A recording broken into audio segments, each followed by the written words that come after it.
Hello there and welcome back to another edition of the Hot Lap Classic Remastered. This time we're taking a look at the 1997 Tom's Supra. Not the Castrol Tom Supra, this is the regular one.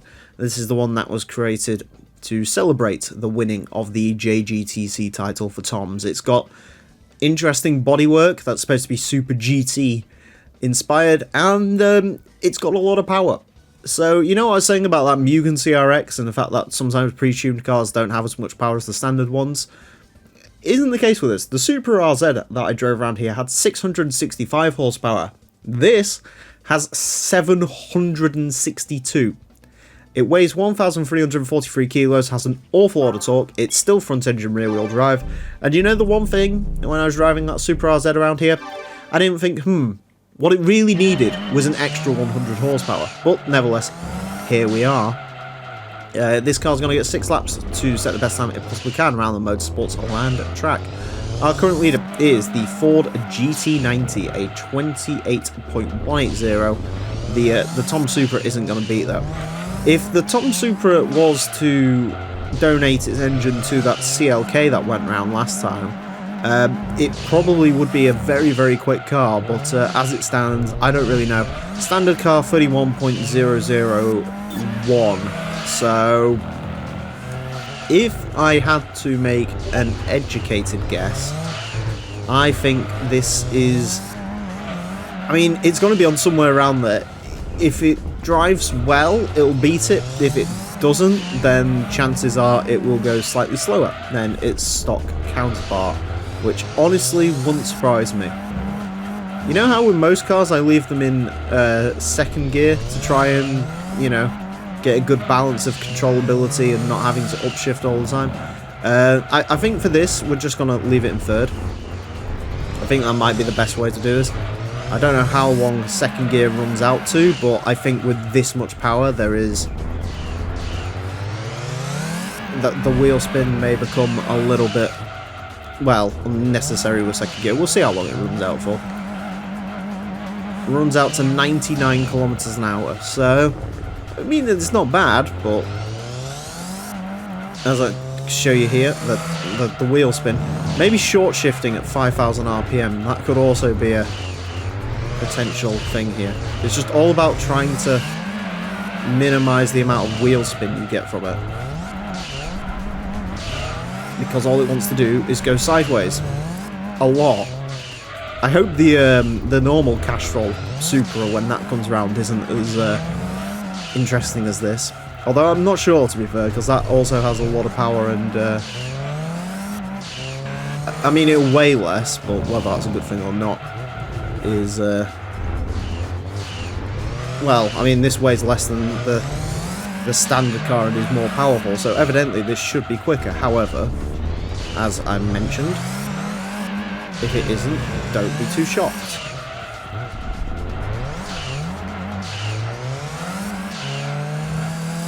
Try and get it under control. Okay, this is a last lap gambit. It's looking around 31.3, 31.4. And I definitely know there's more in it, but whether more will be possible or not, that's a different topic. It's all about dulling the turbo.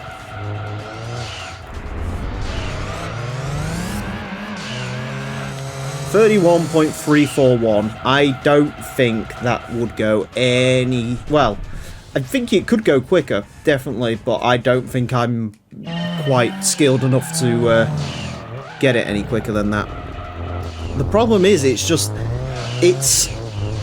makes 760 odd horsepower, which is fine, but in reality, because you're constantly short shifting it to try and keep it under control, you're not using 761 horsepower, you're literally using like 400 of it, so at that point you've just got a leery car that just can't put its power down. It's just not, is it? 31.341, that is going to place it into 63rd place. It is slightly quicker than the Corona Exiv, which has about 400 horsepower less than this. It is, in terms of actual leaderboard positioning, it's down quite a bit on the standard Super RZ. Standard Super RZ is in 49th place, this is in 63rd, but there is only about 0.3 of a second in it, so it's not like undrivable, but you know, the standard, as I said, the standard Supra, I mean, it's not a car I was really thinking needs more power, and this is a car that just has more power, so yeah, not great, it has to be said. Hopefully the rest of the Tom's cars can be a little bit more controllable. In 1994, Nissan Fairlady Z version S, a 2x2 twin turbo. You might remember about 100 episodes ago now, I think it was the second car to ever go around. I took the standard Fairlady Z with its naturally aspirated engine round.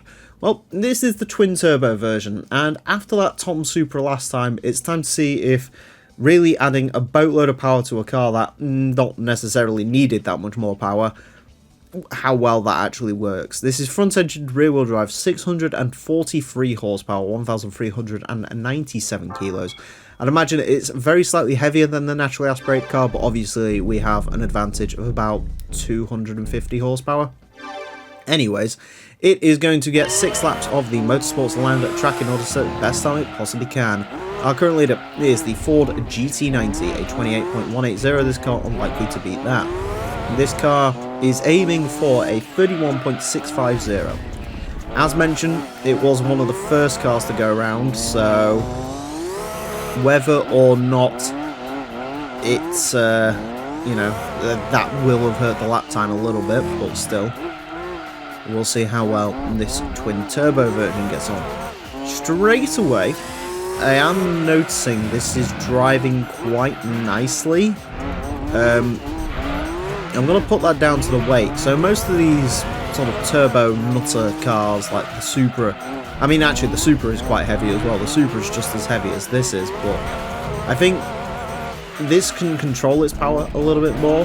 I'm getting more, instead of that Tom Supra we had last time that was just mental, this is giving me more Camaro vibes in the way it drives. Now admittedly, we are quicker than that naturally aspirated car. Admittedly, this is never going to be as quick as that Camaro. The Camaro is, like I say, that was naturally aspirated, big long gear ratios, lovely lethargic thing to drive.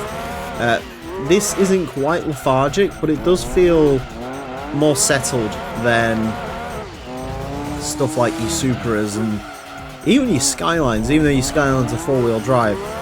You know, these cars with these stage 4 turbos are still gonna deliver serious punch, and even to something that's all-wheel drive, it still can unsettle the rear end because you're just sending an enormous amount of power through the car. And because this is Gran Turismo 2, there is no... the throttle's not a gradual switch, the throttle is literally on or off. So you're basically going 100% throttle on a car with an awful lot of power that's just trying to send it to anywhere it can, and it's just not ideal. This is more controllable than that. Now, occasionally that's going to translate into lap time. I don't know if it will on this occasion. It still is a little bit... the problem is it's... when you're coming up the turbo, it's fine, and then it just sort of... you can feel a little bit of instability from it. Like I say, I don't think this is going to be quicker than the Supra, which is a shame because it is far more controllable. Oh, not the Tom Supra, I'm on about like the regular RZ Supra. Which is a shame because it actually drives a hell of a lot better than that RZ Supra does. It's just... yeah, wheel on the grass there is going to kill this run a little bit. Yeah, but it could go quicker. I do think there is definitely 0.2 in there, but it's just it's a rear-wheel drive, high-powered stage 4 turbo car. They're never going to be brilliant for a course like this, and this definitely proves it. They're just not built for this. I don't know if the racing modified ones, when they come round, if they're going to be any better, but we'll see. 31.20 on. I do think there's 0.2 in there, but yeah, it's not bad though. And like I say, it's very slightly quicker than the naturally aspirated car, although only by about 0.4 of a second. However, with the way the leaderboard's working out and how crowded it's getting now, that is quite a jump up. So to give you an idea, it is a 31.201. It will put this car into 59th place. The standard Fairlady Z, the naturally aspirated version of this car, is in 71st place. So, yeah, the leaderboard is quite... It's filling up with a lot of these 31 cars, even though there's only about 0.4 of a second in it.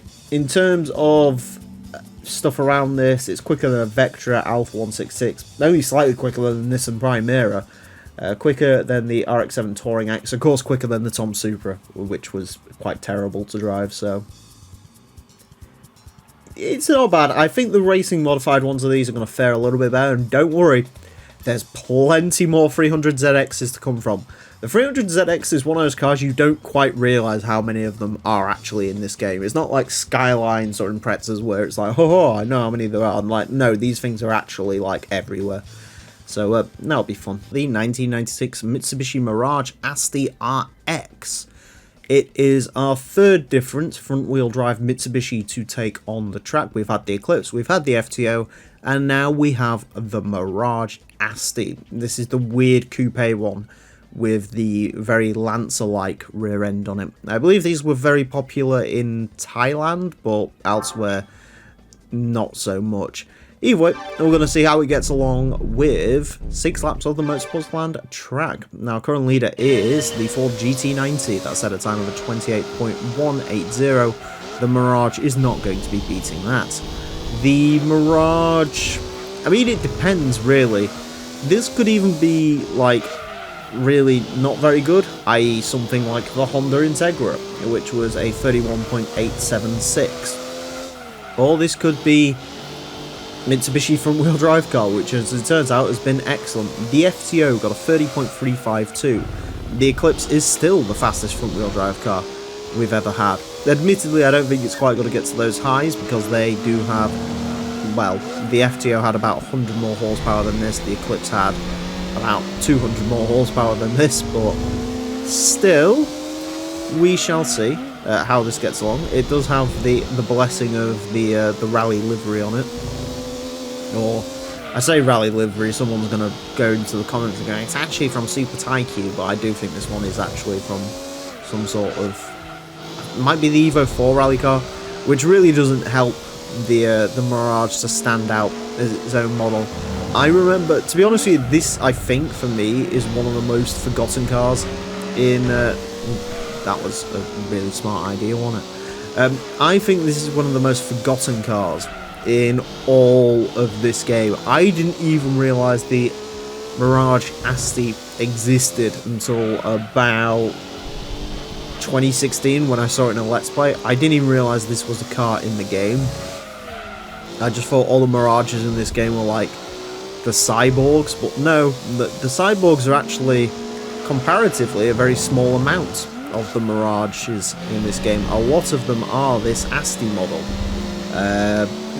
3 of them, in fact, are Astis, and then 2 of them are the fantastically named Cyborg hatchbacks, which are interesting. Of course, we got those in the UK as the Mitsubishi Colt, and in a certain case, namely with the 1992 Mirage, we later got that as the Proton Compact, which was a truly, it was one of the cars of all time, as people on the internet would say.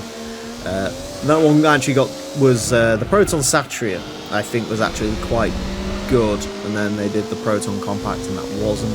I say good, it handled nicely. I mean, it's a Proton, it was still probably entirely trash, which, considering, as I said, I think this car was quite popular in Malaysia, probably bad-mouthing Proton might be a bad idea, because I think this video might get full of very angry Malaysian people, but we shall see.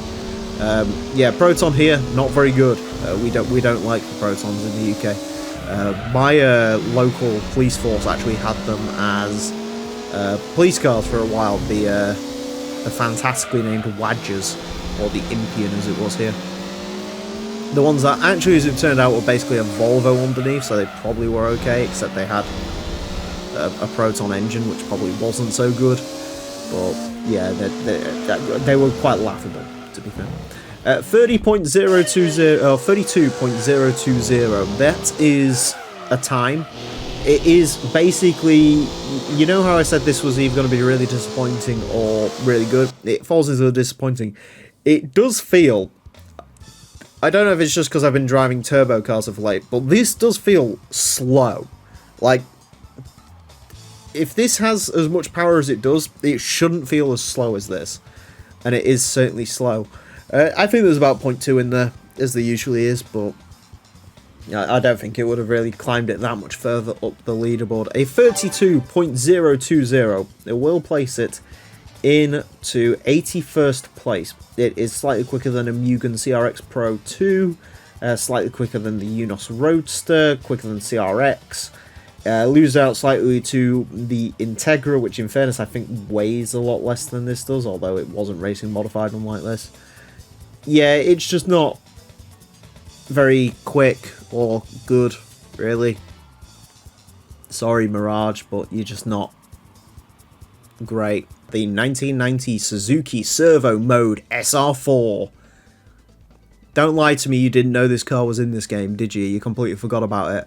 You know about your Suzuki Altos and Cappuccinos and Wagons, but no one expects the Mode Servo. I forgot this existed, to be perfectly honest with you. And I've looked at this car list for an unfathomable amount of time. It's an interesting looking car. From the front, it kind of looks a bit like a off-roader, and then from the back, it kind of looks like a Peugeot 106 with a light strip. Very weird car. Is not going to be particularly quick. It is four-wheel drive, 117 horsepower, 634 kilos. It is incredibly light, but we'll see how quick it actually is. It's going to get 6 laps of the Motorsports Land track in an effort to set the best time it possibly can. Our current leader is the Ford GT90, a 28.180, and I bet it's quaking in its boots looking at the Suzuki Servo Mode SR4. In terms of where this car's going to go, I mean, oof, a target for this. Honda Life, 35.776, admittedly that had racing modifications. The Minica was up 30 horsepower on this.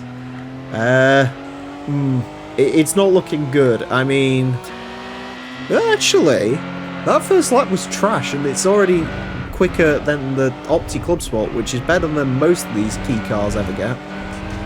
Maybe this one's really quick. It doesn't feel it. It feels like a key car, but I don't know. Maybe there is something that's quaking its boots here.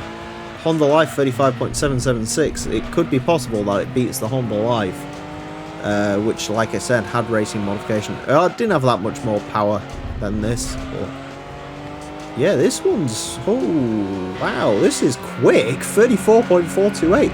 I am sorry, Suzuki Servo Mode, Servo, whatever you called. What is it? The Suzuki Servo Mode SR4. Yeah, I'm sorry. I insulted you. I thought you was going to be absolute tosh, and it turns out you're actually quite good. Can it beat the Mitsubishi Minica? That would be quite an achievement for it, because the Minica has a lot more power than this. As I mentioned, the Minica actually has 20% more power than this. And believe me, when it comes to key cars in this game, 20% is a lot. Because, as we've discussed before in this series, these cars aren't quick, really. These key cars, in real life, a 128 horsepower four-wheel drive car with 600 kilos of weight, that is a recipe for an excellent car for this sort of course. But in-game, they're just not that quick. They're just not, it's not it. They never will be it, unfortunately. Which is a shame, because I do, like I say, I think these things are like, realistically, if you used to drive these around a go-kart course, it'd be hilarious, and you would be beating stuff like the Toyota GT1 with them, because you would not want to drive a GT1 around a go-kart track. Okay, maybe some of you would, but for the most part you wouldn't, especially if it was yours and you was paying for it. But something like this, though, would be hilarious, and would be quite quick, so... It's beaten the Minica! Go on, Suzuki! Again, it's no Wagon-R Turbo or anything like that, and when you're no Wagon-R Turbo, that is not great, but Suzuki is very much coming out on top as being the best key car manufacturer in this game, really.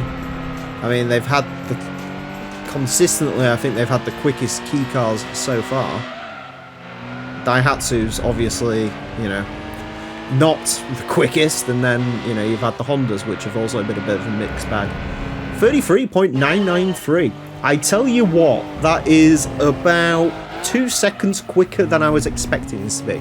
You know how most cars have 2/10 in them? This one had a whole 2 second in it, and as you can see, the developers like this car so much the wheel glitches through the bonnet. Incredible. Yeah, 33.993. I am shocked, in all honesty. That was way quicker than I was expecting it to be. It's good. He's actually... It does feel sort of... Admittedly, originally, I didn't think it felt that much quicker than a standard key car, but to be honest with you, it sort of does. 33.993. It's going to go into 96th place, which admittedly doesn't sound like a lot. But it beats the Mitsubishi Minica, which, as I may remind you, has more power than this. Beats the Honda Life T, absolutely destroys it by almost 2 seconds. Quicker than a Honda Beat, quicker than a Move CX and an Opti Club Sport. I mean, it's only 0.6 off of the Autozam. And the Autozam has like 60 more horsepower than this, and that's an actual sports car. Or it's supposed to be. That's quite incredible, actually.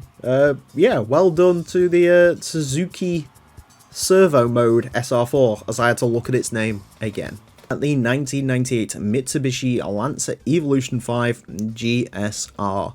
One of my favourite of the generations of Evo, maybe not quite as cool as the Evo 6, but it is still a very, very nice car. And it's here with a purpose. We had the Mines Lancer Evolution 5 go around here, which is sort of a pre-tuned version of this car, and it was at the top of our leaderboard for a while. And I have a sneaking suspicion that the standard car could go even quicker than that, because this has more tuning potential. It has four-wheel drive, 529 horsepower, 1,210 kilos. It is a very perfect car for this track. Admittedly, the Mines Evo is about 200 kilos lighter than this. However, the Mines Lancer Evo, like I say, just doesn't quite have the potential. And also, technically speaking, this isn't the fastest Evo 5. That's going to be the RS, which has reduced weight. Anyways, this car is going to get 6 laps of the Motorsports Land track in order to set the best time it possibly can. Our current leader is the Ford GT90, a 28.180. The Evo 5, if it gets a good run, could very legitimately challenge that car. But we'll see. As I said, the Mines Evo is sort of what I'm targeting with this. But, as I said again, if this doesn't beat the Mines Evo, that's fair enough, because this isn't, you know, there's the RS, and the RS is going to have racing modification, because the RS is basically this, but lighter, because it's the stripped out rally-ready version, if you will, of the standard GSR. 28.641 on its first flying run. That's how you know it's serious. That's, you know, the first flying run in a car. It's just ridiculous that it gets that, you know, that already. If it just stopped now, it would be 6 on the leaderboard. And we've had 105 cars. Well, this is the 105th car, but still. We've had 105 cars take on the track, and for this to be 6th place in its first run, that's pretty bleeding good. Let's see how it gets along. gonna have to take to the hill. A little bit understeery. It's not quite...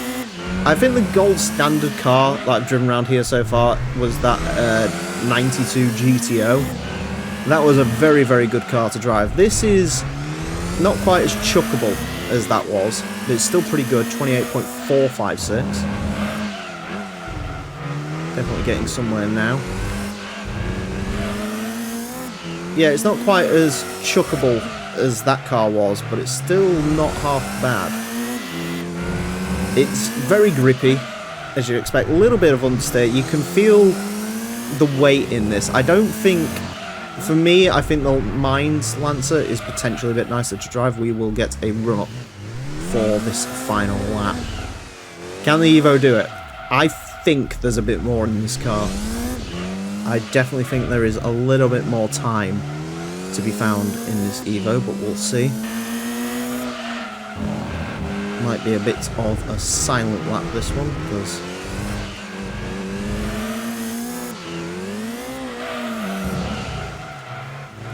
it requires some focus. Just sort of point and squirt, which is what I do quite like about Evos, is they are very... sort of just point them in a direction and they'll go.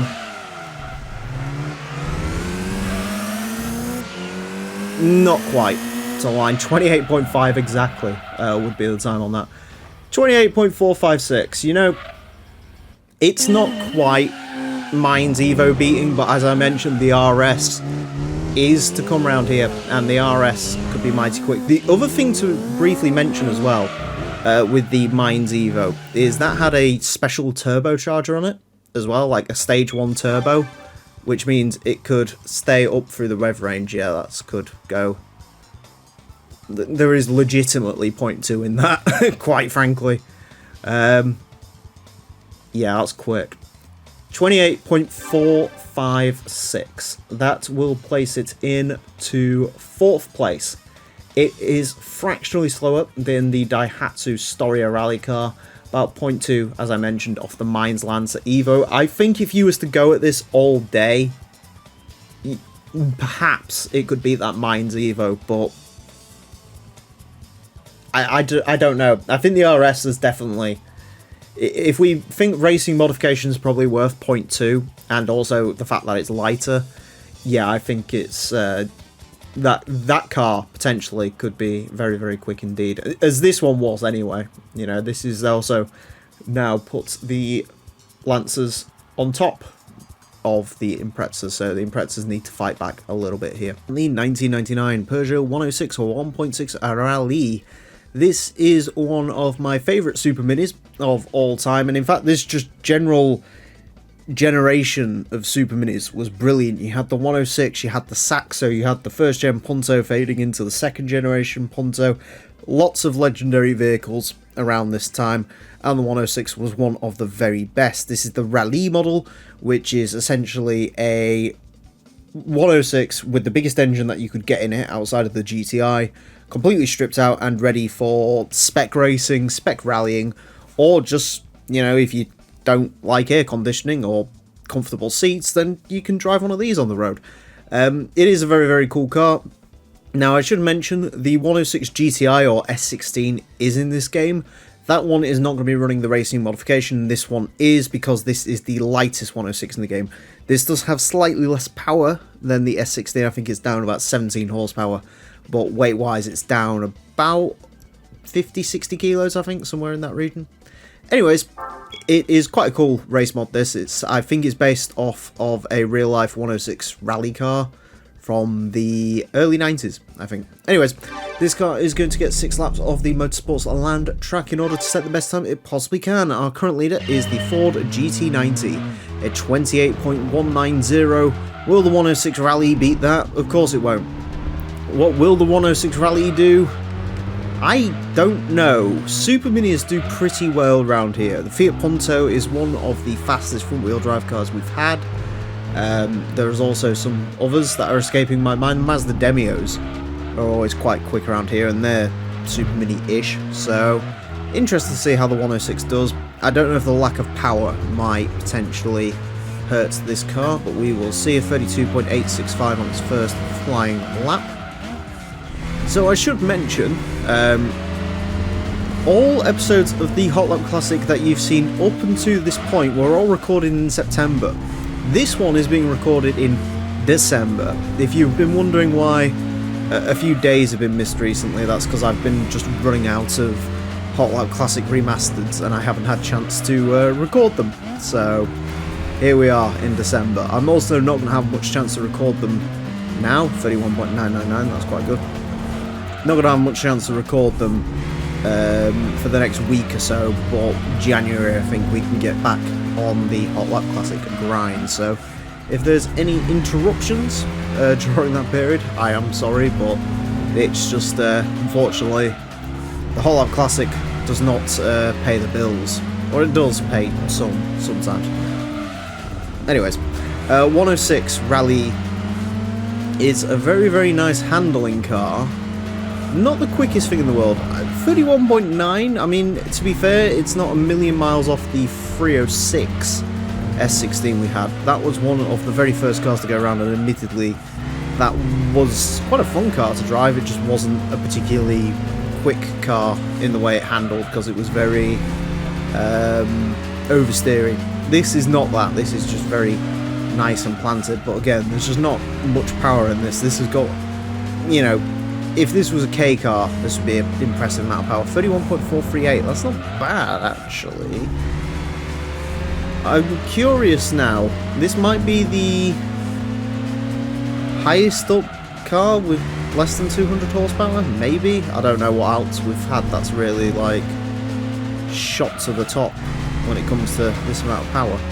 You'll also notice the Peugeot logo, much like on the 306 rally car, is a little bit weird in this. It's sort of... it's not quite as far raised off the back as it was on the 306 rally car, but you can see it when it clips through the Ghost, that it's still sort of standing loud and proud. It's very proud of being a Peugeot, this 106. It was a very cheeky corner cut into the gear ratios on this, lovely. I think that was another thing that came with the 106 Rally, was shortened gear ratios. This is actually going to be really quick. At 31.042. That's quicker than I was expecting this to be. I genuinely thought this was going to be hanging around the 32s. That's quite monstrous, actually, from the little 106. It seems in the couple of months where I haven't done this series, I'm still pretty good at getting a quick lap time out of a car, so I'll take that. Yeah, I mean, to be fair, that last lap was pretty spot on. I don't think you could go much quicker than that, but yeah, that's pretty phenomenal. A 31.042 will place this car into 53rd place. It beats the Fiat Barchetta, which we agreed was a very quick car. Honda Accord, Honda Prelude, Mazda MX-5 VS, the Chrysler Phaeton, the Neon, quicker than all of those. I mean, it's not quite on the level of something like the Demio GLX Special or the Fiat Punto. It's not quite that quick, but I tell you what, for a car that's sub 200 horsepower, I'm not entirely sure, but I think that makes this... I'm just having a look at the leaderboard now, and I'm going to try not to work this out for a amount of time that makes me look stupid. I think this might be the lowest powered car to be the furthest up the leaderboard. Does that make sense? Maybe. The 1997 Mitsubishi Pajero Mini VR2. What a awesome name for an awesome little off-roader. The Pajero Mini is a fantastic vehicle, isn't it? It's a Pajero but Mini. And I'm not a huge fan of the standard Mitsubishi Pajero. For me personally, I'd rather have a Land Cruiser. But they don't make a mini Land Cruiser, but they make a mini Pajero, which means this is awesome. If I was going to get a Pajero, it would be this one. Maybe or maybe not in this strange colour scheme, this sort of salmon on silver colour scheme this car comes in, but it still looks absolutely terrific. Statistically, four-wheel drive, 180 horsepower, 846 kilo. It is one of the heaviest, if not the heaviest, key car in the game, but 180 horsepower is pretty darn good. I'm not expecting big things out of this because it's a mini, but we'll see. Anyways, it is going to get 6 laps of the Motorsports Land track in order to set the best time it possibly can. Our current leader is the Ford GT90. My god, this sways. Is the Ford GT90 with a time of a 28.190. This car is unlikely to beat that. The Pajero, well, quick for a key car is in the 33 seconds. Slow for a key car could be anywhere from 34 to 36. So, really, this could go anywhere. This is very leany. I am going to have to check the suspension on this, I think, because I'm not sure if it's supposed to lean this much with the racing shocks on it. I'll have to have a look. I've also noticed that the rear wheel, the spare rear wheel, and the wheels on the car are not matched. Its steel is on the actual car itself, and sort of a standard alloy on the back, so that's interesting. One good news with this car, though, is we have got triple downforce, because of course we have the roof bars and we have a cheeky roof spoiler. So really, this is built for it. I just remembered actually the Daihatsu Terios Kid. Where's that? 32.174. I mean, this isn't going to beat that, but the Terios Kid and this aren't too dissimilar, really, when it comes down to it. To be fair, you could also argue there's a bit of downforce going on with the fact that rear wheel's an alloy. You know, it could be some spokes in there. It could be like a diffuser on an F1 car, except it's a spare wheel on a tiny Japanese off-roader. Yeah, I don't think Adrian knew he designed the Pajero Mini. Could be wrong. It makes an interesting noise when you bounce off the limiters, I just found out. This is one of those cars where the gearbox is not quite... Yeah, second gear's not quite long enough, third gear's not quite short enough to really make that work with the turbo boost, but we will persevere. I mean, it's already done okay. 33.26 isn't bad, although it can definitely get a little bit quicker than that. If he uses second gear a little bit. Don't know if I was in it a bit too long there or not. Cue that person who likes to comment about corner cutting.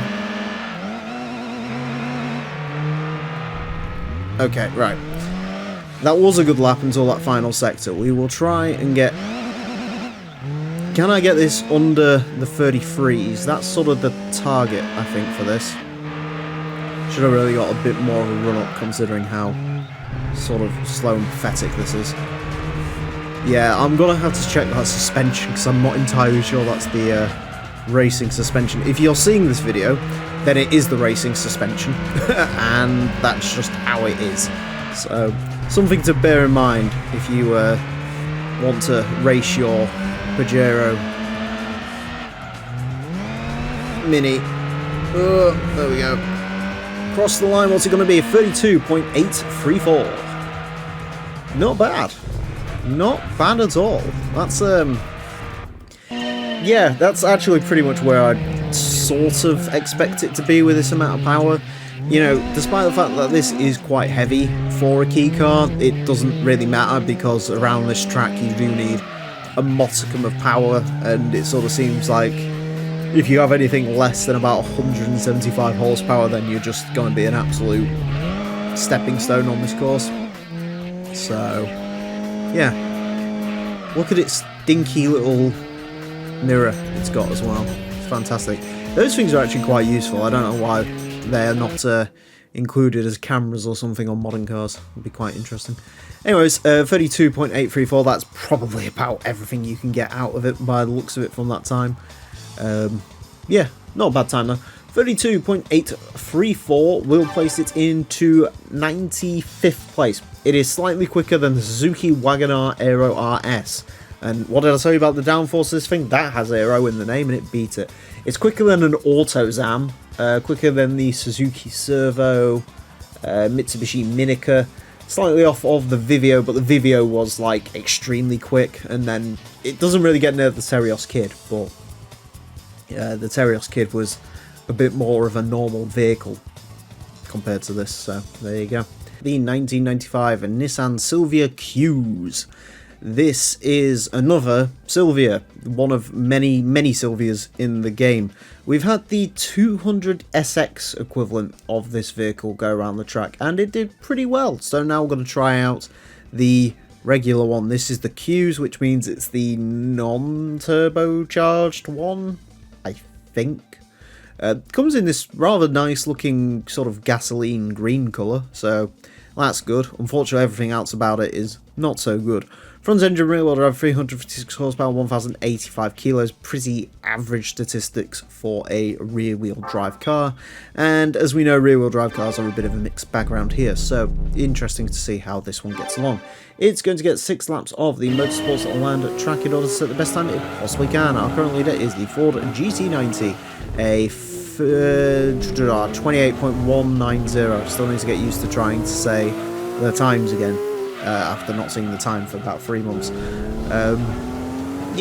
This is unlikely to beat that. This is, so we've had the 200 SX, which went round at a 30.889, and we had the slightly newer turbocharged aero version, a 31.848, although admittedly that was very early on in this series.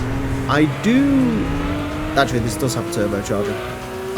Maybe this was naturally aspirated before. I can't remember what the difference is.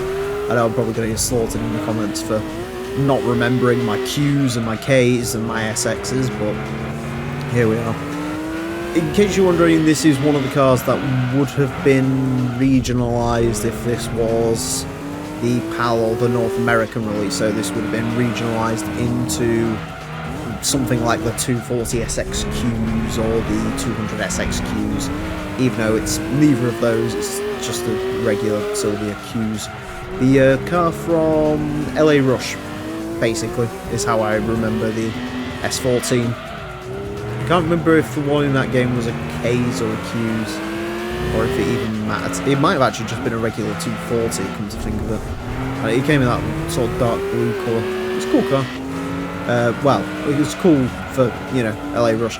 I'm not a huge S14 person, you know, I've said it before, I'll say it again, it's my least favourite model of Silvia.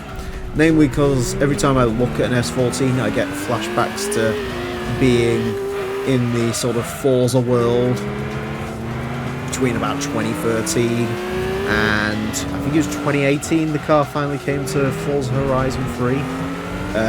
And during that time, people were clamouring for this thing and saying how much of an injustice that it wasn't in the game, and it's like, well, I'm not being funny, this has basically the same engine as an S13. Someone gets very angry about that. Or is it? No, I don't think it, maybe it.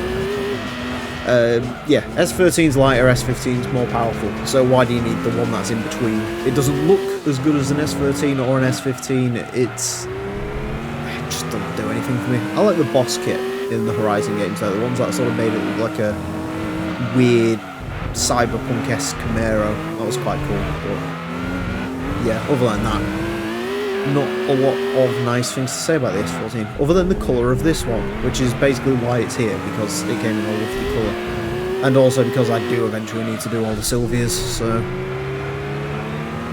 try and keep on top of the Silvias, because they do creep up on you.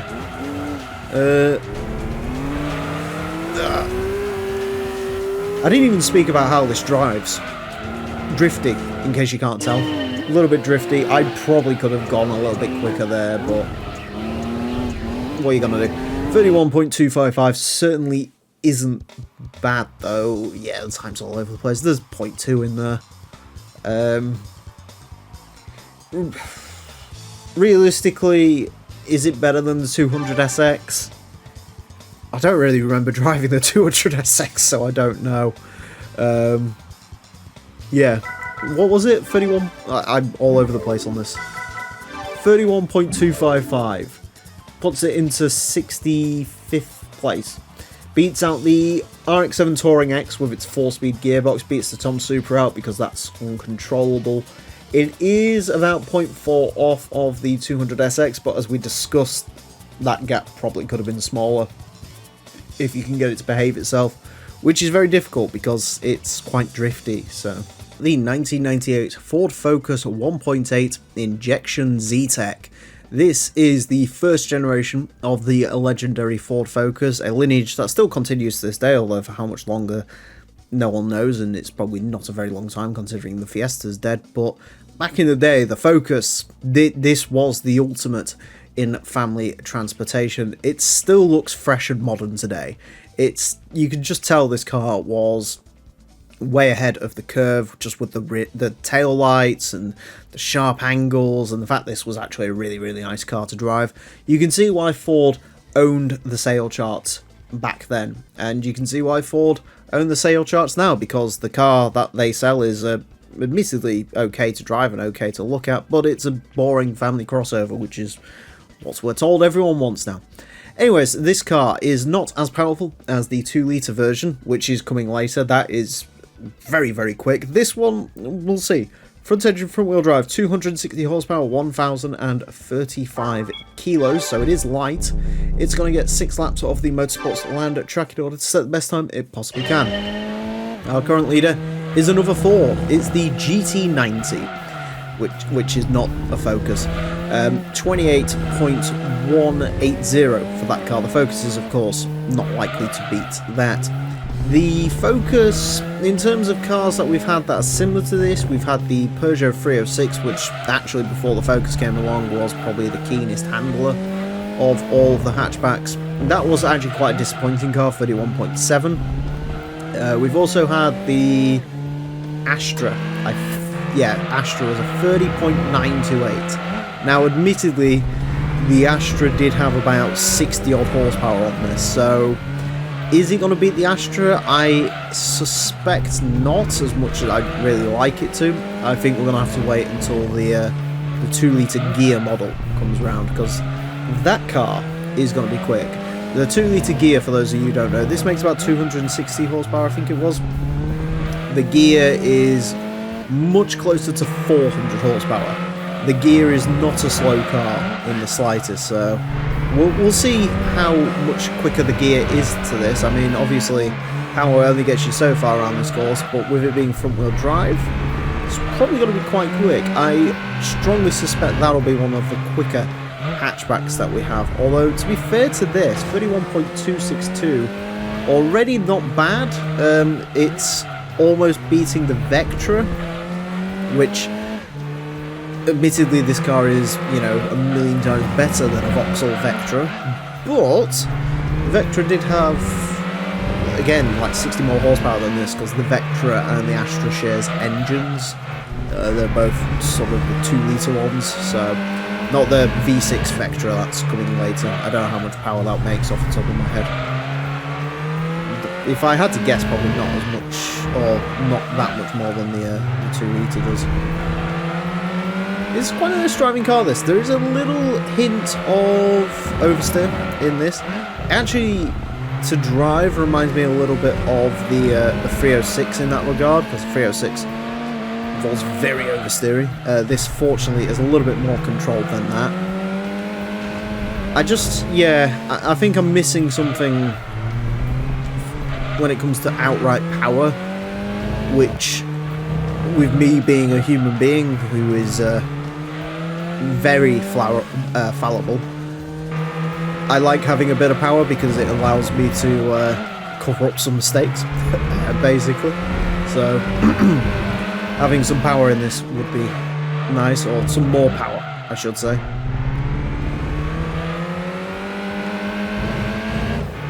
But still, I mean, if it does end up 0.2 within the Astra, that's not bad, really, considering this is the less powerful of the two, and as I say, the gear can come round.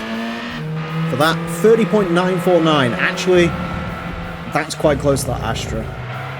Does it beat the Astra? It's fractionally slower. Fractionally. That's a nice car to drive, actually. Like I say, I think I would like more power, but I know I could get more power. So really, this entire episode is me just making excuses for this 2-door Z-Tech because I really want to drive the 2-litre gear model, which I think's better looking and comes in better colours. Yeah, maybe if that first sector was a little bit better, we could be looking at a car that beat the Astra, but that's still not bad. 30.949 puts it into 49th place. As I mentioned, fractionally slower than the Astra. It's actually not far off the Mercury Cougar, which is this but with like double the power, so maybe power isn't the answer to everything. Who could have guessed? It's quicker than a Supra, NSX, 106 Rally. It's a quick car. It's a nice to drive car. I can't fault the Focus. It's much like in real life, you can't really fault it other than the fact it's propensity to rust, but ignore that problem. Yeah, good car. I can't wait to drive the gear model. That'll come in the future, but for now, yeah, pretty good. Not bad. I wish it'd beat the Astra though, because I know the comment section is going to be filled with people who are Team Astra as opposed to Team Focus. Can you tell which team I'm on? The 1998 Audi A4 Avant 2.8 Quattro. This is another car that was added in thanks to GT2 Plus. It is another car that was dropped during development, and this one got relatively far. The model was a bit broken, but they still got far enough to at least start modelling it and also do the statistics for it, which is why in the base game the standard Audi A4 2.8 sedan has the same statistics as this Avant would have, including the weight, so it was unnecessarily heavy, which is a good thing. So that's sort of how far along this car got along in development, and I guess there's a little piece of it still left in the game in the form of that slight oversight. I'm very happy they've restored this car because more Audi A4s in this game is a good thing. I love this generation of A4. I think it's the B5, or is that a Passat? I can't remember. I don't know model codes for these things. Anyways, this model of A4 I think is peak Audi. I think it's one of the best looking German saloon cars. It's a little bit boring, don't get me wrong, but it's got a very sort of, I don't want to say intimidating face, but it's got a very sort of, you know, it means business. And this generation of A4 really did put Audi on the map and drove them into the juggernaut they are now, where they're driven by tossers. But back then, you know, you drove one of these things because you appreciated the Audi. It wasn't quite a Mercedes, wasn't quite a BMW, but it was getting there. Anyways, this one also has one of my favourite engines, the 2.8 litre 6-cylinder, which is a good engine. This had multiple Volkswagen Audi during this era was just mental when it came to engines. Anyways, let's talk about this car. 4-wheel drive, 347 horsepower, 1,272 kilos. Those statistics aren't amazing for this course, but we'll see how it gets along. It's going to get 6 laps of the Motorsports Land track in order to set the best time it possibly can. Our current leader is the Ford GT90 at 28.180. The A4 Avant is unlikely to beat that. The A4 Avant, well, we have had one Audi go around here, and it was the TT, and it did not great. It just about broke into the under 30 club. This one probably isn't going to break into under 30, just statistically looking at it, but we will see. I'm hoping for sort of a 30.5-ish, maybe. There's not a lot comparable to this because, well, there's not that many wagons in this game, and the ones that there are, we haven't driven yet. So we haven't had the likes of the Toyota Caldina, or if you really want to stretch, the Subaru Forester. We haven't had any of those, so... Although, do we have a legacy wagon? I seem to remember a legacy wagon. I could be making that up. I've driven a lot of cars around here, okay? I forget which ones we've done. Well, 30.4, so that's a good start. That is actually a very, very good start. It drives really nicely, to be honest with you. It's a bit like that Focus last time out. I would like a bit more power. I'll be honest, it's also a little bit understeery, but that's understandable given the weight of it. I don't know, maybe I just like driving overweight cars. I'm sort of finding this out as this series goes on, because I really like driving the GTO, if you remember that as well. And this is quite similar to that. maybe being heavy is a good thing. I think the GT90 wasn't exactly light either. And the Wiegert Vector, come to think of it, and that was a very quick car as well. Anyways, this is not a Wiegert Vector, this is an Audi A4 Estate. And, yeah, it's doing well, actually, 30.4. Can we get it any further up? Renault Clio V6 would be around this time. And admittedly, no one's ever tried to compare an Audi Estate and a Renault Clio V6, except, I mean, back in the day, this was considered quite mental. Audi basically invented the sports saloon car with the RS2, which is the precursor to the later RS4, which is not in this game. The S4 is, though. And I suppose that's one solace. If this car doesn't go any quicker, then we've got many more, well, we've got 2 other A4s to go around. We've got the A4 Saloon, which is, thanks to this mod, fixed, so that's going to be as light as it's supposed to be. And of course, there's going to be the Audi S4, which for those of you who watched this series before it was remastered, you'll know the S4 is one to definitely watch out for, because that S4 could be mighty quick. Anyways, I think I'm a bit disappointed in myself. I think I could probably get this a little bit quicker, but I'll settle. I said I wanted a 30.5, I'll settle for a 30.467, which is basically where I predicted this would go. Yeah, it is such a good looking car, isn't it, this generation of A4, just the face. Maybe not the Estate so much, I'm not a huge fan of the weird rear end on it, but still, very cool. And the time's completely all over the place. Yeah, there's 0.2 in there, isn't there? Oh god. Yeah, maybe you could go sort of 30.3-ish and start knocking on the door of the FTO, but, you know, still. 30.467 will put it into 39th place. It is quicker than a Lotus Esprit. Interesting. Quicker than the Golf V5, which is actually quite interesting, because that Golf had about the same amount of power as this. Quicker than an Integra, Roof CR4, which admittedly that wasn't a very good car. It's slower than a Fiat Punto, though. This series is getting weirder by the day. The 1999 Tom's T111.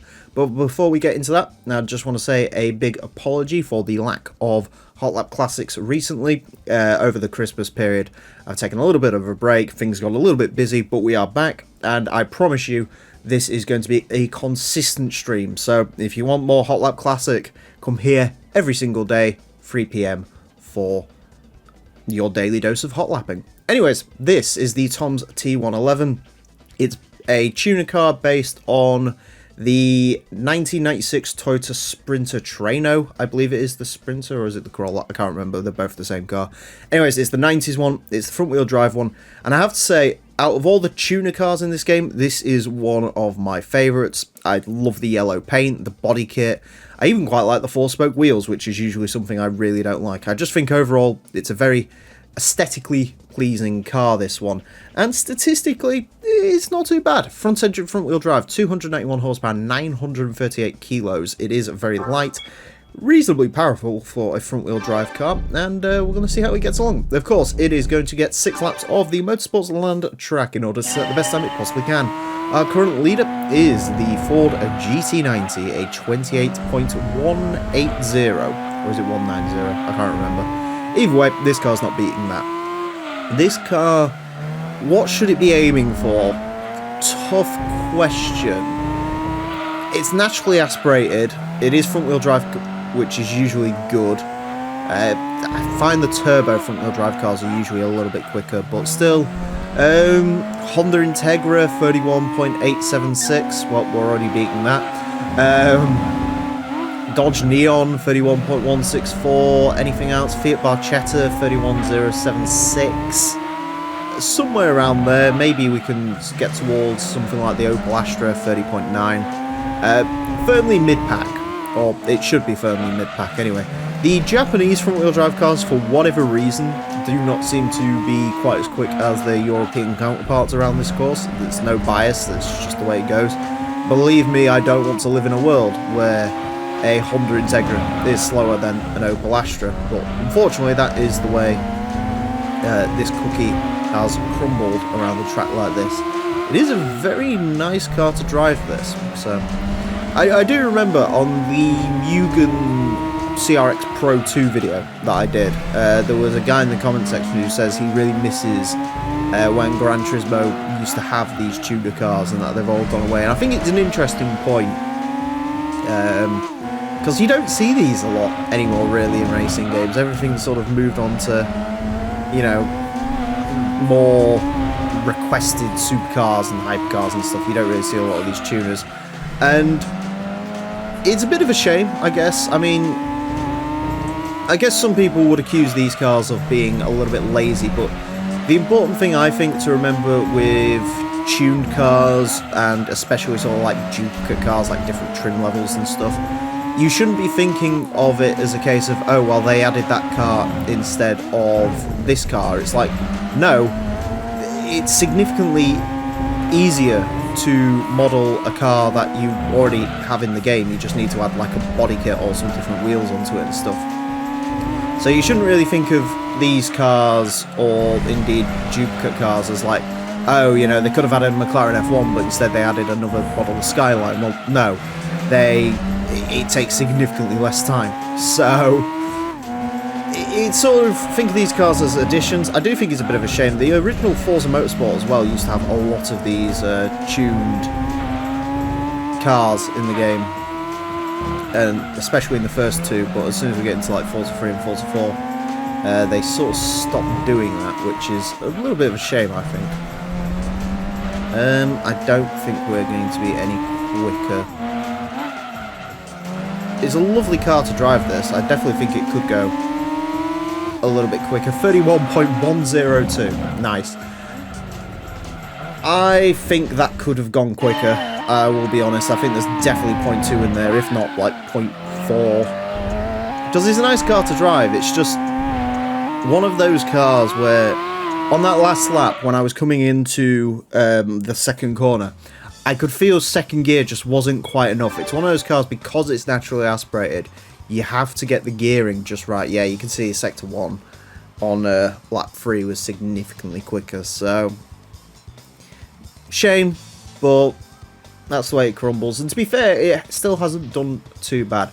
A 31.102 will put it into 58th place. It is slightly quicker than a Honda Accord, Honda Prelude, Dodge Neon, Vauxhall Vectra, so it's right around where it really should be. I mean, ignore the fact it got beaten by a Fiat Barchetta and a Peugeot 106, but not bad, not bad. I definitely think it could have gone quicker as well. Like, I don't think it's the usual 0.2. I think there might genuinely be like 0.3, 0.4 in there if you keep going at it, but because it's naturally aspirated, the margins are so, you know, it's all about being in the right gear at the right time, and unfortunately I wasn't. The 1998 Nissan Fairlady Z version S 2-seater, aka the 300ZX.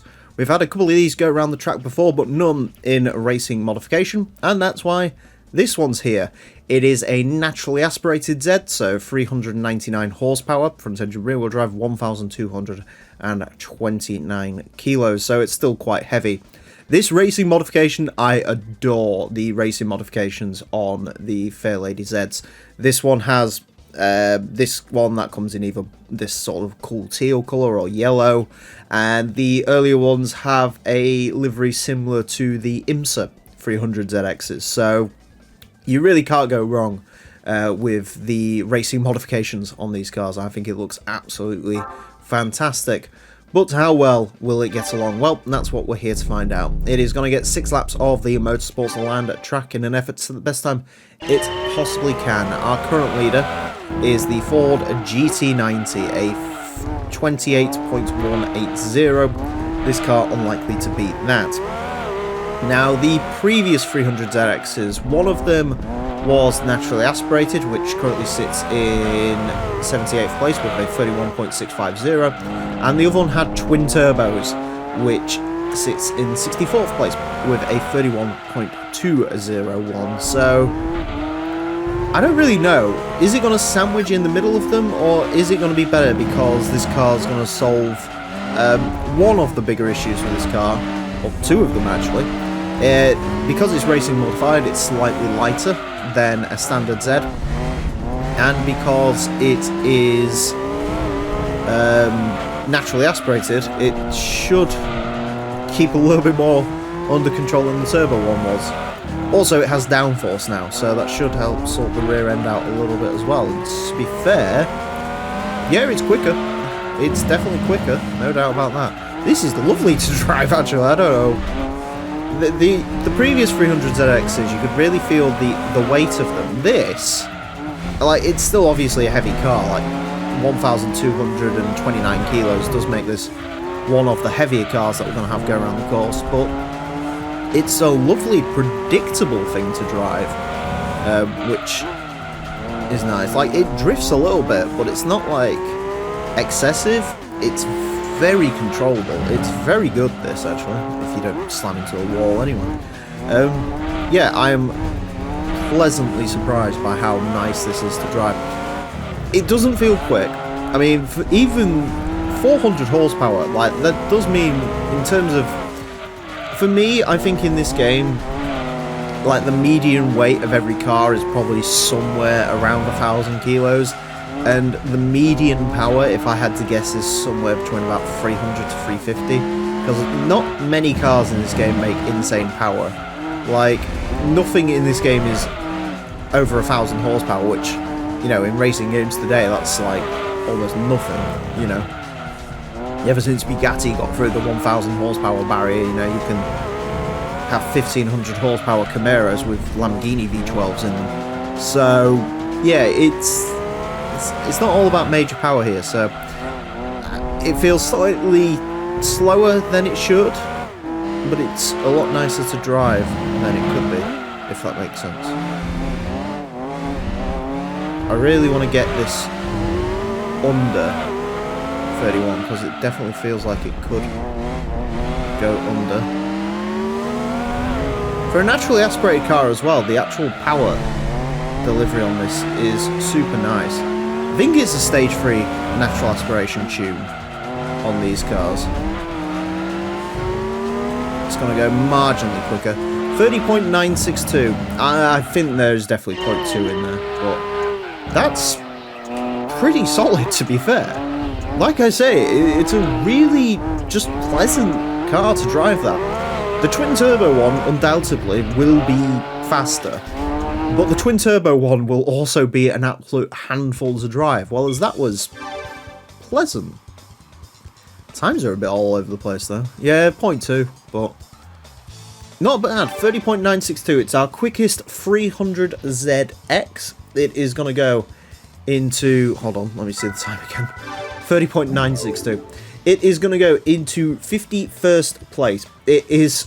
Okay, it's between a Ford Focus and a Mazda Demio, which doesn't seem all that impressive, but it's quicker than a Turbo Supra, quicker than a NSX. As I mentioned, it's 0.2 quicker than the twin-turbo 300ZX that we've already had go round. Quicker than an MX-5.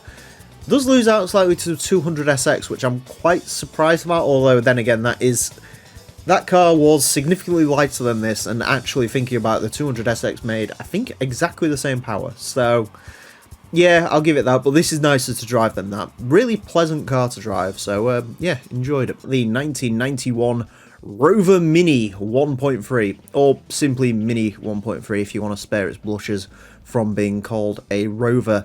A British icon, of course, is the Mini, a fantastic piece of design, and a car that proved that fantastic design really can go on far too long, because this car survived 41 years, and now they've ruined it by making those stupid new big Minis.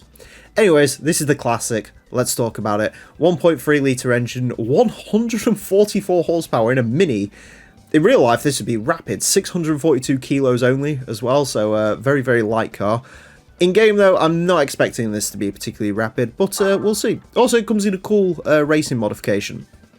I don't think this racing mod is quite as cool as the one that is present on the Cooper, but still, Very, very cool. They could have easily reused the livery from the Monte Carlo rally car, but they didn't, so that's good. Anyways, this car is going to get 6 laps of the Motorsports Land track in an effort to set the best time it possibly can. Our current leader is the Ford GT90, a 28.180, which the Rover Mini is unlikely to get anywhere near. Where's this car going to end up? I don't know. It sounds... That engine note is very raspy, so I hope it does well. I like the Mini. This is a Japanese market Mini as well, just to point out the 1.3 was a Japanese market engine. I think we just stuck around with the A series for as long as we could. Although that was a 1275cc thinking about, but no, these are Japanese Minis. So, although this one's got sort of a strange fog light on it, so I don't know if... I'm fairly certain we have to add those to Japanese cars, so I don't know... Was this... I mean, I don't want to sound like a complete idiot, so I should probably stop speaking. Also, the wheels are clipping through it, which is cute. But I'm fairly certain we have to add those for, like, Japanese imports, so...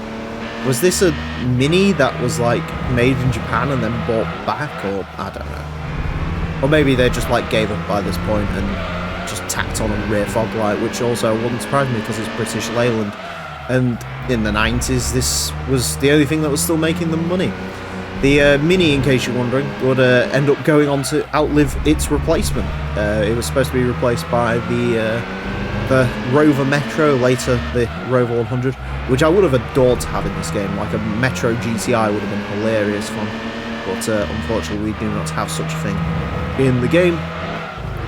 So the Mini really did soldier on.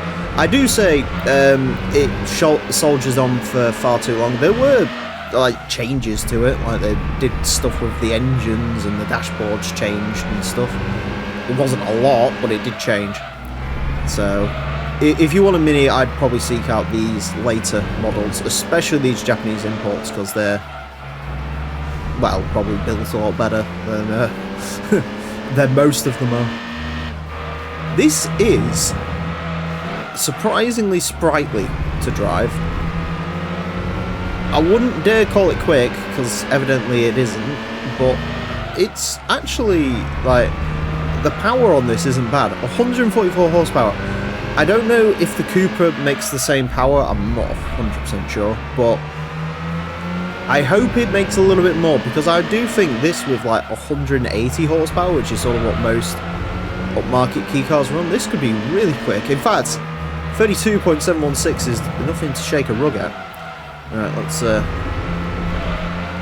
see if we can go any quicker in the mighty Mini. I have a feeling this is one of those cars that you like leave everything out on the track for, but it's a really nice car to drive as well, by the way. You just sort of like lob it into corners and the grip takes care of it, which is nice. I don't think I was very good through that last corner. We are going to be quicker on this lap though. 32.496. I tell you what, that ain't half bad.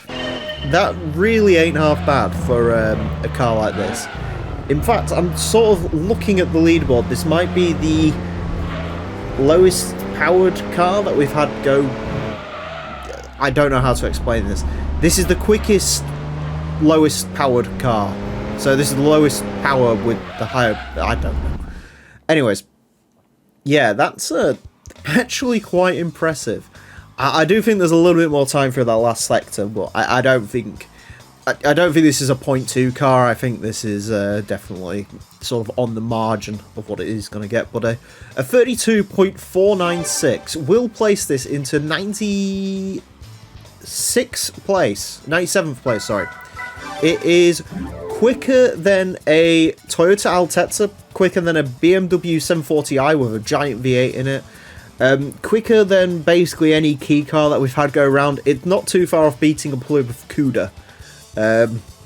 Which I guess is giving me sort of like 60s, 70s touring car vibes, really. I mean, obviously, compared to like a lot of cars, it's not like hugely quick or anything, but that's impressive. It really is. Yeah, I'm happy with that. The 1999 Volkswagen Golf 4 GTI. Do not get mistaken by that GTI tag, because this generation of Golf was anything but GTI, and this one especially, this is the standard GTI, because they decided to have multiple GTIs in this generation. 2 litre, naturally aspirated. Stock, it makes about 120 horsepower. Tuned up, as this one is. Front engine, front wheel drive, as all Golfs. 273 horsepower, 1,084 kilos. This can technically be a little bit more powerful if you give it the turbo swap. However, I'm using natural aspiration for variety, because basically all the other Golfs get a turbo. And there's also a 1.8 litre turbo, which is going to be quicker than this and will go around eventually. But for now, naturally aspirated Golf. Let's enjoy the embarrassment. It is going to get 6 laps of the Motorsports Land track in an effort to set the best time it possibly can. Our current leader is the Ford GT90, a 28.180. This lumbering thing is unlikely to beat that. We have had a Golf go around. We had the more interesting 2.3 litre V5 Golf go around. That was a 30.703. So that was quite quick. That also didn't have racing modification. This one does. So in theory, this shouldn't be too bad, maybe. I mean, it's a Mark IV Golf, so it won't be great. The one you really want to keep an eye on for this generation, or just the Golfs in general, eventually when it goes round, will be the 2.8 litre V6, because that has all-wheel drive thanks to the GT2 Plus mod. So that one will be a lot of fun. This one maybe not so much, although to be fair, it's not doing too bad in the times. I love it when cars make me eat my words. The one interesting thing with this particular generation of Golf, also by the way, it's quick but it doesn't drive well. I'll talk more about that in a minute. The one thing I'm very interested in when it comes to this particular Golf is how much quicker the Beetle's going to be, because the Beetle has the same engine as this. They're both 2 litres. This might be slightly more powerful, although I don't foresee Volkswagen actually doing any engine tuning, considering they didn't bother doing anything else with any other parts of the car. So yeah, I don't know, it'll be interesting to see. I also am very much anticipating the angry South American crowd in the comment section for this. I don't know why. Nothing against you guys, I love you all, but yeah, you always come out for the cars that I don't like. You know, Astras and Golfs. You're all into these sort of videos. These are the ones that get the most views. I think the Corsa video was the most viewed, and now the Astra one is, of all the cars. So, you know, no hate. If you like these cars, then good on you. I will say, you know, the Mark IV Golf had I had a Mark III facelift Polo that I drove around in for a bit, and it had blue dash lights. I like the blue dash lights. That's about all the praise I can give a Mark IV Golf. And having interesting engine options, because the V5 is an incredibly strange engine. Although I'd probably have it in a Passat over a Golf. Anyways, this definitely could go quicker than what it is doing. It doesn't drive nice though. It feels quite heavy. It sort of loses traction. It understeers, which it only has like 290 odd horsepower, so the fact it's understeering isn't great. You can see when I put the brakes on as well, the front end just completely dominates it. That definitely could go quicker, but that's a chore to drive that. I really didn't like it. Really don't like driving it. I don't like looking at it, and I don't like driving it, so yeah, not great. I mean, the V5 was a lot nicer to drive than that was. You definitely 0.2 in it. Definitely could go quicker, but it just doesn't drive nice. You know, usually, I don't know, remember the V5. The V5 might have got away from just having, like, crazy amounts of power, but nah, this is just not it, man. A 31.125 will place this in to 62nd place. It goes very neatly between a Honda Prelude and a Mazda Roadster. It is quicker than a Neon, which I guess is the American equivalent of this car. Quicker than a Vectra, quicker than a Primera. Loses out slightly to the Accord, Tom's T111 106. But, I mean, there's definitely going to be quicker Golf, so don't worry, Golf lovers, all two of you. The V6 one will be very, very quick, I'm sure. Because of the GT2 Plus, they've actually GT2 Plus mod, they've actually fixed that car, because in the base game they're both the same. The V5 and the V6 are the same car. So they've fixed it, it's got the proper V6 in it, it's got all-wheel drive, and I think it makes about 500 horsepower tune, so that thing will be an absolute riot when it comes to the track. But unfortunately, this one not so much. Even the turbo will probably be a lot quicker than this, so don't worry Golf people, it doesn't get any worse than this. The 1999 Toyota Supra CDMA1 Sermo GT. A GT500 Supra. We've had a GT500 Skyline take on the course, and I think that's been it. So now it's the turn of the Supra, because there's a lot of Supras in this game, so we'll get through them. So fun fact, this has the wrong bodywork on it, I believe. The GT2 A-Spec mod taught me about that. This is the 1999 body kit. This car's technically supposed to have the 98, or it's a mismatch of both. I can't quite remember which way around it is. Either way, they fixed it in that mod. So if you want to drive the most accurate version of this car, then go download the Gran Turismo 2 A-Spec mod, Project A-Spec, which I've already done a video on. And I detail the change there, so if you want to find out more about it, there you go. Anyways, let's speak about this car in terms of gameplay. Front-engine rear-wheel drive, 696 horsepower. That's another thing the Project A-Spec mod fixes. It fixes the ridiculous power on GT500 cars, but not here. We've got the standard one, fortunately. 1,150 kilos. Not bad. It makes a little bit less power than the R34 GTRs do, but I think it might weigh slightly less, so it'll be interesting to see. Anyways, it is going to get 6 laps of the Motorsports Land track in order to set the best time it possibly can. Our current leader is the Ford GT90, a 28.180. This is unlikely to beat that. The Calsonic GTR, the one we had go round, a 29.675. So if this can get near that, that would be grand. Currently it's losing to a naturally aspirated Fairlady Z, but hopefully that won't go on for too much longer. It is monstrously quick on the straights. It actually doesn't handle too bad either. This is alright, this. Yeah, I can't even remember what the R34 drove like, to be honest with you. That was one of the very first cars we put through its paces around here, so I genuinely cannot remember what that car was like to drive. But this one, 29.451, it's quicker. Yeah, it's definitely quicker. Again, don't worry, there is lots of these cars in this game, and they're all basically duplicates of the same, so if this one doesn't do well, don't worry about it. And the R34, if that could go quicker, and believe me, I'm sure the R34 could probably go quicker, there's like 3 or 4 more of those. So it's also worth bearing in mind as well, the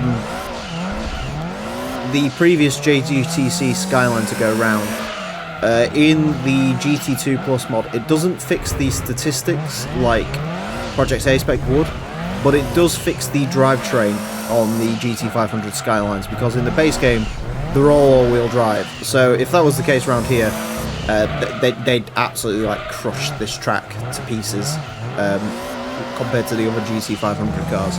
Well as with GT2 Plus, which is what we're using, that's not the case. So if that Skyline seems slow, it wasn't my bad driving, although probably part of it was. It is more because this mod fixes the drivetrains on them to be correct. So there you go. And that was a change they reflected in GT3 onwards. So, alright, we've had quite a few messy laps. I want to get one really nice final lap in for this one, because I think this could be quick.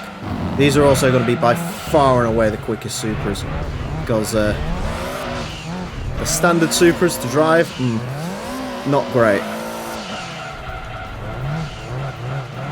I think this is just one of those cars where, like, my original drive of it was nice, and now that I'm trying to push it, it's exposing the weaknesses in the way this thing drives. which is a shame. Yeah, I definitely think there's... Oh, we're off course, so let's just quickly get back on course, because that's the way this track works. Yeah. I think this could go quicker, definitely, without a shadow of a doubt, but there you go. Unfortunately, it can only go as quick as my driving ability will let it, so that's the way it goes, I'm afraid, sometimes. Not bad though. I mean, to be fair, that lap was pretty spot on, but I definitely think this could go quicker. 29.451. That will place this into 17th place. Interestingly, it's now slightly quicker than the Toyota Corolla rally car, which are two Toyota race cars that shouldn't really mix. As mentioned, it is about 0.2 up on the Calsonic GTR. It is down on the Zanavi Silvia that we had go round, and the NSXR LM GT2, although that's not really the same sort of car. Slower than the Chaser LM edition, so yeah, I mean, like I say, there's more of these cars to come. I don't think I drove that to quite the best of my ability, I'll be honest, but you get 6 laps, and sometimes, unfortunately, this is where you end up. The 1996 Subaru Impreza WRX Sedan. No STIs here, this is all just a normal WRX, and the reason it's here is because it's green, basically. I really like the fact that all the Imprezas, or for the most part they do anyway, until they got to 97, 98, and then they got lazy with the racing modifications on them. This sort of era, between like 94 and 96, all of them have different colours, so you can end up with some interesting results, and this green WRX is one of those. 4-wheel drive, 381 horsepower, 1067 kilos. It is going to be quick, but it's not going to be sort of top of the leaderboard quick. But either way, we'll find out just how quick it will be with 6 laps of the Motorsports Land track. It's going to get those 6 laps at the best time it possibly can. Our current leader is the Ford GT90, a 29.180. This Impreza unlikely to beat that.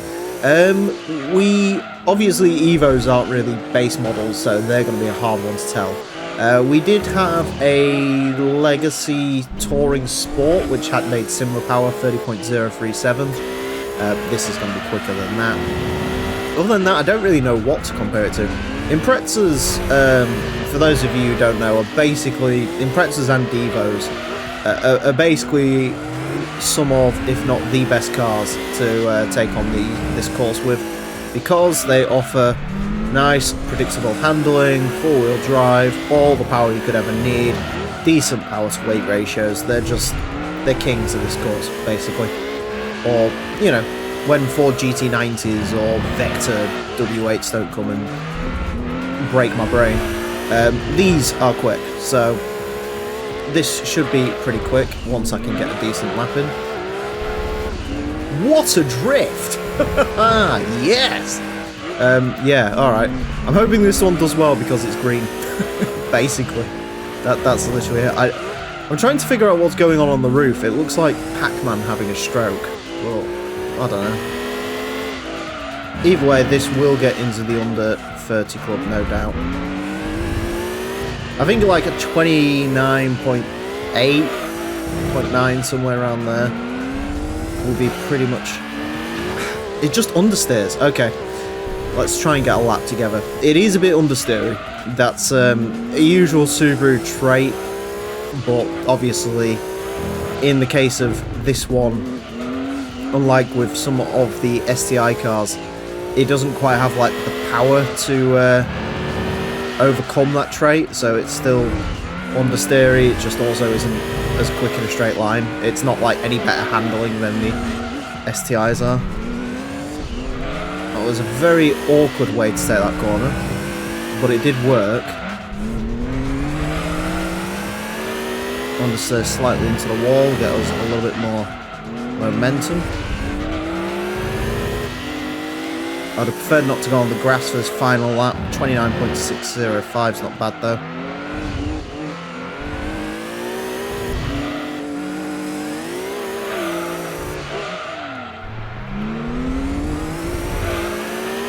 There we go. Get it round. Oh, is it going to be quicker? Is it not? That's the real question. Nail that last corner. To the line, 29.464. Oh, that was a workout. That was a real workout. Yeah, that's basically sort of where I was expecting it to come hang out. It's quicker than an STI wagon, actually, so I suppose that's going to be an interesting point on these. Are the standard WRX sedans going to be quicker than the STI wagons because they weigh less? Be an interesting thing to see there, but no. Maybe you could have gone quicker, but honestly, that last lap was highly stressful. I didn't like that. But I like the time I got. 29.464 is going to place it basically around the time place where that Supra ended up last time. It is a thousandth of a second off of the Toyota Corolla rally car. It's quicker than the Escort rally car, quicker than a Galant VR4, a load of Skylines. It is quicker than an STI wagon, which is something to note. It's about 0.5 up on the standard version of this car, the wagon without the race mod. So, interesting. I don't really know what we can get out of that. We know Imprezas are quick. We know these aren't going to be as quick as STIs, but yeah, good. Interesting. Yeah. And also it's green. Did I tell you about that? I think I might have told you about that. The 1998 Alfa Romeo 156 2-litre twin-spark 16-valve. One of many twin-spark Alfa Romeos in this game, and that's definitely not a bad thing. I love the 156. It is an absolutely stunning piece of design, really. Comes in all sorts of fantastic Alfa Romeo colours. This one is not going to run the racing modification because the V6 exists, which has a little bit more power, so that's going to have the racing mod. Unfortunately, only 2 156s in this game, as opposed to 3 166s, and none of them have race mod. Speaking of 166s, we have had one of those go round, and from what I remember, it was alright. A little bit heavy, but it was alright. So it'll be interesting to see how this gets along, considering this is the 2-litre. That was a 2.5 V6, so that made a little bit more power, but obviously would have been heavier. There is also a 166 with the 2-litre twin spark, which that'll be slower. Anyways, front engine, front wheel drive, 356 horsepower, 1,112 kilos of weight. Let's go ahead and get in to 6 laps of the Motorsports Land track, where the 156 will have the chance to set the best time it possibly can. Our current leader is the Ford GT90, a 28.180. The 156 twin spark is unlikely to beat that. In terms of where this car goes, I don't really know. I want it to beat the 166, 31.238. I think if it beats the 166, that will be a win for it. It is a pretty average car in the grand scheme of this series, so realistically, somewhere around the 31.5 will do it well. 31.6 certainly ain't bad though. What else we have? In terms of saloons, Vauxhall Vectra 31.122. We've had the Honda Accord, which is a 31.1. I don't think of other sort of saloon cars we've had. We've had quite a few. Primera, they all seem to be not particularly great. Primera 31.2, the 166 31.2. So Toyota Corona, sorry, 31.3. So yeah, it's gonna be somewhere around that lot. Ideally, we want it to be quicker, but somewhere around that lot.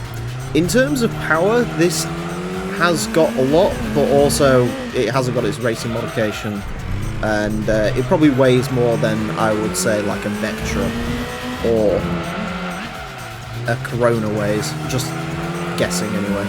The Corona had racing mod as well. Well, it's quicker than both of them, so that's good. The Italians have been doing quite well on this course, it does have to be said. Fiat Punto is one of the quickest front-wheel drive cars we've had around here, and that only had like 237 horsepower, so this with racing mod would probably be absolutely magnificent. It drives pretty good. The power is the one thing that I'm like blown away by in this. It does feel a little bit front heavy, which is a shame. Oh my god. This thing's a monster. 30.226. And that wasn't even that good of a lap. Can we get an Alpha 156 stock into the under 30 club? I don't think I'm going to be able to, but alright, here we go. Let's run up for this final lap. Let's really give this the absolute best chance it's got.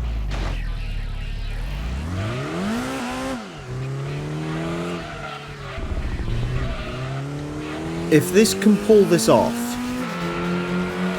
I will be absolutely astounded. Pushes a little bit on that front end when it goes into there. But the power on this is so good.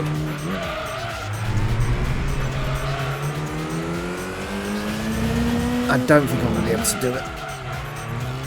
Although, to be fair, that was a messy final bit.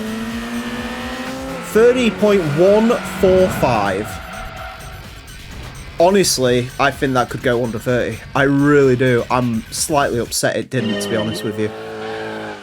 What on earth were they feeding this thing when they made it? That is insanity. Absolute insanity. A 30.1545. And in case you're thinking, oh, it's because you took that hill. Like, no, the hill's not any quicker because you lose all momentum on the ground when you take that hill. That could have gone under 30. That really could have... you'd have been absolutely pushing it to its limit, but... Wow. 30.145. That's the quickest front-wheel drive car we've ever had go around the course. It's quicker than the Eclipse, which had like 400 horsepower in racing mod. That's just... What do you say to that? 30.145. That will place it into... I can't believe I'm saying this.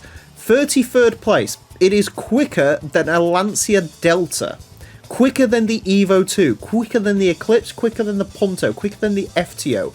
Quicker than a V6 Clio. Quicker than an Audi A4 Avant Quattro. Quicker than a V5 Golf. Quicker than an Integra. What just happened? What? What actually just happened?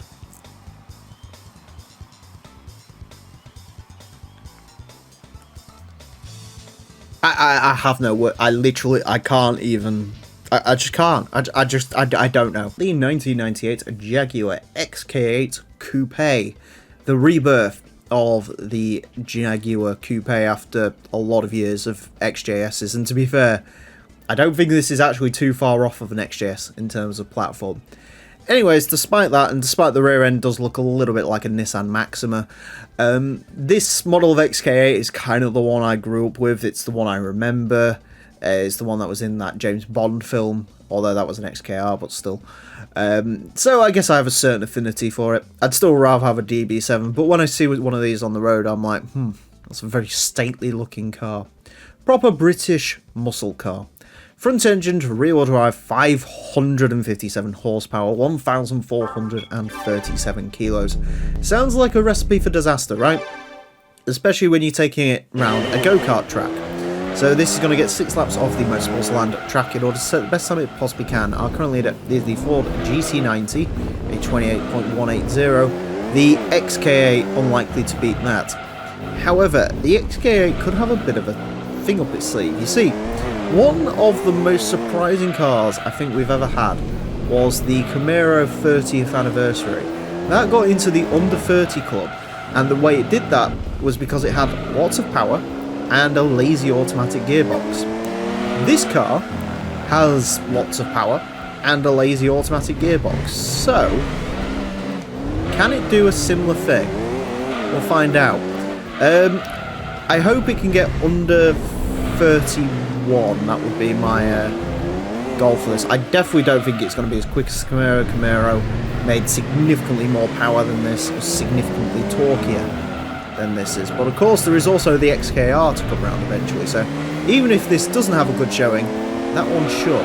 31.079. We're getting around Toyota Supra territory. I believe the Supra RZ, which didn't have a race mod and had more power than this, that was a 31.001, I think.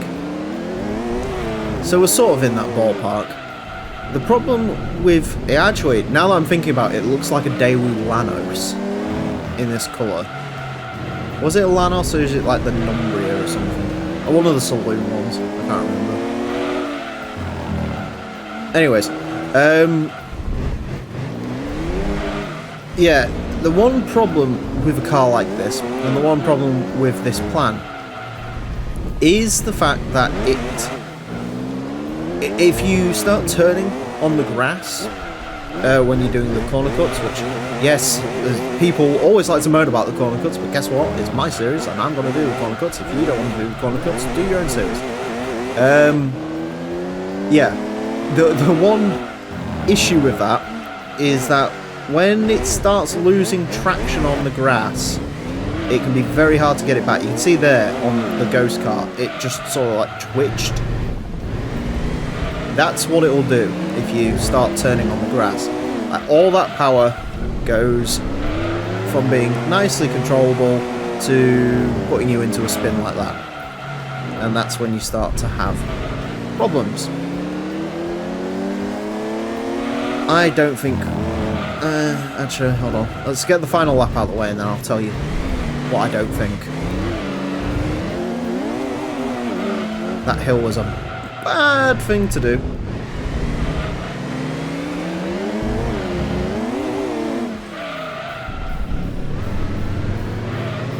Come on, car. 2 more corners to go. Please don't get the corner cut penalty here. On the grass, bollocks, that ruined that lap. Could it have gone quicker? Possibly, but I will take that. Considering what this car is, that's a hell of an achievement, really.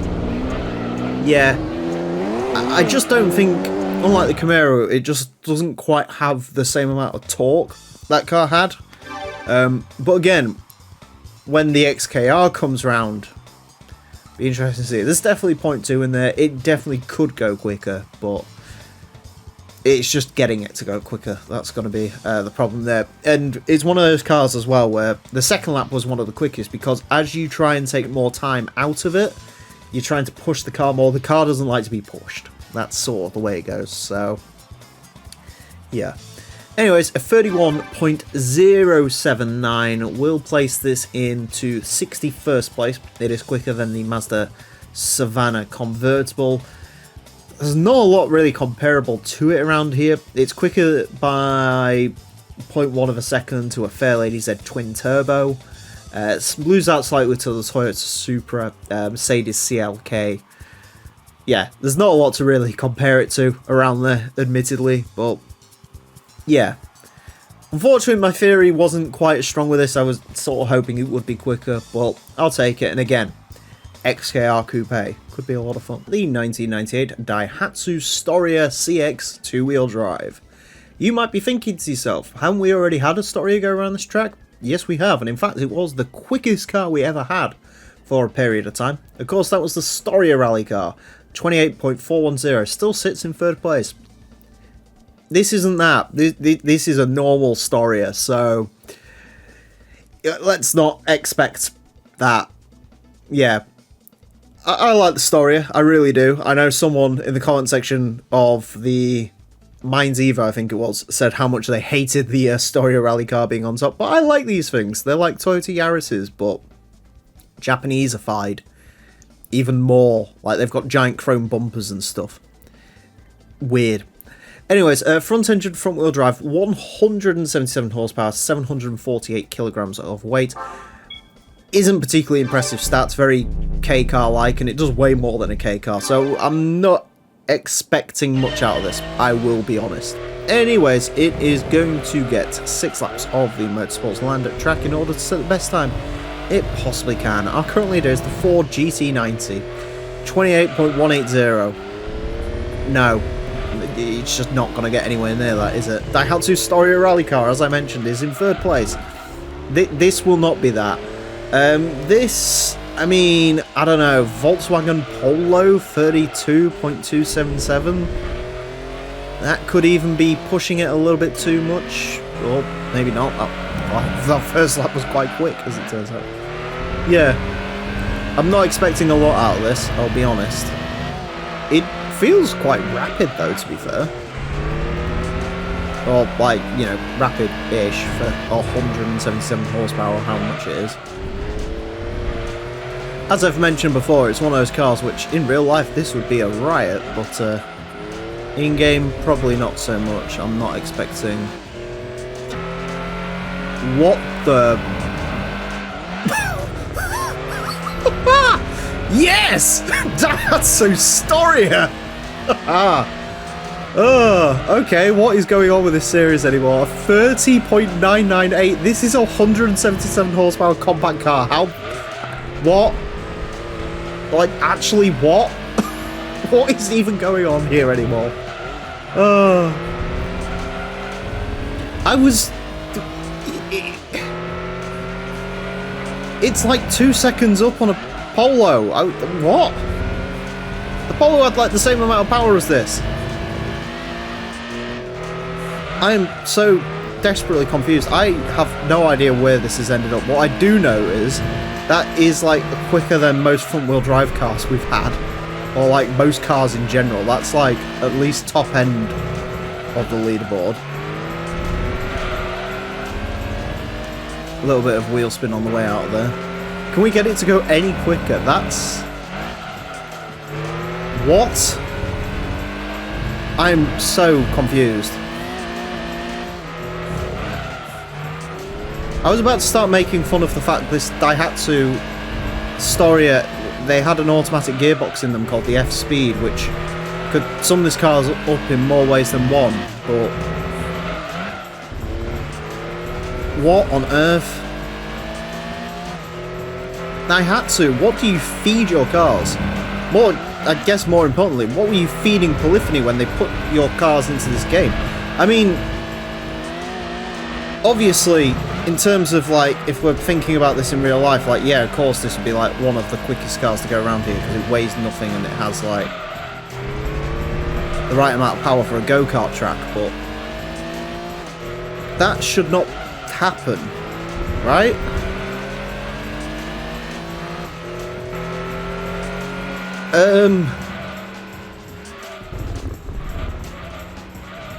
Right. Okay. You know what I was saying before? Like, a couple of episodes, actually, when we had that Mini with, like, 144 horsepower, I was like, that's the lowest horsepower, the highest up the leaderboard, really good thing. Wasn't even the quickest lap. There's, like, 0.2 in there. Yeah, you know what I was saying about that Mini? No, it applies to this now. Unbelievable. I don't even know what to say anymore. 30.998. Okay. It goes into 55th place. It is 1,000th of a second quicker than a Demio. It is 3,000th of a second quicker than a Toyota Supra. It is quicker than a Honda NSX. It's quicker than a 106 Rally. It's quicker than the Fiat Barchetta. Quicker than a Jaguar XK8 Coupe. It's like 0.4 up on the Corsa, and the Corsa was stupidly quick for its size. I don't even know what you say. What do you say to that? It could have beaten the Mercury Cougar, and the Mercury Cougar has like 3 times the power of this.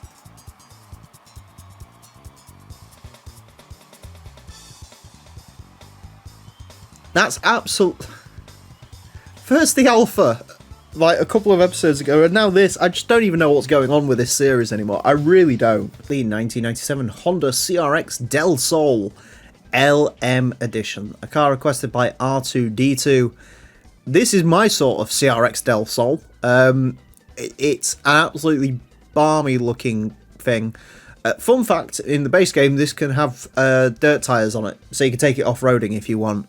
Unfortunately, it's not four-wheel drive. If this was four-wheel drive, then this would probably completely blitz the leaderboard, but it isn't, so we'll take it as it is. It is mid-engined rear-wheel drive, as perhaps some may think the Del Sol should have been from the start. 626 horsepower, 890 kilos. Very good power to weight ratio. The torque is very Honda. I think this might also be naturally aspirated, so we'll see how this gets on. It is going to get 6 laps of the Motorsports Land track in order to set the best time it possibly can. Our current leader is the Ford GT90, a 28.180. The Del Sol, should it be well behaved and good, could maybe go towards that end of the leaderboard, but I doubt it. I'm going to say, I don't really know what this compares to. Where's the GT1? 28.823. Sort of similar to that car, kind of. Except the GT1 had more power, I believe. Significantly more torque, and of course that's a Le Mans race car, so that is going to have more than this thing should in theory. So, I don't really know. I don't know what this is going to do. The lack of torque and turbocharger, I think, is going to hurt this one. But so far so good, 29.171. It's definitely going to go towards the top of our leaderboard. I also like, normally, just so you know, this is a licensed prize car. I think it's International C, this one. I'm not sure. For me personally, I would have preferred to have the red one normally, but this black one kind of looks like an Adidas tracksuit, so it's very guppy going on here. So I'm into it. I think, without looking at the leaderboard too much, this is got to be the quickest Honda we're going to have for quite some time. It might be quickest Honda ever, to be fair. The actual power figures and stuff on this, it feels nippy. Like, I can imagine this in like normal racing is very, very quick. The one issue I'm finding a little bit with it is a little bit front limited. I would like a little bit more grip on the front end. But again, if you tune this and stick the downforce up on it, I have no doubt you could solve that problem. Also, it does lose traction a little bit. Right, let's give it a run up. Currently, as it stands, 28.740 would put it into 6th place. It's around about the CLK race car, which isn't bad. Cerber LM, 28.620. Can it beat the Cerber LM? That is also a very bad way into that corner. Yeah, Cerber LM, that's what I want to beat with this, Cerber LM. Let's see how it does.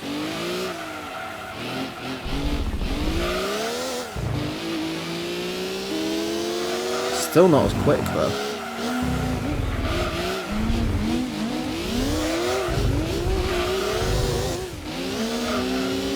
After all that run up, I can't throw away this lap in the first like 30 seconds or that.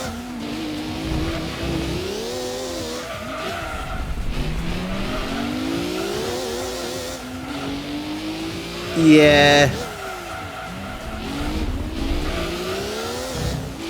I am going to, just out of my own curiosity.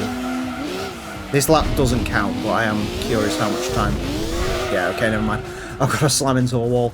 28.740. It could go quicker, definitely. Realistically though, is it going to be a GT90 beater? No. Is it going to be even like Evo 5 stock beater? Probably not. Yeah. It's good. It's a really nice car to drive, but it's just not quite. I think if it was either four-wheel drive, if it had a little bit more front-end grip, or it had a turbo on it so it could make a little bit more power, definitely. But I think it's our quickest. Nah, Cerber LM was naturally aspirated. It's up there though, 28.740. Definitely not bad. I think it could have gone quicker, but that's not bad. 28. What was it? 740? 740 will place it into 7th place. So it has beaten the GT1 race car, which is good. Slightly slower than the CLK race car, which I think is quite comparable to this, really. Yeah, I mean, it's quicker than the Chaser LM edition, so it's not the slowest LM edition we've had, but yeah, it's good. Don't get me wrong, it's a really... I love driving it. I think it's a fantastic car to drive. I think it'd be some serious fun in some of the races in this game, but when it comes to this course, it's just missing that little extra that I think really could launch this towards the top of the leaderboard. But nevertheless, still an awesome little car, and as much pain as it is to golf the licenses, could be worth it for this. The 1991 Nissan Skyline GTS 25 Type S R32, a normal rear-wheel drive Skyline. Yes, these exist. They're not all all-wheel drive. Some of them are rear-wheel drive, and this one is that. And this one is pretty normal. 323 horsepower, 1,121 kilos. Interesting to see how this gets along. It is going to get 6 laps of the Motorsports Land track in order to set the best time it possibly can. Our current leader is the Ford GT90. A 28.180, this Skyline is unlikely to beat that. This Skyline, I don't really know. I mean, we've got a Silvia S14, 31.848. I'm hoping this is quicker than the Silvia. I'm hoping the rear-wheel drive Skylines are quicker than the Silvia. But it remains to be seen. They are heavier. I mean, 300 ZXs, 31.650, I think, was a naturally aspirated one of those. So, somewhere around there. I will say, as much as, you know, obviously we do prefer our Skylines 4-wheel drive and GTR or whatever, I do quite like the clean styling of these more normal R32. I think it shares that with the GTS 4 as well, this sort of more aerodynamic bonnet, which I quite like. I mean, I'm saying I prefer my Skyline 4-wheel drive and all that. I really prefer my Skylines in 4-door saloon and as normal as possible, just because I think that really throws the perception off that most people have over these things, because, you know, they're not all fire-breathing sports car monsters. The Skyline was just a normal car, really. I mean, it's like the equivalent of a Japanese Ford Mondeo, really. I mean, I don't even think that's that far off the truth, you know. Reasonably peppy engines, you know, a little bit of sporting pedigree and a good nameplate and stuff, but that's quick. 31.005, that's quick. Wow. Alright.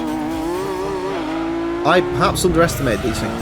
That is actually really not far off of a twin-turbo Supra. Now, the reason I'm going to put to you that that has happened is because this is an extraordinary handling car. Honestly, this feels 4-wheel drive. It doesn't even feel like it's rear-wheel drive. I am getting virtually no rear slippage whatsoever. And of course, now I say I am. But this just feels so planted. Especially, like, I drove that Del Sol last time out. This feels like it has more traction than that Del Sol did. Now, admittedly, it's got half the power the Del Sol has, but still. For a naturally aspirated rear-wheel drive car, and again, I mean, statistically, it's not even that impressive. It does way less than the Fairlady Z, but still, this drives really nicely. Can we go any quicker? That's the question. Some may call it $1 million one. I will call it about a second. I don't know. What do I earn from ad revenue on these videos? Probably not a lot.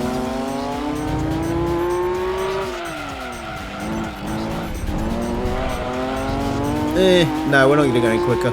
But we don't really need to. 31.005, and I mean, other than when I crashed, it was pretty consistent in the old lap times. That's good. That's really, really good, actually. I'm happy that the Skyline did as well as it did. To be honest with you, with how nice that drove, it wouldn't surprise me if some of the more unruly, you know, GTRs with major power that just can't keep the traction under control. It wouldn't surprise me if it might be quicker than some of those, potentially. But, yeah, wow. 31.005 puts it into 59th place. It goes between a Toyota Supra and a Honda NSX, but for both of those cars, unfortunately, it's not the skyline they'd really want to be between them. Marginally quicker than the CLK 200 Sport. It actually just misses out only by a fraction on the quickest 300ZX we've had, which is a 39.962. Yeah, slower than a 200SX by about 0.1, 0.2 of a second, but to be expected because that makes more power. It's good. It's really good. I like that. Good car. Good car. The 1995 Mitsubishi GTO Twin Turbo MR. This should be pretty good fun. I love the GTOs, the 3000 GTs. They're my favourite of the Japanese sports cars. Admittedly, this second generation is probably my least favourite, but it's an MR, so it's got the cool BBS wheels, which do redeem it some. I do have to admit, I've been a little bit scared about letting one of these on the course again. We've had one other GTO go around. It was a 92 twin turbo, and it was one of the fastest cars we've had. Even now, it's in 10th place at 28.869, and I'm a little bit worried that it was a bit of a flash in the pan, that was just an extraordinary lap, and no other GTO is going to get anywhere close to it.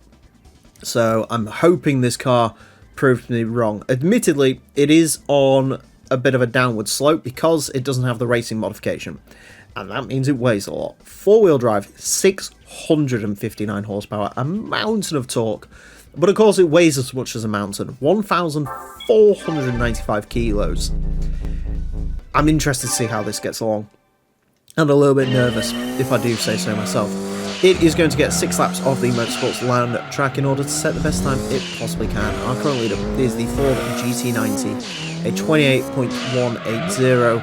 This car is unlikely to beat that. Where's this going to go? I don't think it's going to be as quick as the twin turbo car we had around the 92. I want to get it into the under 29 club. I'll be happy with that. That first lap gives me confidence we'll get there.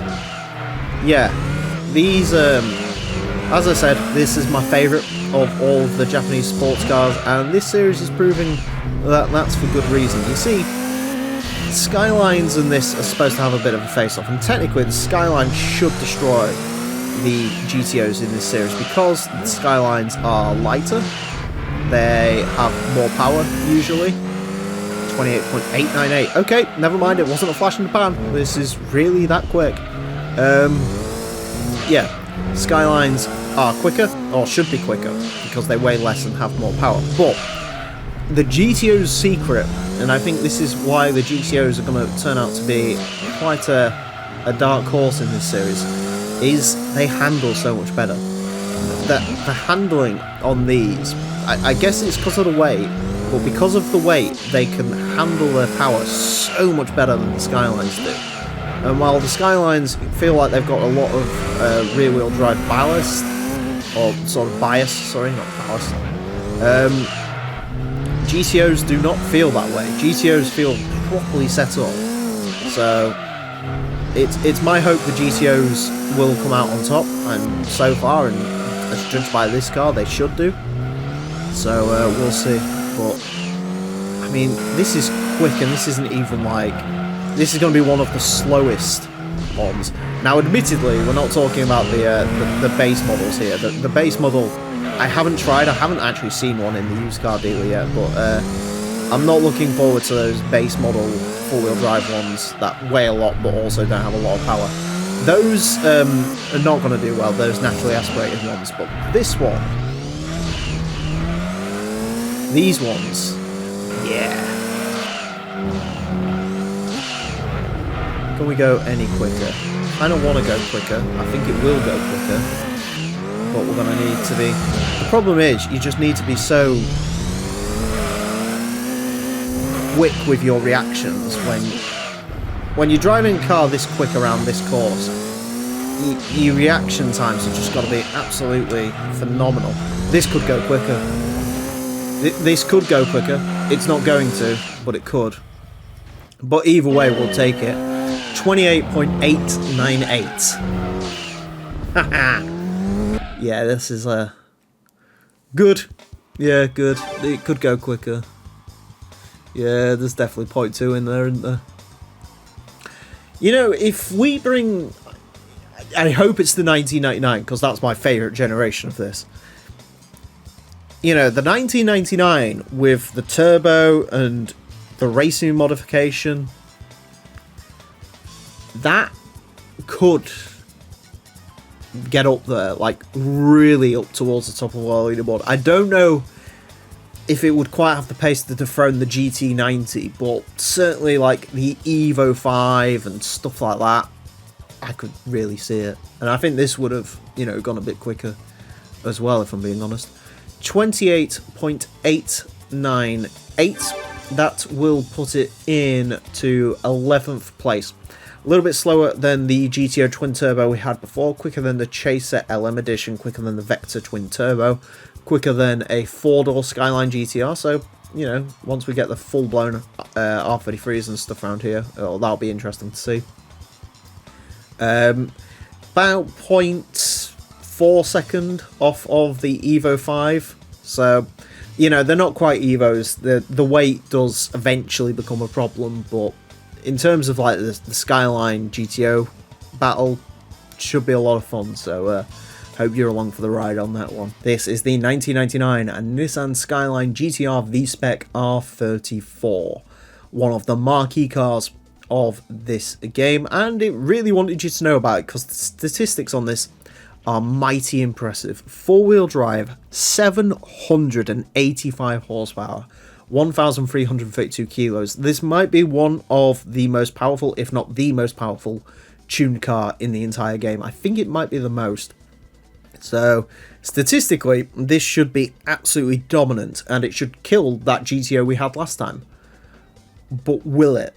And that's the interesting point with these, because the Skylines, we've had quite a few of them go around now, and don't get me wrong, they've been quick, but they haven't been massively quick. The quickest one we've had has been a 4-door R33, 29.068, which is nowhere near, or I say nowhere near, not quite near the GTOs, so be interesting to see how this one deals. Anyways, it is going to get 6 laps of the Motorsports Land track in an effort to set the best time it possibly can. Our current leader is the Ford GT90, a 28.180. This R34 could beat that if it's controllable, but will it be controllable? That is the million-dollar question. Straight away, doesn't feel like it.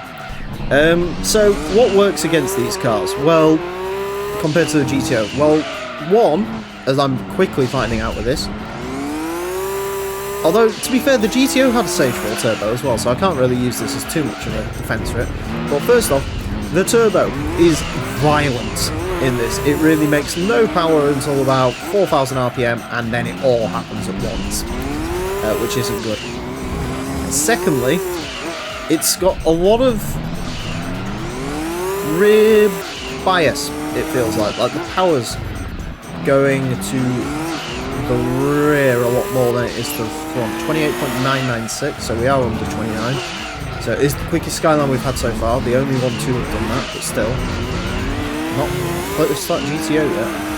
You can actually see, if you read the splits, through that first sector, it is up on the GTO, because it's, you know, speed traps and everything. It is a lot quicker. But through sectors 2 and 3, it just cannot match, because the GTO was so much nicer handling than this is. So, I mean, we'll try with it, but see, I'm trying to concentrate on forcing this around a lap. It's really difficult to drive. It really is. Absolute handful. So, I think Stage 3 turbo would make this better. I think a bit of tuning would make this better. I know, obviously, you don't want a 50-50 weight or power distribution on a 4-wheel drive car, obviously. You know, you don't want all the... because otherwise you just get mountains of understeer. But I will probably take mountains of understeer over what this is doing right now, because like I say, it's not very controllable. It really isn't. Trying to just get it to behave. Right, final lap. What I could really do with is like that first lap, but with a better final sector. Hitting both of the walls isn't helping. No, I don't think it's going to go any quicker. It just can't. That's the problem. Oh, well, I mean, it could. But this is nowhere near as nice to drive as that GTO. Nowhere near. I will admit that final sector was very messy. But still, I mean, this ain't it. At the end of the day, it's not as good. And that's just the harsh fact, really. Yeah. Could go quicker. No doubt. No doubt in my mind. You can see it there. You know, if you got the absolute perfect lap out of this, 28.5. Possible. But you can't. It's not controllable enough. It hasn't got it. You can see... Look at the second and third sectors. It's not quicker than the GTO in any part of that. And it is so much quicker. You know, at the start of the lap, you can get 0.3. But then you lose it all through second, third sectors. Yeah. Bit of a shame, but there you go. 28.996 will still put it into 13th place, and to be fair, it is still megally quick. It is fractionally up on that 4-door GTR, but again, that weighed more, so it's more controllable. Quicker than an Evo 4, quicker than a WRX STI version 3. It's a quick car, and it's the quickest GTR, and I have the most faith in the R34s, but they're just not as good as GTOs. Both in my personal opinion and evidently on the track. The 1998 Daihatsu Move SR XX 4-wheel drive. Hell yeah. Not quite as stylish as the previous Daihatsu Moves, but nevertheless, this is ready for war. 4-wheel drive, 193 horsepower. This might be one of the most powerful key cars in the entire game. 784 kilos, so it's one of the heaviest as well. Yeah, should be interesting. Daihatsus have an interesting relationship with this course. Either they're terrible or they're ridiculously quick. So, not sure what side of history this is going to fall on, but we'll see. It's also got a cute race mod, the Castrol colours. There's 3 colour options on this as well, and they're all basically the same. So I went for the cream because it's the most offensive. Obviously, this isn't quite as cool as the Move Aerodyne Custom. Anyways, it's going to get 6 laps on the Motorsports Land track in order to set the best time it possibly can. Current leader is Ford GT90, 28.180. Daihatsu Move ain't doing that, is it? In terms of where this is going to go, where's the other Move? We've had a few of these. Daihatsu Move CX, 36.376. Well, it's quicker than that. This should be aiming Suzuki Wagon-R Aero RS at 32.876. So, the battle between Daihatsu Moves and Suzuki Wagons, which is truly, you know... Last time we had the GTO versus the Skyline, we've had Impreza versus Evo, but you could argue just as thrilling is Move versus Wagon. Really. And that's why I'm here. I just want to see which Suzuki Wagon-R is the best Suzuki Wagon-R in the game. And you do too, I'm sure. You're not watching this for the Scudos, that's the Suzuki you want the wagon. Anyways, yeah. Daihatsu Move, this one isn't as cool as the other ones, it's not quite as blocky, it's got a sort of normal... So it's like got a Daihatsu Quares face on a Move, which does look a little bit weird. I actually completely forgot this Move exists in the game. I'm not gonna lie. Admittedly, for you to forget about many of the key cars in this game won't take a lot, but yeah, especially the Move 1998, I forgot about this one. You might also see I'm a little bit driving a bit weird here because I'm so used to driving that R34 in the GTO now, where the braking points were like very sudden and early. Whereas obviously on a Daihatsu Move 1998 you don't have to brake so early. Yeah. So far not bad. It's not as good as that Daihatsu... Actually, I think that had less power than this as well. That Daihatsu Sirion we had out a little while ago. That was like monstrously quick. This isn't that, but still not bad. Wow, okay. 32.439 on its final lap. Can it go any quicker than that? It is trashing the Suzuki Wagon-R Aero RS currently. Although that was one of the very, very first cars to go around, so... I don't think we're going to go any quicker than this, but still, I mean, it's not a bad place to be. I think this is one of the quickest key cars we've had. If not the quickest, actually. It's the most powerful, so I'm not surprised. Could actually go a bit quicker, I think, as well. Anyways, 32.439 for the Move. Yeah, pretty consistent on that lap, I do have to admit. Maybe 0.1 in there, but I don't think there's a lot. 32.439. We'll put this into 107th place. It goes in between a Plymouth Cuda and a Mini. It is quicker than a Toyota Altezza, quicker than a Subaru Vivio, which is the previous quickest key car, I think. So, yeah, it's doing alright. A lot quicker than the other Daihatsu Move that's gone round so far.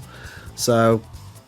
yeah, all in all, very good. Obviously, for me, I hope the Aero Down Custom destroys this thing, because that's a much cooler looking Daihatsu Move, but we'll take it. You know, this, yeah. What a battle. The 1998 Ford Mustang SVT Cobra. Can you believe it's been 125 episodes and we haven't had a Mustang yet? Well, today we are going to rectify that. This is a pre-facelift SN95, and this particular one's got quite an interesting race mod, basically based off the Bondurant Driving School livery, I believe, which seems to crop up quite a lot in games, because Forza had it on the Corvettes as like an option. Anyways, front engine rear wheel drive, 467 horsepower, 1,316 kilos. Now, statistically, that's nowhere near as good as a Camaro, so I guess that's what side of the fence Polyphony was on. Obviously, if you've been around this channel for any length of time, you know what side of the fence I sit on. Mustang superiority. Let's go kill some crowds. Anyways, it is going to get 6 laps of the Motorsports Land track in order to set the best time it possibly can. Our current leader is the Ford GT90, so another Ford. It's a very different Ford, but it's a Ford nonetheless. 28.180. This Mustang unlikely to beat that. The Mustang, I don't really know. Where's that Jaguar XK that we had? I think that was like a 31 point something. Somewhere around there, I guess. It hasn't got the power of the Camaro, so I don't think we're looking anywhere near that. And I don't think it's going to be the same sort of tactic that we used on that Camaro, namely because this feels very nice to drive. Alright, not what I was expecting from this so far. We have had a bit of a lack of muscle cars, I feel, in the last couple of months, so we're going to try and rectify that. We're going to bring some more American stuff to the track. Of course, there's not a massive selection of muscle cars in this game, but we'll try, you know. 31.032, it's definitely not bad. Oh, that, on the other hand, is very bad. Don't do that. Do you know what, actually? Mercury Cougar, 30.915. They make a similar amount of power. You could argue both, you know, very long and, you know, undamaged marks. You know, Mercury Cougar, Ford Mustang. Let's go around there, I guess. Be interesting to see how the other Camaros do. I think the Camaros have... Now, I could be wrong with this, because I'm fairly certain I got called out for saying it in the video, but I think the Camaros in this game may have Corvette engines, and that's why they're so much more powerful. I should also be quick to mention that this is not the most powerful Mustang in the game by a long shot. I think the 99 model can have significantly more power than this one can, so If you want a powerful Mustang, don't worry. But I wanted to drive this one because I quite like this sort of weird generation Mustang. For me, my favourite Mustang is the new Edge SN95s. I will admit that. As bad as that probably is to, or sacrilegious as that should be to some Mustang people, it's like that, and then the generation after it, the GT500, 07 GT500, before they started adding all like the wide body stuff to it.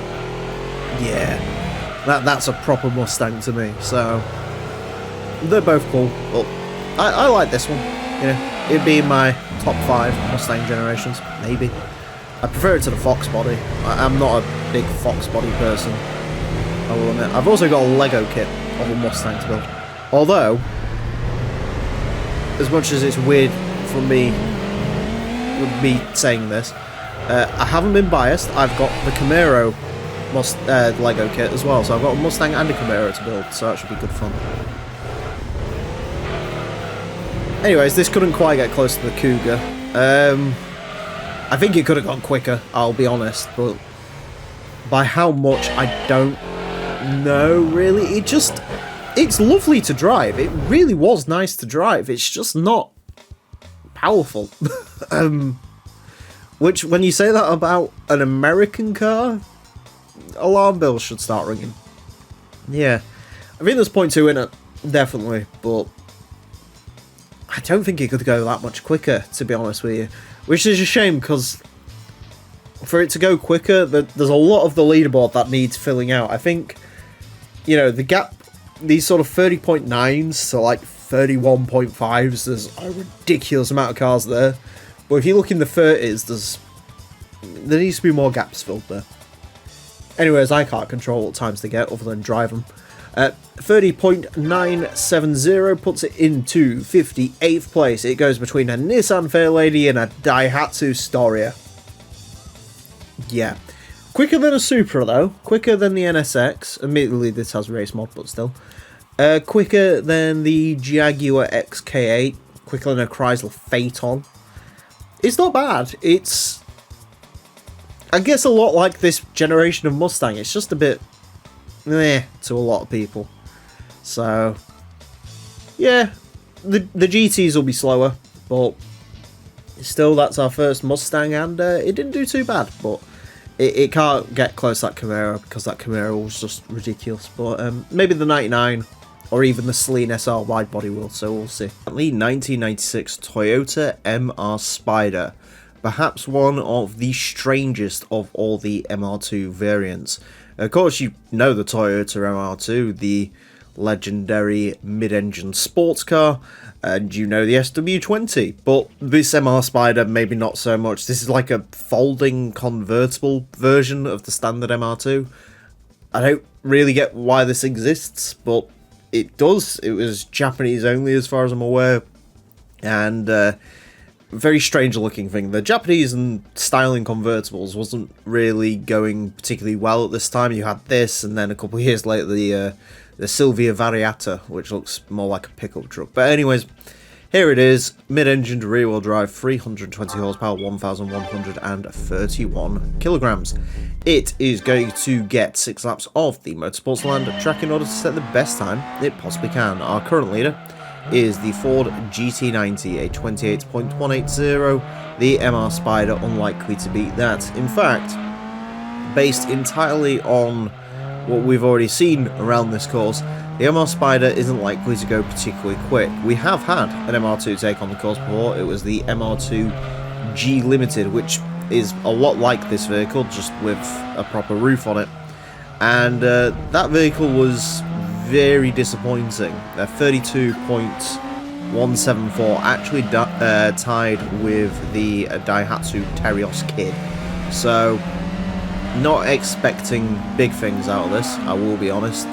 Unlike the turbo MR2s, obviously you can see naturally aspirated, drives quite nicely.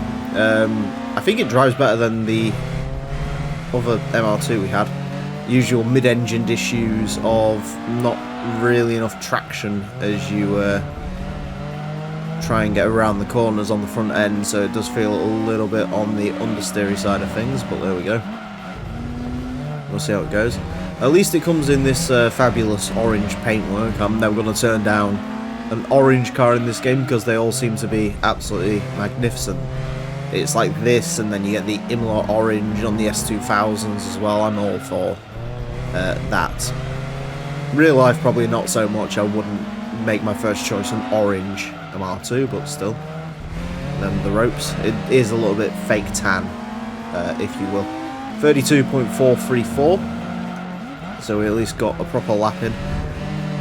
To be honest with you, I don't really remember the G Limited all that well. I think the G Limited was lighter than this, so realistically this should be slower than that, but we will see. So far, it seems like it's a pretty mediocre thing, I'll be honest. I don't know what gearbox is in this. 32.149. What is in this? It is a 5-speed. Okay. I was a bit worried it might be a 4-speed automatic MR2 for a second, though. Or MR, I should say. Considering it's the MR Spider. It's very slightly quicker than the G Limited at the moment. Very, very slightly. But I mean, like, there's thousandths in it. So, yeah, I suppose it's about where these are going to be. It's a bit of a shame, really. But I mean, mid-engine cars around this course, with the exception of maybe the NSX, which turned out to be alright. They haven't been doing too hot. Oh, and the Vector as well, but the Vector's a different kettle of fish entirely. These sort of lower-powered mid-engine cars, stuff like this, the Lotus Elises, they just aren't all that impressive. They aren't very well set up for a course like this. You'd think they'd have like this sort of tight, nimble handling, and they just don't have that on their side, so it is what it is. Anyways, we are not going to go any quicker on this final lap by the looks of it. And to be fair, that lap I did before was pretty darn good. 32.149.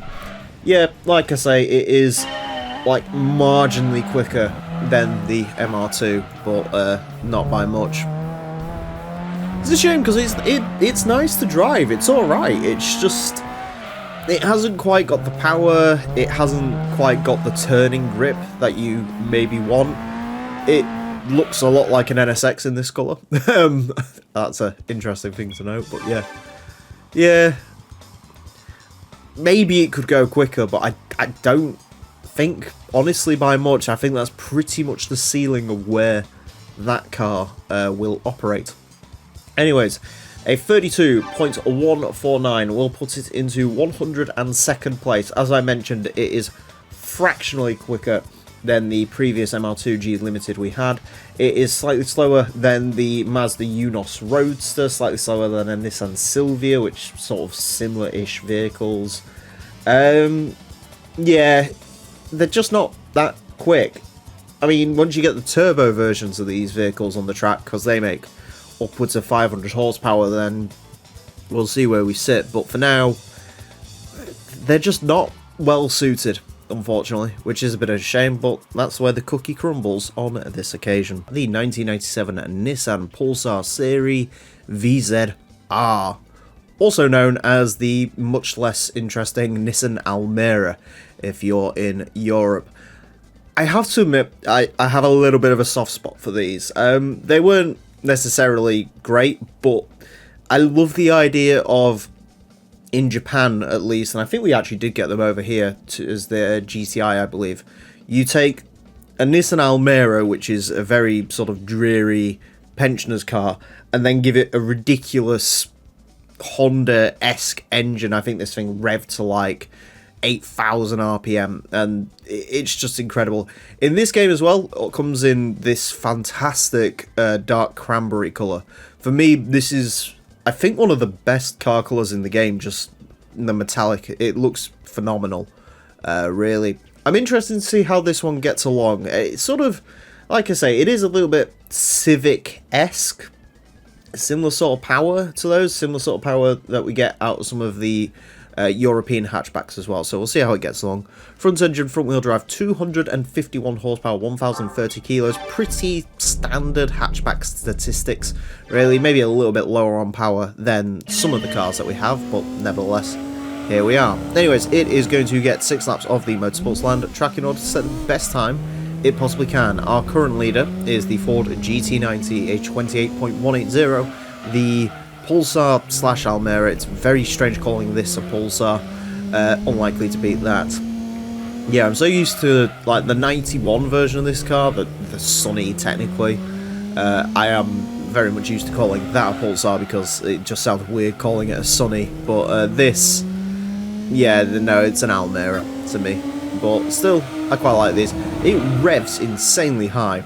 Unfortunately, revving insanely high on a course like this isn't necessarily the best thing. We've seen that with a couple of the sort of more normal Hondas, and I think some more naturally aspirated Japanese cars, you know, they, like I say, they rev to insane levels, but unfortunately the actual overall performance of them isn't anything to write home about, and I fear this car may be somewhat similar. 32.551 on its first flying run is not the best. Admittedly, this first corner was not taken the best, but you'd want this to be sort of 31.5 at the absolute minimum, but we'll see. That's Peugeot 306 territory.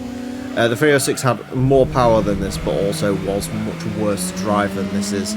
So, hopefully, we can get it a little bit further up the old leaderboard than what we are at the moment. 32 dead. Okay.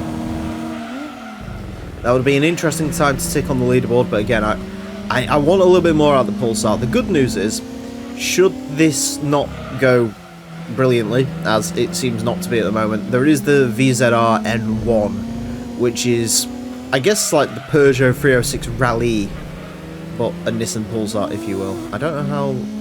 Okay, so that first gear lasts until 70 kilometers an hour. I think the gear ratios in this are hurting it a little bit, because it's not... Like, I'm not really getting out of second gear in it, and for something this high revving, that's sort of what you want to be doing. You want to be always in that power band, and this just does not let me be in the power band. Yeah. It's a shame, actually. It really is a shame, that, because this is probably going to be one of the slowest front-wheel drive hatchbacks we have go round, by the looks of it. But it's just not... The gearing on this is terrible. And it's not all that quick, I'll be honest. Even though it's 250 horsepower, you know, we get 250 horsepower out of the Mazda Demio, and this is not as quick as that. I'm trying to use that first gear, but it's just not working out for this car. Yeah. It's a big shame, but it's the gearbox on this that's really letting it down. I thought this would be like short shift. It's not an automatic or anything. It's just not... It's not geared properly, unfortunately, and that's incredibly disappointing for the poor Almera. It does have to be said. We haven't got a lot down that side of the leaderboard. I'm surprised, although it is slightly quicker than something which I guess is comparable, which we'll speak about in a second. But yeah, it looks fantastic, but just not. And that lap was the quickest. Maybe it could go quicker. I think if you had a different gearbox in this, you could cut at least half a second off its time. But as it stands, it's just not geared right for this course, unfortunately. So, well, we've seen this before with cars like the Toyota Altetsa, BMW 740i, stuff like that, where they're just not quite as well set up for this course as maybe you'd want them to be. But either way, a 32 dead will put this into 99th place. Now, interestingly, if you look at what it's around, it's not too bad. You know, it's only slightly off of a naturally aspirated Honda Integra. It's slightly quicker than the CRX Pro 2. The closest rival, obviously, here is the Mitsubishi Mirage, which is sort of a similar level of meh to drive. So, if you look in that aspect, it hasn't done too bad. But then when you remember the Mazda Demio is over a second quicker than this, it's just not it, is it? Really? So, a bit of a shame for the Pulsar / Almera, but I guess it was a dreary car, non-tuned, as we've found out even when it's tuned, it's not the most exciting. But at least it comes in a fantastic colour. The 1967 Mini Cooper 1275S Mark 1. And I thought I was being really clever with this episode because this date, if this goes out when it should do, coincides with the ending of the Monte Carlo Rally. The problem is it coincides with the 1965 ending, because I thought this was a 65, not a 67, which ended 5 days early. Anyways, it's here now. We got the Monte Carlo winning Mini Cooper to go ahead and have fun with, and to be honest with you, this should be a little bit of a pocket rocket. Front engine, front wheel drive, 243 horsepower in a Mini. That's like 100 more than that other Mini that we had not long ago. 700 kilos of weight, good amount of torque. This, I mean, in theory, this should be like absolute dominance around this course, but how quick it will be remains to be seen. Anyways, it is going to get 6 laps of the Motorsports Land track in order to set the best time it possibly can. Our current leader is the Ford GT90, a 28.180, the complete polar opposite of this car, and yeah, this isn't going to be threatening that.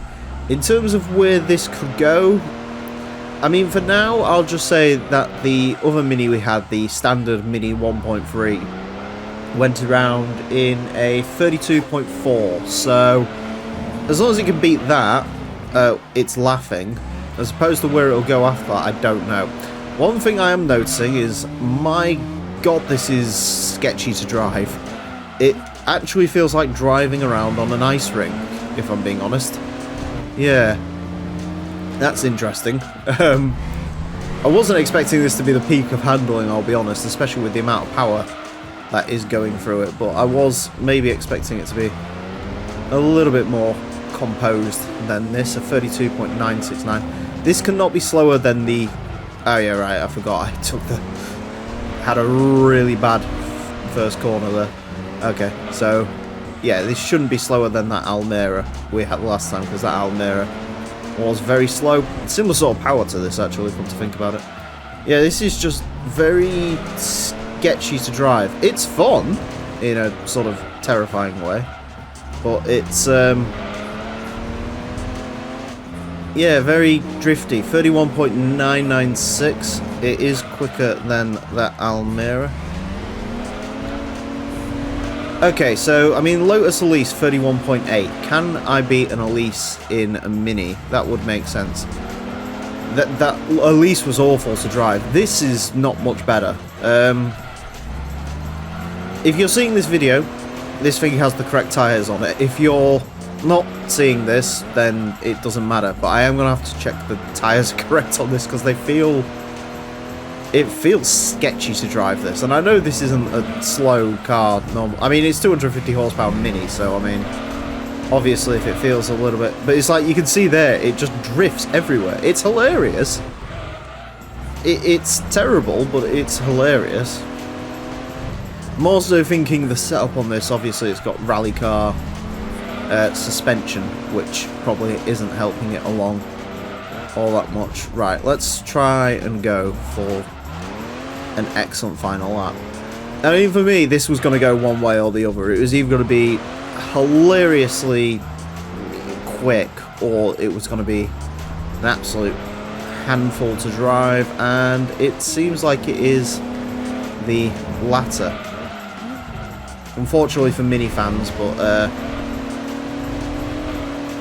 you know, such is the way it sometimes goes.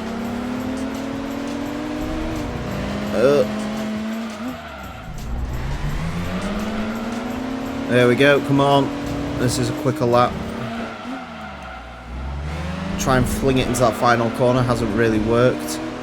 Across the line, 31.463, so it is quicker than an Elise, but that's terrifying to drive. That's absolutely awful. I can't even... No, I can't be charitable. That was appalling to drive. Great fun, but appalling to drive. Absolutely appalling. Yeah, I think you could probably get 0.2 down. I think, honestly, if you tuned and fettled this car would be massively quick. But 31.463, I'll take it, because that's a lot better than it could have been. 31.463 will place this car into 85th place. It is slightly slower than an Opel Corsa, but it does beat the Lotus Elan, beats a Mazda Demio, beats a modern Peugeot 306 rally car, beats a Toyota Starlet. It's... I mean, it's sort of around the smaller, high-powered hatchback lot, but it could be a lot quicker than that. It really could be, if it was, like, well-behaved. I'm going to check the tyres, but if you see this, then it is on the correct tyres, and that's just how it drives. Yeah, interesting one, that, but, yeah, it was definitely an experience. I enjoyed it. It's a fun car to drive. It's just, obviously, not if you want to go anywhere fast, but if you want to go everywhere sort of sideways and grinning, then yeah, this is the car for you. The 1973 Lancia Stratos. We had the crazy Rally Mini last time, so I figured we'd add another rally car to the list. This is the Lancia Stratos, the one that won 4 World Championships on the bounce, I believe, because, well, it was powered by Ferrari V6 and it was very tiny. In terms of this track, I don't think that's going to help it particularly much because it is mid-engine rear drive, but we will have a look. In terms of statistics, it is very impressive. 360 horsepower, 873 kilos. So, should be interesting. It also comes in the fantastic Alitalia livery that you see here. Unfortunately, it's a company that doesn't exist anymore. So that's a shame, but either way, it looks absolutely fantastic. I think for me, Stratoses that aren't in rally livery just kind of look a bit weird and out of proportion. In a rally livery though, they look proper. Anyways, it is going to get 6 laps of the Motorsports Land track in order to set the best time it possibly can. Our current leader is the Ford GT90, a 28.190. The Stratos unlikely to beat that. Where's the Stratos going to end up? I don't really know. The power on this is exceptional, but as we saw last couple of times out with the MR Spider, mid-engine cars, well, Lotus Elise as well, actually, thinking about it, mid-engine cars in this course don't really seem to get along all that well, so it'll be interesting to see how this does. Let's say it beats the Mini, 31.463. I think that would be a good aim for this car. The Mini is a little bit older than this is, so it should be able to beat a car like the Mini should. It feels a lot nicer to drive than that Mini does, to be fair. Even though it's mid-engined and the power is a little bit overpowering for it. 30.982, okay. We are trending the right way up the leaderboard, as it seems. Yeah, I don't know, that wasn't an amazing lap either. I think that makes it quicker than the Honda NSX that we've had go round. That was a 4-speed auto NSX, I should remind you, but still, not bad. Definitely can go quicker. It's, I don't know how to describe this. It's not, like, terrible to drive or anything. It is a little bit unruly, especially on the grass, which is surprising considering it's supposed to be a rally car. That it's a little bit unruly on the dirt stuff, but yeah, hopefully it can get above a 30.9 because the 30.9 part of this leaderboard is very crowded, and it'll be beaten by some very strange vehicles if it stays there. Come on, Stratos.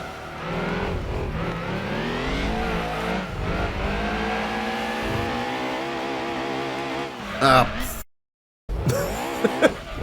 have to bleep that. Yeah, that's not what I wanted to do. So it's going to be a final do or die lap for the Stratos. It's just difficult to drive this. It's weird because it drives nicer than that Mini does, but it's more tricky, if that makes sense. Like, obviously, because it's mid-engine rear drive, there's a lot of power. It's very lightweight. It's actually quite hard to keep in control of it. And once you overstep the mark on it, it's very hard to keep it in check. So that's something I do not enjoy about the Stratos. Try and keep it nicely composed. Over here.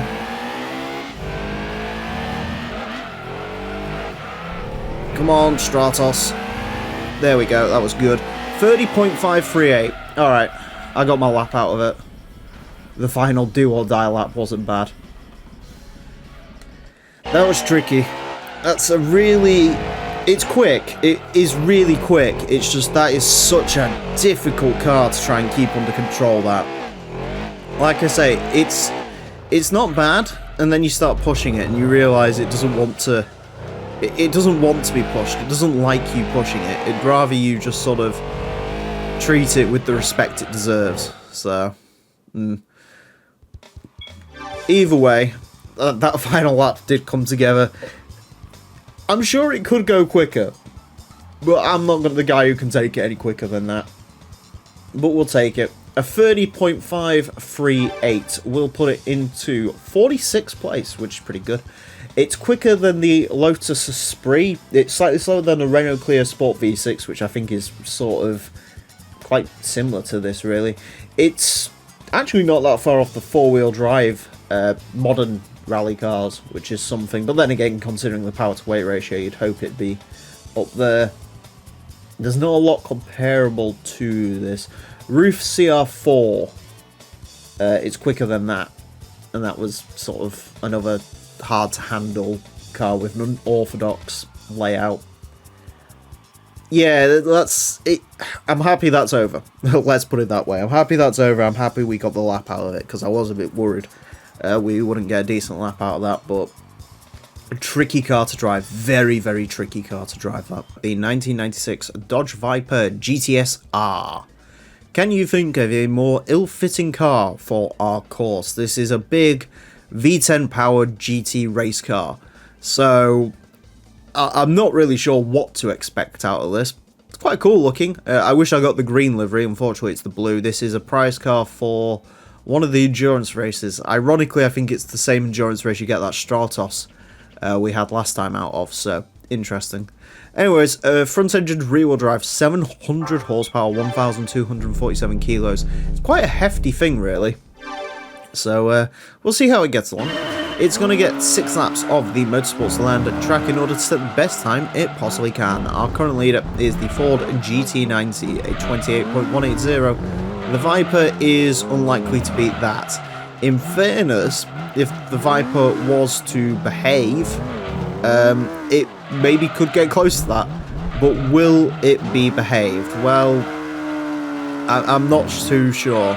Usually these are quite nice to drive, Vipers in video games, I find, because the rear tyres on them are so unbelievably massive. Like the actual mechanical grip in a Viper is quite good. I know these things are often seen as absolute death traps, but from a pure mechanical grip perspective, they are quite good. So, interesting to see how this one gets along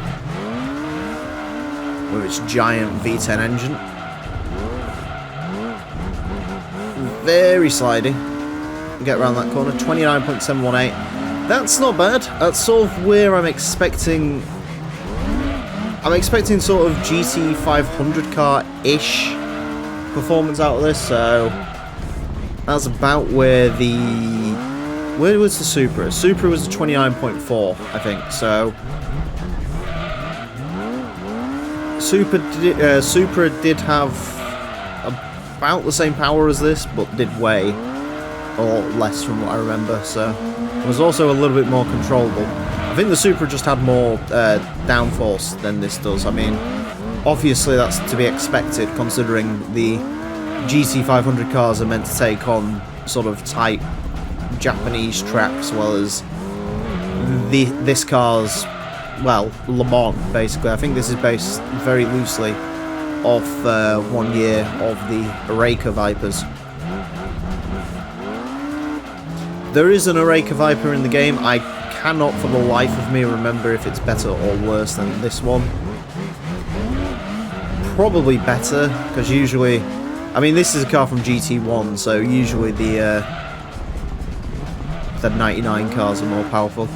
I feel like for the last lap I'm going to have to go into full concentration mode on this one.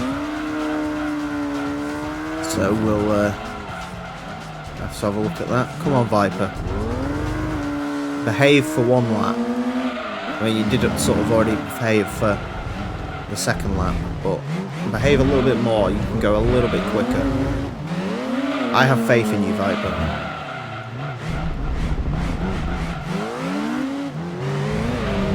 Oh, twisting over that grassy bit. Don't want to do that. Don't want to go sideways out of there. Yeah, that could go quicker. It definitely could go quicker. It's not going to.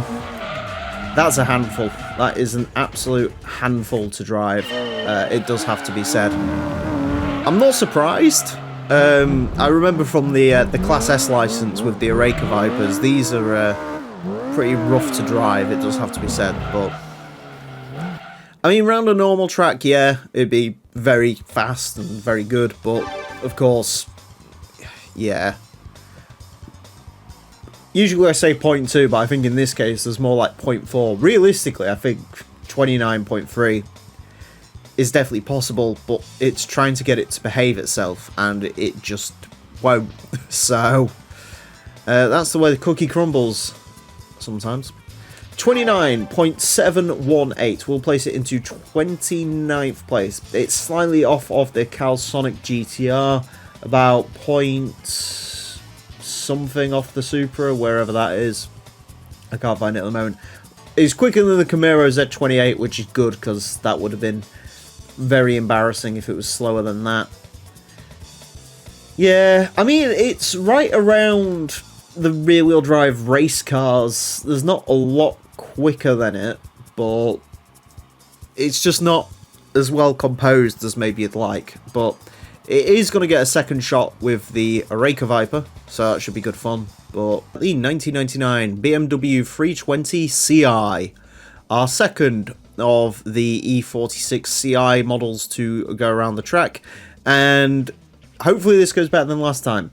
BMWs in this course have not been a particularly good time. The two we've had have been, well, they're actually quite far down the leaderboard. The quickest one, the 323 Ci, which admittedly wasn't running racing modification, that sits in 97th place. So we'll see if this one does any better. This is the lightest of all of the E46s in the game. Front engine rear-wheel drive, 313 horsepower, 1,229 kilos. It also has a racing modification.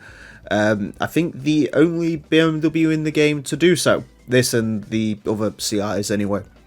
Very loosely based off of a BTCC livery from the 90s. That was on an E36, which is why the E36 is better. Anyways, this is going to get 6 laps of the Motorsports Land track in order to set the best time it possibly can. Our current leader is the Ford GT90, a 28.180. The BMW is not going to be beating that. This car, I mean, 323 Ci was a 31.829. That, I feel, is where this should be aiming. Admittedly, this is naturally aspirated. I think that might have been a turbo car.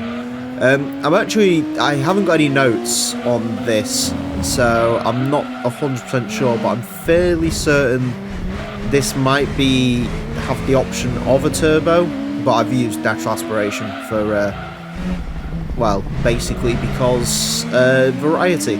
So the 328 Ci is going to be the one that runs all the power and the racing modification, and when that goes round, I guess that will be the truest form of BMW-ness to go around. So far, though, you know what? This one's brilliant. The previous 323 Ci I drove, or Ci, I should say, the 323 Ci and the 740i are the two BMWs that have gone round. The other 323 Ci felt very uncompliant. It, like, really did not want to go around a course like this. This feels far better. Like, this is actually extremely nice to drive. I don't know what it is. 30.954. This is legitimately quick. Okay. Okay, so BMW is no longer looking like it's going to be our least successful manufacturer. I'm not sure what is our least successful. I'll tote it up once this series is all done eventually, if it ever gets done. If my sanity holds long enough to do all 600, 700 odd cars, because Project A spec cars might leak into here at some point as well. If my sanity holds up that long, we'll have to do a total up of which cars or which manufacturers were the winners and losers of all of this. I know the most inconsistent is definitely Daihatsu, because their cars are either really good or awful. At one point they had both the top spot and the bottom spot on our leaderboard. So, anyways, 30.919. I think we are sort of reaching the ceiling of what is possible with this. But this is really lovely to drive. Honestly, for a rear-wheel drive car, it's so compliant. That was the wrong gear to be in. Should have really shifted down to first there. That is going to hurt this lap, unfortunately. No, this is really nice. You know, it's compliant, it's good. It's a lot quicker than I'd expect it to be. That, genuinely impressive. Nice car to drive, that. Yeah, good, really good. I'm shocked, because like I say, this was not ready to inspire confidence, and yeah, absolutely did. So really well done. Could have maybe gone a little bit quicker, but I'm not sure by how much, if I'm being honest. I don't think there's a lot left in that. But either way, a 30.919 will place this into 57th place. Okay, it's in between a Mercury Cougar and an Opel Astra. But context, you know. It's not that far off the Dodge Copperhead, which is a very nice driving rear-wheel drive car. Beats the turbocharged Toyota Supra, beats the Skyline GCS, which is actually very similar to this, really. Beats the Mercedes CLK 200 Sport, although realistically it probably should. Quicker than Jaguar XK8. It's a good car, really good car. The 323 Ci was appalling, and that 740i was really bad. I think that's like our slowest normal car, really. But this is good. This is really good. So if you're gonna buy an E46 in this game, apparently buy the worst one. Unless the 328 Ci turns out to be a massive rocket ship, but we'll see that in due course. The 1998 Citroen Saxo 1.6 VTS, one of my all-time favourite hot hatches. I love the Citroen Saxo. It's ridiculously comfortable, from what I remember from being in them. It looks great, pokey engine, plenty of potential. These cars are fantastic, and that's why they're as rare as hen's teeth, because they all got ruined. Me personally, maybe I'd go for a VTR. Yeah, it's supposed to be a little bit sharper handling, but either way, the VTS is an excellent car, very similar to the Peugeot 106, which I've also pledged my allegiance for. Between the Saxo and the 106, I probably would go with the Saxo, just because I prefer Citroen as a brand, but still very excellent cars, both of them.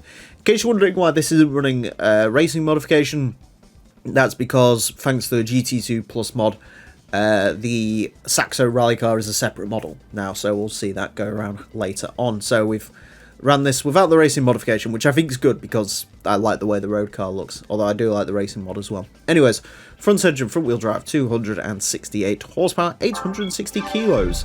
So pretty decent statistics. Actually, a lot of power for a car like this, so we'll see how it gets along. It is going to get 6 laps of the Motorsports Land track in an effort to the best time it possibly can. Our current leader is the Ford GT90, a 28.180. The Saxo is not beating that.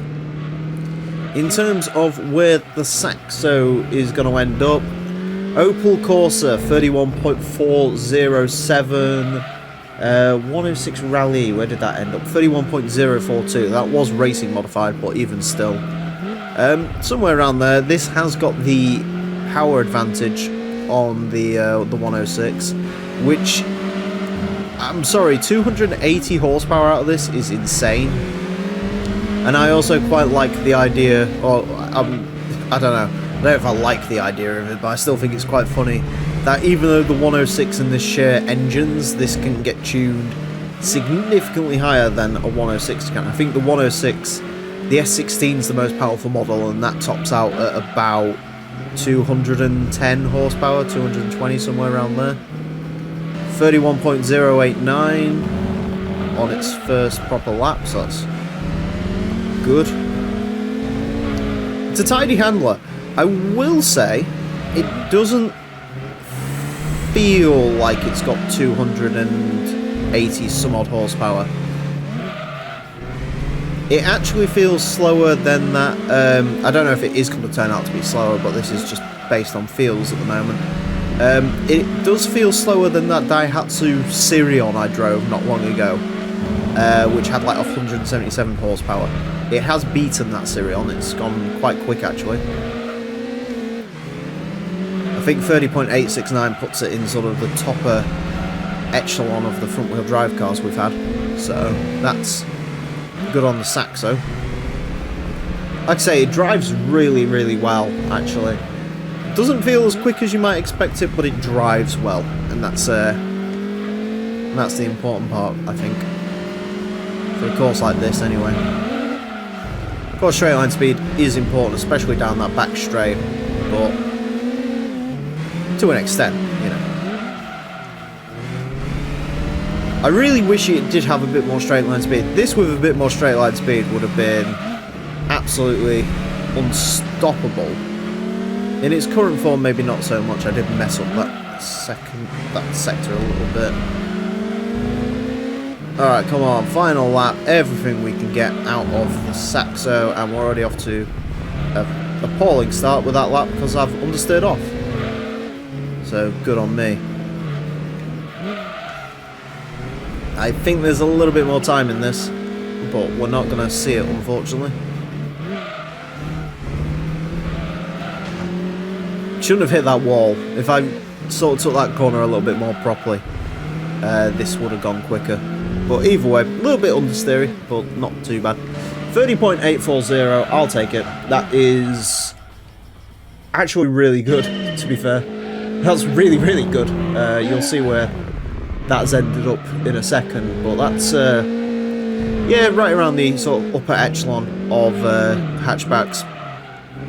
Good car. Like I say, it just doesn't feel like it makes that 280 odd horsepower. It's not quite as sprightly as that. Definitely 0.2 in it, but you know, compared to something like the Fiat Punto, it's just not as quick. It just doesn't feel as quick. The Golf V5, which is sort of similar to this, more straight line speed. 30.840. We'll place this in to 52nd place. It is quicker than a Civic Type R, quicker than a Roof CR4, very slightly quicker than the Dodge concept car. It's 0.1 up on the Astra and Ford Focus, which are similar sort of powers really.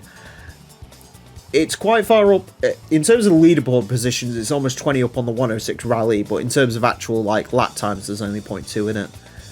Good car. Really, really good, strong statistics. I'm happy with that. Be interesting to see how the rally car gets along, because, you know, maybe a little bit more downforce on the front end could have really helped us out. I guess we'll find out. The 1967 Plymouth GTX. Our first proper old school muscle car since the Plymouth Cuda, I believe, which was like episode 4. So we've got another Plymouth. Here it is. This probably isn't going to be very good, but we'll see. Front engine rear wheel drive, 597 horsepower, 1,426 kilos, an awful lot of torque.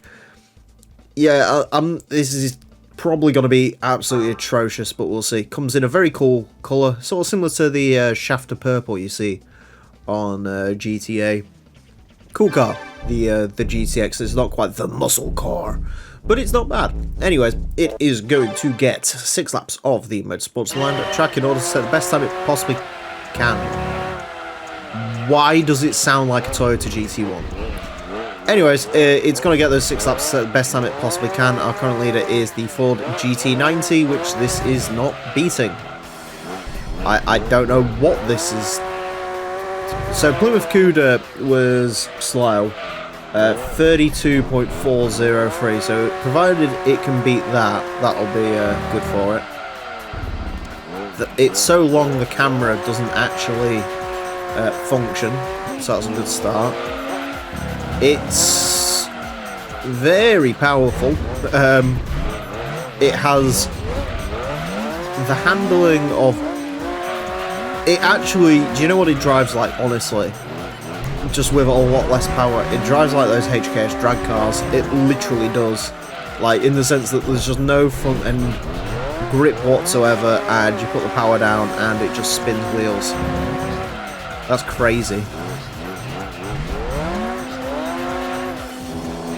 And there's no point of shifting up because it ruins all the momentum. So I guess you just have to deal with the wheels spinning like they do. Yeah, this is not good. It does have to be said that this is a grand old barge.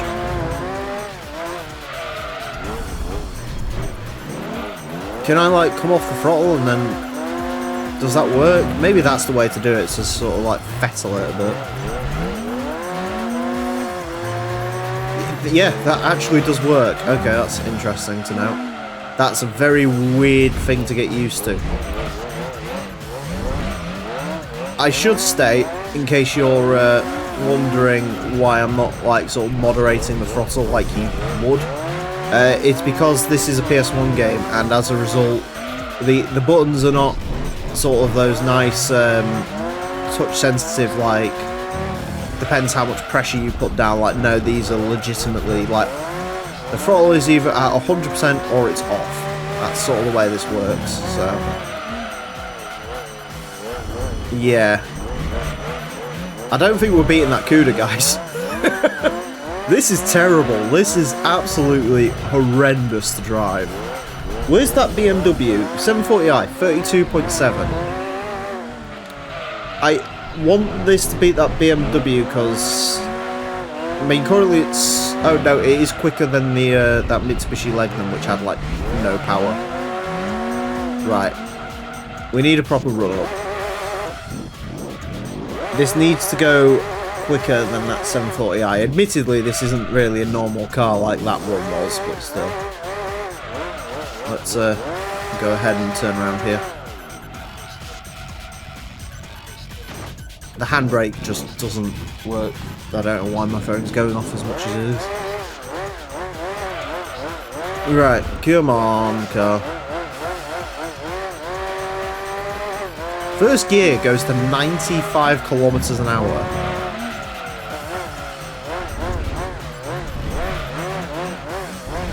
How much do we trust first gear, though? We don't trust first gear. We do not trust first gear.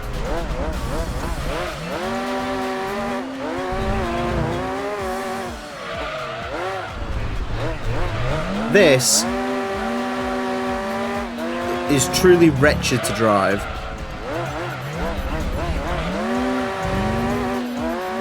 Yeah, that's horrendous. I'm happy that's over. Do you know, at the back of my mind, I was thinking, this might actually not be too bad, you know? And then I drove it, and yeah, it literally is as bad as it looks. It also sounds like a Toyota GT1, and I don't know why. That was awful. I'm sure it could have gone quicker. I'm not going to be the guy to do it, though. That was awful. Just straight up awful. 33.317 will place it into 123rd place. It is beaten by a stock Nissan Silvia with super softs on it. It's slower than a Wagonar, slower than the Pajero, slower than the 740i, which was also awful. It's quicker than a Mitsubishi Legnum that made no power, so that's good. But yeah, I mean, it beats a Prius, which realistically that's all muscle car people really want to beat. But yeah, terrible, horrendous car to drive. Yeah, no, Never again. The 1996 Toyota Chaser Tourer S. Everybody loves a white Chaser. I'm not expecting big things out of this, I'll be honest. These sort of big saloon cars haven't done particularly well around this course, but we'll see how the Chaser does. Of course, as many people will like to point out, the four-door Supra.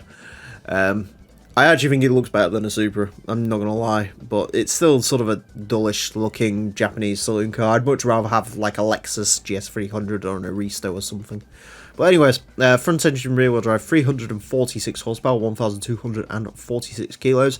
I should mention that this isn't the only Chaser in the game. There's also the Tourer V that has a lot more power. Both of these have race mods, but the Tourer V is going to wear the race mod because it's the most powerful one. So there you go. Anyways, it is going to get 6 laps of the Motorsports Land track in order to set the best time it possibly can. Our current leader is the Ford GT90, a 28.180. The Chaser, unlikely to beat that. The Chaser has a 4-speed automatic. So, what I'm expecting from this car is, we had a while ago the base model, or one of the baser models, Altezza, the AS200. And I think that was this same 4-speed automatic gearbox made... Actually, I think that made more power, but it was sort of similar. And basically what we found out with that car is the gearing for it was awful. Like, atrocious. And it wasn't set up for this track at all.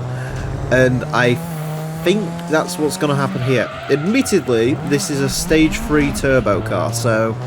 The good news is it does make all of its turbo boost across the rev range, which is nice.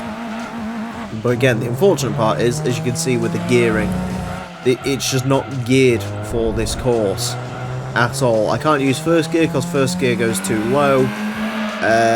Second gear is not bad once you get on the straight, but just trying to push it through the corners at like 3,000 RPM isn't really good enough for a good lap time around here, so...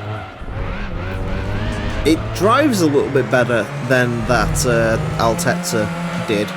Also, I should mention with the Altezza, again, it was the AS200. The RS200, I think, is a 6-speed. I could be wrong on that.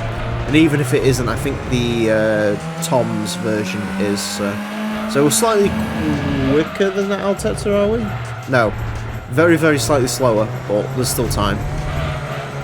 Yeah, these cars, I mean, we've seen it with this, the Altezza, the 740i was similar as well. I think there was another one as well where obviously the gearboxes aren't well suited, but also just in general a big plodding saloon car isn't what you really want around this course. Admittedly, this one isn't too bad on the weight front. It's a lot lighter than the BMW was. The BMW is the heaviest car in the game, technically, the 740i. But still, I think it's definitely ahead of that 740i. I think it could maybe beat that Altezza, because I want to say this is... Maybe that Altezza had a different turbo on it. I remember the Altezza being really bad to drive. This just feels lazy. 32.169. Okay, so not a bad time, definitely. Well, not a bad time considering what this car is. And that's going to be the final time because I was too busy looking at the leaderboard and not paying attention. I don't know if this could go any quicker. It can't even drift, which is unfortunate. As I was trying to show off my drifting prowess there. But no. To be honest with you, I don't think you would have even gone that much quicker than that. I didn't realise this was the final lap, to be honest. Technically, the first lap was invalidated, so we could go for another one, but I'm not going to. And also, that wouldn't have counted as a quick lap anyway, because it was from a standing start. So, 32.169, we'll take it. It's yeah, the gearbox in this is just obviously not good enough, and there's a lot of other factors that really prevent this from being the car it could be. So it's ended up with the sort of quick key cars and the lesser cars, the joke cars. A 32.169 will put it into 109th place. It goes between the Toyota MR Spider and the Daihatsu Terios Kid. It's quicker than another MR2. It's quicker than the 180SX drag car. As I mentioned, it is 0.5 up on the Altezza, which is quite good. But yeah, it's just lacking. This with a 6-speed gearbox easily could be a 31.4 car. But in its current state, it is not. The 1997 Honda NSX Type S.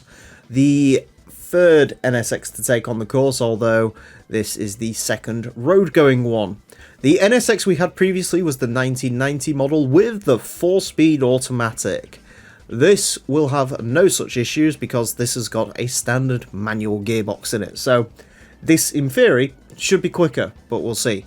Mid-engined rear-wheel drive, 451 horsepower, 1,174 kilos. This car comes with the added benefit that it is Imola Orange, which, as we all know, any car that is Imola Orange will be quicker.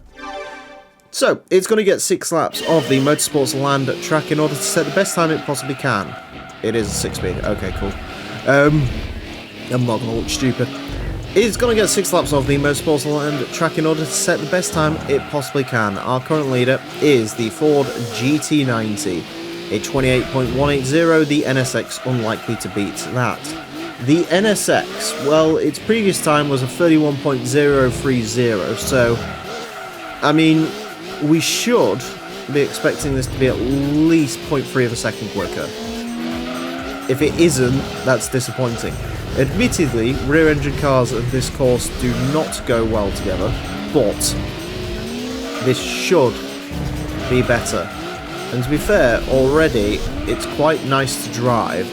I will say, the second gear is a little bit longer than I would like, so I'm having to use first gear a lot more than I would otherwise, but so far so good. 31.068.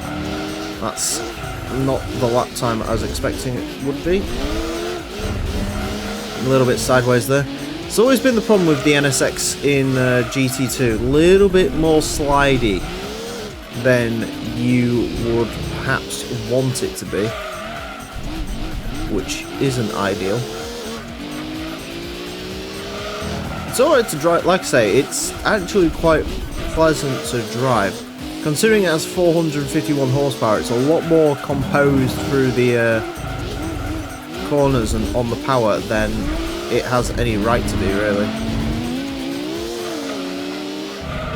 I mean, you would expect a 450 horsepower NSX to struggle a little bit on power delivery, but this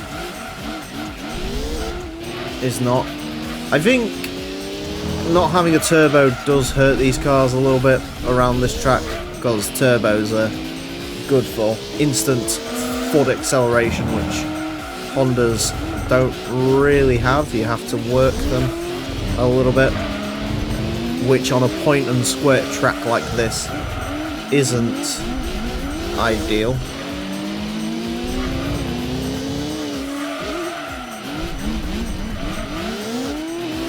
Changed up a little bit too quickly there.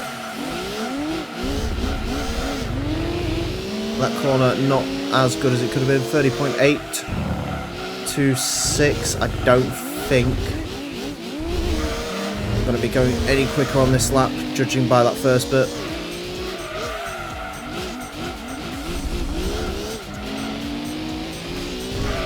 Yeah, tag that corner. That's not good. Alright.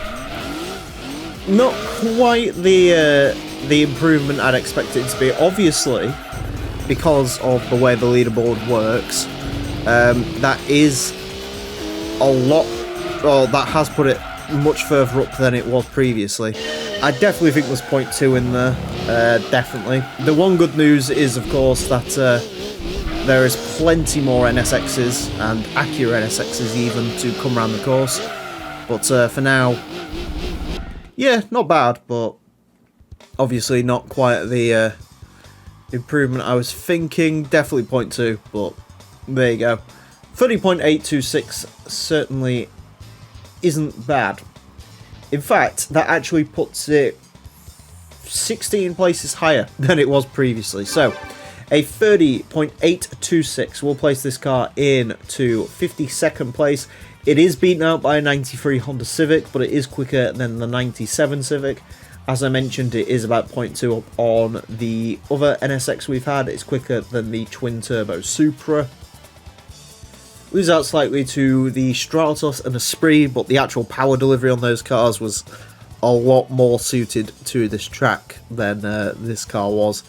Yeah, pretty good time, good car to drive. Liked it. Just, yeah, a bit unfortunate, but there's the ropes sometimes. As I mentioned, there is the Type S0, Type R. They're going to be running the racing mod. I think they're going to be the ones to really look at. The 1995 Suzuki Wagon-R Turbo RT-S. Your favourite trim level of Suzuki Wagon-R, no doubt. This is one of those that's got one door on one side and two doors on the other side, so it looks quite interesting. I've spoken for my love for the Suzuki Wagon-R before, so it's a mental little thing, and I'm hoping this one does okay, although statistically maybe not so much. Four-wheel drive, 158 horsepower, 754 kilos.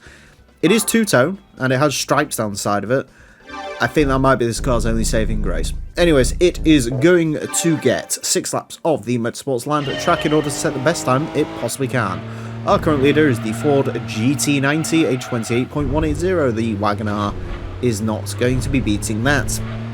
The Wagon-R, well, a better version of this car, the Wagon-R Aero RS with racing modifications, instead of 32.876. Suzuki Servo Mode SR4, 33.993. Mitsubishi Minica PJ, which I think was similar power figures. The 34.132. We're already quicker than that, so we're heading in the right direction. I don't think this is going to be quicker than the Daihatsu Move. 32.439 for a Daihatsu Move SRX 1998. This probably isn't beating that because that had a lot of power considering it was a K vehicle, that. So it did alright. Be interesting to see how this does. I like I say, I think one of the biggest battles on this leaderboard is going to be the Daihatsu Moves versus the Suzuki Wagon-Rs. It's a battle which I think is going to heat up, I guess, if you could call it that. I think the Daihatsu Moves, we've already had quite a few of those around. I think we've had probably the fastest move and the slowest move, well as the Wagon-Rs. We've only had 2, and both of them have been this pre-update model. There is, of course, the 1998 model, which has yet to go around, which should be a lot of fun, figuratively speaking. And I think there's a couple more, isn't there? Yes, there's the R-Column FT, although that one I think is quicker than this one. This might be the slowest Wagon-R out of all of them. So, and I mean, it's already, what is it, 3 seconds up on the slowest Daihatsu Move, the Move CX, which I could be wrong, and I would like to be proven wrong, but I do think that's probably going to turn out to be, I don't think much is going to go slower than that Daihatsu Move CX. It's the Move CX and the Daihatsu Opti Club Sport, which occupy the bottom of our leaderboard. So we are going to have the Opti Club Sport 4-wheel drive eventually, so maybe that will be slower, because I think statistically that does look like it's not going to be as quick, because the 4-wheel drive system adds weight. Similar to this vehicle, eventually once you get over a certain, once you're under a certain power limit, it doesn't really matter if you've got 4-wheel drive or not. You may as well have front-wheel drive and just save the weight. So anyways, final lap with the mighty Wagon-R Turbo RT-S. The ultimate in Japanese technology. You drove one of these in 1995, people knew who you were. Probably.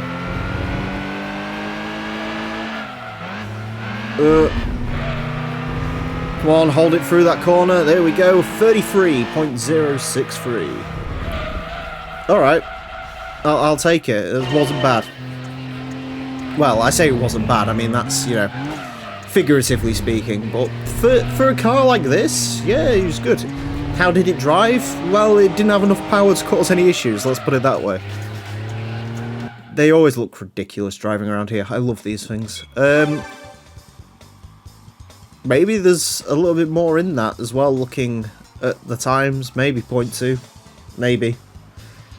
Not that it really matters. 33.063. We'll place this into 124th place. It beats the Nissan Silvia Spec RD Right, beats the Plymouth GTX, beats an Autozam AZ1, beats that servo mode. It is slower than the previous Wagonar we had, Mitsubishi Pajero, Subaru Vivio RXR. Admittedly, all of those I think had like way more power than this did. So it's about 0.6 down on the Daihatsu Move 4-wheel drive, but again, that had like 193 horsepower, so yeah, I mean, it's a Wagonar, what did you expect? So, no, it was good. I liked it. I always like driving these because they're ridiculous. The 1993 Subaru Legacy Wagon GT. Yeah. Another Subaru Legacy takes on the course. We haven't had one of these since one of the very first episodes, actually. The saloon version of this car took on the course. Now the wagon version's going. Admittedly, this doesn't have racing modification, but it should still be pretty quick.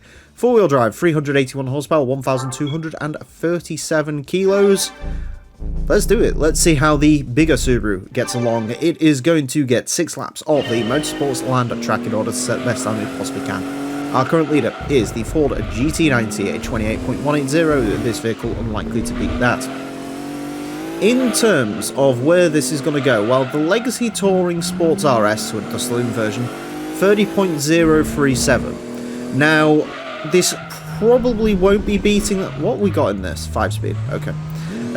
This probably won't be beating that, but then again, that was one of the very first cars to go around, so who knows, really. What else have we had? I think we had a stock, yeah, stock WRX wagon, 29.936. I think this is going to be low 30s. That's my guess on this one. If it's anything over a low 30, there's a problem. I will say, 1,237 kilos in this. Doesn't weigh nearly as much as I was expecting it to. To be honest with you, that's like sort of Skyline territory for how much it weighs. So weight's definitely not going to be an issue here. 31.070. Obviously, we're going to get a bit more out of this than that. This is, I think, the weakest Legacy in the game. There's quite a few Legacies, 96 and 97 models. And then there is the updated models with the B4s and stuff, which they're going to be hella fun. I love that model of Legacy. This Legacy, like, it's alright, I'm just not really... It's a bit guppy looking for me.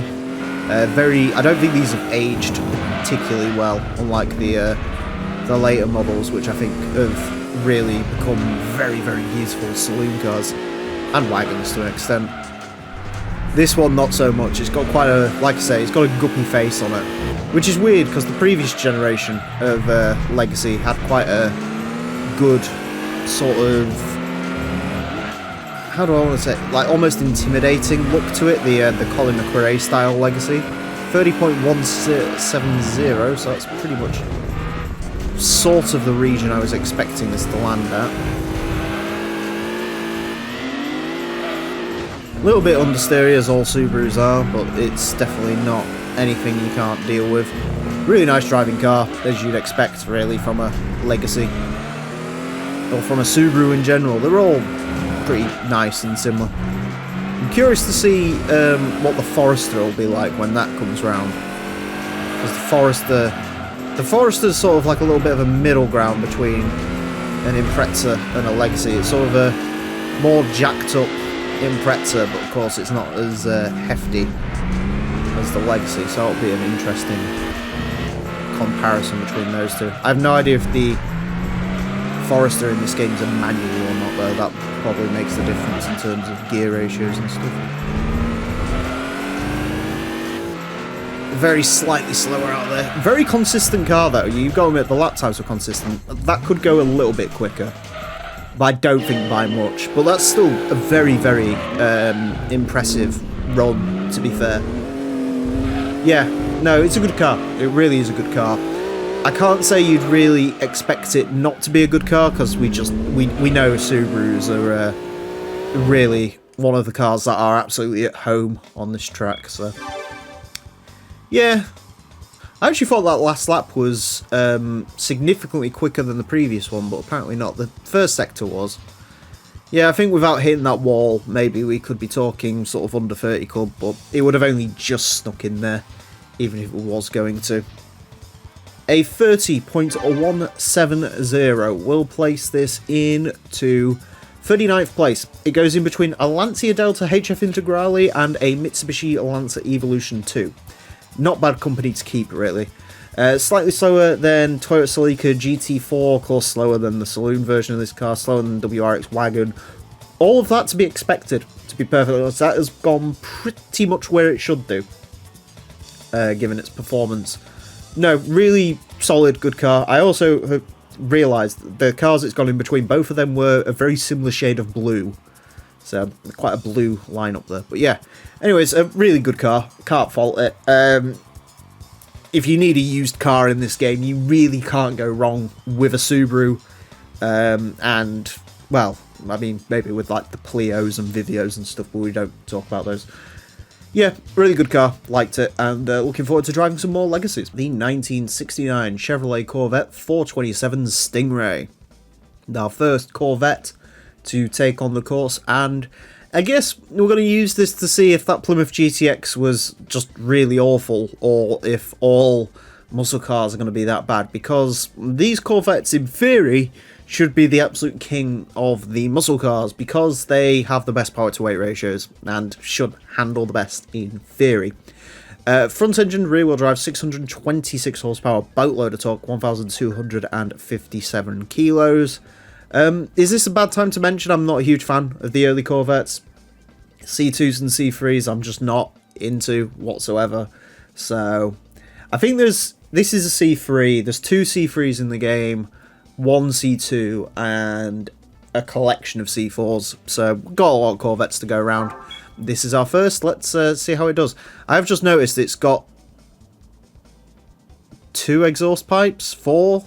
I don't know if those holes have exhausts in on the back. Anyways, we're going to find that out and more as this car goes on for 6 laps of the Motorsports Land track in order to set the best time it possibly can. Our current leader is the Ford GT90, a fellow American, a 28.180. The Corvette is unlikely to beat that. The Corvette, as we've discussed with muscle cars before, they are either going to be terrible or really damn quick. We've had a modern Camaro go around, well, modern for the time, the 96 Camaro go around, and that was one of the quickest cars we've ever had, because the gearbox on that basically allowed it to sit in second gear the entire way around this course and just be insanely quick and insanely well controlled. This, I mean, in theory, the power on this isn't, I think it might actually have the same amount of power as that Camaro did, so in theory this could go well, but also it could be Plymouth GTX, which we saw a couple of episodes ago, and the Plymouth GTX was not a good car. The Plymouth GTX was a very bad car to drive. This is turning out to be quite nice. 31.657.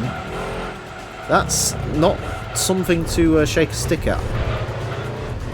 What is going to be quite interesting is how these get along in reference to cars of their time. So we've got the 2000 GT and the 1971 Skyline to come to the track. So it's going to be interesting to see if this is quicker than that or not. That first gear is far too sketchy for me to want to use it. So I think we'll stick it in second. I know people probably complain about being in the wrong gear at the wrong time in this series, but honestly I'm just trying to keep the cars under control. That's my biggest reason I seem to be a bit scared of the downshifts. because I know what these cars are like under throttle, and as I've mentioned before, that was definitely the wrong gear at the wrong time. As I've mentioned before, in this game, you can't modulate the throttle like you would do on a real car or in a racing game. You literally, the throttle is either on or off. There is no middle ground, because the buttons are, well, properly analog in this game, no matter what I do.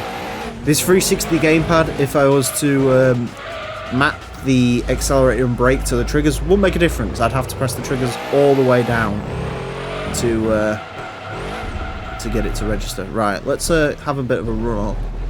I kind of want this to do well. Vauxhall Vectra, 31.227. A Corvette really should be beating a Vauxhall Vectra, in all honesty. But then again, this is the Hot Lap Classic. Or in this case today, the Hot Lap Vintage. It's weird to think this car was 30 years old when this game came out. And now it's like 55 this year, I think. Tried to go for first gear to really push it out that corner, didn't really work.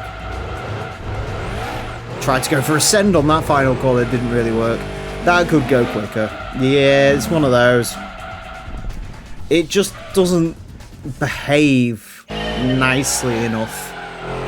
It's not bad, and it's not far off, in all honesty. Like, that is a lot better to drive than the Plymouth GTX. I'm a little bit annoyed with that, because that definitely could be like 31.3. But, mind you, could it? Looking at those times and the splits? Maybe not. Maybe we are close to the limit on this. That felt like it really could go quicker, but I'm sort of looking at those times and maybe not. It's still not bad though, 31.657. That will make it sound a lot worse than it is. It actually goes into 98th place.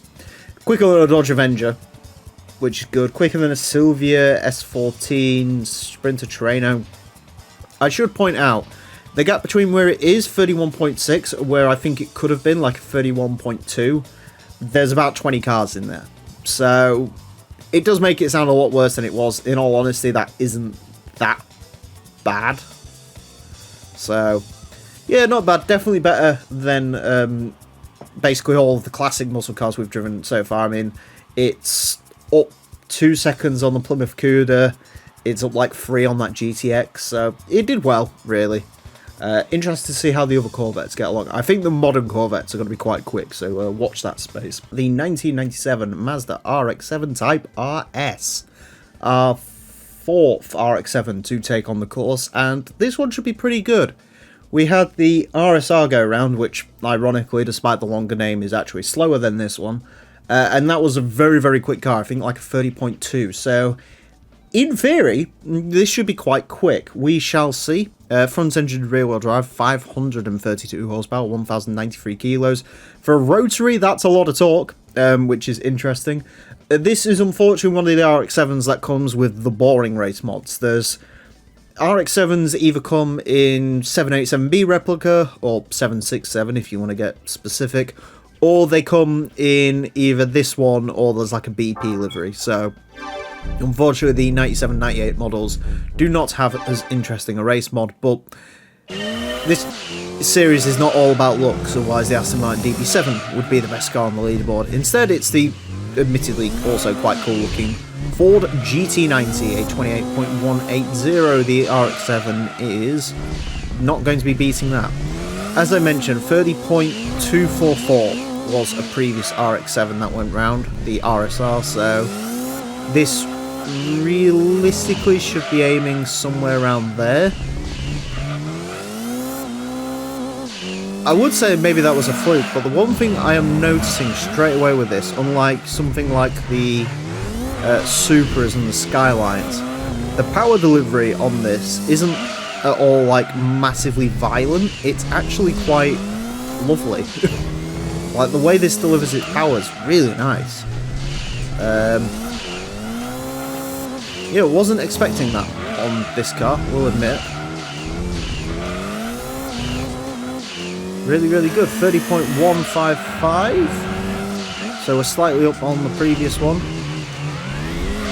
Can we get an RX-7 into the under 30 club? That is the question. I don't know what the quickest sort of normal rear-wheel drive car is that we've had go around.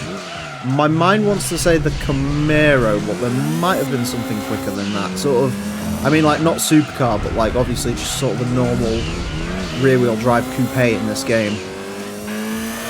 There's got to be something that isn't the Camaro. I'll be honest, I think this is nicer to drive than the Camaro. The Camaro does have the ultimate edge on straight line speed, but this is lovely to drive. Like, it's so nice on the power. It's really delicate. It's like a small old dog. That's how I'd describe it. Just very sweet and delicate. Lovely. Like an old pug. Obviously it looks better than an old pug, but still.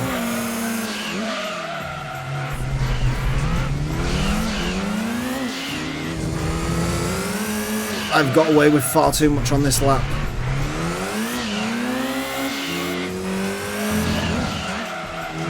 Come on, final corner, be brave.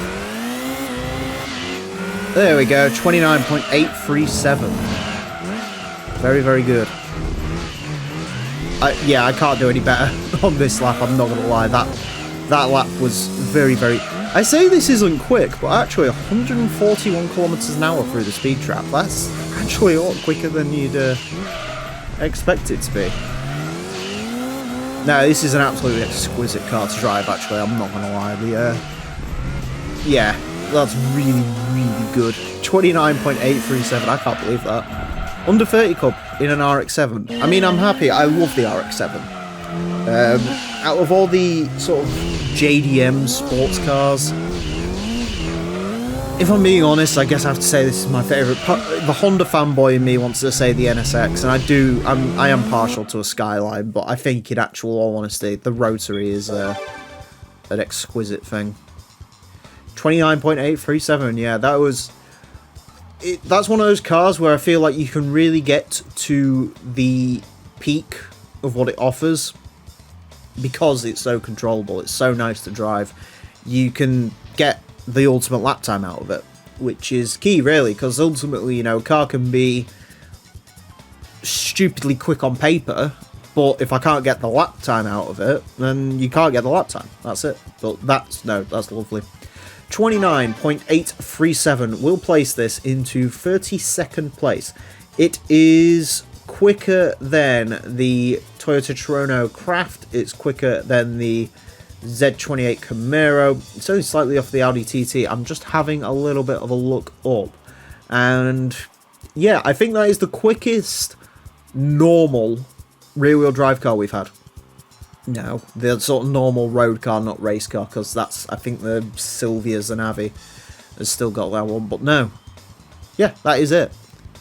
Phenomenal car, really, really good to drive. It's not even that far off the Dodge Viper, which has the opposite problem. It is the Viper has all the speed in the world, but you can't get the lap time out of it. Well, as this, you can get the lap time out of it because it drives so nicely. At the 1998 Honda NSX Castrol Mugen GT.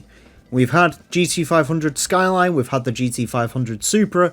Now it's the turn of the NSX, perhaps the most unruly of all of them, according to people, so perhaps I'm not looking forward to this one. This is the 1998 model, apparently. The 1999 is also in my garage, and this, I think it's the 98, the other one has the 99 tag on it, this doesn't have a 98 tag on it, so if arcade mode flips it, which it has been known to do sometimes, I think it did that with the years on the Tirreno, which really confused me in the original run of this series. I think GT2 Plus might fix that, but either way, Castrol car looks very, very cool. Perhaps not as iconic as the Castrol Supras, but still a very cool livery. And if this one does bad, then don't worry, because there are 5 of these in the game, and this is far from the best livery. Raybrig is king. Anyways, yeah, mid-engine, rear-wheel drive, 617 horsepower, 1,180 kilos. In theory, it'll be quick. In practice, probably not. It's going to get 6 laps of the Motorsports Land track in order to set the best time it possibly can. Our current leader is the Ford GT90, a 28.180, the NSX. I mean, realistically, if it keeps it all together, this could beat that, but whether it will or not, I'm not too sure. In terms of what this car should be beating, Calsonic GTR, I think, is the quickest. No, the Supra is the quickest, 29.451. We also had the NSXR LM GT2, which was like a 29.2, so maybe somewhere in that region. I will say, people always say how this one's by far and away the slidiest of all of them. So far it doesn't feel too bad, actually. I'm not hating the way it drives at the moment. There's a little bit if you get on the power too wrong, but so far so quite nice. I think out of all the GT500 cars, this one has the least amount of power. I could be wrong on that. But I think this one's the one with the least amount of power. And of course the 99 is going to be quicker. I think... Oh, as he loses it. Yes. In fact, I know for certain now. This is the only 98 NSX in the game. So the Supras, I think, are all 99s apart from 196 model, which is of course, the legendary GTC car. And the Supras, the Skylines, there's like 97s and 99s. And ironically enough, some R33s that are actually 99 models. In case you didn't know, by the way, originally in this game, it was supposed to have all of the cars from the 1999 JGTC season, and I think actually some of the other seasons as well, but they ended up not finishing those on time. And of course, with some of the cars, like the Ferraris and Lamborghinis that competed in that series, there was licensing issues. Of course, nowadays, if you want to play with those cars, you... bollocks. Alright, we need to get a good final lap together, because I think this could be quite quick. Yeah, of course, these days, if you want to play with the restricted GT500 cars, you simply play the GT2 Project A-Spec mod, which has the J-Lock Lamborghinis and so on in it. Porsches as well, actually, come to think of it. There's quite a few Porsches hanging around, especially in GT300.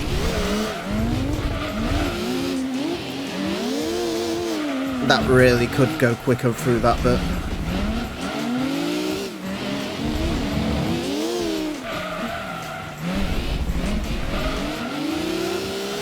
That was good.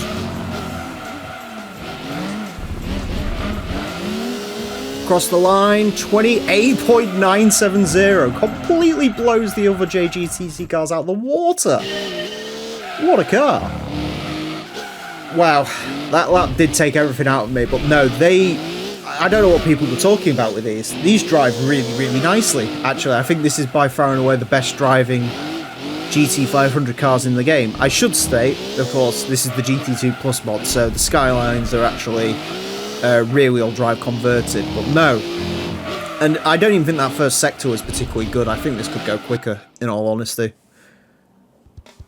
Yeah, that was really, really good. Really good. 28.970. That will place this into 12th. It is quicker than the Toyota Chaser LM Edition, quicker than the R34 GTR. Of course, as we mentioned, it's quicker than... Actually, it's now quicker than all the other JGCC cars we've had, because the actual quickest one of all of them was the Synavi Silvia, 29.3, but this is just beating that. Quicker than the NSXR LM GT2. Admittedly, this has more power, but still. Yeah. I don't know what anyone was talking about. That's ridiculously impressive. I'm sure on an actual purpose-built racetrack, this probably is worse than those.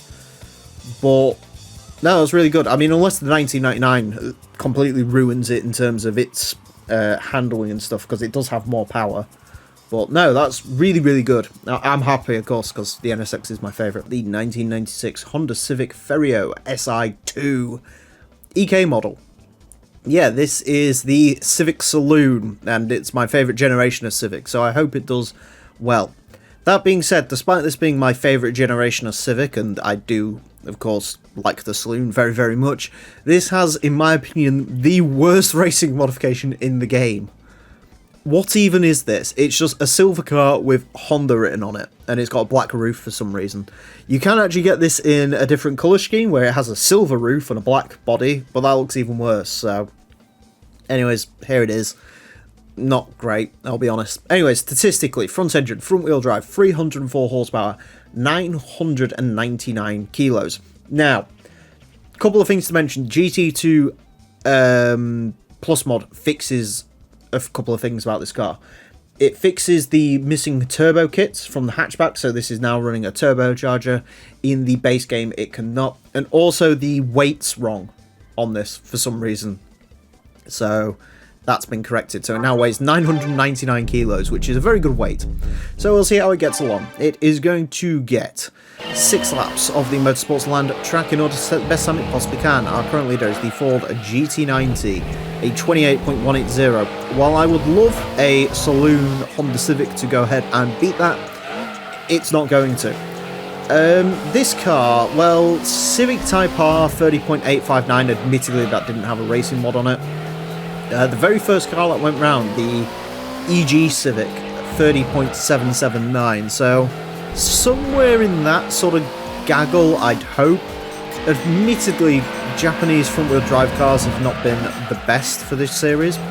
Hondas usually are not, however, this one does have a turbocharger. I think the 97 Type R did not have a turbocharger, so that is definitely something to consider. Anyways, I very much love this. You know how much of an EK fanboy I am, and I do actually quite like the Saloon. The Saloon's a bit of a rare sight in this country. I think we, for the most part, when you say Civic Saloon in this country, people actually think of the 5-door hatchback, which was actually a Honda Domini in other markets, and it's basically just a completely rebadged Rover 400, whereas this one is its own model. I remember years ago when I was seeking a Accord, or was it the Subaru? I can't remember, one of the two. There was a black Saloon. It was like owned by an older lady, but it was a manual. It was a 1.6 160 horsepower one, and it was for sale for ages. And I was like, I really want that. But then I sort of looked into it. I think it was 66,000 miles, but they said it had no, or somewhere in the article it says it had no service history with it, and that sort of put me off it a little bit, because that was the time where it was the Subaru actually. That's when I was looking for a car that actually had service history, because I thought I was going to keep it for a couple of years, and then I bought the Subaru and kept it 18 months because I didn't like it. So, and then I had the Accord and was going to keep that for ages, and then that started to go a bit wrong, so I needed to get out of that quickly. And then I bought a Civic and signed myself up for 5 years of finance, and then got rid of that after 2. So basically, if I'd say I'm going to own a car for the long term, I'm probably not. My current car, my hybrid Civic, well, I think I'm locked into that for 4 years, and in fairness, I don't think I want anything else other than maybe an old Volvo, but I could buy that at the same time as having my Civic, so who knows. Anyways, final lap with this. It's already quicker than the EG. Admittedly, I think this has more power than the EG did, so could be wrong there.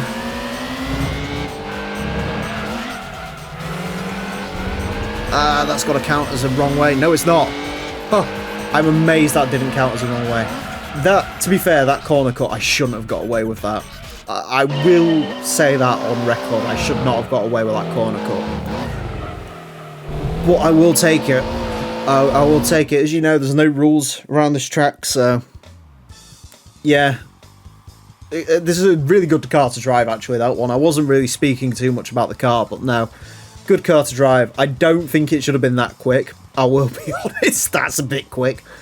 But I'm not going to complain. I'm not going to stop it. So 30.375 will place this in to 48th place It's quicker than the V6 Renault Clio Sport, quicker than an Audi A4 Avant, quicker than the Lancia Stratos, Lotus Esprit, quicker than the Golf V5, which had a lot more power than this. Curiously, quicker than the Integra. Again, quicker than that EG Civic. Quicker than an SX, but that's, you know. It's slower than a Fiat Punto, so at least that's something. Slower than the Eclipse, but... Yeah, no, that was a... It was a really good car to drive, actually. Like I say, I'm amazed I got away with that final corner. I think I was cutting that very, very fine, so don't expect to see that move too often. But no, that's good. I like it. Alright. The 1991 Nissan Skyline R32. Our third R32 to go around the course. Fourth. Yeah. This R32 is different to all the other R32s. Somehow, I don't know, comes in this colour in GT2 Plus. Yeah, the 91's not running a racing mod, the 89's going to run the race mod. There's no difference between these two, basically, so that's going to be the difference. Yeah, four-wheel drive, 646 horsepower, 1,317 kilos. As you know, there's a lot of Skylines in this game, so when it comes to Skylines, things are going to get pretty samey. Anyways, it's going to get 6 laps of the Motorsports Land track to set the best time it possibly can. Our current leader is the Ford GT90, a 28.180. R32s, the two R32s that we've had go around, both had racing mod, and they actually set remarkably similar times, 29.612 for the V-Spec 2, and 29.644 for the R32 Nismo. So, by the usual laws of this circuit, not running race mod will probably cost us between 0.2 and 0.3. Maybe? We'll find out.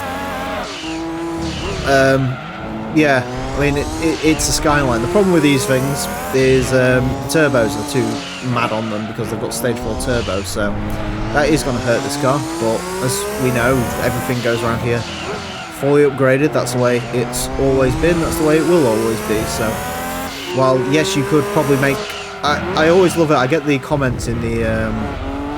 sometimes where it's like, oh, if you did some tuning, it could go quicker. It's like, you don't understand the point of this series. Also, who does tuning in Gran Turismo 2? Are you mental? Like, other than, like, upping the downforce. To be fair, I can't really speak because I never do tuning in any games. I am horrible at tuning. I know there's like even a guy who produced this like really good, valuable resource for like how to tune your cars, but I don't understand tuning. For me, I just sort of I can do I can do suspension and gearing, and beyond that I do some differential tweaks if I need to, or maybe stiffen the car if I need to. But beyond that, I'm useless at tuning. So yes, I'm sure every car in this series could go a lot quicker if you used the specific set of upgrades and did things in the correct way. But this show isn't about doing things in the correct way. It's about doing things, you know, competitively and fairly. This is supposed to be a test of every single car in the game, fully upgraded, to see which one is the quickest around the Motorsports Line track. A question no one's ever asked. If I was sensible, I would have done this around a normal course and probably just use stock cars so people can't complain about the tuning. But then again, believe me, with stock cars things get even more samey, which is why we don't do it. Because a lot of the cars, like, if you think there's no difference between all the Skylines now, that's gonna be a bad lap, yeah. Yeah, if you think there's no difference between all the Skylines now, you haven't seen this if they were all stock. Because every Japanese car in this game makes 276 horsepower. They're all the same. Anyways. I think that could have gone quicker, but to be fair, how much quicker I don't know, and also that's probably about where this should have ended up. So, yeah, maybe you could get 0.2 out of it, but I think you could probably get 0.2 out of the other R34. I mean, yeah, that first sector was a lot quicker, but then again, you got to remember that first sector where the checkpoint cut-off is. It was looking like it was going to be a more compromised second sector. You know, I know we love it when I can pull off those sick sort of off-grass drifts around that corner, but it knackers your exit speed doing that, so yeah.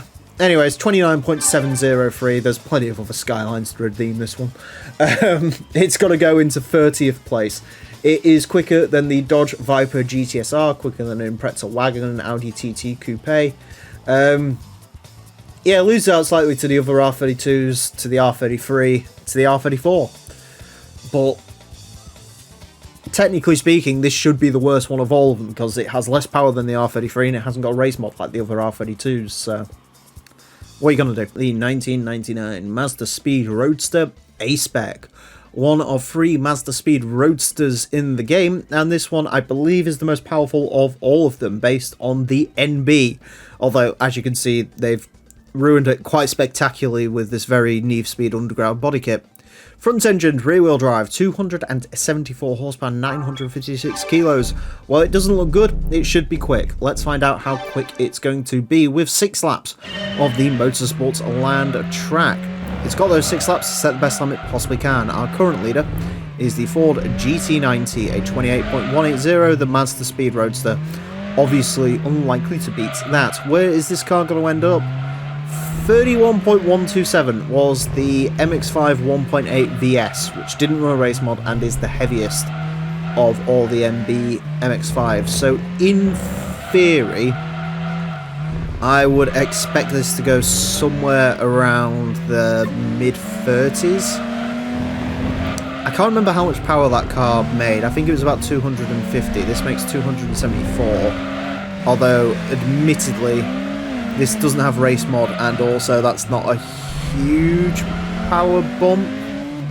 I mean, you'd think it'd matter quite a bit, but due to the way this course works, it actually... Well, I say the way this course works, the way cars work in this game in general is weird. You can have a 177 horsepower Daihatsu Sirion and it feels like an absolute rocket ship. And then you can drive like a 300 horsepower hatchback and it just feels like it goes nowhere. Ignore the fact I just managed to spin that out. So yeah, cars are weird in this game, basically. Cars are weird in real life, but cars are especially weird in this game. It feels like some of them have like a bit of a weird, almost like a handling flag or like a performance flag to not be like excessively quick. Like the key cars. Realistically, 200 horsepower in a Suzuki Wagon-R, that should like spin the wheels all the time and be like mad fast, but it just isn't. Even around here it just isn't. So yeah, interesting to note really. How does this drive? Painfully average. I will say it doesn't strike me with confidence that it isn't like massively quicker than that other MX-5 we've had. It isn't actually. It really does not feel nearly as quick as the VS. I thought this would be like a mid-30s car, but like looking at the current performance of it, I think you'd be lucky to get mid-30s. Yeah. This isn't quick. This really isn't quick. That VS, what was in that car? Because I do remember the... was the VS turbo? It might have had a turbo on it, come to think of it. That might be making the difference here. But no, the... come to think of it, the NA MX-5s also aren't very quick.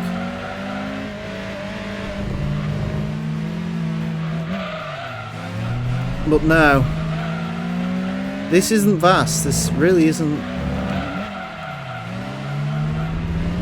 I'm gonna check that VS video, I think. But yeah, I'm surprised. I'm shocked. I thought this would be a lot quicker than that. But I mean, you could say gears. I'm not in the right gear at the right time, which on an NA car is quite crucial. But this just doesn't feel quick. It really does not feel quick at all.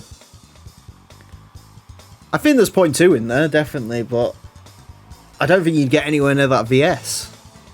Anyways, yeah, 31.514 drops the controller. Professional. 31.514 will place this into 96th place. Admittedly, it goes with the Mugen Accord, which was also quite a disappointing pre-tuned car.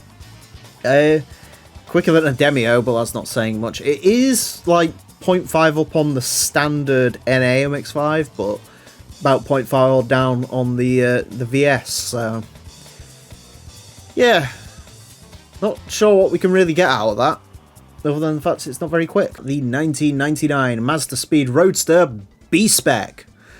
Last time we had the A-Spec, this time we had the B-Spec, which is interestingly based off the NA MX-5. Now, in that previous video, the A-Spec wasn't particularly quick, and I went to go back and look at the VS video, and it turns out, no, for some reason, the Roadster A-Spec was just slow. So, I guess we should set our expectations low for this one, although admittedly, this one does have quite a lot of power. Front engine rear-wheel drive, 310 horsepower, 901 kilos. So, power to weight ratio wise, this should be very quick, but we will find out. It's going to get 6 laps of the Motorsports Land track in order to set the best time it possibly can. It has a turbocharger. Yeah, our current leader is the Ford GT90. That's at a time of a 28.180. This is unlikely to beat that. In terms of MX-5 NAs, we've had one, and it was quite slow. So it was naturally aspirated, no race mods. So in theory, this should be quicker, but we'll see. The A-Spec, in case you're wondering, set at 31.534 or something, I think. It was quite slow. So yeah, the quickest MX-5 we've had is the Mazda MX-5 1.8 VS, which had no turbocharger, 274 horsepower. It's the luxury MX-5, and that's at a time of 31.1. So, in theory, this should be quicker, but as I said, after driving that A-Spec, which in theory should have been quicker than that car, I won't hold my breath. Not for too long, anyway. I can't. I used to be able to. I haven't actually tried it recently. Maybe I can hold my breath for a while. This one, I think, ultimately, out of all the Mazda Speed Roadster specs, this one's probably my favourite looking. As much as I'm not an NA MX-5 guy, as I grow older, this one's more tasteful. I'm sure as a kid, the Project A-Spec, the A-Spec kit, the one that looks a bit Need for Speed Underground, was probably my favourite, but my tastes have matured, and now I'm into a NA with side graphics and free spokes. I think, honestly, I'd probably get rid of the free spokes, unless I was desperately trying to annoy Boost and Ethanol, but I'm always desperate to annoy Boost and Ethanol, so who isn't? You could even say the B-Spec stands for Boost Spec. There you go. That's a conspiracy theory for you. Ooh, God. I love how they call these touring kits in the game. I'd love to stick touring kit in the title, but unfortunately that's not this car's actual name. It's just for whatever reason in the text string on the car's logo.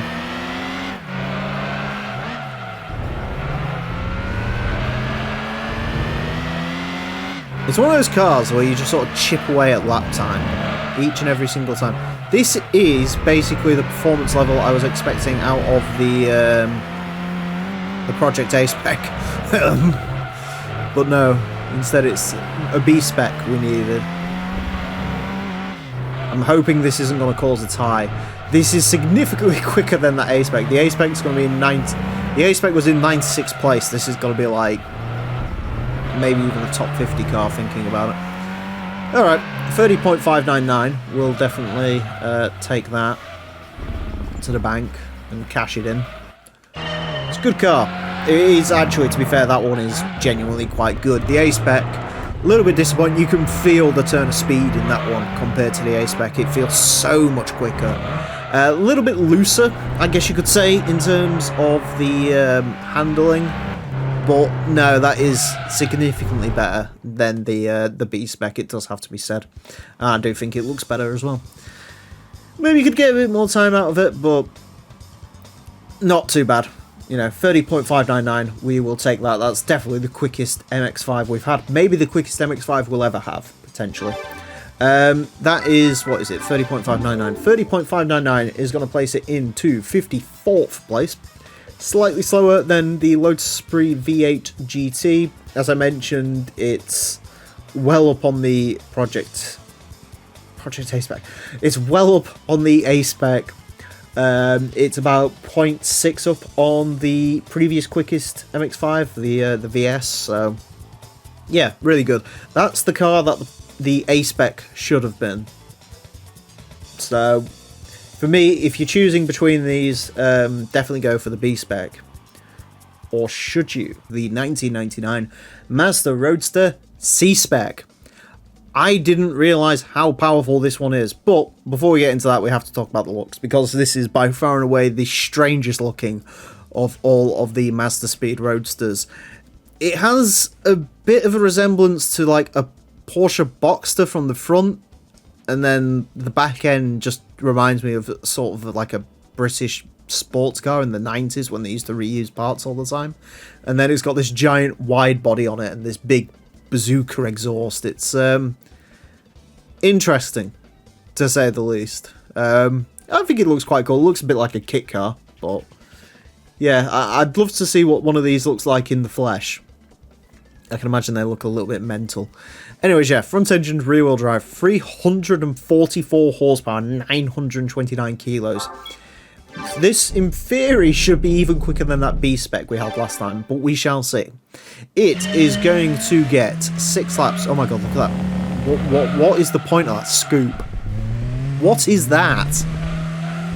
Anyways, yeah, this is going to get 6 laps off the Motorsports Land track in order to set the best time it possibly can.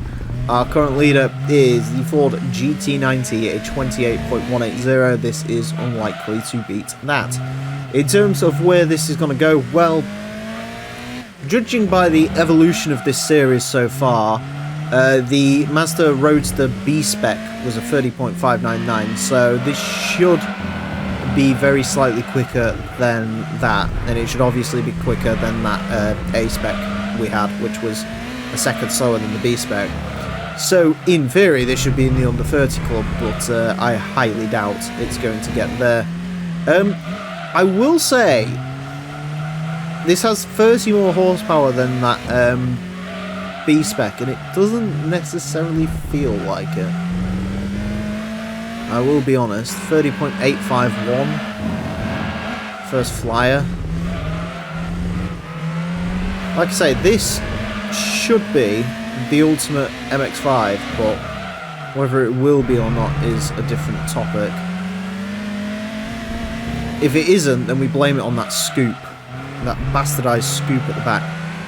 I think, so one issue I am finding straight away with this is, now that we've really upped the power, understeer is starting to become a bit of a problem with this. It's a little bit too understeer.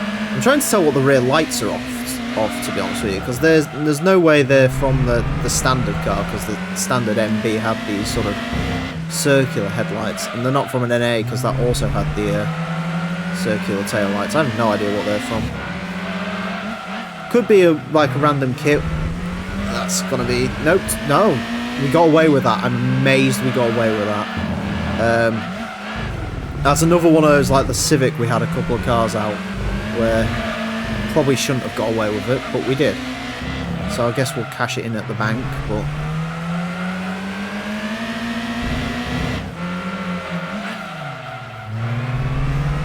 you know what? I'd like to be a full second up on the VS. I think that'd be the way to go with this. Come on, car. Nah, the oversteer just threw me offline there. Yeah, that's going to do it. That's the problem, the oversteer over some of these corners, it just creeps in. This is when it does start looking like you're putting too much power through an MX-5. This is when it sort of starts to fall apart a little bit here. I mean, I'm saying that like this has done a bad time. It really hasn't. I think it could go quicker. I do think it could go quicker, but to be honest with you, for an MX-5, that is phenomenally fast. And even compared to the B-Spec, you know, it's still 0.2 up on it. I actually think it looks a little bit like a Porsche Boxster mated with like a TVR Chimera from the front, thinking about it. I did try to get it in a different colour to really, you know, bring out its weirdness, but for some reason the game would only give me it in black, so that's what we're dealing with. Anyways, yeah, a 30.367 is going to place this into 49th place. Quicker than the Clio Sport V6, Civic Ferio, of course it's quicker than the B-Spec. Quickest MX-5, probably going to be the quickest MX-5 we ever get. If an MX-5 is quicker than this, I'd be slightly worried. Maybe if we start doing Project A-Spec, the GT300 MX-5 might be quicker than this, although I've heard that's an absolute dog. Yeah, good time. Quicker than a Stratos, so that's a bonus. Yeah, not as quick as TVR Chimera, so that's an interesting one. So even the quickest MX-5 can't match the slowest TVR, so that's something to think about. The 1995 Mitsubishi Lancer Evolution 3 GSR, my third favourite generation of all of the Evos. 3, 9, 6 is the top one.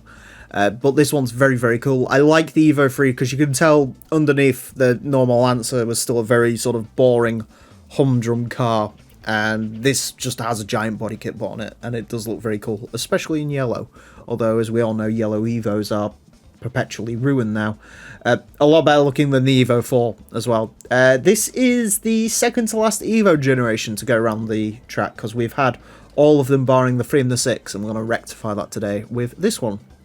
4-wheel drive, 411 horsepower, 1,121 kilos. Not bad statistics, so be interesting to see how this gets along. It is going to get 6 laps of the Motorsports Land track in order to set the best time it possibly can.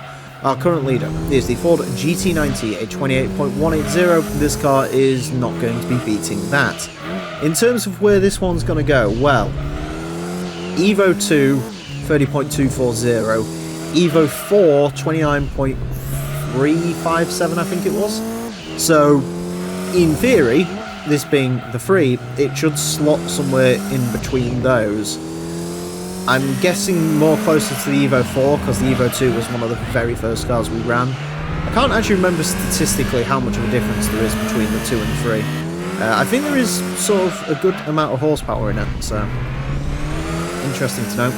I should also mention, in case you're wondering, this one isn't running race mod because thanks to GT2 Plus, the rally car is classed as a separate vehicle, so we can use this without the race mod and also have the rally car go around at some point. 29.704 to open us up. I think right away the one thing I'm noticing is, unlike the Evo 5 that we had go around, and to an extent the 4 as well, the power delivery on this isn't as savage, which is a good thing, don't get me wrong, for drivability, but it does mean that's where this is going to lose out a little bit, just on the straight line speed. 29.632, that puts it right around the R32 Skylines. In theory, that's what we want to be beating. We want to be ahead of those Skylines. It's a nice car to drive, it really is. Unsurprisingly, I mean, it's an Evo, but yeah, a really good car to drive, just whether it's got that final little push at the end. And if this does bad, then I guess we put all our hopes on the Evo 3 rally car, which, coincidentally, not with the Evo 3, but I think with the Evo 4, the Evo 4 rally car is going to turn out to have more power than the Evo 6 rally car, because that's obviously... the Evo 6 rally car hasn't actually got as much power as the road cars, which is interesting to know. Alright, final lap for the yellow Evo 3. How do we get along? That's how we get along. We go off course. Alright. Well, I guess that's that. Damn it. That's unfortunate. To be fair, how much quicker was this gonna go? I don't think much quicker, I'll be honest. So that's roughly where it should go. That does mean it's slower than a standard WRX. Means it's also slightly slower than the Gran VR4 from a similar time period. Yeah. It's just, it hasn't got that savage power, which I think it needs. And also, I don't think that could go. I know, obviously, that final lap was invalidated, which is entirely my fault for cutting it a bit too fine with that tyre barrier, but honestly, I don't think that'd go much quicker. Honest, if I had to really think about it, I don't think there's that much in there. I don't think it'd beat the Evo 4. I think getting this to 29.5 would be a struggle, so it's a nice car to drive, it really is. It's just not... It hasn't got what the later Evos have with the savagery, so there you go. Yeah, also, the Subarus even feel a little bit more alive, and usually the Evos are a little bit more... I suppose that I've spoken about this before, the difference between Imprezas and the Evos. The Imprezas are a little bit more loose and wayward, which I actually prefer when it comes to this course, whereas the Evos are a little bit more sort of stiff and track ready.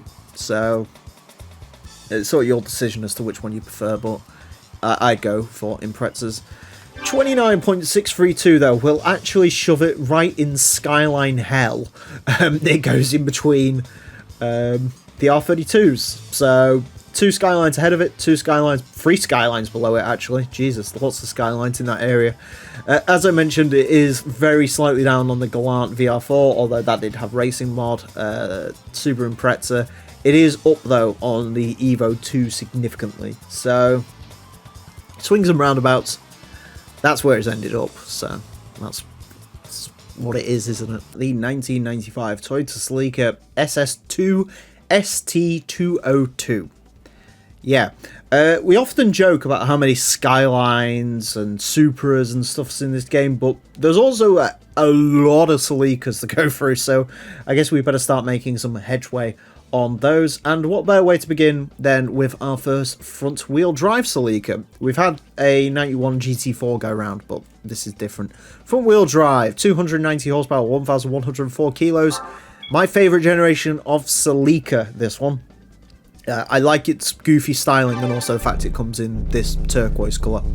Anyways, it is going to get 6 laps of the Motorsports Land track in order to set the best time it possibly can. Our current leader is the Ford GT90, a 28.180.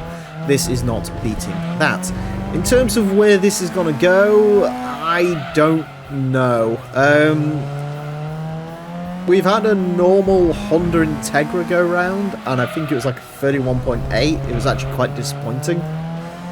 So, I guess if this beats that, then anything's a bonus.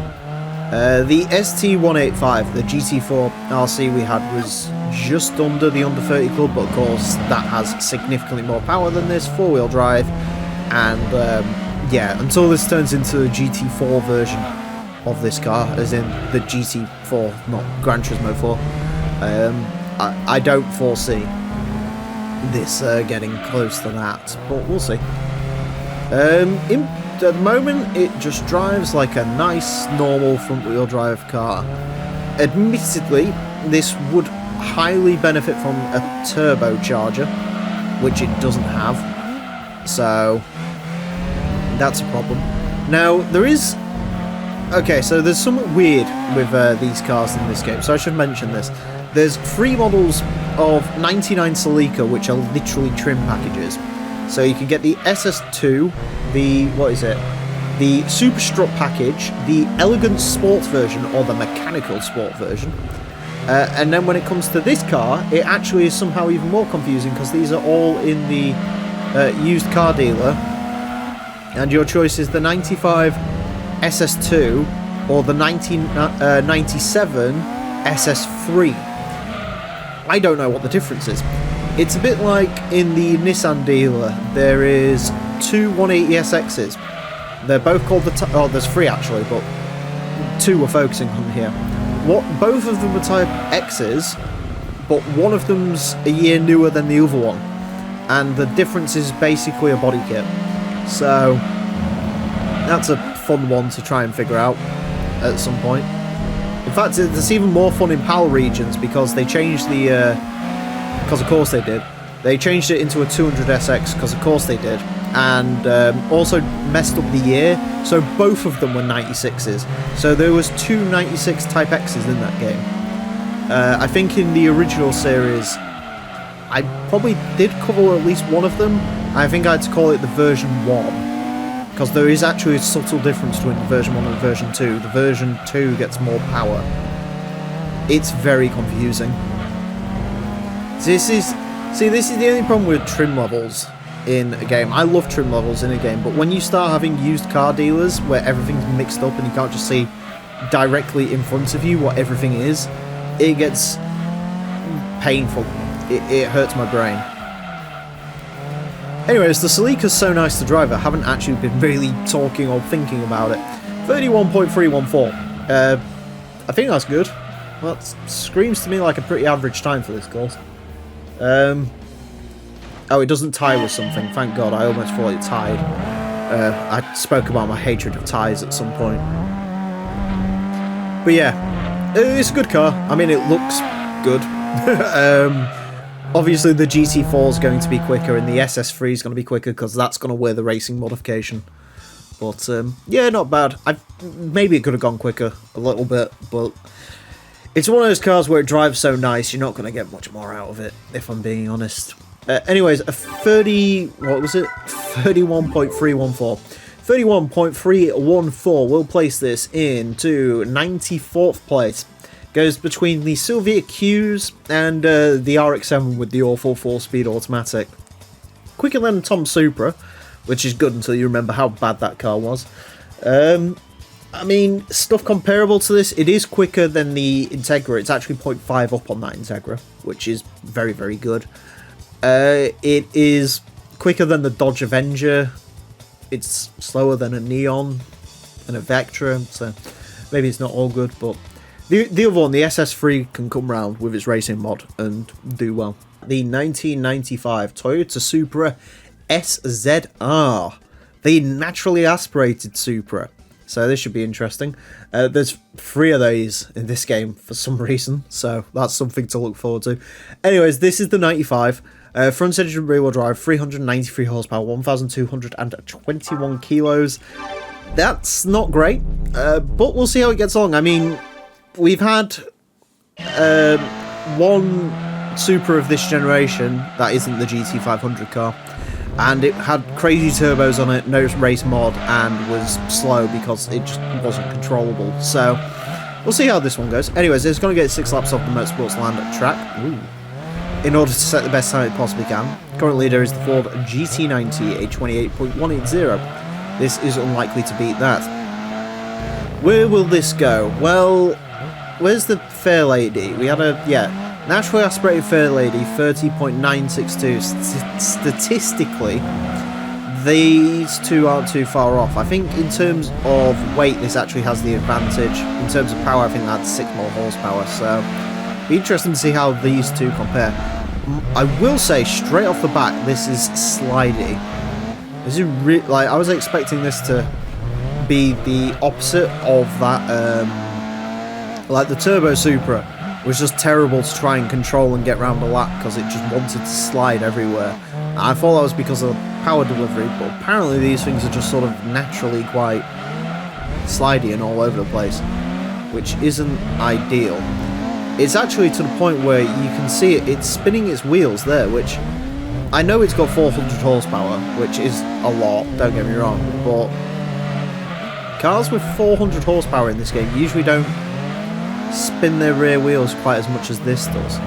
It almost feels like the differential on this is broken, but everything in this series runs the fully upgraded diff, so I mean, I can check it, but if you see this, then that obviously wasn't the case, and it's just, this thing is naturally quite slidey, which is not something I was expecting. I will be honest, I was expecting this to be sort of more calm and composed than it is.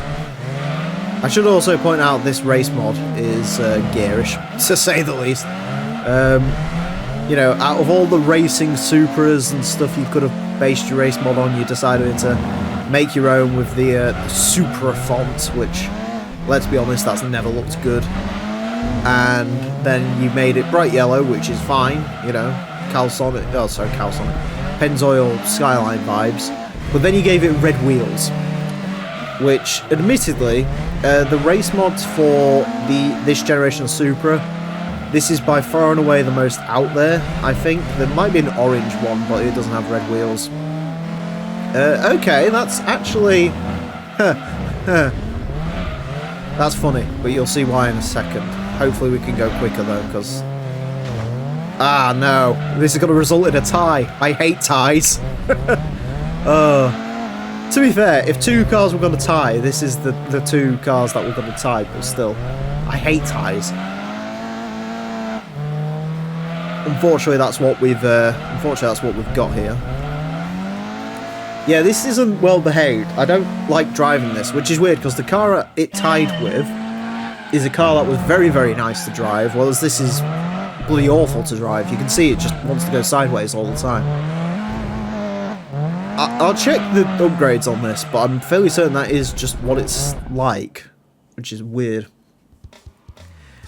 Yeah. 30.962. That puts it into joint, technically, although it is going to be in 71st place.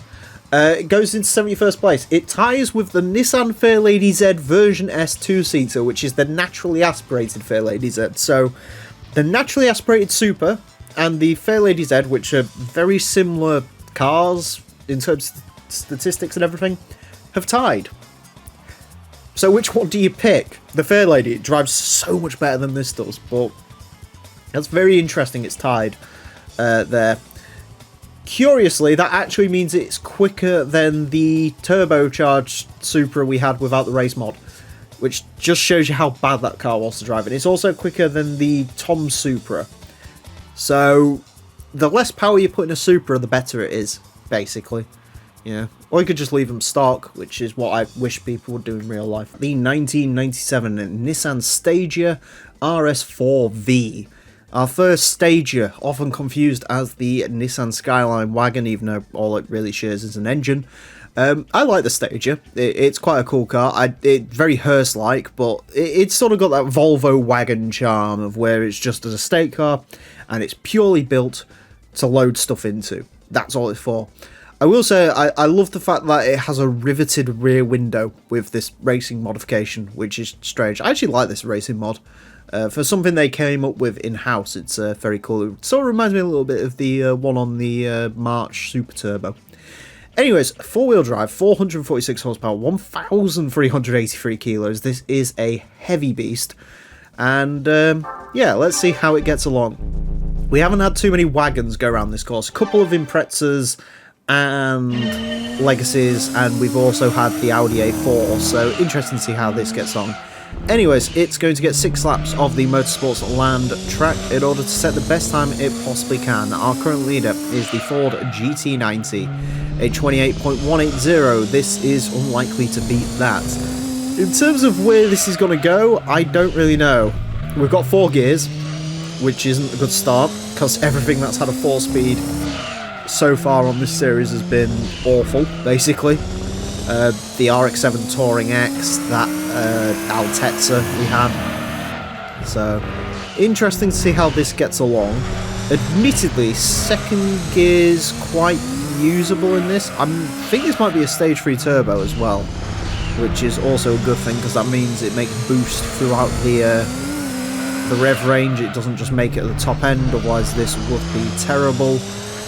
I don't really know what to expect out of the stages as these go around. I think all stages were automatic. Admittedly, this is one of the slowest of all the stages. I'm not sure what the quickest is in terms of upgraded. I know your mind obviously wants to go straight to, I think it's the Nismo. It's got a ridiculous name. It's like the Nismo 280 RS Autech tuned by Nismo or something. That one's probably quite quick. There's a couple of Autech versions and stuff. Actually, no, this one isn't the slowest. I think the slowest is the 25 TRS4 the slightly newer version of this, which I think has a worse engine in it technically. So, I think the 260 RSSs are I think this is an RB25, and then those ones are an RB26. I could be wrong. I'm basically making that up purely based on the naming convention. But still, I think this is going to be our slowest... Actually, no, it's not the slowest wagon. I've just remembered that the Legnum ST exists, which made, like, no power. So this isn't going to be the slowest wagon, but it's not going to be far away. It's a bit of a shame about this gearbox, really, because in truth, this with a good gearbox would probably be quite quick. Just based on the power figures alone, you'd think this would be, like, right up there. But I guess a lot like with the Skylines, maybe it'd be too disappointing to drive. It feels okay here. You can feel the weight of it. It's not massively quick in a straight line for 450 horsepower. Again, would a gearbox fix that, or is this just one of those cars which the game deems to not drive as quick as some of the others, like with the key cars and stuff like that? So I don't really know, to be honest with you. Unless we delve into the code, we're not really going to find out. Well, someone has delved into the code, and I don't think there's much about performance statistics in there. I think they just set the power and the torque and the power to weight ratio for these things, and that's basically it goes from there. Consistent drive, let's put it that way. That was very slightly not quicker. Okay. Yeah, I mean, alright, it's not impressive, obviously, but given the gearbox in this, that's not really that bad. To be honest with you, it is a huge barge, this thing. It really is, so... yeah, not bad, but obviously maybe not quite as quick as you'd like, but still, you know. Not bad at all. Anyways, 31.787 will place this into 111th place. It is quicker than a Lotus Elise, quicker than a BMW 323 Ci, quicker than a bunch of Silvias and the Almera. Of course, it has way more power than those. Obviously, I think it's like 0.1 something down on the Audi A4 Avant, which is the other wagon we've had.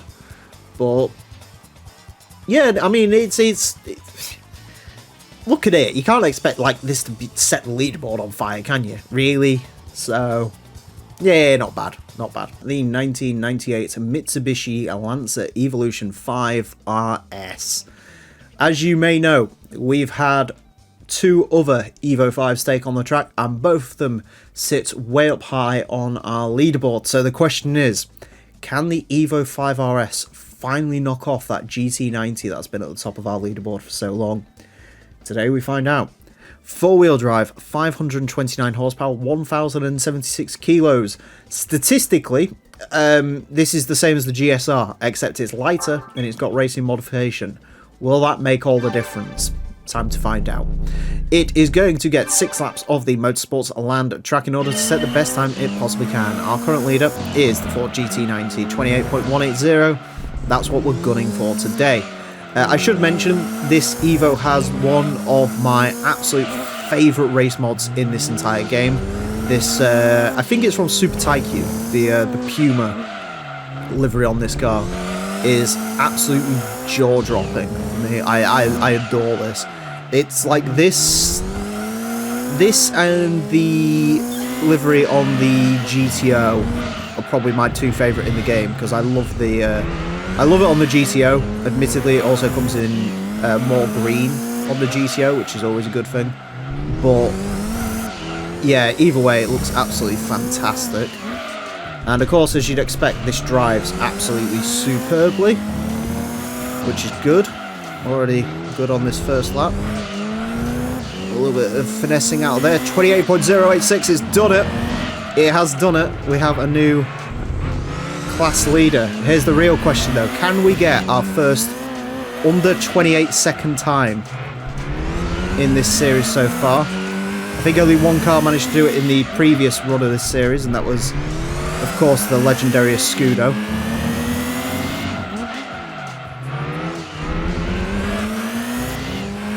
.27.806, and there's still more to get out of this car. This is nuts.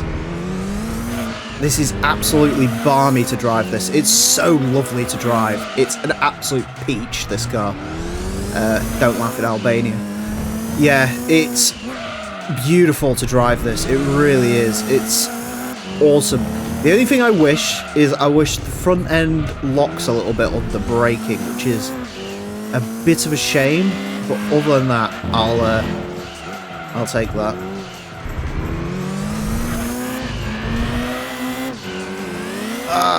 Clip that wall. This can go a little bit quicker. I want a little bit more out of this. Come on, Evo 5. Come on, Evo. This completely blows my theory about race mods out the window, by the way, because that 5 GSR was nowhere near as nice as this to drive. Alright, come on, final lap. Let's shut up and do the talking afterwards.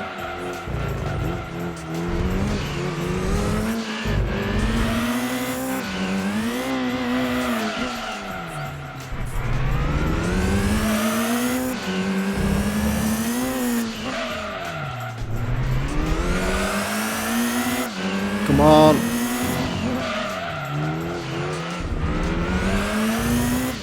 Nah, too far on the grass.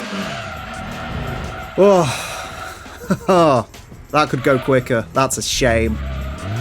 There's definitely 0.2 in there, but there you go. 150 episodes. And your current leaderboard leader is the same car that led the leaderboard in the previous series for a good couple of weeks. Yeah. But I mean, what is there to say about this car? It drives so beautifully. It is absolutely... The fact that I'm saying this could go quicker, it blows my mind. Because it's so nice to drive. It's such a good car. Yeah. I guess I've got to get remembering a new time at the top of our leaderboard. 27.806 places this into first place. Evo 5s now hold first, third and fifth on the leaderboard, which is interesting. Yeah. What is there to say about that? That is phenomenal. In fact, it's so phenomenal, there's only... I think the Evos are going to win this series. The only hope the Imprezas have got is the 22B, which we will cover in due time. But for now, yeah. I mean, like I say, what do you say to that? Icon, fastest on the leaderboard, best racing livery we've had so far. I'm happy. I hope you are too. The 1995 Suzuki Cappuccino. Of course, you know what this is. This is the final of our key car sport car trio. We've had the Honda Beat, which was very slow. We have the Mazda AZ1, which was slightly less slow. So where's this one going to flop in? Well, statistically, it should be pretty good. Front engine rear wheel drive, 190 horsepower, 624 kilos, very lightweight, decent amount of power. Pretty cool race mod, do have to say. Lots of different colours for this one. It's a bit of a shame I couldn't run it stock though, because the stock car's red with gold wheels, which I think is quite a good look. Anyways, this car is going to get 6 laps of the Motorsports Land track in order to set the best time it possibly can. Our current leader, after the last time out, is the Mitsubishi Lancer Evolution 5 RS, a 27.806. The Cappuccino, of course, is going to absolutely decimate that. No, it isn't. Where this car is aiming, where's the AZ1? It's somewhere in that mess of cars there. 33.340, well, it's beating that. So the Cappuccino is the quickest of all the key sports cars, in case you was wondering. I mean, the Honda Beat we did, admittedly, was a naturally aspirated Beat when they can be turbocharged, and it didn't have racing modification. Now, admittedly, even with a turbocharger, the Beat can only get 120 horsepower, so the Beat is firmly beaten. Of course, the AZ1, we didn't have the Ultimate AZ1, we didn't have the A-Spec model, although again, that's a cosmetic kit, and I think it actually weighs more, so don't expect that to become the champion of these key sports cars. So I guess it's, yeah, Cappuccino. Out of all the ones, would I expect the Cappuccino to be the quickest? Probably, to be fair. The AZ1's mid-engine rear drive, which, as we've seen, is not a good start. And the Beat, I like the Beat, don't get me wrong. I'd probably, out of all three of them, I'd have a Suzuki. What was their version of the AZ1 called? Like the Server or something? I'm not sure. Yeah, I'd have that. But then an AZ1, then the Beat, then the Cappuccino. The Cappuccino is my least favourite. I like these things. I've seen a couple of them on the road. They look absolutely balmy. Like when you see them just... It's like seeing an original Mini in traffic. It's like people can drive like cars that are that small. Like, you know, but for me the Cappuccino is my least favourite of them. Just because it's the most conventional. It's sort of like Honey, I Shrunk the MX-5. Which is a shame because I do like Suzuki. I mean, obviously in Japan they're not really, but obviously like over here, Suzuki, I always think of Suzuki as a bit of an underdog. I'd like to buy a Suzuki product, it's just they don't make anything that for me. I mean, for a couple of years they made something that was definitely up my alley. They made the Kazashi, but unfortunately the fuel economy on a Kazashi is too bad for my liking. That, and also they have this weird steering wheel. Well, we're not going any quicker. You can see how consistent the lap times are though. Yeah, they have this weird steering wheel which has got one button on one side of it and two buttons on the other side, and it hurts my brain. It's the reason I was never interested in an X-Type, because I always think an X-Type steering wheel looks very strange because it has like scroll wheels on it, but on one side there's two and on the other side there's only one. It looks like it's missing. Did I mention I've got OCD? Anyways, yeah, 32.407. It's the quickest of all the key sports cars. I don't know where that puts it. Is it the quickest key car? I think it is. Barely. And it's so barely that it wouldn't surprise me if it gets kicked off that pedestal at some point, but still. Maybe you could have gone a little bit quicker, but... Oh well. 32.407 places this into 131st place. As I mentioned, it is fractionally quicker than the Daihatsu Move, making it the fastest key car we've had. It's 4,000th of a second off of a Plymouth Cuda, which are two cars you wouldn't expect to say in the same sentence. It's also slightly slower than a 1,000 horsepower drag car. You know. Yeah, I mean, it's... over a second, or yeah, no, just under a second up on the AZ1, and it's like, it don't even bear mentioning the Beat, it's like 3 seconds quicker. So yeah, I think that puts an end to that argument. Maybe the Beats will surprise me, maybe one of the Beats is just insanely powerful, but I don't think any of them are. So there you go, the 1998 Renault Megane 2-litre 16-valve coupe. Things are really hotting up now. Yeah, this generation of Megane. My dad had one of these. It had an electrical problem that made it cut out every now and again, but it was like 300 quid and he donated it to someone, so can't complain too much. Probably my second favourite Megane. I mean, I guess my favourite's the one with the arse end on it, purely because it was just weird. I remember the adverts, but this one's pretty cool, even though it's based very heavily on... Is it the Renault 19? And this are very, very similar. Either way, it's here today. It's no Laguna, but it'll do. Front engine, front wheel drive, 298 horsepower, 1,076 kilos. Pretty good power figures, really, so I'm expecting some decent things out of them again. Anyways, it is going to get 6 laps of the Motorsports Land track in order to set the best time it possibly can. Our current leader is the Mitsubishi Lancer Evolution 5 RS, which had a time of a 27.806. Yes, I'm still getting used to this. This might have the smallest brake lights in all of GT2. Why are they so small? I do remember these Megane coupes. When the Megane came out, the whole sort of marketing spiel of it, or at least after a couple of years, was it was sort of like a your Megane your way. So there was the Megane Coupe, Megane Convertible, Megane Hatchback, you had the Megane Saloon, which was the Megane Classic, and of course you had the one that, I think in terms of sales, dwarfed them all. You had the Megane Scenic, which eventually just became the Renault Scenic after a couple of years.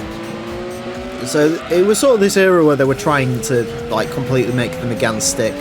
Renault Sport was coming up at the time, so you had like the Renault Spider and a couple of Hot Clios and stuff, and they sort of tried to stick the Megane in there. Obviously this got entered into rallying in the F2 kit car class, which, in case you're wondering why this isn't running the race mod, that's because thanks to GT2 Plus that's a separate car, so we can see that glorious race mod in all its beautifulness at some other point.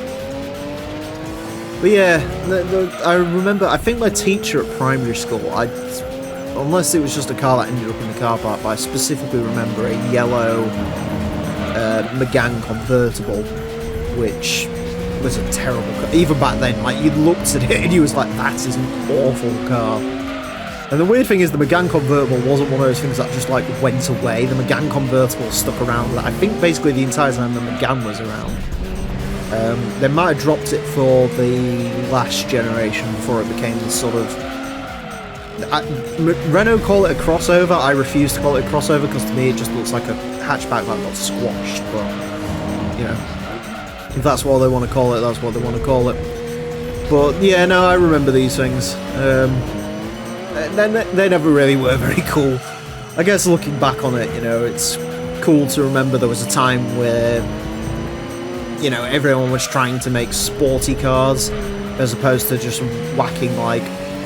What's Renault doing? They're currently, like, bastardizing the Alpine name and calling, like, they're getting Alpine trim levels for the Clio, and I think the top level, the giant new Renault, I've never seen one, but I think it's called, like, the Australe or something. Like, the whole point of that is the top line model's the Alpine, and it's like, you've just brought Alpine back from the dead, made the A110, and then have done nothing else with the brand now, and now you're basically using it as just Renault Sport. Why did you not just save yourself some money and just keep calling it Renault Sport? I preferred Renault Sport. The F1 liveries were so much better with Renault Sport than Alpine. But anyways, that's my rant over. This car is so nothing to drive, I managed to have a rant about Renault for 5 minutes. It's alright to drive, it's fine. There's nothing to say about the way this car drives. It's alright. It's not very quick, you know, compared to its rivals, but yeah, it's just nothing to this car. 31.530, maybe it could have gone quicker, but I don't think you'd got much more out of it. That 530 is going to place it into 104th place. It goes very fractionally between the Mugen Accord and the Lotus Elan.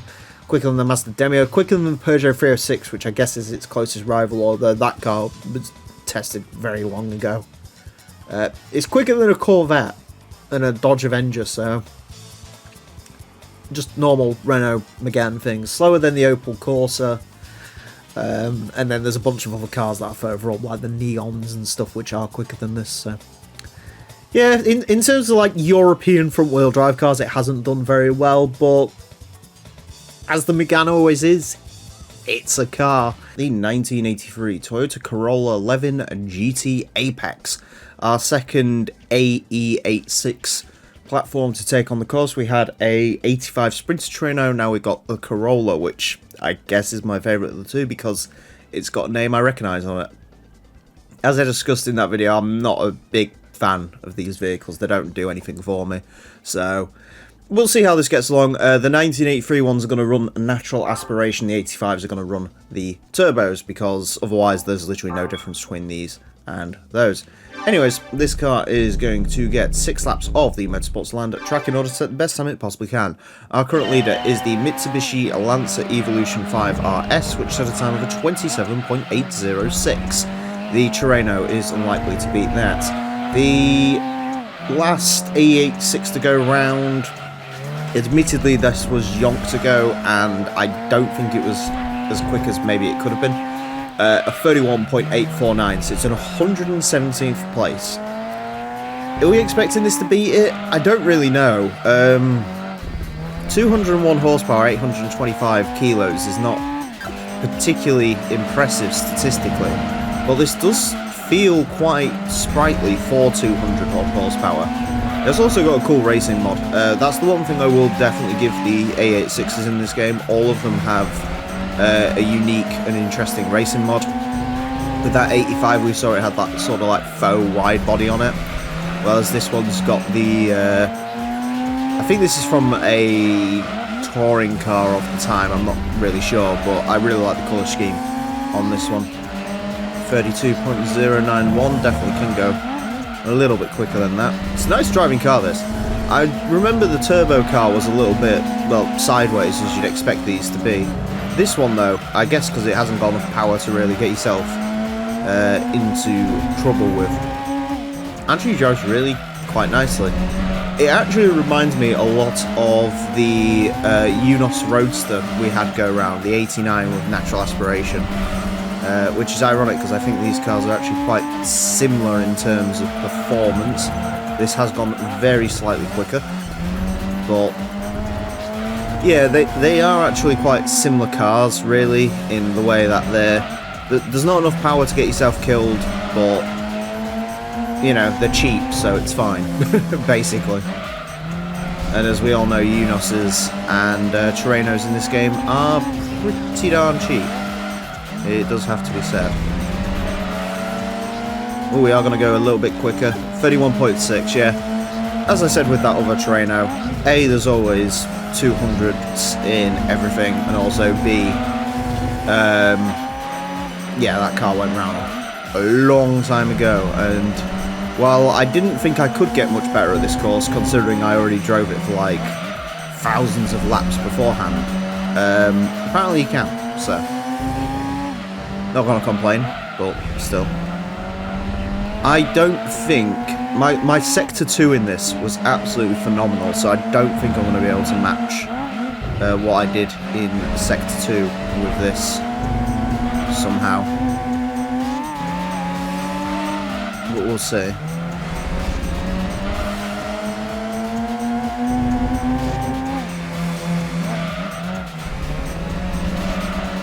Yeah, I was really quick through that corner. Quite surprising. We are going to go quicker. 31.441. I've discussed this a couple of times, the phenomenon of if a car is easy to drive, it's easier to get the lap time out of it. And this is definitely one of those where I can very much hit the peak of its performance because it's so easy to drive. Which is good.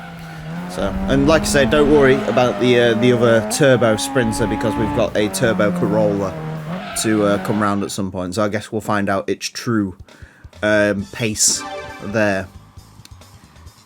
You could maybe go a little bit quicker, maybe, but no, it's a really nice car to drive. That I can't fault it as much as I want to because I don't like these things or the hype surrounding them. It's a good car. 31.441 will place this into 101st place. Admittedly, it does go between an Opel Corsa and a Mini Cooper, but if you think about this series in terms of what else it's around, it's pretty good. Only slightly slower than the Tom Super and the Touring X, and this is, you know, 3 times less the power of those, so yeah. Really good car. Really, really good car. Just nice, consistent, easy. Only loses out slightly to an S14, so admittedly it's lightweight, but no, the whole reason that's this far up the leaderboard is because it's just a nice handling car. The 1988 Nissan Silvia K's 1800cc. We've had the Silvia Q's go round, this is the K's, the more powerful one. And it certainly is more powerful. I'm shocked at how much power this produces. Front engine rear wheel drive, 366 horsepower, 999 kilos. Power to weight ratio on this is very good. And I do have to say, as much as I'm not an S13 fan, I think it looks very good. This racing mod with the body kit and the simple decal designs on it. I think it looks absolutely terrific. There's a couple of S13s. They all share similar race mods, just different colorings. And believe me, some of the colorings on these cars can go quite mad. So, while this one looks good, the rest of them, yeah, you get some neon yellows and stuff in there. So, the rest of them will be a little bit more interesting to look at. Anyways, this car is going to get 6 laps of the Motorsports Land track in order to set the best time it possibly can. Our current leader, as we almost spin out, our current leader is the Mitsubishi Lancer Evolution 5 RS, which set a time of a 27.806. Voice crack. The previous S13, the Qs, which did not have a race mod, that was a fantastic two-tone colour scheme instead, that set a time of a 31.979, so that's sort of what we're aiming for here. Also, last time out, the Corolla 11, 31.441. These cars are actually quite comparable in a way, you know, very sort of similar time periods and all that. The difference is, of course, this has got a great stonking turbo on it. So this car's either going to prove my point of a car with a lot of power isn't necessarily quicker than one with less power because it's not as controllable, or, yeah, I don't know what this is going to do. I'm curious, though. 31.377, and my theory goes down the toilet. I guess the straight line speed in this is just too much for that Corolla to overcome. Is this the quickest? I'm not sure what the quickest Silvia is, actually. That should have been something I looked at. I want to say it was the Silvia Qs, or maybe, no, 200SX is the quickest. Yeah, a 95 200SX was a 30.889, so yeah, there's a Silvia Qs, I think it's 31.2, so hopefully we can beat that, because I do prefer my S13s to the S14s, I will admit. To be fair, this doesn't actually drive all that bad. The one thing you've got to get used to is, I think it's about 6,000 RPM, it just, for some reason out of nowhere, produces a giant gob of power. You can see it spinning the rear wheels after that point. That's where it produces, like, all of its power is there. So you need to be prepared for it to do that, but yeah, 30.944. So we're getting close to that 200SX. We're not going to beat it on this lap, but hopefully the final lap can be a nice and clean one, so we can get round. Yeah, I don't know what's going on with the lap times at the moment. I'm not sure if I'm getting, like, ridiculously quick, or the cars are just a lot easier to deal with, but it does seem like the lap times at the moment are vastly tumbling. In case anyone's calling for anything to be retested, we'll worry about that once all 600 odd cars have gone around the track. Let me just get through the car list, and then we can worry about doing some retests on cars that you think might have been a little bit unfair. Because, honestly, otherwise this series is going to go on for 4.5 years, and I'm just not going to be alive to see it out. Anyways, 30.944, that is a hell of a lot quicker than I was expecting this to be. That's really quick, actually. Good car, though, to be fair, actually. Once you get used to the fact that it does make a glob of power high up in the rev range, it is a good car to drive. It could have gone quicker, to be fair. I also don't know why the intercooler's colour-coded. I don't like that. Yeah. I think there's a bit more time in there, but the splits don't agree with me, so I'll defend my own driving and agree with the splits that, yeah, maybe you can't get much more out of this.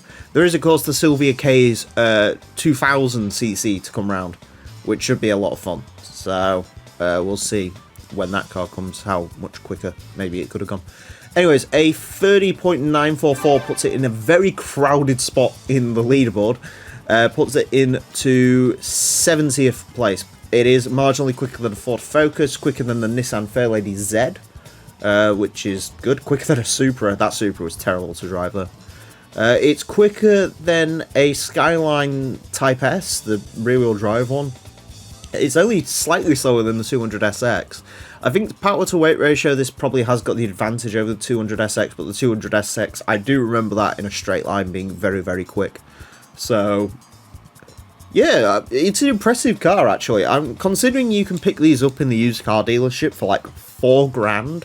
As long as you don't make the mistake and buy the Qs, if you buy the Ks, this could very easily take you through quite a lot of the game, I think. You know, you could go through the Sunday Cup, Clubman Cup, stick a turbo on it, and you can do the Sylvia races as well. So, yeah, if you want a first car in this game, I know everyone goes towards the Supra twin turbos and the RX-7s and stuff, and to be fair, they are probably better cars. But bang for your buck in this game, I don't think there's much better than this. So keep an eye out in the used car dealership for it, I guess. There's some advice for a 25-year-old game. The 1998 Mercedes-Benz E55 AMG. A proper Mercedes saloon takes on the course. And this one, I mean, you know, when I think of Mercedes, I do sort of think of this one. Despite that, not my favourite area of Mercedes design at all this. I don't like this model of E-Class. The C-Class that is in this game, I do like, but the one afterwards that sort of looked like a smaller, curvier version of this, I don't like. This was sort of the era of Mercedes going downhill. Admittedly, after a couple of years, the designs got better, but this is sort of when the reliability in the Mercedes, toughest thing in the world, sort of went amiss. Although I heard these E55s are pretty good. Anyways, the E55 in-game.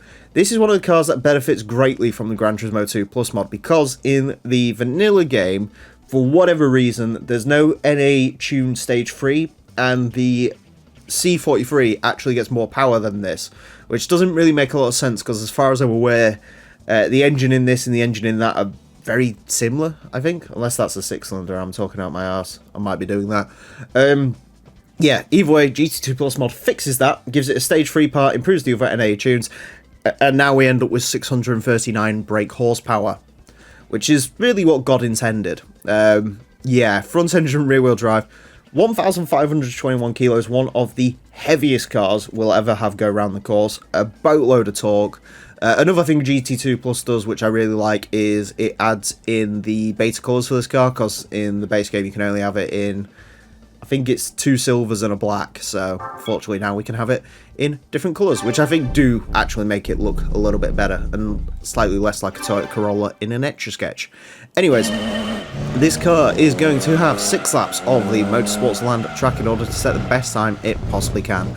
Our current leader is the Mitsubishi Lancer Evolution 5 RS that set a time of a 27.806. This car is unlikely to beat that. In terms of what this car should be aiming for, I have absolutely no idea. We have had the 740i BMW, admittedly the 528 is probably more comparable to this, but we had the 740i go around, and that was one of the slowest cars we've ever had, and this has already beaten that. So, how quick this is going to turn out to be, I don't know.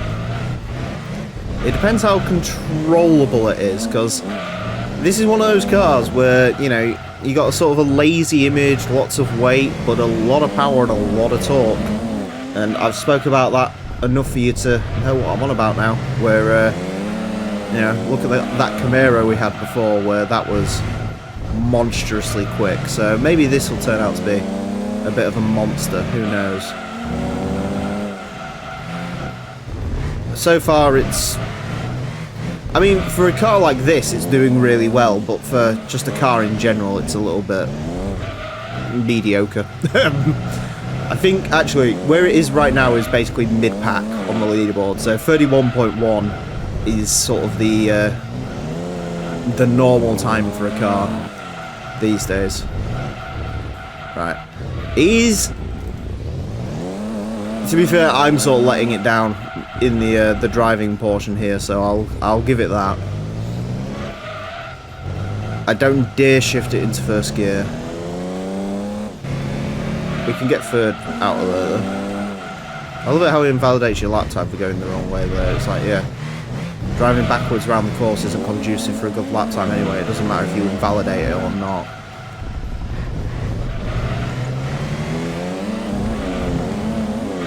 Try not to go sideways over the grass, because that does upset it a little bit.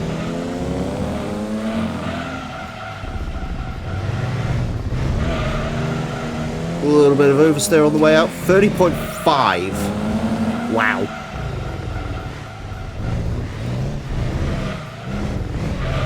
We are attending our conference very quickly, as it turns out.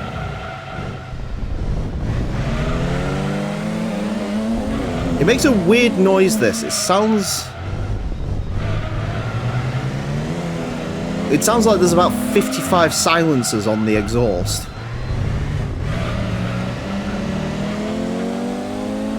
Like someone put one of those new Corvettes in stealth mode or something.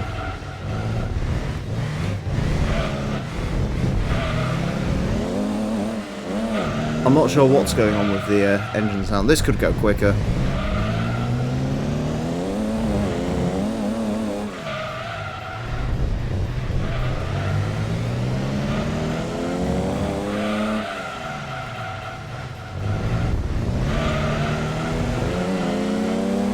It is going to go very slightly quicker. Alright, cool.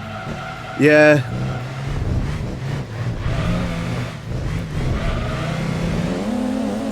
This isn't going to count, but it's purely out of my own curiosity.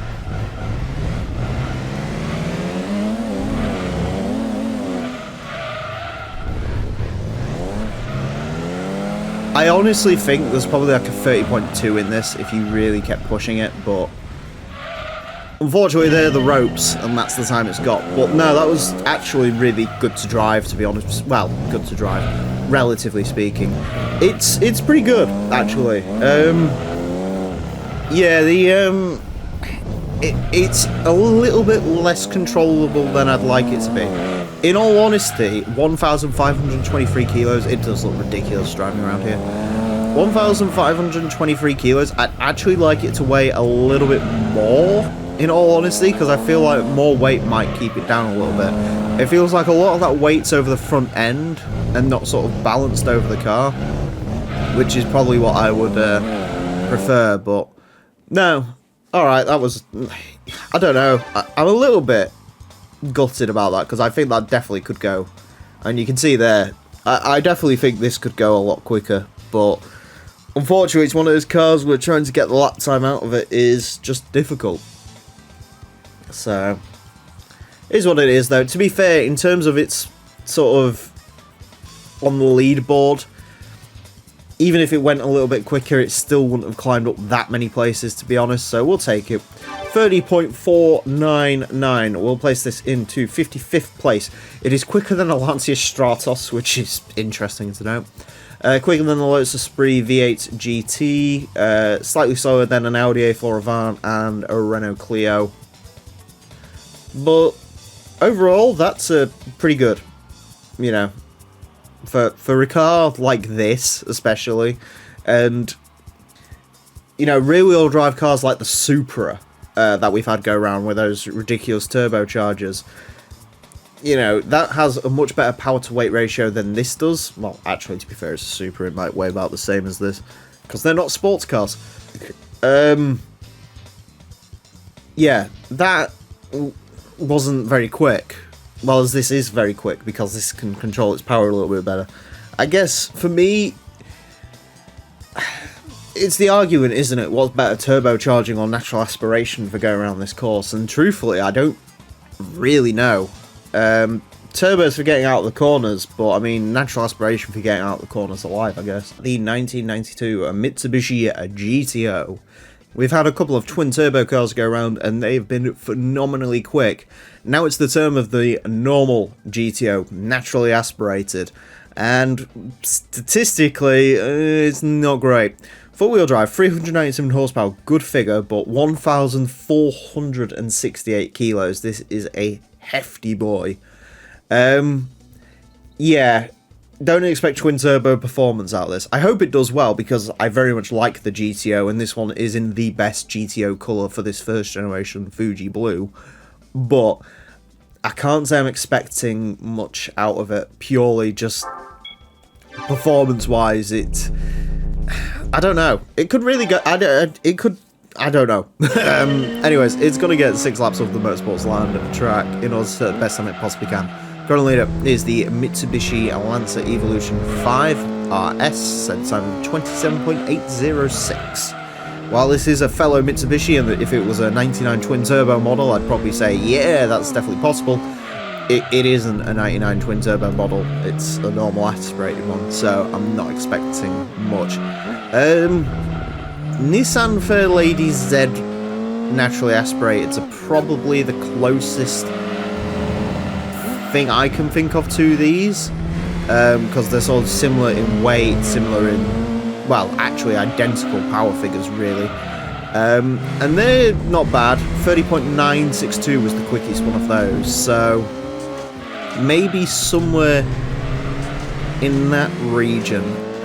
I need to remember to change gear. I think on that Mercedes, which is what the quickest thing to go around in this session has been now, you can sort of see, wow, okay, good. We've destroyed the Fairlady. Yeah, you can see, compared to that giant Mercedes we had last time, like through Sector 1, this car is just as quick as that, but it's the Sector 2 is when it falls down. Also, that first gear is A, not long enough, and B, the car starts handling weird if you use first gear, so that's why I'm not using first gear for any of these runs. Yeah. That, it actually has the polar opposite issue of that Mercedes. This could do with a little bit of that Mercedes' power, and the Mercedes could have done with a little bit of this car's stability. Because the one thing driving this is doing is it makes you appreciate the twin turbo cars even more, because the twin turbo cars, they handle just like this, but of course they have the power and speed, whereas this obviously does not. It's nice to drive. You can feel the heft in it, I will be honest. I think it's just getting out of that corner. You can see how much lazier this is than that Mercedes at getting out of that corner.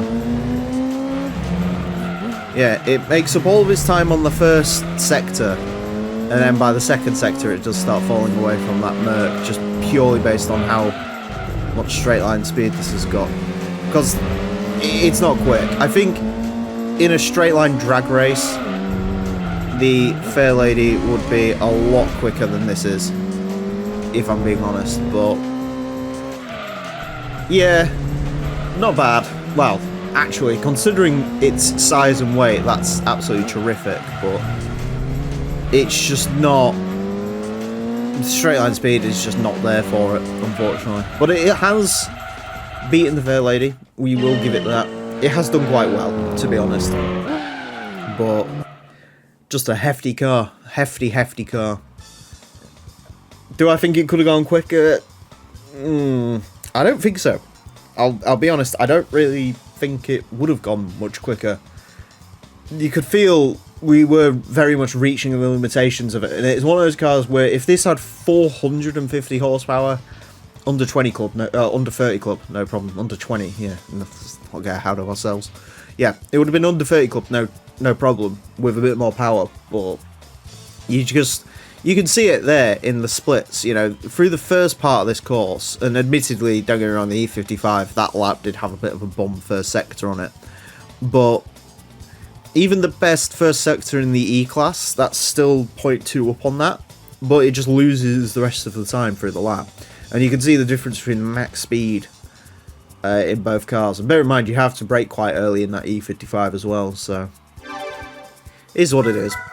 Anyways, a 30.504 will place this in to 56th place. It actually goes very fractionally slower than that E55 we had last time.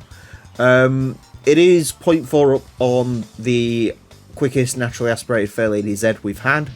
It's quicker than the 200 SX, so quicker than the NSX Type S. So in terms of Japanese sports cars, it's still quicker than almost all of them around this track, even though it is handicapped by being naturally aspirated. But obviously, compared to them, compared to, you know, the Imprezas and the Evos and the twin turbo cars, it's nowhere.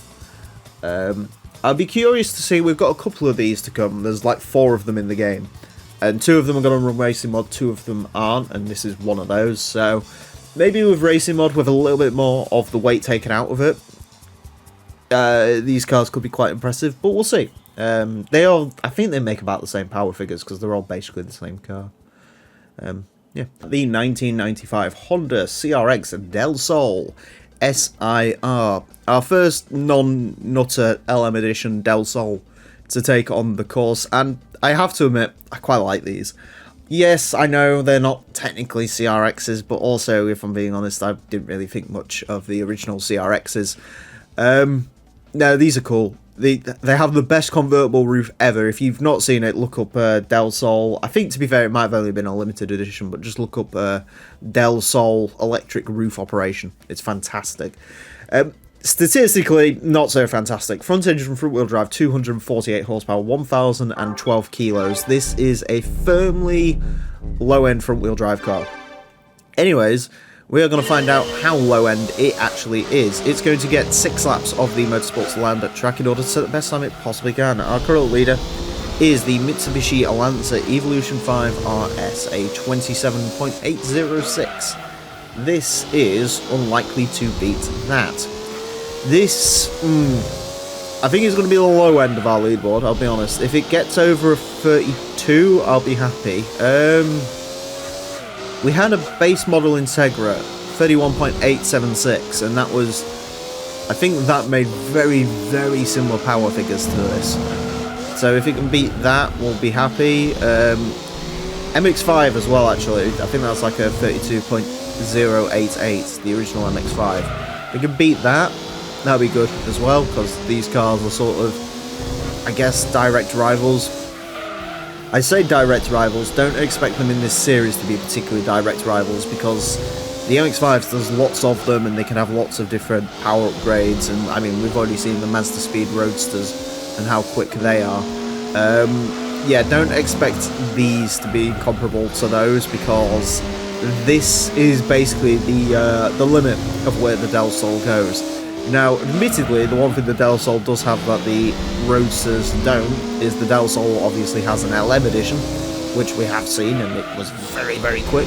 So, that's good, but in terms of, like, sort of standard cars and there being a big fight between the MX-5s, yeah, don't expect that.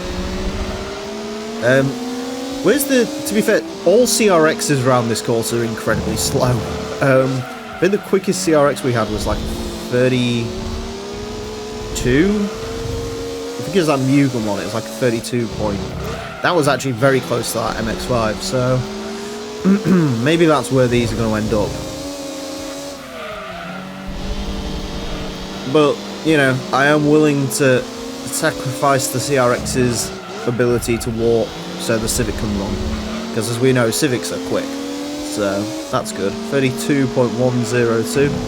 It's consistent. I mean, if you're going to ask me how it drives, I mean, it hasn't got enough power to get itself into trouble, but it's nice. It's a nice, easy front-wheel drive car to drive. As I said, the one main issue with this is it just does not have any straight line speed whatsoever. But then again, it's 250 horsepower, so what do you expect?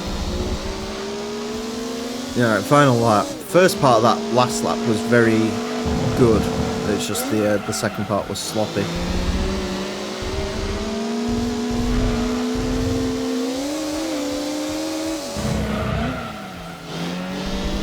Come on.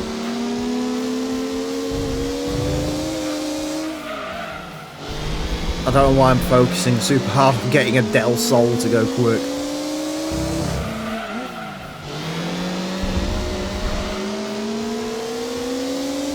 Across the line, 32.006. It is the quickest CRX. Officially now as well, because the other CRXs are we're out of those. Yeah. Alright, cool. That's interesting. Yeah.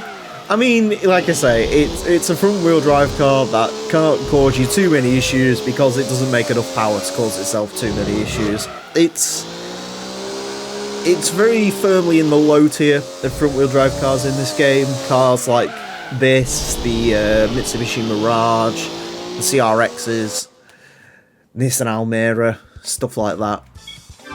Speaking of all those cars, it's beaten all of them. Could it go quicker? Maybe. Just a smidge. But I wouldn't expect it to get anywhere near a base model Integra. If your choice is between an Integra and this, which admittedly this costs a lot less than an Integra does, go for the Integra.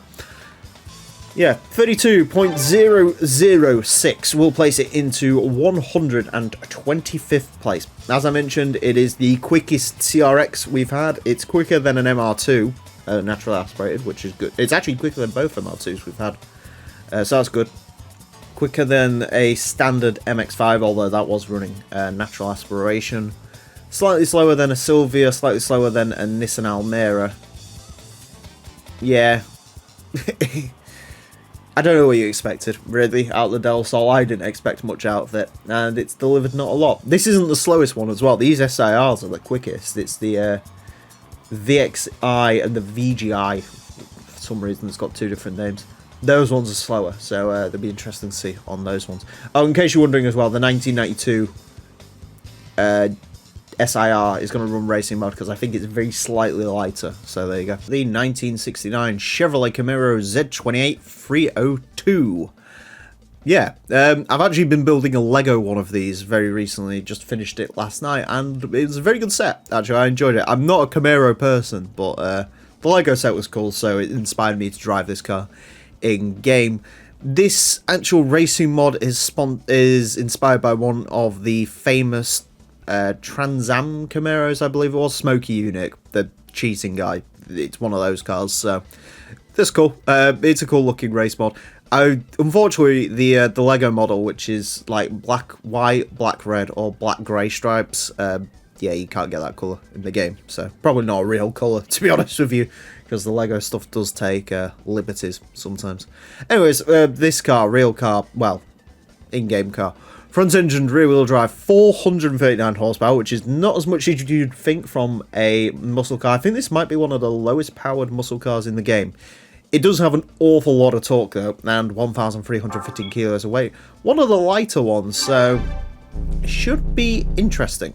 To find out how quick this car is, it is going to get 6 laps of the Motorsports Land track in order to set the best time it possibly can. Our current leader is the Mitsubishi Lancer Evolution 5 GSI 27.806. This car unlikely to beat that. The Camaro. Oh god. Where's this gonna go? Well, muscle cars are sort of all over the place on this leaderboard. We've had the Plymouth Cuda, which was like 32.4. We had the Plymouth GTX, which was horrendous to drive. I think the quickest classic muscle car we've had was a Corvette Stingray, and that set a time of a 31.657. So if the Corvette can get somewhere around there, that'll be interesting. In case you're wondering, with the Lego set, I went for the convertible just because I wanted a little bit of a difference. And if you put the hard top on it, it's a single colour, which is supposed to be like the vinyl top that they got on the actual car, but I thought it'd look better as a convertible. And I did originally go black and sort of wine coloured stripes because I thought it'd suit the interior. But in the end, I switched it out for the white stripes just because it gave it a little bit more of a contrast. Really cool looking set. I'm really happy with it, actually. I like it a lot. I don't have to make getting the bonnet reattached after deciding I don't like the stripe colours. That wasn't fun. But yeah, it's good. And also, for the sake of for the sake of fairness, I didn't just buy the Camaro. I also bought the wow, okay, that was quick. Maybe I should stop thinking about Lego. But I'll finish this fall. Yeah, I also bought the Lego Creator Mustang because that's going to be a retired product soon. And I sort of always wanted it, and it was on offer. Both of them were, actually. So I thought I'll buy them both as a package set. I'm sort of tempted to go on eBay and try and find the Charger, but it's the Fast and Furious set, because I do sort of want like all 3 sort of pillars.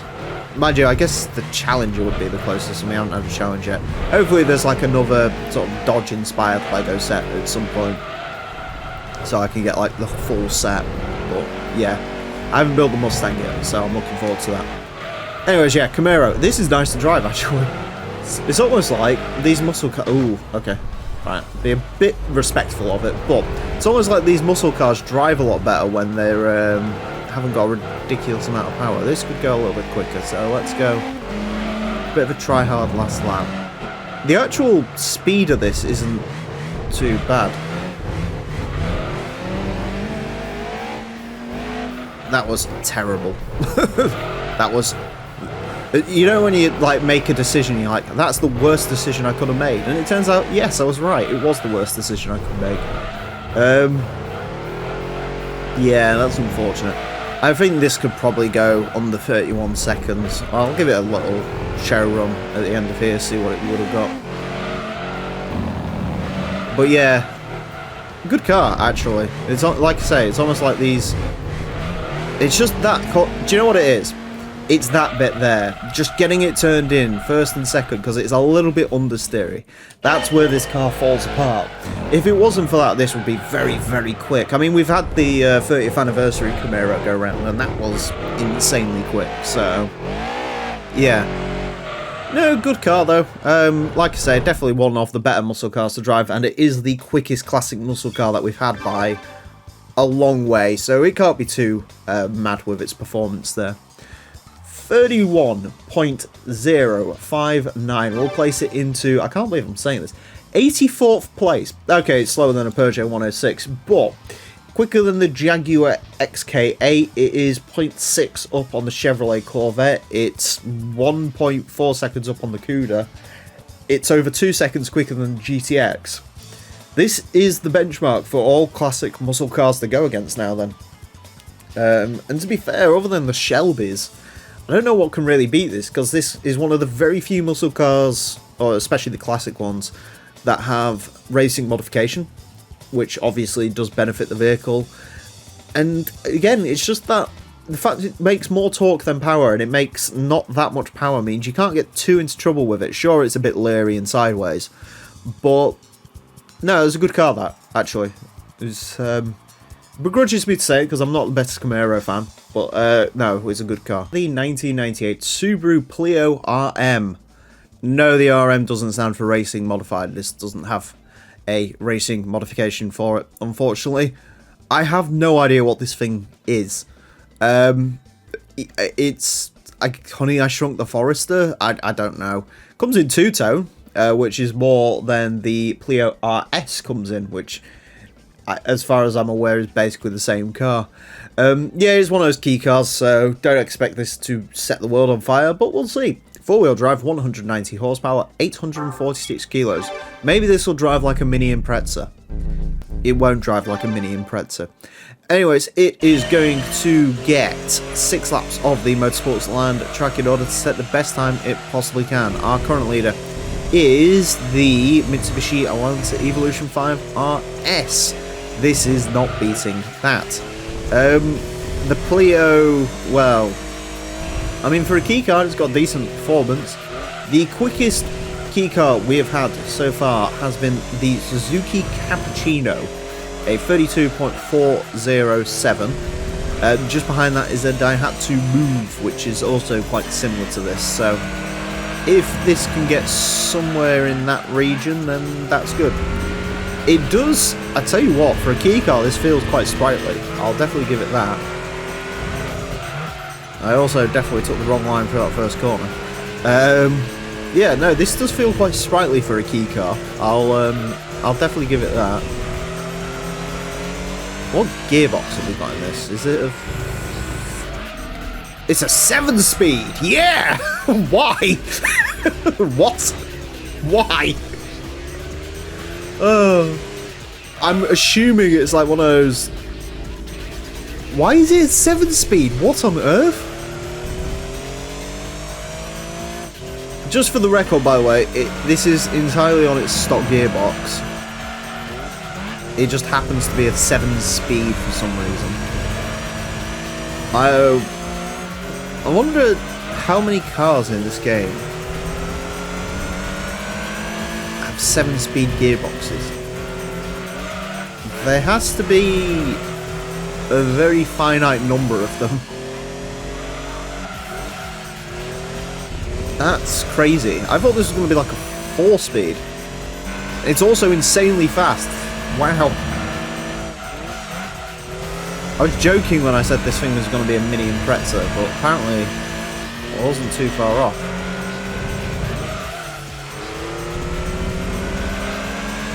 Like, you can see the split times between this and that Camaro we had, and this isn't that much slower.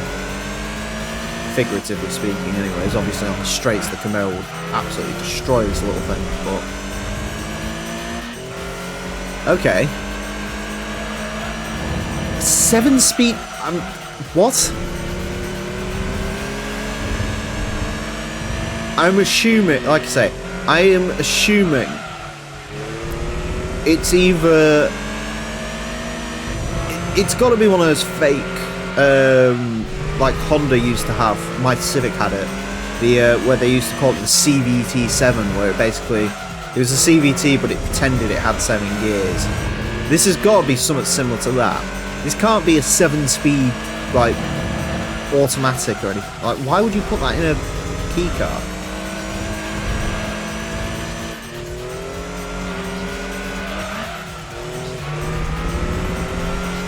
I genuinely am so confused by this little thing. If you're going to buy a key car in this game, though, make it the Subaru Clio, because I tell you what, this thing's quick. Like, legitimately quick.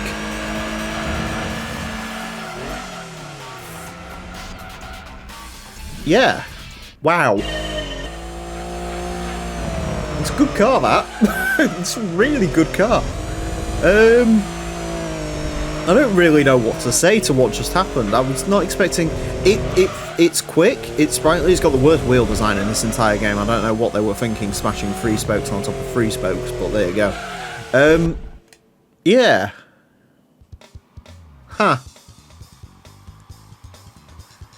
Anyways, quickest key car in the game, the Subaru Clio, apparently. So if you're gonna buy a K car, then get a Clio. 32.077 will put it into 129th place.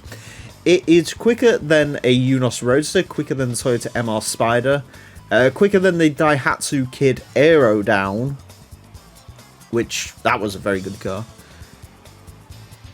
Yeah. I mean, we've got more key cars to come, don't get me wrong, and, you know, we're not really scratching the surface of moves and Wagonars and that sort of stuff, but I can't see much beating this, to be honest with you. That's strangely quick. I can see why Subaru got rid of the Vivio and did the Clio, because it's like 0.7 up on the Vivio as well. The 1996 Roof CTR2. Our second Roof to take on the course. We had the CR4, which was very, very disappointing, so I'm hoping the CTR2 will not be disappointing. Statistically, it has no reason to be. 4-wheel drive, 629 horsepower, a boatload of torque, 1,228 kilos. I love a Roof, and I hope it does well. This isn't the quickest Roof in the game. There's the CTR2 Sport, and there might be another one, and of course, should the Project A spec cars ever take on the course, there's also the Nutter Pikes Peak version they've got in that. So, Roofly, it should be a good time, so we'll see. Anyways, it is going to get 6 laps of the Motorsports Land track in order to set the best time it possibly can. Our current leader is the Mitsubishi Lancer Evolution 5 RS at 27.806. This is unlikely to beat that, although I will say, if this was able to have a racing modification, which I still think is the biggest missed opportunity in this game, yeah, this could very easily get up to that route. It could very easily go up there, but it probably won't. I'm hoping under 30, obviously. I'm sort of hoping it gets into the 28s, but we'll see about that one. So far, this is very nice to drive. It's got gobs of power. Gobs of power. It's just like, I think it's a stage 4 turbo, and you can definitely tell, because it's as soon as it hits that turbo boost, it's like, wow. And there we go, there's the 28 that we wanted. Obviously, we probably can go a little bit quicker, and we should. Yeah, this is not that Roof CR4. That Roof CR4 I drove was absolutely terrible, because it had no front-end handling whatsoever. It's very understeery. This isn't that. This is going to be quick. 28.305. My god, this is quick. That, yeah, this is... If we can get another 0.1 out of it, this would have beaten the GT90. So, if this can do that, the CTR2 Sport, that is going to be a car to keep an eye on, because that's going to be monstrously fast as well. Anyways. Unfortunately, tagging a tyre barrier there. I think I could get a little bit more out of this. I want to get a little bit more out of it. That's phenomenally quick, though. That really is. Like I say, it drives really nicely. I was expecting this to be a little bit of an understeery pig of a car, and it just isn't.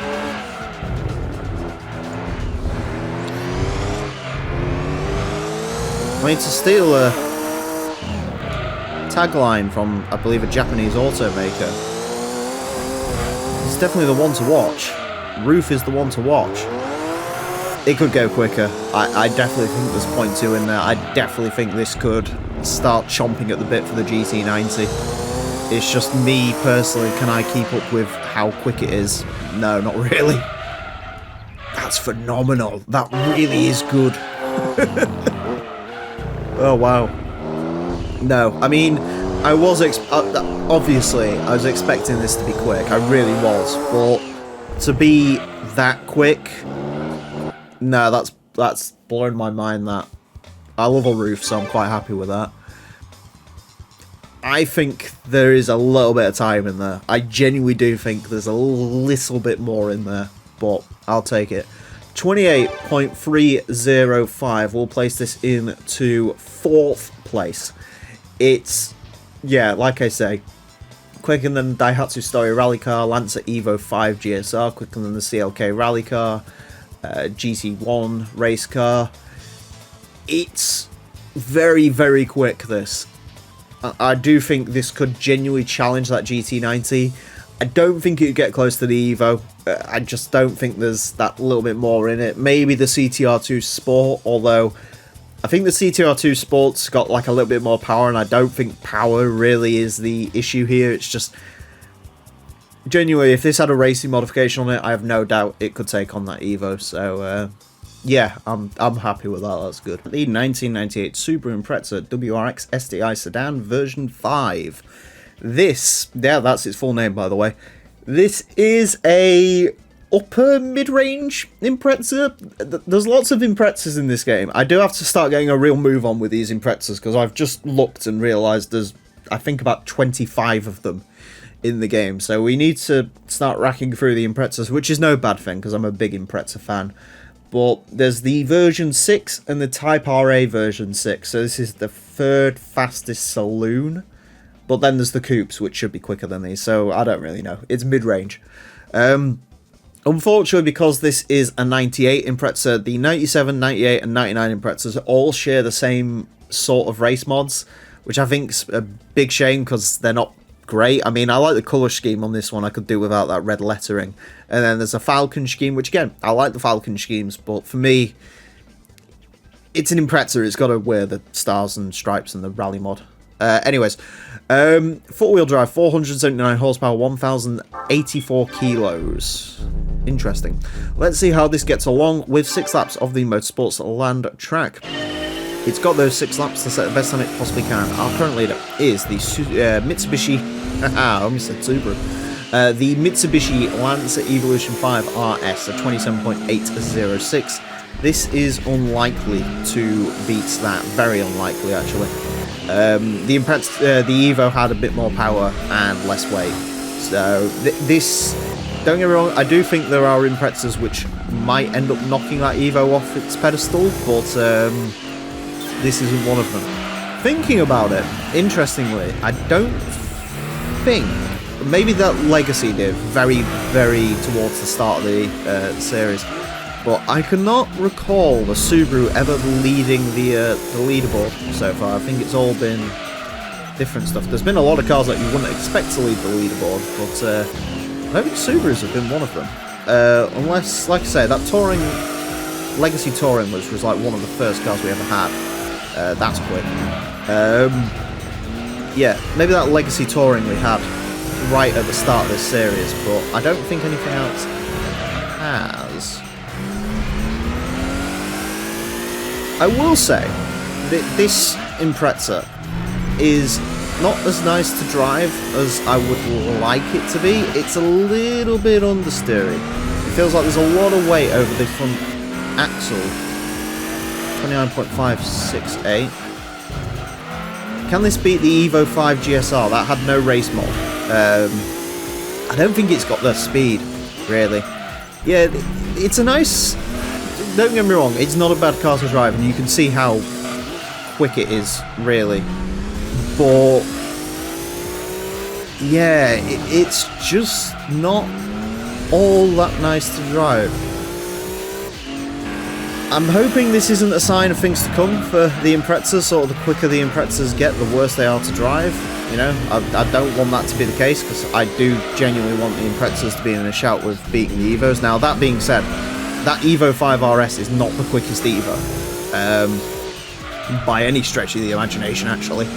So, there's the Evo 6s to come, which they should be monstrously quick. So, yeah, I think, you know, obviously, with this being the quickest Impreza and still being, you know, almost a second slower, it is easy to think the Evos are just going to absolutely walk it on this series, but don't write these cars off just yet.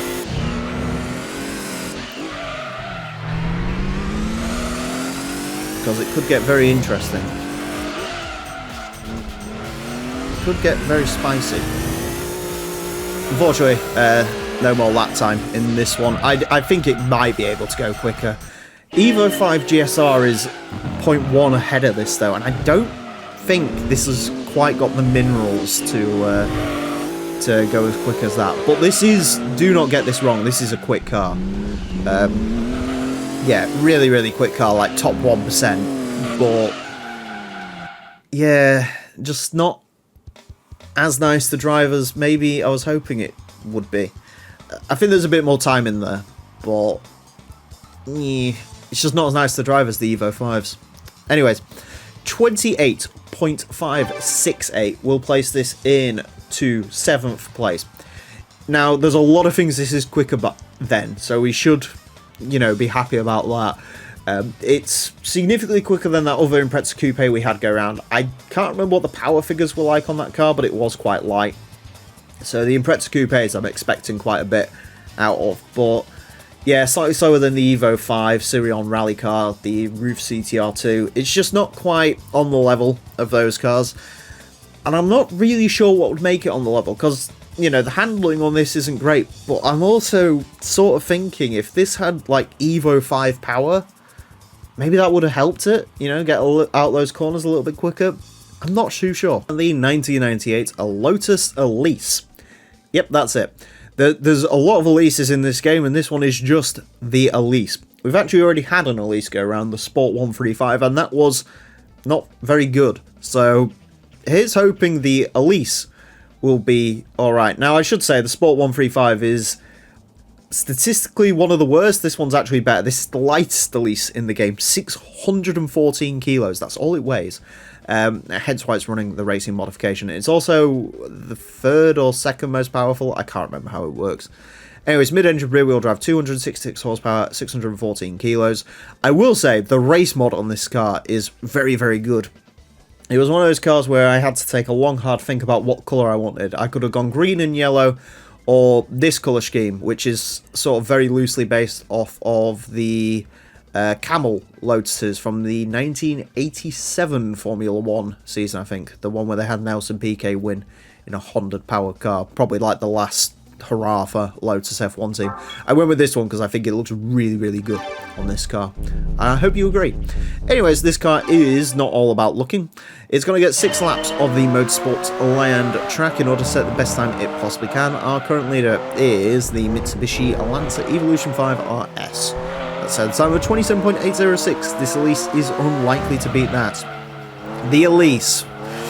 Well, the previous Elise we had, like I said, did not do particularly well. It is down in 121st place, a 31.8111. It's been very slightly beaten by a giant Nissan Hearse. So, how well will this one get along? I'm not sure. I don't have the most confidence in it, but we'll see. The one thing I'm noticing right away is this is quite understeery. I think this is one of those cars where there is so little weight over the front end, it actually affects the handling quite substantially, which is not really what you want. I should say this racing mod is terrific. For me, I mean, Lotus Elises were presented in a lot of different colours, and if you caught the Sport 135 video, you'll know I ran it in silver. That's a very ominous lap time. It is quicker than the previous one, though. You might remember last time with the Elise, I ran a homage to Vanishing Point, the silver. But if I'm being honest, the first gen Elise, the colour I always associate with this car is yellow. I can't remember what the press colour was for this. I think the press colour might have been silver. But I do remember, this was years ago, and I highly doubt this car was still on the road. But around my town there used to be... bear in mind, a middle-aged woman, she kind of looked a bit like an accountant, if I'm being honest. And she used to drive around in, like, the pouring rain in a first-gen Elise. Bright yellow first-gen Elise. And I was like, do you know what? That is, like, you know, that just shows you, doesn't it? Like, it doesn't matter what you look like, what your profession is, anything like that. You can still be far too into cars, and I'm sorry. Daily driving an old Elise, that's dedication to motoring that I simply cannot compete with whatsoever. You know, I love cars, I adore cars. I do not want to drive a Lotus Elise in the pissing rain. I want a TVR, and I think she's far braver than I am. Like, legitimately. So that's one very key memory I have of the Elise, and obviously, you know, when I was a kid, growing up in sort of the late 90s, early 2000s, this car was, like, everywhere, you know. Obviously, Top Gear, they had more, like, second-gen Elises, but, no, this first-gen Elise, like I say, Vanishing Point, Gran Turismo, you remember this car. And that's why it's my favourite generation of the Elise, I'll be honest.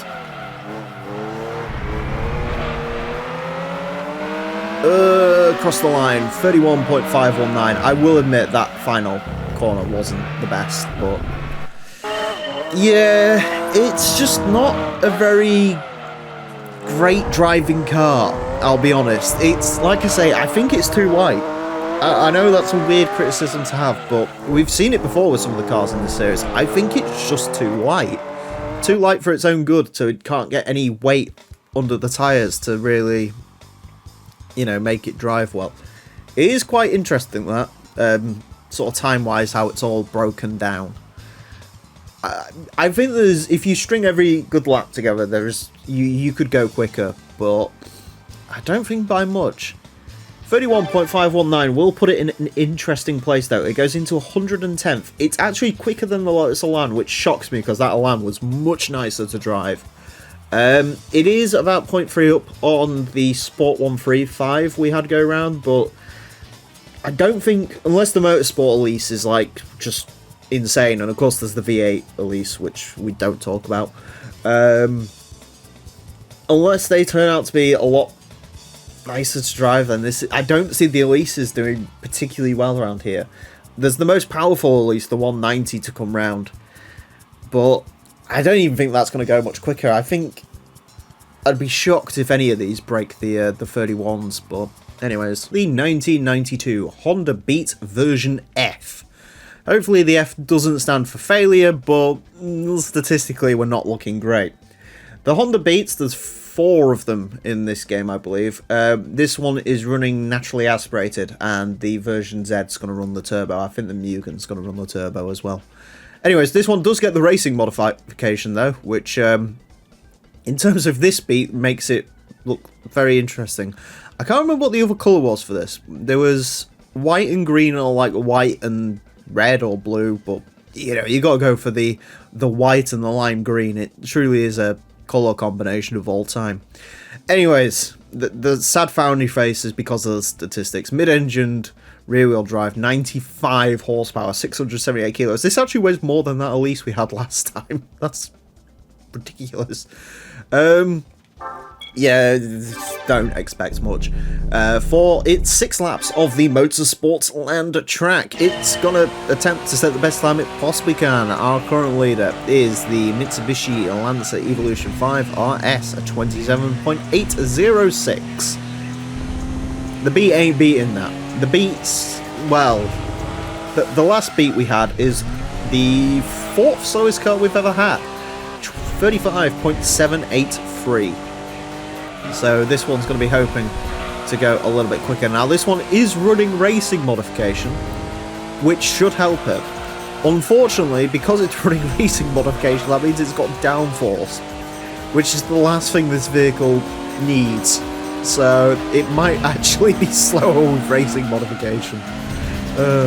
We'll see. I don't know how downforce really factors into this game, whether it really slows it down in a straight line or not, but we'll find out. Obviously, I don't hate the Honda Beat. I do want to make that clear, but I don't have a lot of faith in its ability to be quick. This is, as we've discussed previously, this is easily the slowest of all of the key sports cars in the game. The Cappuccino is the quickest, the AZ1's not too far behind it, and then there's a big gap for the Honda Beat. Now, admittedly, when turbo beats come round, they should be quicker, but they're still beating the Suzuki Cappuccino because the Cappuccino is a lot quicker than this is. I'm trying to see how much you can push it through that. How many corners do you not have to brake for in the Beat? That's sort of what I'm aiming for here. This is going to be a quicker lap, but still, that's not saying much. 36.669. That still makes it the slowest car ever. Come on, Beat, get move on. The last Beat I did set like a 35.783, so I mean there should be some time in this, in theory.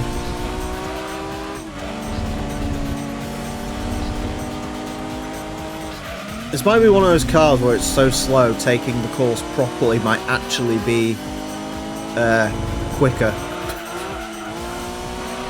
Maybe. Come on, Beat, you cannot lose to the Daihatsu Opti Club Sport. That would be ridiculous. There we go.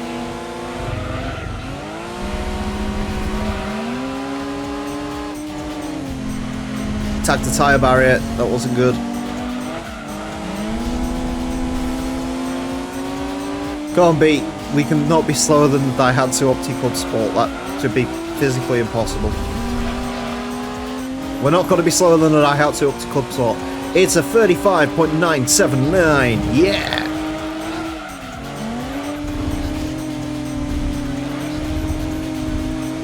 Oh no, 3rd gear. This is one of those cars where if you're in the wrong gear at the wrong time, that's it. Lap time's over. And we almost understeered into the giant slab. Well, it's not the slowest. It did save itself from that, but I mean, you know, don't get me wrong, maybe my driving hasn't been the best here, but also the fact that I can't get this to go quicker than the other Beat sort of signifies to me we can reach 100 kilometers an hour. Hell yeah. Maybe the racing mod is actually having an adverse effect on this car. It wouldn't surprise me if that is the case. That is appalling. That is absolutely atrocious. You know me, I'm the biggest Honda fanboy in the world, but even I cannot defend the beat, because it took a bit of a beating. 35.979 will place this into 160th. It is only quicker than the Toyota Prius, which had like 60 horsepower, the Daihatsu Move CX, which was a wardrobe, and the Daihatsu Opti Club Sport, which was very, very sad. It's slower than the normal Beat, slower than the Honda Life, slower than a stock MX-5, but that's not really surprising. Yeah, this is... silver linings. One of the greenest cars we've had take on the course, in the sense that it is actually green. The 1999 Nissan Silvia Spec S. Our first S15 to take on the course other than that D-Rights car, which doesn't count because it was basically stock. This is my favourite generation of the Nissan Silvias, so I'm hoping it's the best. This race mod is also incredibly boring. I mean, I don't hate it. The gold wheels are a nice touch, but my god. I mean, it sort of suits the logo, though. The Spec S is the lesser of the S15s. There's the Spec S and the Spec R, and then there's two aero packages for these cars. And the aero for this one isn't running race mod, and then the normal Spec R isn't running race mod, but the Spec R aero is, because the Spec R aero makes more power than the standard one, I think. It's weird. Anyways, front engine rear wheel drive, 356 horsepower, 1,070 kilos. Not bad statistics, so... Although I think that's actually... Is it making less power than that Silvia K's we covered not long ago? I don't know. Anyways, this car is going to get 6 laps of the Motorsports Land track in order to set the best time it possibly can. Our current leader is the Mitsubishi Lancer Evolution 5 RS.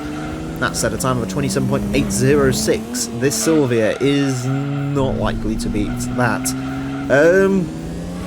In terms of where this is aiming, the Silvia K's we had a couple of cars ago, 30.944. I think that's a pretty reasonable target. The quickest Silvia we've had has been a 200 SX, that set a time of a 30.889. So if it can get somewhere up there, that'd be good. This actually quite reminds me a lot of that the Silvia K's that we had, because this is very nice to drive actually. It is only a stage... Is it stage 2 or stage 3 turbo on this? I can't remember. Either way, it's got quite a nice power delivery on it. It drives very lovely. I should also mention the Spec R aero thing, the stock Silvia, where the D-Rights car, for those of you who didn't catch the D-Rights cars because they were a while ago, the D-Rights cars were basically they're just normal Silvias and Mazda Roadsters, but they can't have any engine upgrades on them whatsoever. Literally the only upgrade they could have is tyres, so I think that car's sitting in, like, I can't remember where it is, it's way down the leaderboard, but I think that's, ooh, god. Nice power delivery to a point. Yeah. I think that's got like a 33.4 or something like that, and that was just on the stock tyres, so there are actual cars that are non-upgraded Silvia with just tyres on it can beat, which is interesting to know. This is now the quickest Silvia we've had, so that's good. It's actually, like I say, to be perfectly honest, this is a really nice driving car. Even the engine note on it's quite soothing.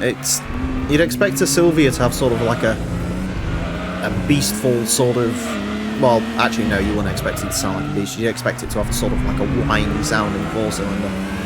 But this one doesn't. It sounds very sort of gruff.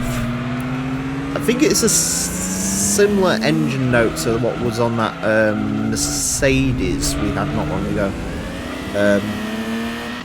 And that Mercedes obviously sounded like it had about 500 silencers on the exhaust, and this is similar. So, yeah. that's far too much into that corner, but it is going to give us a decent launch out of it. The funny thing is, I've been driving this course for ages now, and yet I still haven't quite found the most optimal lines out of every corner. 30.592, well, that's really good, actually. That does mean it's tied with something, though. Bollocks, I hate a tie. But, yeah. That's good, actually. It takes all of the good bits about the Sylvia. What's a good bit about Sylvia? The engines are okay.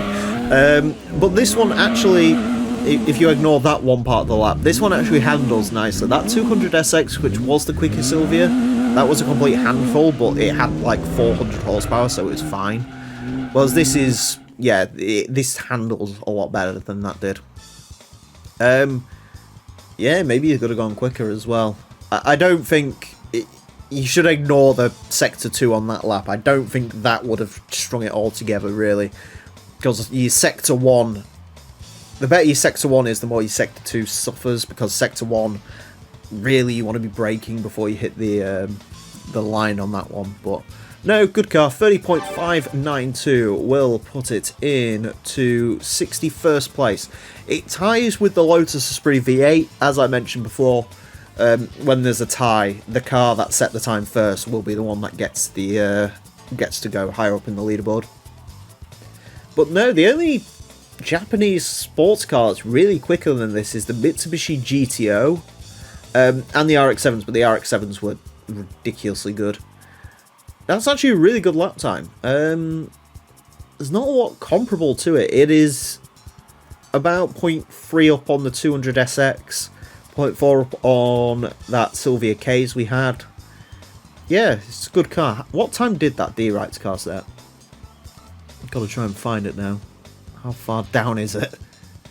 33.249. So, yeah, upgrades get you about 2.7 seconds around a course like this, which I think is pretty good, really. The 1996 Nissan Skyline GTS 25 Type S. Now, believe it or not, this car has actually been added in with the Gran Turismo 2 Plus mod. No, I can't believe it either. If you told me this was in the base game, I would 100% believe you. Then again, there's 41 Skylines in this game, so if you told me the Midnight Purple Special Edition R34 was in this game, I'd believe you, because if you said a Skyline was in this game, I'd just say, yeah. Yeah, so this car was actually in Gran Turismo 1, so that's something. There is the Type M version of this car in this game, which you might be getting confused with. The Type M has more power than this, but this is the Type S. We had the Type S R32 go around before, so that's the time of the R33. Front engine rear wheel drive, as some Skylines were. 316 horsepower, 1,174 kilos. From what I remember, that's very similar power to the R32 version, but the weight is more because this is an R33. Anyways, it is going to get 6 laps of the Motorsports Land track in order to set the best time it possibly can. Our current leader is the Mitsubishi Lancer Evolution 5 RS. That's at a time of 27.806. The Skyline unlikely to beat that. This Skyline, the R32 Type S set a time of 31.005. So, by Skyline logic, this should be very slightly quicker than that. In theory. We'll see how it gets along in practice.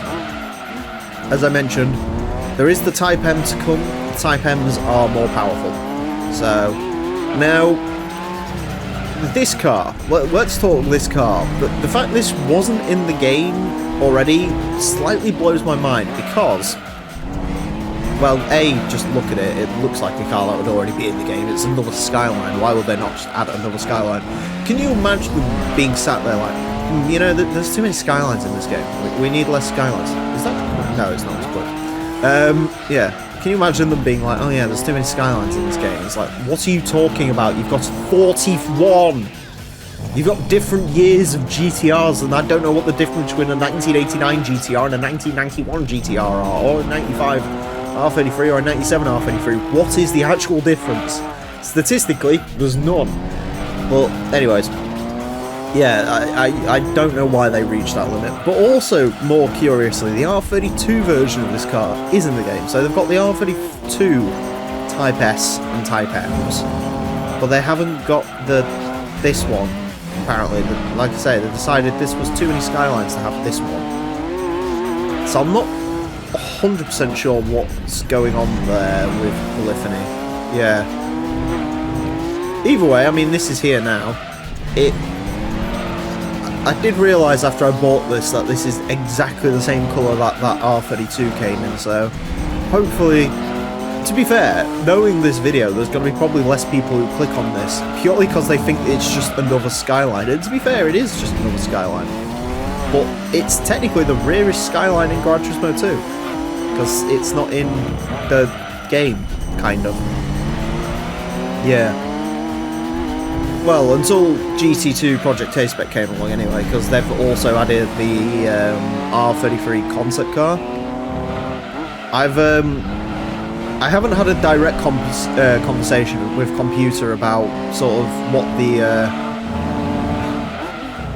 the idea was between adding cars into the game and what adding cars wasn't, because I don't really understand why even they decided, you know what, this game needs more Skylines. So, but shout out to those guys, and they're good mod. If you want to go download that, join their Discord.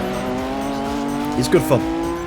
Especially at the moment, because the Toyota Caldina has the Tacoma engine in it. Oh, come on!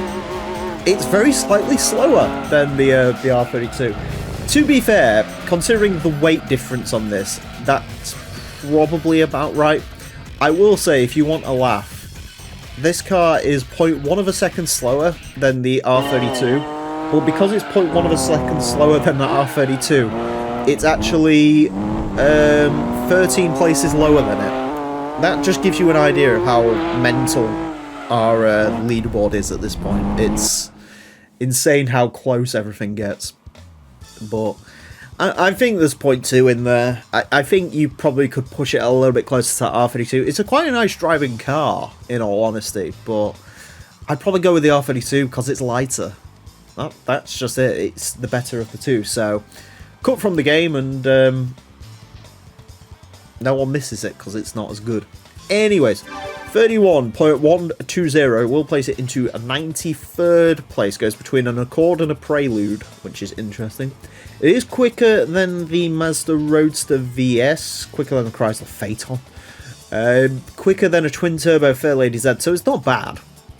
As I mentioned, it is slower than the R32 by about 0.1 of a second, so if you are going to choose between this one and the R32 version, go with that. I mean, it's not bad for a real drive Skyline. Of course, there's the Type M as well. That's turbocharged. This is naturally aspirated. That one's turbocharged. That's sort of the difference between the Type M's and these ones, in case you was wondering. So, go with Type M. So, sorry, car. The GT2 Plus guys probably went through a lot of effort to port this one in, and I don't want to think about how long they looked at the code to realise it was missing, but it was all for naught. The 1998 Alfa Romeo 166 2-litre twin spark 16 valve. Our second Alfa 166 to take on the course, and this one I think should be interesting. So the 2.5 V6 that we had go around the course, that wasn't the most interesting car in the world. However, the 156 twin spark we had go around is currently our fastest front wheel drive car. So the question is, what about the 166 with the 2-litre twin spark? Is this going to be quicker than the V6? We'll find out. Front engine front wheel drive, 356 horsepower, 1,263 kilos. I remember the V6 weighs significantly more than this, so yeah, it should be interesting to see if it can beat that V6. This car is going to get 6 laps of the Motorsports Land track in order to set the best time it possibly can. Our current leader is the Mitsubishi Lancer Evo 5 RS. That's at a time of a 27.806. The Alfa Romeo is not beating that, is it? Now, to give you an idea of the domination the twin spark engine had, the 156 set, I think it was like a 30.145, somewhere around there. I can't actually see it from where I am on the leaderboard, because I want to focus on the 166. That set a time of a 31.238. in V6 Sportronic form. Now, admittedly, in case you're wondering what Sportronic means, that is the automatic gearbox that was in the car. So that's something to bear in mind, is that one had an automatic gearbox. I don't know if that means this has a manual. I know manual 166 definitely existed. So yeah, that'll be interesting to know. This one comes in, there's lots of fantastic colours for these cars, as you are very well aware. This is one of those colours. I can't remember what this is, like a nautical blue or something. I think it looks really nice. I think the 166 I ran in a colour called, oh, I can't say it, Ayora or something. The 156 got ran in like this sort of greyish blue colour. And of course, eventually, the Alpha Red's going to come round, but we'll save that for the big V6. Straight away, this isn't the 156 to drive. The 156 was lovely to drive. This is a 166, which means it feels very front-end limited. Like, the amount of weight over that front end is, it's a lot. Which isn't surprising, considering the size of the car. I do like the 166, so I hope this does well, but I can just feel like the front end plows through the corners. 31.028, it is quicker than the V6. Now, I think this actually makes very slightly less power than the 156 did, which is weird considering it's the same engine, but that is Gran Turismo 2 logic sometimes. I'm sure when the 145 and the 155 take on this course, which has the same twin spark engine, they probably won't make 350 odd horsepower. In the case of the 145, it surprised me if it makes 300. So that is just sort of Gran Turismo logic sometimes, and you just have to put up with it. Yeah, it's very weird to drive this. It's sort of a front-wheel drive car with a little bit of rear-wheel drive mixed in. It's sort of got all the worst of all areas. It's got limited front end, but also oversteer. It's, yeah, like a very poorly set up four-wheel drive car. I don't know if these did come in four-wheel drive, but either way, 30.871, as I mentioned, it is actually slightly quicker than the V6. It actually, to be perfectly honest with you, for a front-wheel drive car, that's actually a pretty good sign. I mean, the V6 wasn't slow. The V6 did have handling issues, though, and this one, much like that V6, does have handling issues as well. It actually kind of looks sort of green. I like it. It's a good colour. Yeah, could it have gone quicker? I think so, but the handling on it is just, it's not all that good, if I'm being honest. It just isn't peachy. 30.871 will place it into 71st place. It is very slightly slower than the Honda Civic Type R, Citroen Saxo, okay. It is quicker than an Astra though, which actually that Astra made about the same power that this did. Quicker than the Ford Focus, quicker than the Mustang, quicker than the Mazda Demio 106 Rally.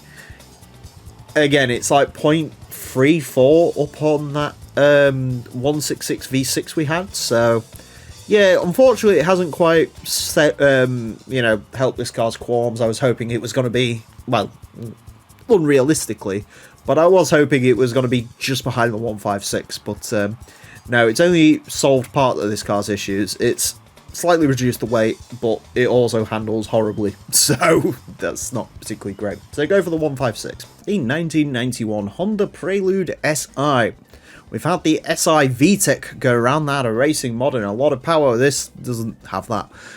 Front engine, front wheel drive, 283 horsepower, 1,103 kilos. It is in this very classical blue though, and I do think the Prelude is a very good looking car. This isn't my favourite generation of Prelude, that would be the generation after, but still a very quaint looking car. A luxury cruiser, if you will.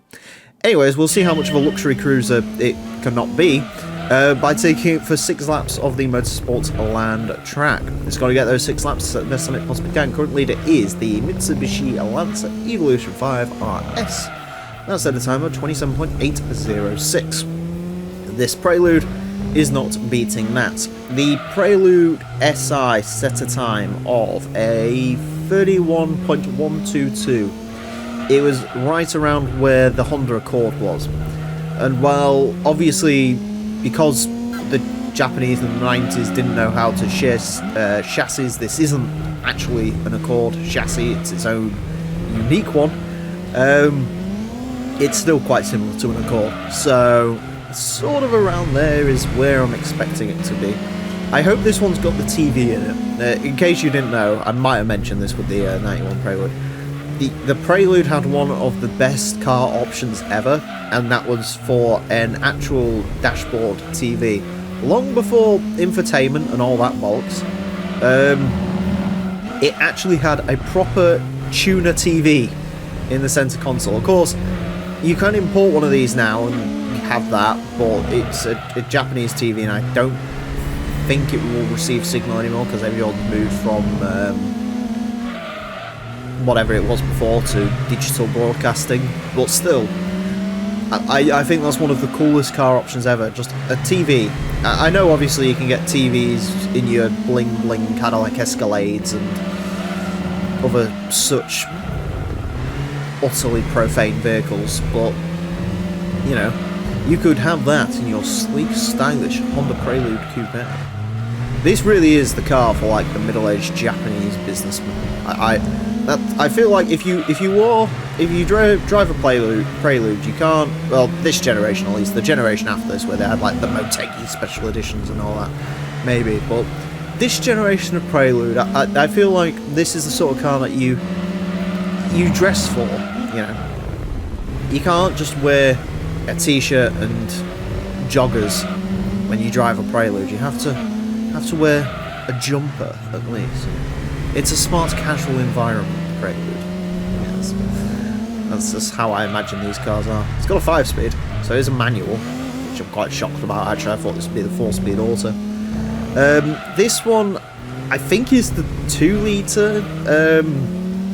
This is one of those cars where, depending on where you buy the game, i.e. for me, PAL region, it has a different name depending on which one you buy it in. So I think in the PAL region this is the 2-litre version, and the VTEC's the 2.2 VTEC engine. I think that's how it works.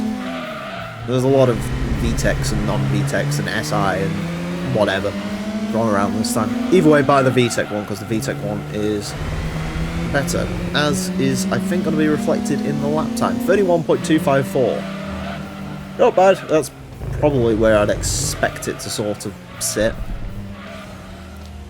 It's a nice car to drive, you know. It's not interesting to drive. That's, I guess, the key issue here. Is it's not the SI. The SI is better, but it's not bad. 31.254.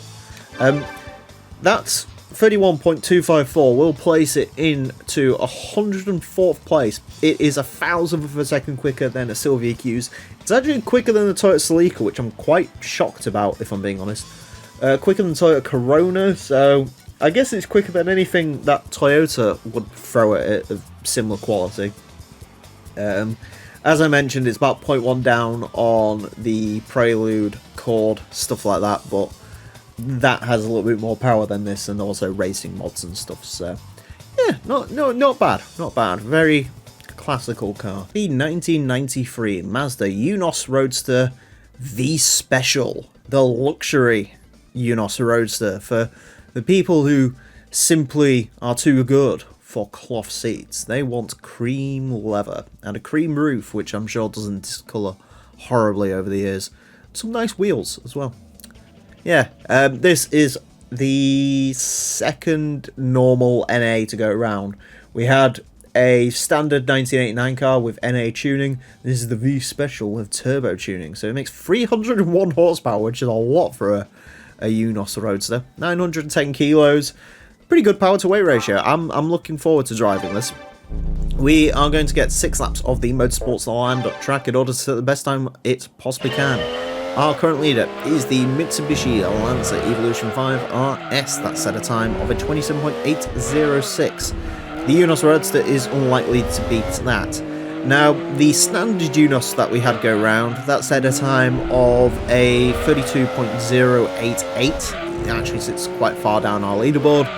The VS is the quickest normal MX-5 we've had go around. That was a 31.1. That didn't make nearly as much power as this.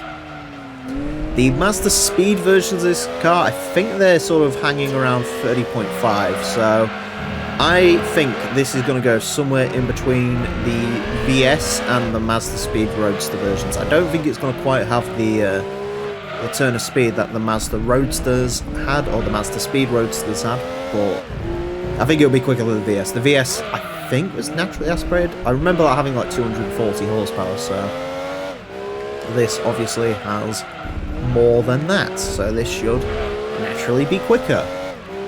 And it will be 30.941. Good start on this.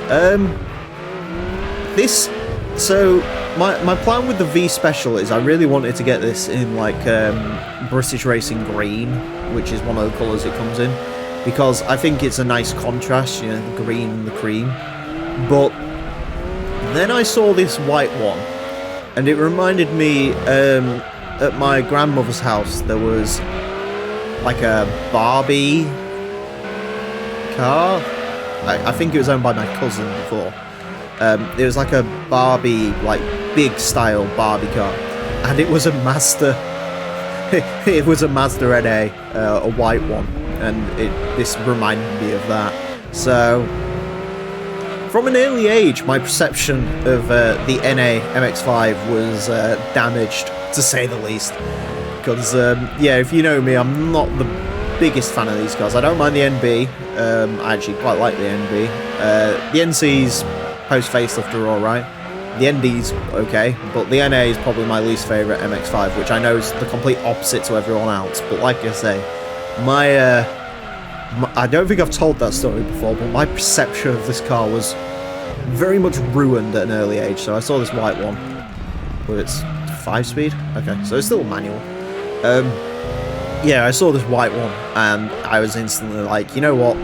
That's the colour. That's what colour. At least one of the NAs that go around need to be. This one's not running race mod. The V Specials aren't. The S Special is going to run race mod. And then the normal ones, I think one of those is running race mod, and then obviously the Mariner Blue car that you've seen before did not. And there is a very convoluted way to which way it's set up between which ones are going to be naturally aspirated and which ones are going to be turbocharged. I know, you'll know once they go round, basically. Anyways, that's not going to count. So that's going to be it. 30.941. That's not bad, actually, to be honest with you. That is pretty much where I'd expect this to sit, if I'm being honest. Actually, that does put it in quite an interesting spot, yeah. No, I think, yeah, the 93s are going to run turbos, the 89s, or, well, I mean, in the case of the V Special, it's a 90, in the case of the S Special, it's a 92. They're going to just run natural aspiration. And like I say, the V Specials aren't running racing mod, and then the S Specials and one of the normal ones is. It's convoluted, but it's to keep variety up. It's a nice car to drive, that. Very consistent car to drive, as it turns out. 30.941. That is actually a lot higher up than I was expecting. 30.941 is going to put this car in to 76th place. It is actually fractionally quicker than the Nissan Silvia K's, which I think is quite a comparable car to this, really. Quicker than the quickest Fit Lady Z we've had go around, quicker than a naturally aspirated Supra. It is about 0.2 up on the VS, and as I mentioned, the NA Mazda Speed was a 30.599, so go with the Mazda Speed cars, which is weird, because usually the tuned cars in this game are worse, but in this case, it's better. Now, don't get me wrong, as soon as we start bringing racing modification and turbo to the track, then that might change, but that's how it sits for now. The 1998 HKS R33 Drag GTR. If you've played Gran Turismo 2, you know what this is. It's one of the two legendary HKS drag cars in this game. We've already had the 180SX go around, and it was an experience. So now we've got this one, although I'm expecting this one to perhaps be a little bit better. It is four-wheel drive, 1,026 horsepower. I think it's the most powerful car in the game. 1,280 kilos.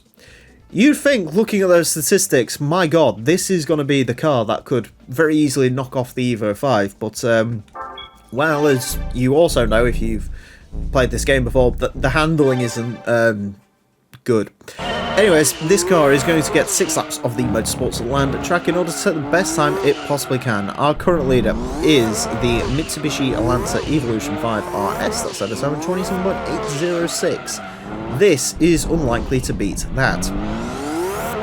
This, I don't know, the previous drag car, the 180SX, is quite a ways down the leaderboard, a 32.2, but then again, that car did not have all-wheel drive. This one does. So I'm quietly confident that we might be able to get something out of this. This might shock a few people with how good this car might turn out to be.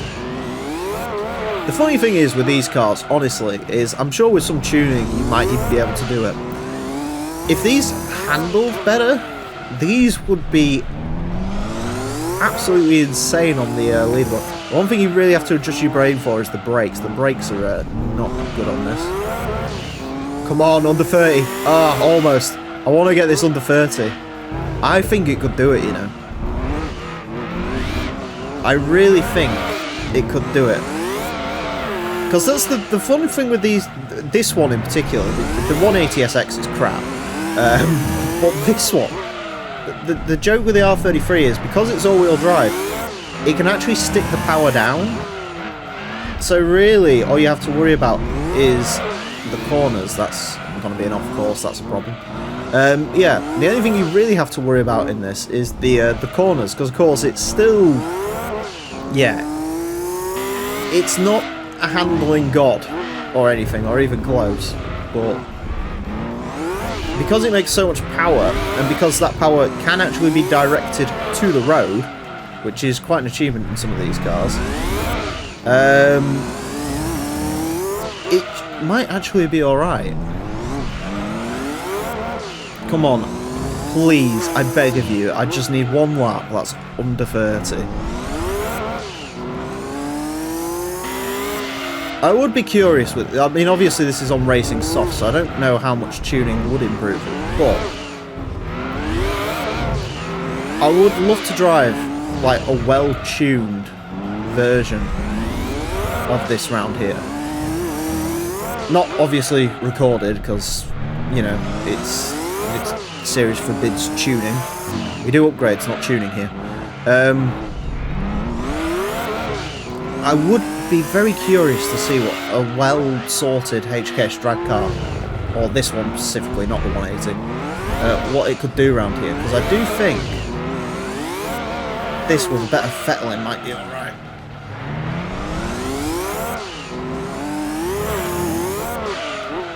Oh, come on! Fucking thing.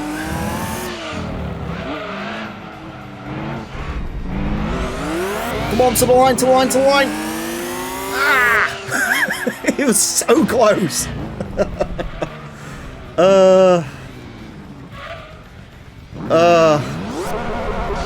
It could do it, you know. It probably could, but so close. What a car. What a car.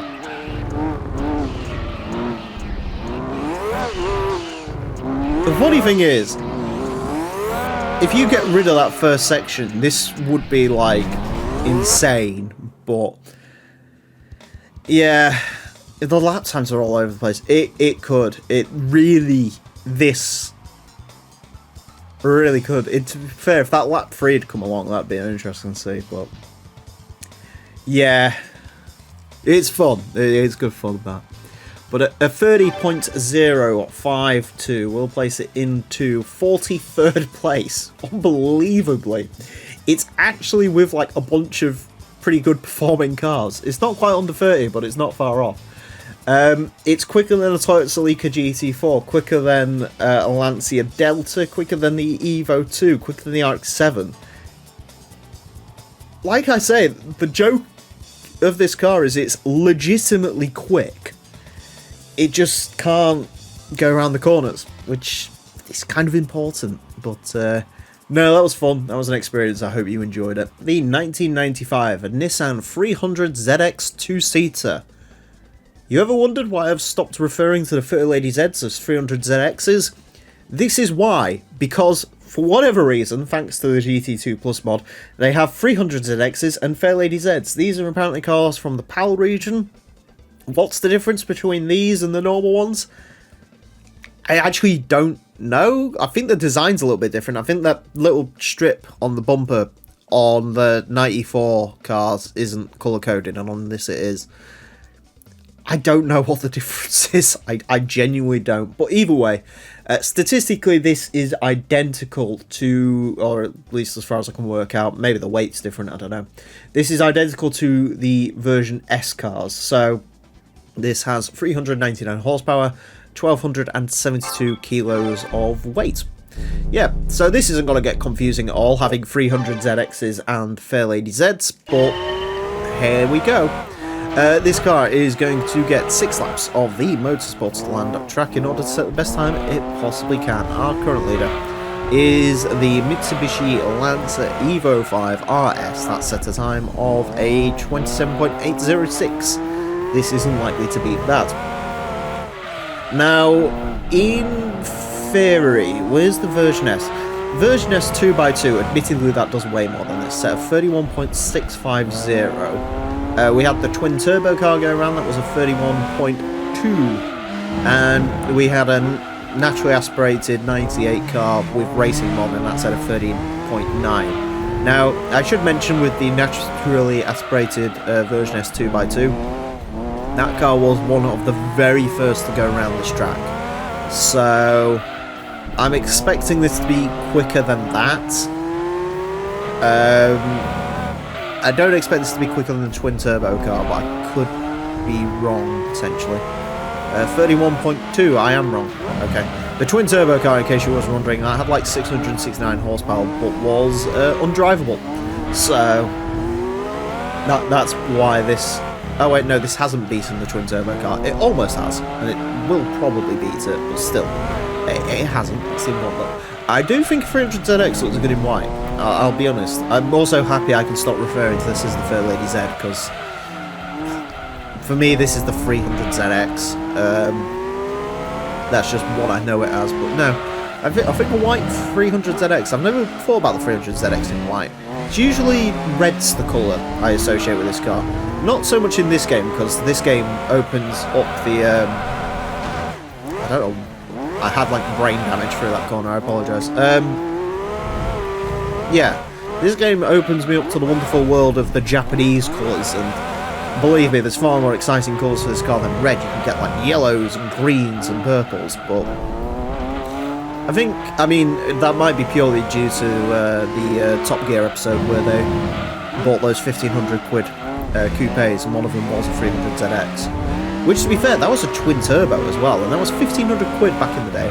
What will we all do it? I mean, I couldn't drive, so that's my excuse, but if you're older than me, what was your excuse to not buy a 300ZX twin turbo when they were 1,500 quid? Because I bet they don't cost that now. Don't get me wrong, these cars don't have Fast and Furious tax, but they're probably not far off, because Nissan Coupe from the 90s. 31.091. I got a bit ahead of myself there. Yeah, I think that's probably going to be it out of the lap time for this. It drives alright.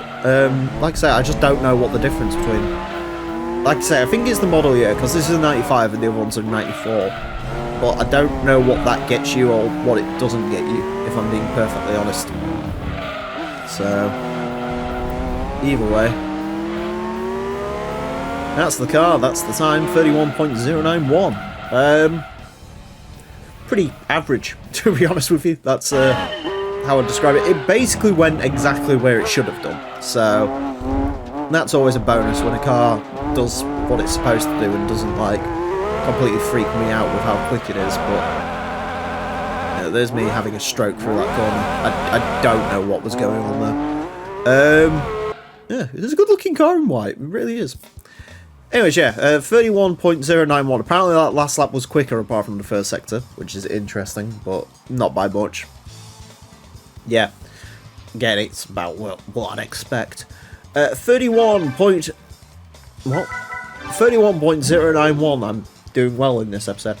Puts it into 94th place. It goes between the Mazda Savannah RX-7 Cabriolet and the Tom's T111. It is slightly quicker than an R33 rear-wheel drive Skyline, quicker than the Mazda Roadster VS, quicker than the twin-turbo version. Oh, well, not the twin-turbo version of this car because it's a 300ZX, but the twin-turbo Fairlady thing. But again, this is more drivable than that is, so I'm not surprised. Yeah, good. Again, I don't know what reason this car has to exist, but good. Also, in case you're wondering how many 300ZXs we've got to cover, there's the 2-seater, the 2+2 and the turbo, so don't worry, there's not loads of these, there's only 3 of them. Although that does mean we're going to have to drive 3 basically identical cars to cars we've already driven. But anyways, the 1997 Toyota Aristo S300.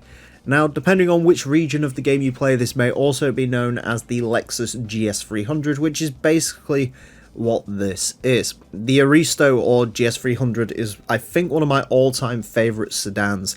I love this car, just the stance of it, the way it looks, the interior is impeccable. I really like these things, and I really would want one.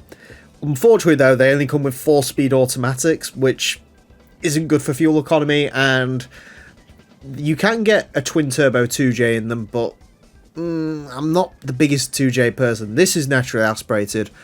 Front engine rear-wheel drive, 413 horsepower, 1,432 kilos, so it's very hefty. These bigger saloons with not too much power, they haven't done historically very well around this course, so we'll see how this one does.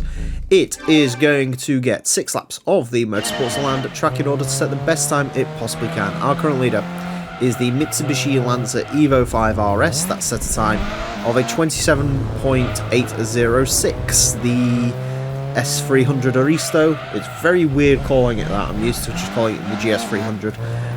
That's unlikely to beat that. In terms of where this is going to go, well, it's a tough one. We had the Mercedes E55 AMG come round, and that did incredibly well, but also that had a ridiculous amount of power. This doesn't have that ridiculous amount of power, and it is also a 4-speed automatic, so yeah. We've had the Toyota Altezza AS200, that's at a 32.6, and that's a smaller version of this. So I feel like this is going to be very lucky to get out the 32s, and also looking at the gear ratios, it's not quite usable enough, really. But we'll see. I'm hoping it does well, because, like I say, I like this car a lot, and I want it to do rather well. It should do better than the BMW 740i that we had. That was a very bad vehicle. As much as I love, again, the 7 Series of that model, nice. The 7 Series of that model, that sort of vintage, I like it a lot, but yeah, that car just wasn't very good. The Altezza AS200, a 32.648. I mean, we've had some cars overcome their gearboxes. The Nissan Stagia comes to mind, but that was turbocharged, and that's the big key issue, I think, with these sort of saloon cars with the bad gearboxes. Turbocharging or a lot of torque is really what you need, and this hasn't really got either. It does have to be said. So yeah, I'm not, I mean, you can see from the lap times already, it's not exactly the best thing to drive. Now, the good news is there is the V300 version of this, which will solve all my issues, but I also think that might rip a hole on this track, because the V300 is one of the very most powerful upgraded cars in the game, because the V300 with the turbos can get over 700 horsepower. So 700 horsepower through a stock 4-speed automatic gearbox, that might be like I say, that's going to be an interesting car to drive. I'm not expecting it to be a quick car to drive, but it'll be good fun. So More fun than this one is turning out to be. Come on, car. Get one good lap in, that's all you need. All we need to do is just get one good lap. The problem is with this, is it's not just the power delivery, which isn't very good. It's also the weight is a big problem in this car. You can feel the weight of it just shifting around every time you go around the corner. It's not ideal. Come on, 32.728. Where's that going to put it? Slightly slower than the Aristo. I would say this drives better than that Aristo did, but it's just not set up for this track. That's the problem.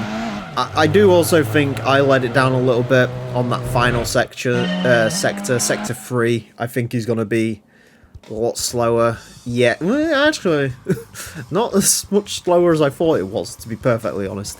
Yeah, it's just not built for this track. That's just it. Unfortunately, it's just not. It's not. So that's the way it happens sometimes. Like I say, it does join the Altezza down there. Although, much like with the Altezza, the silver lining to this cloud is at least the next one's going to have 700 horsepower. Will it be any better? Probably not. But it will have 700 horsepower, which always fixes everything. 32.728 will place this into 154th place. It does beat the BMW 740i, which in my mind is probably the most normal car. That's sort of down the bottom of the leaderboard, so at least it's not the slowest normal car we've had. About a second off of the Altezza. The Altezza the Altezza was a lot quicker. It's just the Altezza had a lot worse of a gearbox, so yeah, I mean, there's not a lot you can really compare it to down this side of the leaderboard. It's just slow, unfortunately. The 1990 Mitsubishi Minica Dangan ZZ. This comes in fantastic two-tone blue and is a key car. Now, if you're not aware of the Mitsubishi Minica Dangan, as I was not, I strongly suggest you look up an old Top Gear clip, I think from 1992, where Jeremy Clarkson talks about this car, because in terms of actual mechanical engineering underneath this thing, it is insane. It has like 5 valves per cylinder and all sorts, just to get it to 64 horsepower. Incredible. Fortunately, in Gran Turismo, you can tune it far beyond that, because this one has 177 horsepower. Four-wheel drive, 662 kilos. Unfortunately, because it's a key car, that's not going to count for much, but we'll see how much it counts for, as it's going to get 6 laps of the Motorsports Land track in order to set the best time it possibly can. Our current leader is the Mitsubishi Lancer Evo 5RS, a fellow Mitsubishi.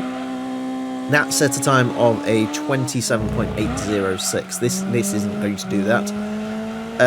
This is just, yeah, I don't know.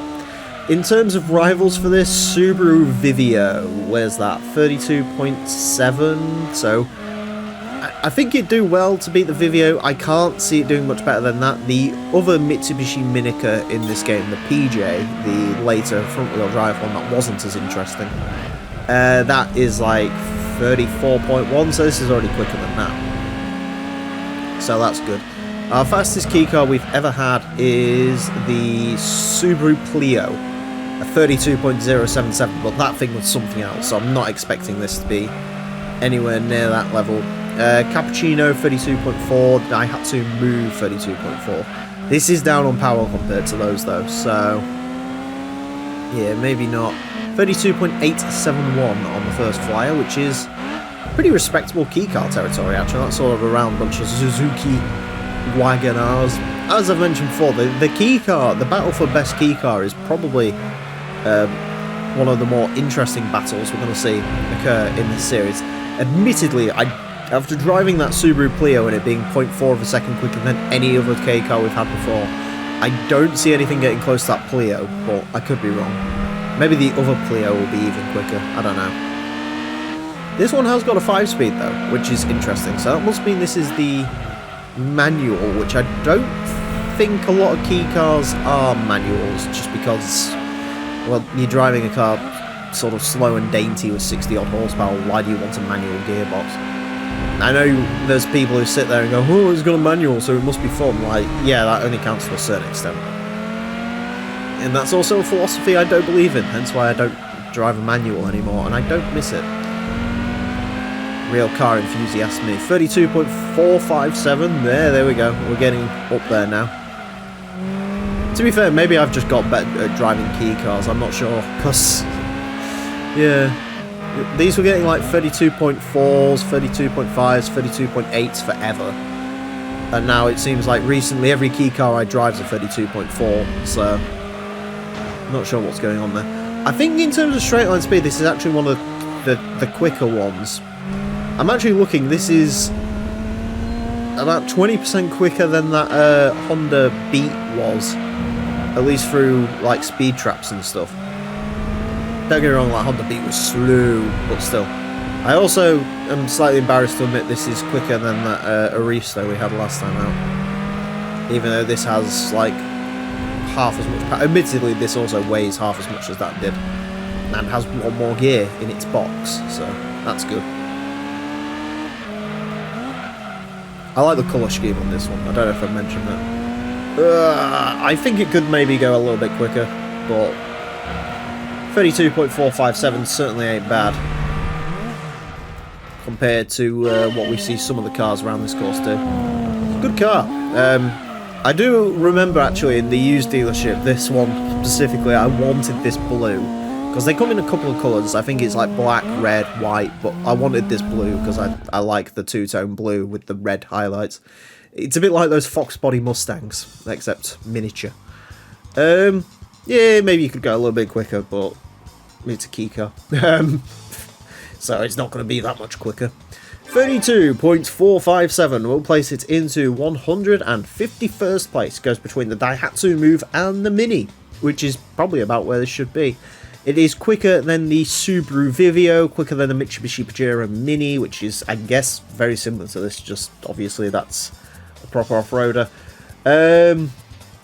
Yeah, I mean, it's quicker than a Plymouth GTX and a Mitsubishi Legnum, if you want to laugh at it a little bit. About 0.1.5 seconds quicker than the Minica PJ, so this is the Minica to buy.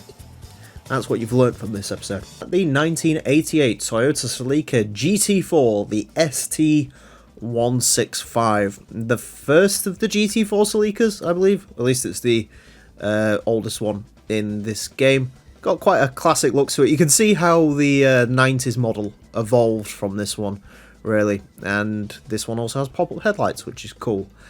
Not expecting a great deal out of this, I will be honest. Four-wheel drive, 351 horsepower, 1,201 kilos. Obviously, the sort of rally cars for the road do very well around here, but this one's got a bit of a power disadvantage, so we'll see. Also, the other Celica GT4 we had, the ST185, wasn't all that quick. Anyways, regardless of whether it is going to be quick or not, we're going to find out. It is going to have 6 laps of the Motorsports Land track in order to set the best time it possibly can. Our current leader is the Mitsubishi Lancer Evo 5 RS, set a time of a 27.806. This car is unlikely to beat that, and that gives you an idea of how quick these road rally cars can be. So the previous car we had was a GT4 RC.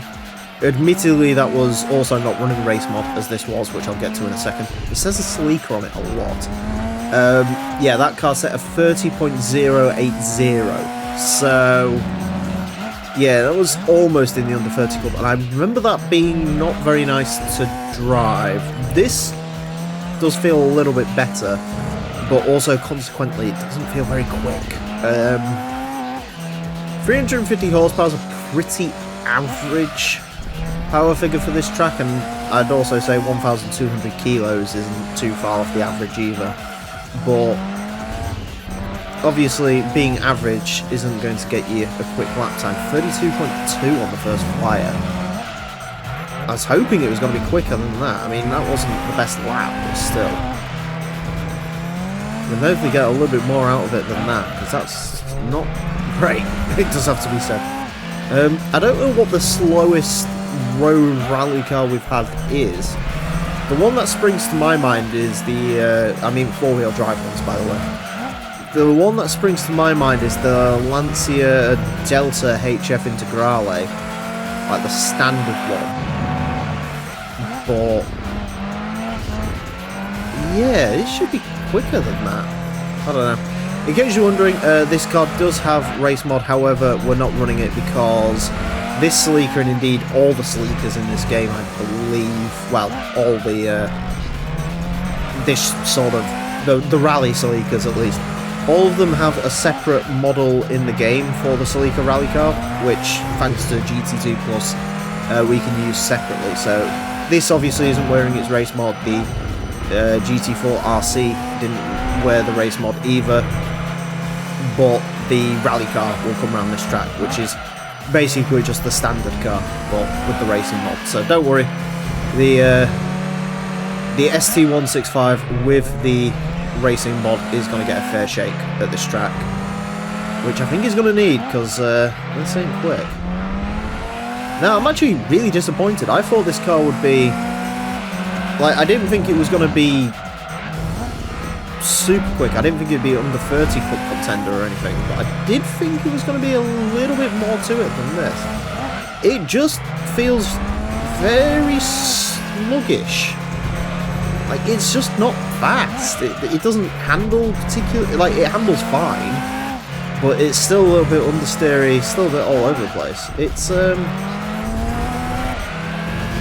yeah, it's not brilliant, unfortunately. That's a real shame, actually. That's a real shame. I was hoping this was going to be, you know, I was hoping this was going to be at least a second quicker than that. But no, it just isn't. It hasn't got the pace. That's a big disappointment. That is a huge disappointment. I think that's one of the biggest disappointments we've had in this series. And the worst bit is, I don't even think it could be that much quicker than that. I don't see it. I don't see this being, you know, this isn't a car where there's like half a second in it. There might be 0.2 in it if you keep going around, but I don't think you'd even get it under 31 seconds. Shocker. 31.297 will place it into 109th place. It's only just quicker than a front-wheel drive Celica. That's mad. That's baffling that it is as slow as it is. It's slower than the Honda Prelude, slower than a Silvia Q's, slower than a Vauxhall Vectra. Oof. Slower than the Golfs, slower than a Camaro Z28, slower than a 106 Rally. I wish there was a silver lining here, but there just isn't. The 1997 Daihatsu Move SRX X 4-wheel drive. We've had the 1998 model of this car go round, now we've got the SRX X 4-wheel drive 1997. This is another car that I was really scrimping across the used car dealership, desperately hoping one showed up in two-tone, and it finally did. So that's the one we are using. We've got 3-spoke wheels, triple spoiler, a hood scoop. Can anything stop the Daihatsu Move from moving? 4-wheel drive, 193 horsepower, 699 kilos. Let's get on with it. This car is going to have 6 laps of the Motorsports Land track in order to set the best time it possibly can. Our current leader is the Mitsubishi Lancer Evo 5 RS. Set a time of 32. No, it didn't. Set a time of 27.806. The Daihatsu Move and wanted to be that. What did set a time of 32 was the 98 4-wheel drive. 32.439. Now, admittedly, that was running racing modification. The other Daihatsu Move that's gone around this course is the Move CX, and that was the second slowest car we've ever had. So, this isn't that. This is quicker than that, at least, which is good. Just realised there's a split in that rear spoiler as well. Oh my god, we've got quadruple downforce. We really are ready to make this track our, you know. Anyways. For all the joking I do at the Daihatsu Move's expense, I quite like it. I don't like it as much as the Suzuki Wagon-R. That's probably because I've got a more personal relationship with the Wagon-R, but I think I've seen a couple of moves in the UK, like not Japanese imports, like actual, they were sold here when they were new for some reason. They also did the Gran move for a while, which I think was something completely different elsewhere. In case you're wondering, neither of which sold particularly well. I can't remember when Daihatsu left the UK, but it wasn't much longer after the move happened. The best-selling car was probably the Sirion. You still see a couple of those. Oh, sorry, not the Sirion, the Daihatsu Charade, as it became known as eventually. I think because they, I don't know, didn't want to ruin the Sirion name or something. Anyways, we're 32.564. We are getting up there in the timing standards, which is good. We've got a couple, after this we've got a couple more moves to come round. We've got the SRX 2-wheel drive. And we've got the move aero down thing to come round as well. 32.157, it's quicker than the 4-wheel drive move. Am I just getting good at driving key cars or something? I must be. Also, I should mention, this car actually is working at a slight disadvantage to that in the vanilla game. GT2 Plus mod fixes the weight on this car, because in the base game, the weight of this is actually that of the 2-wheel drive model, and that means the 4-wheel drive is the same weight as the 2-wheel drive, so it's even lighter, while the 2-wheel drive just becomes completely hopeless. So yeah, this is, it's cooking though, it's using that extraness to its advantage. I thought the Subaru Clio was going to be like the quickest key car forever, but no. Again, I must be just getting better at driving these things. That's like literally the only thing I can think of, because I remember for ages these were just nowhere, and now they're starting to become some things. I'm just used to driving crap small cars now, apparently. It's one thing I've really learnt from this series. 32.157, that certainly is a time on the leaderboard. That's very quick, naturally. To be fair to that 98 car, this actually has similar power to that. I can't remember the weight figures on it, but that could be one of those cars where I actually think the race mod works against it a little bit, because it produces downforce and these cars are so slow they don't need it. That's sort of my game theory, anyways. Whether it's true or not, I don't know. Could have even gone quicker. Whoa, isn't that a possibility? Yeah. 32.157. We'll place this into 143rd place. It's quicker than a Toyota Chaser. Good. Quicker than Daihatsu Terios Kid. As I mentioned, it's about 0.3 up on the equivalent Move 98, which isn't as interesting looking as this one is. Does lose slightly to the Subaru Clio, but then again the Subaru Clio was monstrously quick, so no, good effort from the Daihatsu move, and I do think the Daihatsu moves, at least for now, they're definitely looking like they're going to thrash the Suzuki Wagon-Rs in the battle for wardrobe superiority. The 1986 Ford RS200, a rally legend, although not perhaps in the way Ford would want it to be. One of the very final Group B cars. I think one of the very first, if not the first, Group B car to take on the course. There's not many. There's this and the Delta S4, and I think there's another one as well. But anyways, yes, this is here, and statistically, this should be quite good. 4-wheel drive, 491 horsepower, 1,121 kilos. The only thing it's really missing is the racing mod. I don't know why there's no racing mod on this car. There's only a choice of white or red, and I went with a red. Interestingly, in the base game, this is called the rally car. When it isn't, GT2 Plus does fix that, so this is just the RS200.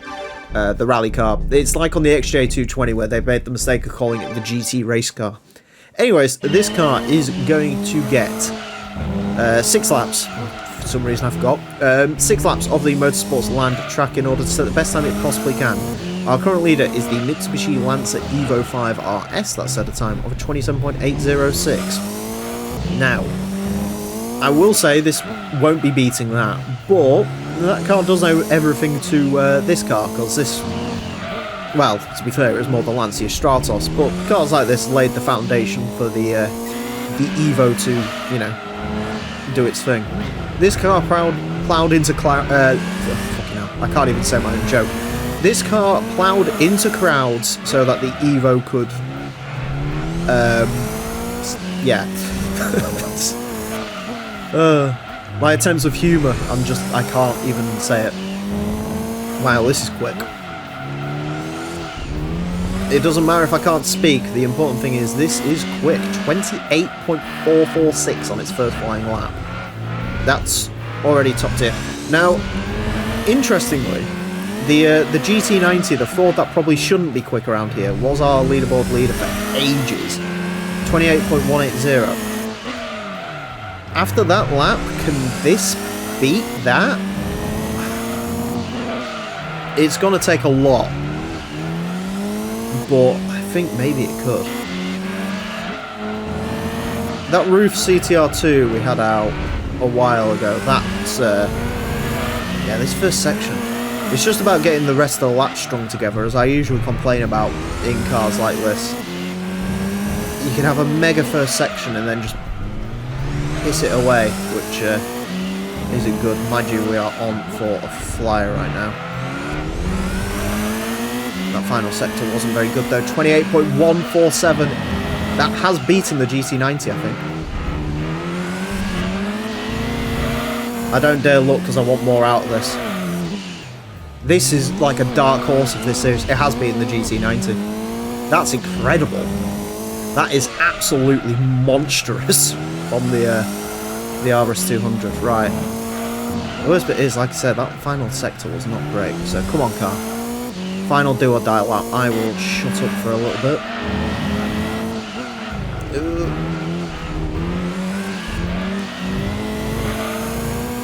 I don't think that first sector was nearly as good as previously.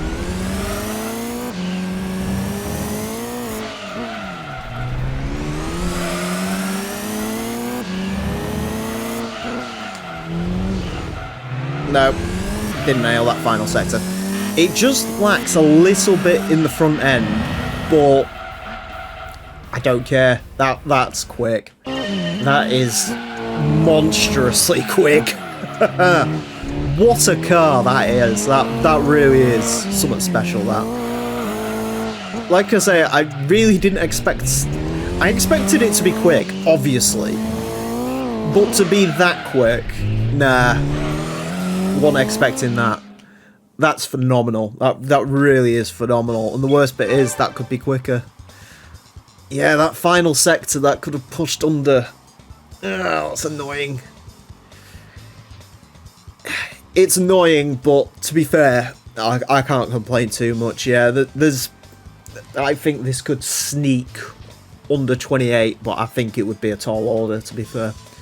28.147 puts it into second place. It is quicker than the Ford GT90, quicker than a Mainz Lancer Evo 5, quicker than the Roof CTR2.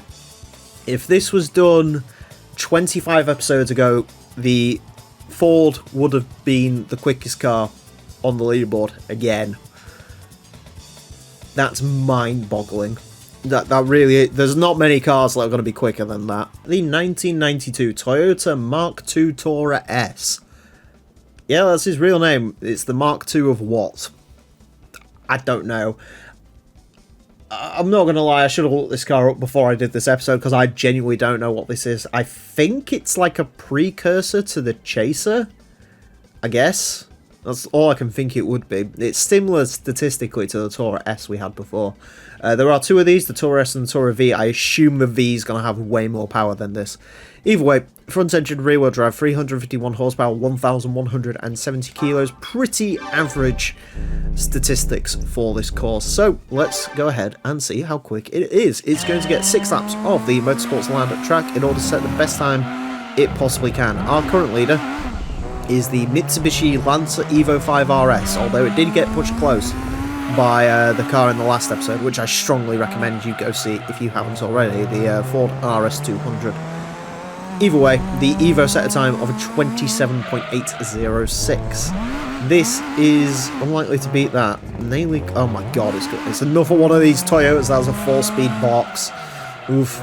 Maybe this is going to be another Aristo. So, yeah, for those of you who maybe are newer to this series, when a saloon car has a 4-speed automatic gearbox, it usually means, as I hit the wall, which isn't proving my point very well, it usually means it's not going to be very quick. We very recently had the Toyota Aristo, and as much as I love that car, that made more power than this does.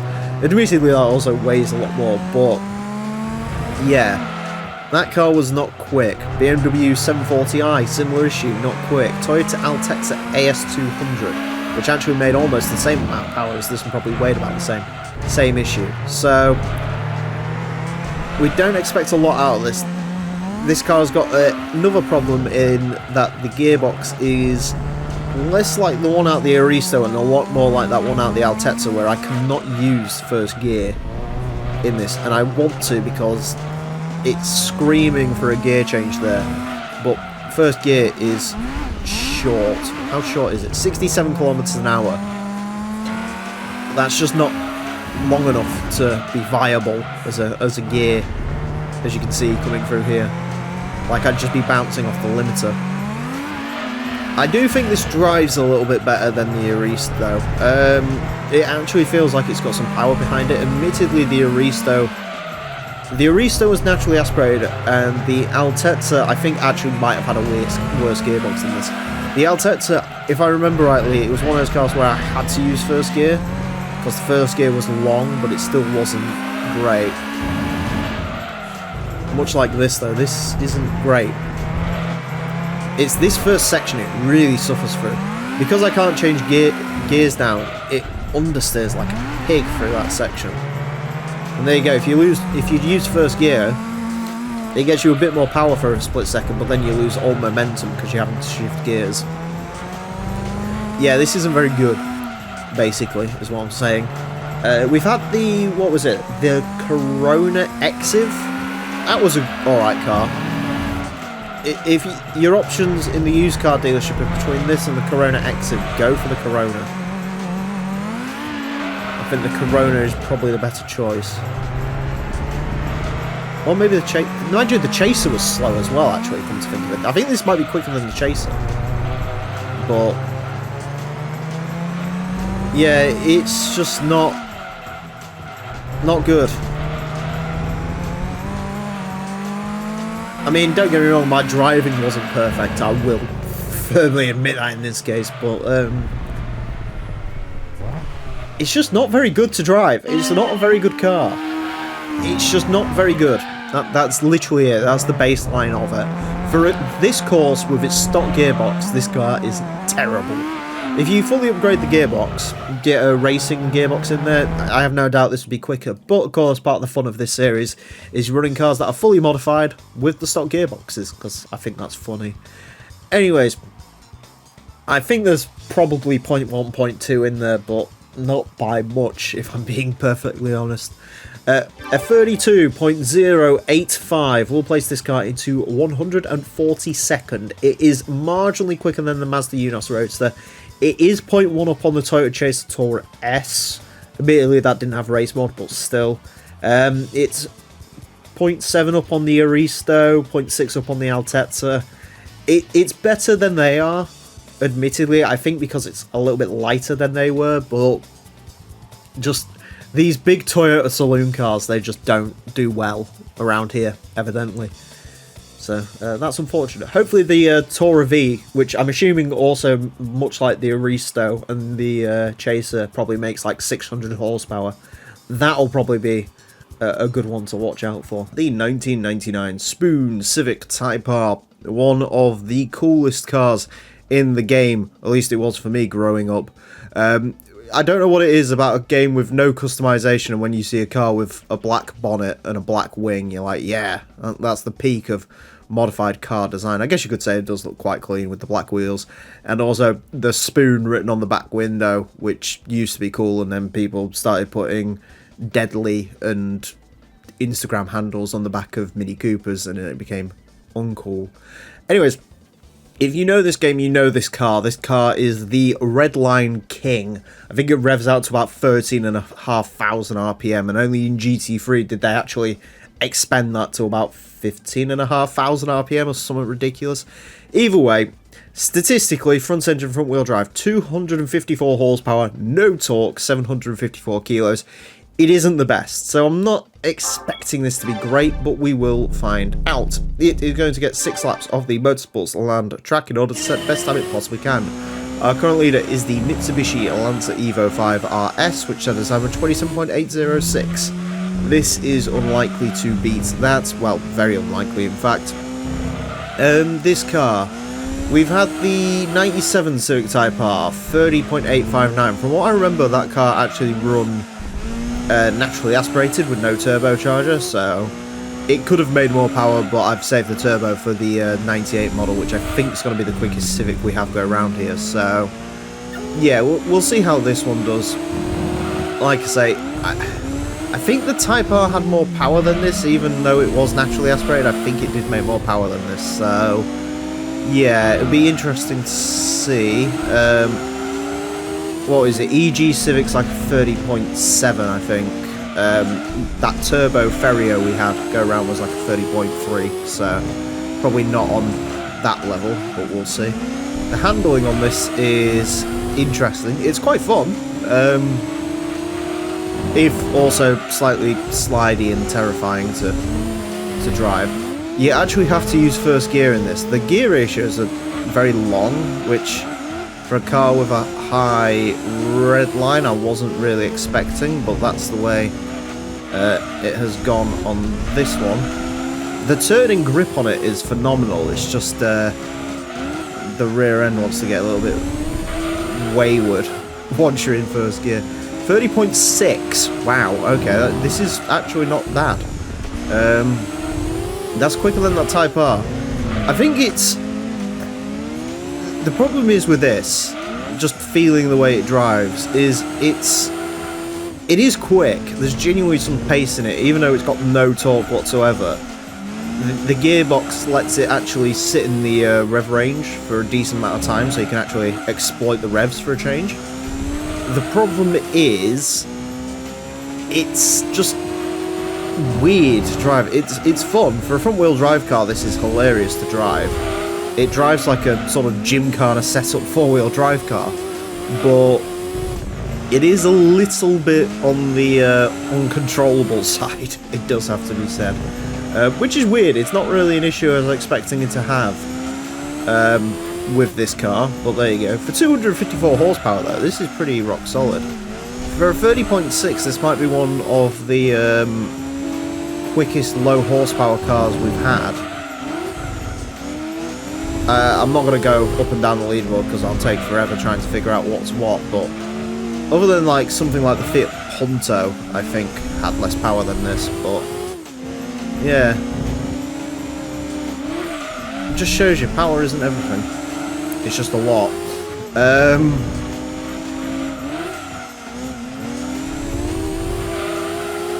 To the line. I missed the shift.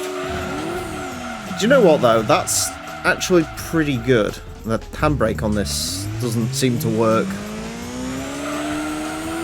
Oh, there we go. Yeah, you can sort of gymkhana this about. Interesting.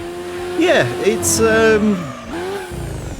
weird to drive. It really is very strange to drive. It's quite a handful, but you can't argue with the fact it is quick, and I do think there is a bit more time in there.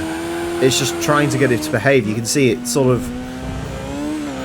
It's just really hard to explain how that drives. That's a very weird car to drive. I like it, but it's weird. Yeah, it could go a little bit quicker. A 30.628. We'll place this into 65th place. It's quicker than the Acura Integra Type R, quicker than an EG Civic, quicker than the Type R that I mentioned before.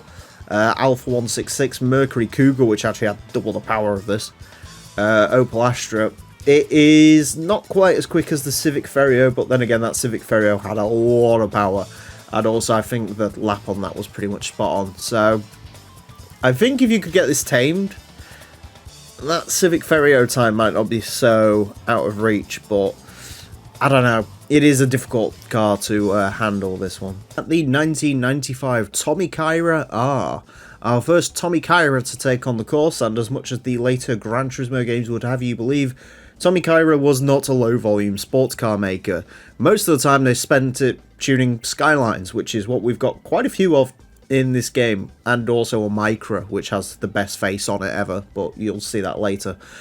Yeah, this is the 1995 Tommy Kyra R, of course, based on the R33, and as you'd expect, it's got very R33-like statistics. Four-wheel drive, 665 horsepower, 1,361 kilos. I think that is basically the same power as the R33. It might be slightly higher, but I don't think by much. Anyways, it is going to get 6 laps of the Motorsports Land track in order to set the best time it possibly can. Our current leader is the Mitsubishi Lancer Evolution 5 RS, that set a time of a 27.806. This car is unlikely to beat that. In terms of where this should end up, where's the R33? 29.609. So, in theory, it should be right around there. That gearbox is not quite... okay. I can't use second gear as much as I'd like. That's a problem. I don't know why the gearbox would be different. Unless Tommy Kyra put in like a unit of their own or something, but I'm fairly certain Skyline gearboxes are supposed to be able to withstand quite a lot of punishment. Problem is, first gear isn't short enough, and second gear isn't short enough either. Alright, 29.912, so it's not slow. Maybe that was a thing with the R33. I do remember, obviously this isn't Gran Turismo, but it's sort of related.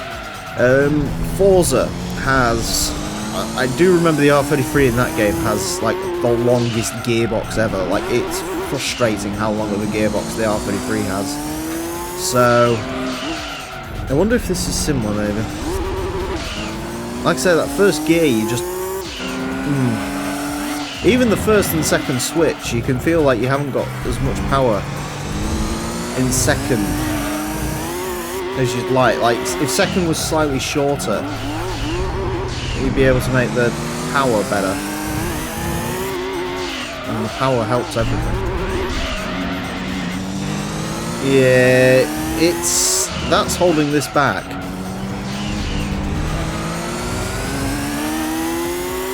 It's been a while since I've driven an R33, so I can't quite remember if that's a feature of those or not. But I don't recall it.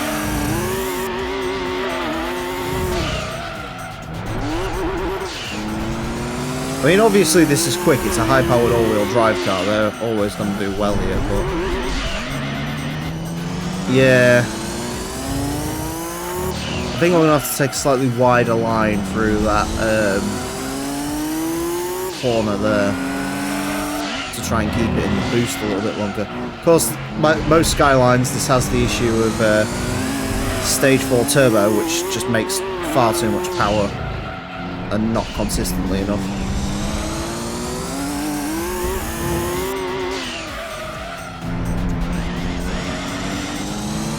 Alright. Is that going to be too much? It's not too much. To the line, to the line, to the line. Ah! Yeah. I cut that too much. If I didn't cut that much grass, that might have been a 29.8. But in all honesty, the gearbox on that is not happy. I'll accept some of this car's performance issues are my fault, but that gearbox, it ain't it. Yeah, I mean, to be fair, that was the quickest final sector, so maybe going on the grass wasn't such a bad thing. Yeah, I think it could have gone quicker. It's just that gearbox is not happy in that car. I don't know if it's a stock gearbox and simply the Tommy Kyra version has like a harder turbo on it, or what's going on there, because like I say, I don't remember that from the R33. I remember the R33 having its own issues, but not that. So I'm not too sure on that. So hopefully, I mean, there's a lot more Tommy Kairas to go around, so hopefully they can be quicker than this, but not good. 29.906 will place this into 41st place. It's slower than the Toyota Trino, Mazda RX-7, Audi TT Coupe. Quicker marginally than the Camaro Legacy. It's quicker than the Drag R33, so it's not the slowest R33 GTR we've had. But it just, I don't know, there's something off with that. I'm not sure what it is. There's just something I don't like. And don't get me wrong, like I say, I will accept my driving wasn't the best there. But something feels off in the way that drives. The 1994 Subaru Impreza WRX wagon. Another day, another Impreza. This one's one of the earlier ones, hence why Impreza's written in a very interesting font. Yeah, not much to say about this one. We haven't had the 94 WRX sedan go around here yet, but this one's got a run race mod. That isn't, because this has got the Repsol logos on it, which I do think are quite cool. Unfortunately for this one, it is probably the worst Impreza in the game, because it's the wagon version of the 94, and the 94 is not very quick. Four-wheel drive, only 320 horsepower, 1093 kilos. I think this actually starts out stock with about 210 horsepower. So, of course, this is before the STIs and so on and so forth. This is when the Impreza, this was just, you know, a humdrum sports model. Admittedly, we have roof racks, which means double downforce, and we have two wings, which means quadruple downforce, and we have a hood scoop, so, you know, maybe that'll count for something. Anyways, this is going to get 6 laps of the Motorsports Land track in order to set the best time it possibly can. Our current leader is the Mitsubishi Lancer Evo 5 RS with a 27.806. I do have to admit, the Evo is probably laughing at the moment looking at this poor old Impreza go round. Like I say, the slowest Impreza in the game, so... But despite that, despite being the slowest Impreza, they should still put up a pretty decent fight, I'd think. What is the slowest Impreza we've had? The slowest Impreza we've had, I think, has been a 97 wagon, which did a 29.936. I do suspect this might be the first Impreza to fall very slightly out of the under 30 club, but I don't think by much. I think, in terms of what this car should be challenging, the Lancia Delta HF, where was that? A 30.167. If he can get like 30.3, somewhere around there, I'll be happy. Like I say, ultimately, this isn't going to be the cream of the crop, because that's not the way this works. Yeah, it's just the slowest Impreza, there's no way around it. This is one of the coolest looking ones, you know, you got the Repsol on the race mod, which is always a bonus, but it's, yeah, something had to be. That's the way to look at this. Something had to be the slowest Impreza, and I think a lot of these non-STI Imprezas went the way of the Dodo in Gran Turismo after this game. I'm trying to remember, I know the Bug-Eye was obviously in GT3. I can't remember if there's a standard WRX in that game. I think they're all STIs. And then GT Concept bought the Pro Drive version, which is my personal favourite. But yeah, I don't think they ever had the just standard WRX. 30.180. Okay, so that's pretty much right around what we was expecting. So it's very slightly up on that R33 through the first sector. It definitely drives better than that R33, no question about that. Hitting that wall's just sacrificed that lap a bit. I think there is a slight ink more in this car. Come on, old Impreza.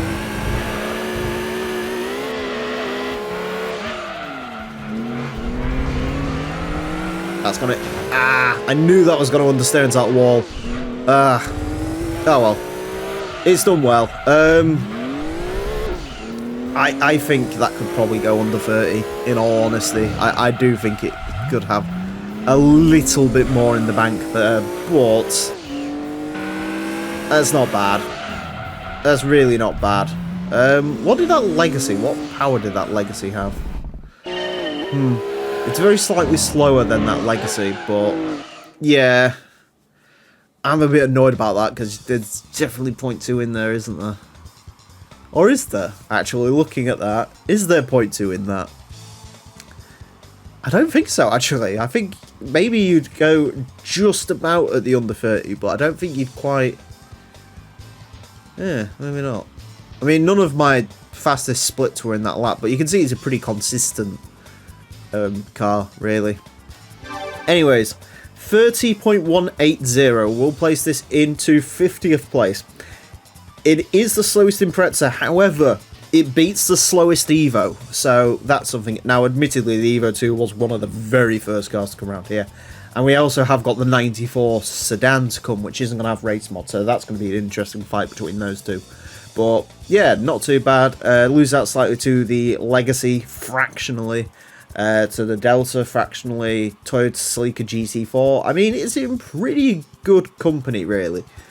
And like I say, this, unless the race mod does count for something, and in which case that 94 sedan is going to be the slowest, but this, yeah, should be...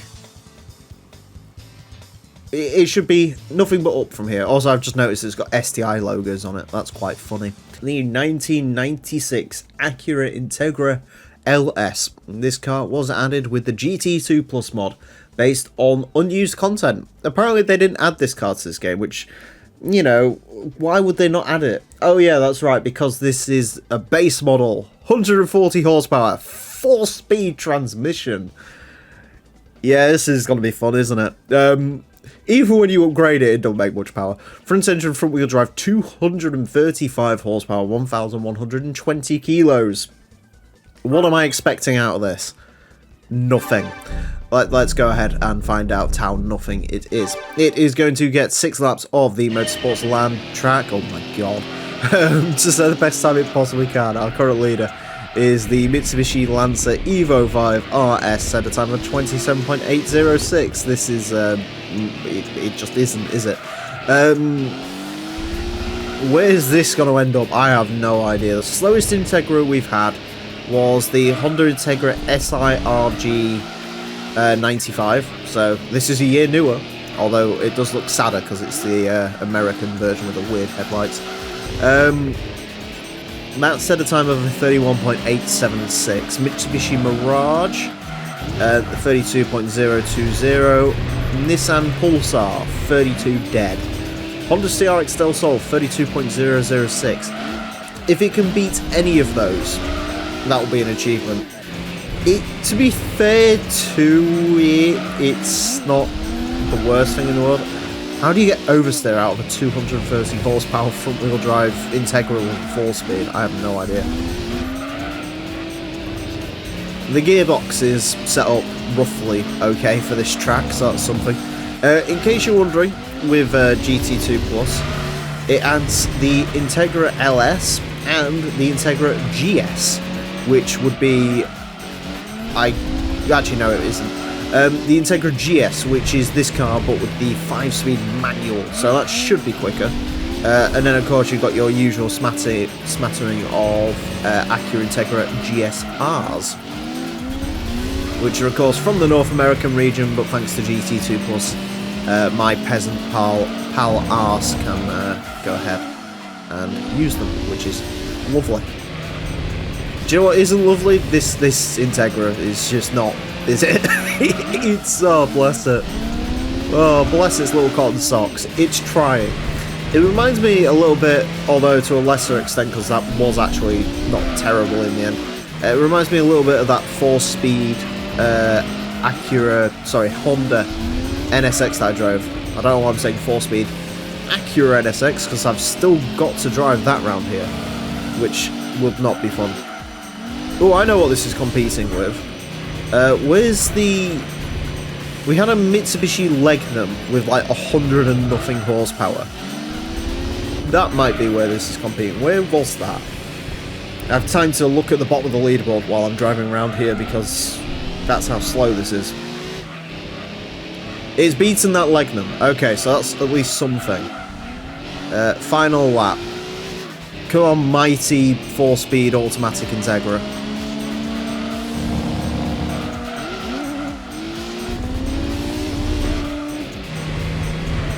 The worst bit is the actual handling on this isn't even very good. You know, you'd expect this biggest issue to be straight line speed, but actually even the handling on it is a bit sketchy. It actually drives like a much slower version of that Spoon Civic, where it just sort of wants to go sideways all the time. Come on, a little bit quicker, yeah. Yeah, I mean, yeah. Do you know what? It was an experience, wasn't it? This is by far and away the slowest Integra. Remember that Impreza last time? The slowest Impreza? Yeah, this is the slowest Integra. Fantastic. Absolutely fantastic. Anyways, that last lap was the quickest, just. Yeah, a 33.236 will place this into 167th place. I think that's going to end up being, because I've accidentally not added one of the cars I drove around. It is quicker than a Silvia Spec car, although admittedly that was basically a stock car with race tyres. Quicker than the GTX, which is good because that car was awful. Quicker than an Autozam, quicker than a Legnum. I mean, you know, it's only like 0.5 of a second off of a BMW 740i. It's slower than a Pajero Mini, ignore that part. I mean, it's quicker than Honda's key cars as well, which is a bonus. So, yeah, the 1996 Toyota MR2 GTS. MR2s in this track have not had very good history. The quickest MR2 we've had has been the Toyota MR Spider, and that's down in 147th place. So, with a turbocharger and a lot more power, I'm hoping this is better. It's got quite cool race mod. Interesting choice of colours on this one. I see the Japanese names on it. I want to say this is based on a real car, but I have no idea. Please feel free to educate me down below in the comment section. I know one of these has the 1998 JGTC Champions livery on it, but this one is not that car. Anyways, mid-engined rear-wheel drive of 467 horsepower, so we're not lacking in power this time. 1,093 kilos. Mid-engine rear drive's the bit that scares me. So let's go ahead and see how well this does. It's going to get 6 laps of the Motorsportsland track in order to set the best time it possibly can. Our current leader is the Mitsubishi Lancer Evolution 5 RS, which set a time of 27.806. This MR2 GTS is not likely to beat that. So, the quickest MR 32.149, NSX 31 points. Where is it? Might actually be even quicker than that. I swear it's around there somewhere. I don't know. I think the NSX is like a 31.03 or something. So if it can go somewhere in between those, I'd be happy. This actually has more power than the NSX, but I don't know if I trust this car to be as controllable as the NSX, but we'll see. So far it's okay though. The standard MR2, we've had a G Limited and the MR Spider. Both of those are the naturally aspirated versions of this, so wow, okay. We are going quicker, that's good. It's not just a curse with MR2s evidently. Yeah. The MR2 does need to redeem itself a bit because, yeah, the performance recently, or the performance in general, has not been good. So, hopefully this car's quicker. So far, it's okay to drive. Like I say, the NA MR2s, they weren't the nicest to drive. I remember the MR Spider being significantly better than the G Limited, which doesn't really make a lot of sense. Unless it's something to do with the weight being further forward. But, yeah. This, though, actually drives alright. It's not as sort of snappy and horrible as I was expecting. I am trying to stay off the grass a little bit more than usual, just because it does feel like one of those cars that could very quickly let go underneath you if you give it the opportunity to. But yeah, so far, not bad. 30.705. This can definitely go quicker.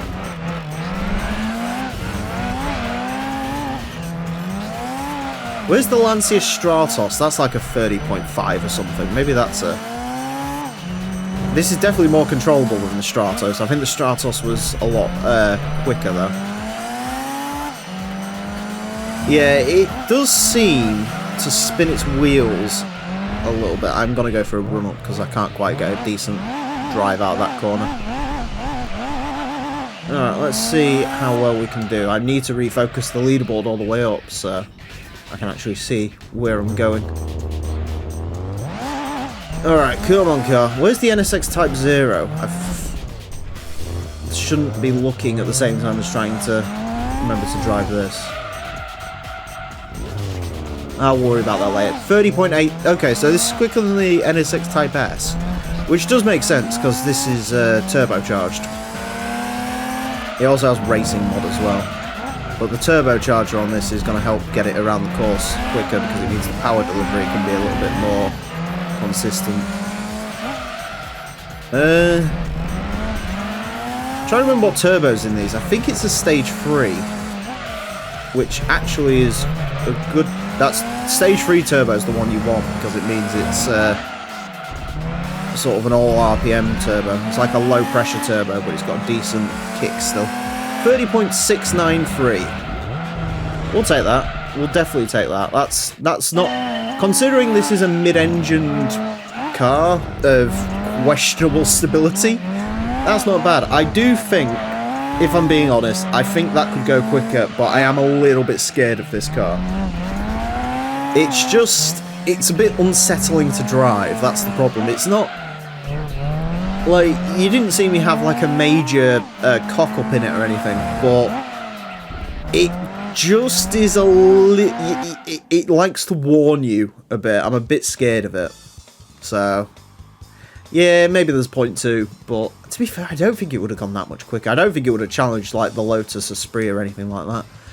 A 30.693 will place it into 68th place.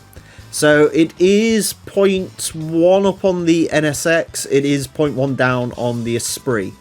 So basically we expect it is slower than the Lancia Stratos. Again, not too surprising, although that Stratos was far worse to drive. Yeah, it's pretty good. It's just, you know, on a normal tarmac, fully no corner cutting racetrack, which everyone likes to complain about in this series. Not everyone, but some people. Yeah, on a normal, like, racetrack where you're not going to cut corners and you're just going to drive as professionally as possible, this is probably great.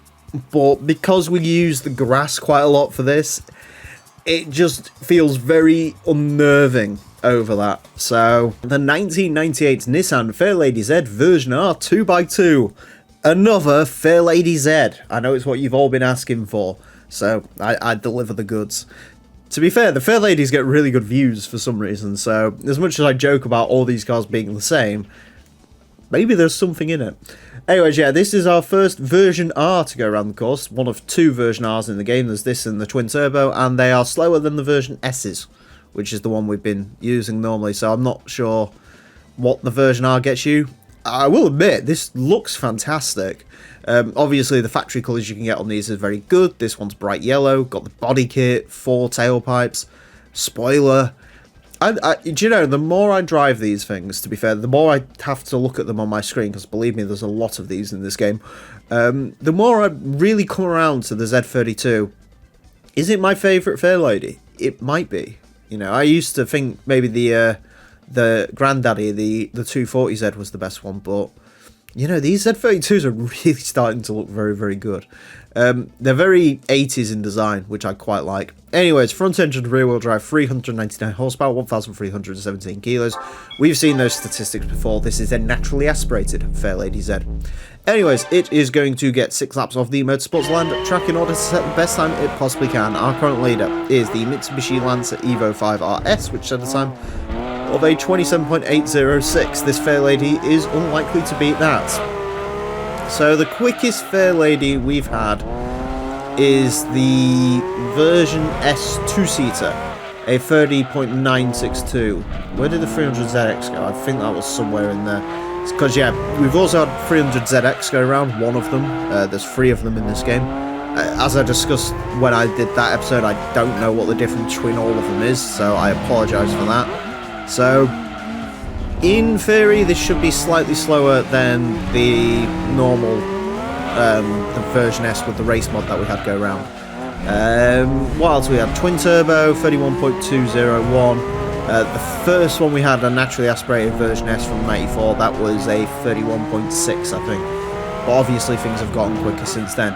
And the 300ZX 2-seater, 31.091. So, somewhere in that gaggle, this should appear, basically, is sort of what my logic is with these.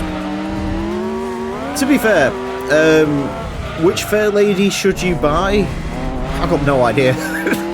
I guess we'll find out by the end of this series. But, I mean, if you want to make mad power the twin turbo ones, if you want to be controllable one of these naturally aspirated ones, the NA cars are actually pretty nice to drive, if I'm being honest, or joking apart. Like I say, the funny thing is, I do actually quite like the Z32. It's just, there is, like, 13, 14 of these in the game. There's lots. So, including the 300ZXs and the race car and stuff. There's a lot of these, so in case you're wondering why you see a lot of them, that's why. Eventually we will be able to, you know, get past them. I'm not in a rush to do them all, in case you're wondering. I'm trying to pace the cars, as I've made a community post on this today, but by the time this goes up it'll be months ago, so you can read that if you want some more detail. But, yeah, I'm trying to pace these cars in a way that I'm not stuck doing, like, all 14 of these in one go towards the end of the series while I've done all the interesting cars, so no one's, like, interested in watching it. You've got to do some pacing. Yes, we know what will probably be, like, the quickest and the best cars, but it's all about patience. It's all about, you know, storytelling and pacing. You know, it's like playing a video game again. It's like playing Grand Theft Auto 4 again. You know that Pegorino's gonna die in the end, but it's about the journey. It's about how you get there, you know. GTA 4 was a bad example because there's different endings to that game, but GTA 5, I mean, let's be honest, you're only gonna choose one ending in that one, and also the story isn't very good.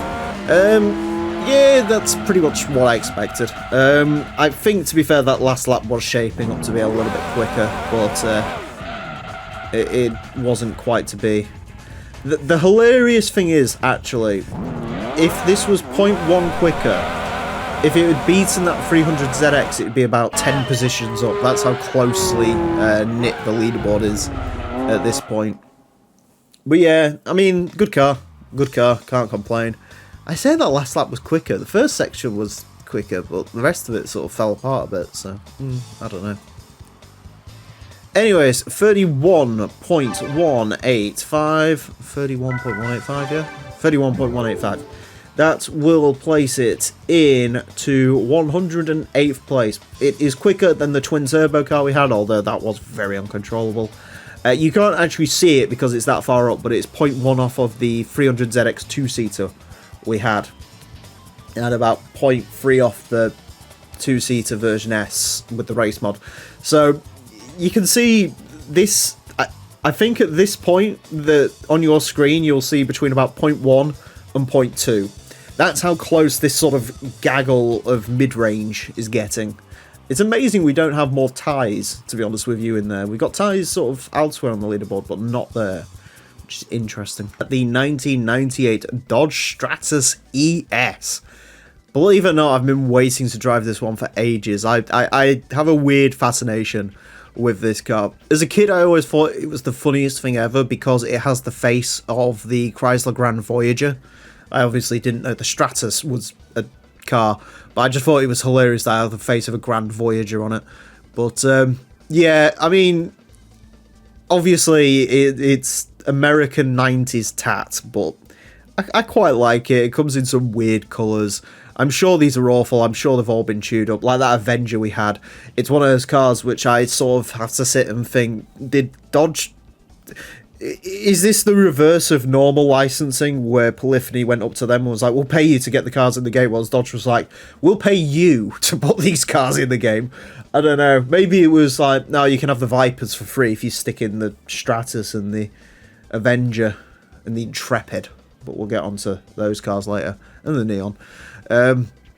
Yeah, comes in cool purple. This is actually one of the cars that is heavily affected by the GT2 Plus mod because, well, Polyphony evidently cared about this car as much as Dodge cared about product quality back in the 90s because, well, in the base game, this car has 100 horsepower. For whatever reason, no one knows why, they basically coded this car completely wrong. They gave it 100 horsepower. It has a red line that's too low for the game to recognize, so it backed the power off massively. And if you tried to upgrade it, that wouldn't fix anything. It was, again, Polyphony evidently didn't care about this car, and that was reflected in that. It also doesn't have race mod, which is a shame because these did race in the North American Touring Car Championship. So, yeah, I mean, I'm not going to complain because you get to see it in purple, but still. Anyways, this car, and it's fixed guys, front engine, front wheel drive, 383 horsepower, 1,213 kilos. Let's get on with it. I don't think I ever bought this car, ever, in Gran Turismo 2, so I am ready to drive this after 20 odd years of fascination. Oh my god, this is weird. After 20 odd years of fascination with this weird car, thinking, what on earth would that drive like? I finally get to take a spin in the Stratus. Oh yeah. I love it how they've made sure this one has the high quality lettering on it, so you can really tell this is a Stratus. And one thing I can really tell right away is this is horrendous. One of those front-wheel drive cars that seems to, you know, you turn it a little bit too much and then it'll start power sliding, which I don't think Stratuses do particularly. Where's this car gonna go? No idea. Dodge Avenger 31.699. I hope this beats the Avenger. That's the plan for this. How many gears we got? 5. Okay, 5-speed. Really? Is this a manual? No, surely not. These American big barge things were not manuals. Surely not. But 5-speed automatic seems far too advanced for the Americans. I'm sorry to, you know, sorry to all you Americans out there, but you know back in the 90s this was really the pinnacle of American motoring. Yeah, sure. I hope it beats the Avenger. I got sort of schooled a little bit on the Avenger. I had no idea what the Avenger was.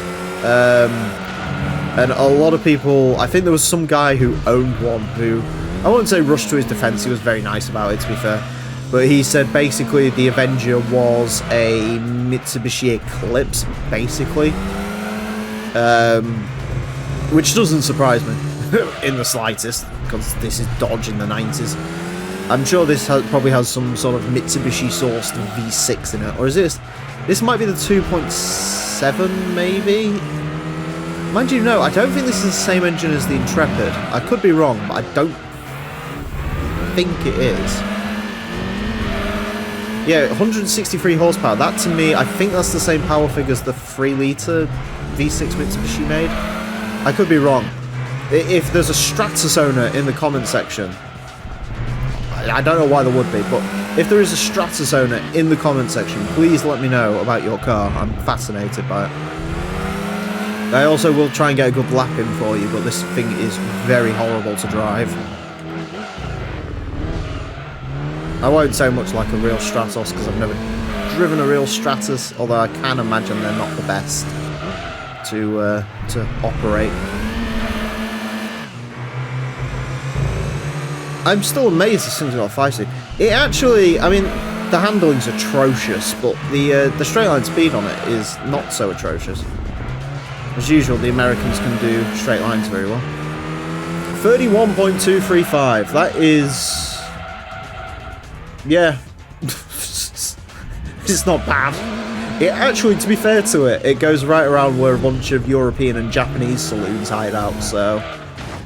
yeah, that was alright. I mean, I'm just happy because I got to finally drive the Stratus, which is a car... again, I've been fascinated by this car for years. Just because... it's weird, isn't it? The Americans, you know, want to... Americans are fascinated by, like, the Peugeot 206, which is an awful car, and we're like, well, it's a shitbox, you don't want to drive it. But, I mean, you know, I'm sat here and I'm fascinated by the Stratos and the Avenger and the Intrepid. The Intrepid's my favourite, but we'll get to that at some point. You all know about the Intrepid, I'm sure. I mean, it could go quicker, but the handling on this is poor. It's bad. I can't... maybe this should have stuck with its 100 horsepower engine, because then the handling wouldn't be anywhere near as atrocious as it is. Yeah. Interesting. Anyways, a 31.235 will place this into a pretty crowded section of the leaderboard. Places it into 111th place. It loses out marginally to Vauxhall Vectra, which is very much like this car, I think. In more bad ways than good. It's slower than a Neon, which I guess is to be expected. Slower than the Phaeton, which it should be, because that was supposed to be the flagship. It is quicker than an Alfa Romeo. I don't like saying that. Quicker than a Nissan Primera, Honda Prelude, bunch of Celicas. Quicker than a Corsa. Alright, that's not redeemed it much, but no. That's... It maybe could go quicker, but that is terrible to drive. It reminds me a lot of the Mercury Cougar. That's also appalling to drive, but that has like 520 horsepower, so that's why it's quicker than this. Whereas this hasn't got... it's got good power, but it hasn't got amazing power, and it just handles like complete garbage. But anyways, the 1968 Shelby GT500. Our first Shelby to take on the course. And, yeah, this should be interesting. I can't remember what colour this comes in, but I remember it has a very funny colour name. I think it's like broom yellow or something. So hopefully it can do a lot of brooming today. I'm not sure if it's a convertible or not. I'm sure someone... I'm assuming that's a vinyl roof, but... yeah, I mean, I think it looks pretty cool. Not as cool as the GT350, but... still, it's cool, although I'm a little bit scared of it. Front engine rear-wheel drive, 616 horsepower, a lot of torque, 1,440 kilos. If you've been following this series, you know that these muscle cars are interesting. Anyways, this is going to get 6 laps of the Motorsports Land track in order to set the best time it possibly can. Our current leader... oh, wow. Bit of a supercharger whistle. I don't think I've ever heard that before. Anyways, this car is going to get 6 laps of the Motorsports Land track in order to set the best time it possibly can. Our current leader is the Mitsubishi Evo 5 RS, set a time of 27.806. This is not going to be setting that time. I mean, Plymouth Cuda sits, I think it was like a 32.4.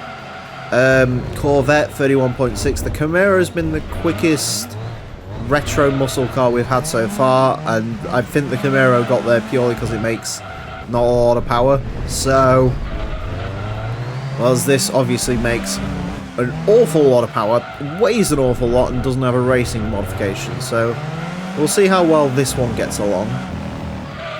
So far, it's not actually that bad to drive, and it's very, very quick. 142 kilometers an hour.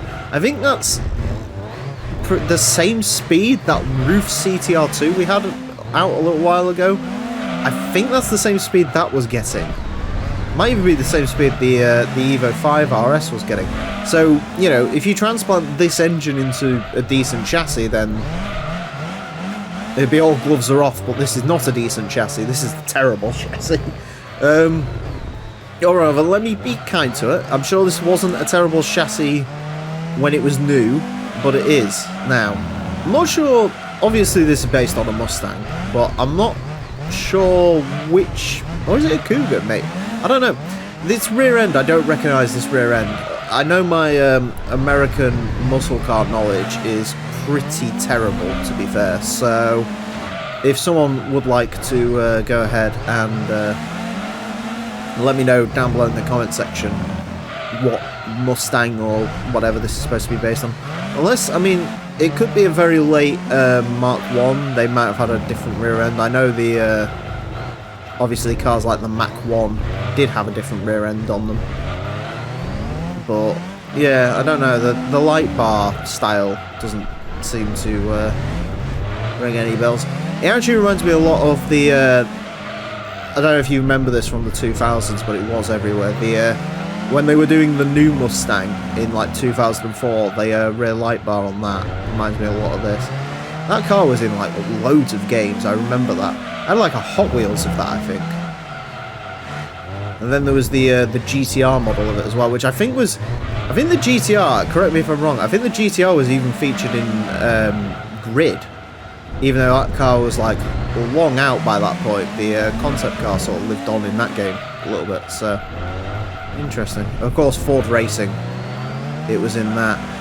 I think this could go quicker, but it would take a better man than me to make it go quicker, is my conclusion on this. It's, to be fair to it, it actually isn't all that terrible to drive. Drifting around some corners because that's obviously what it wants to do. It's not actually all that terrible to drive. It's just, I don't know, a combination of like the weight and the gearbox on this is just not great. You can see how much it leans through the corners as well. This has got racing suspension, and that's just how much it leans because it's giant and American. It's another one of those cars, I think we're seeing this a lot more recently, that's really affected by the first sector of this track. I think every other sector, this isn't that bad. It's just that first sector, it just can't compete round, really. I think it could have gone quicker, but maybe not looking at those splits. Either way, it's not actually that bad, to be honest with you. That's a reasonably good time. I mean, it's obviously way up on the Cuda and the Plymouth GCX. I forgot to mention that one. That car was horrendous. But it isn't no Corvette. 31.778 will place it into 136th place. It is beaten very slightly by the Corvette 427 Stingray, but then again, I think the Corvette probably should be beating this. It is quicker than a Nissan Stagia, quicker than a Lotus Elise, quicker than a BMW 323 Ci, Silvia, Terreno. I mean, it did pretty well. It's not, considering how old this car is and also how bad these muscle cars can and are being, that's actually pretty reasonable, I think, for this. And yeah, good car. The 1999 Venturi Atlantique 300 bi-turbo, France's answer to a supercar. And yeah, I mean, maybe the French are on something, because this thing makes an awful lot of power. 642 horsepower, mid-engined rear-wheel drive. The GT2 mod actually does correct this car a little bit, because the engine made too much power stock. It made 310 instead of 210, which is what it should make, because I believe this has a Peugeot or Renault engine in it, 102 V6, and the weight was changed about as well. But either way, this car still makes mad amounts of power in the base game and in this one. Mid-engine rear-wheel drive, 642 horsepower, 1,138 kilos. I am expecting this to be quick, although I'm expecting a lot of turbo lag. Anyways, to find out how quick this car is, it is going to get 6 laps off the Motorsports Land track in order to set the best time it possibly can. Our current leader is the Mitsubishi Lancer Evo 5 RS, that's at the time 27.086. In terms of where the Venturi Atlantique will go, I don't really know. I mean, mid-engine cars usually aren't very good around here, but we have had a couple of the boutique supercars do quite well, i.e. the Vector W8 twin turbo was ridiculously fast. So this really just depends on how controllable it is. Lotus Esprit 30.592. I think this should aim there and then go from there to see how much quicker it can be. I remember the Esprit being quite quick, but I don't think it had a turbocharger. I think that was just a V8, whereas this is pure V6. I tell you what, the traction this produces is incredible. The actual traction out the corners is really very, very good. It's just getting it to behave on the grass is going to be the problem here. I think this could be phenomenally quick. Wow, yeah.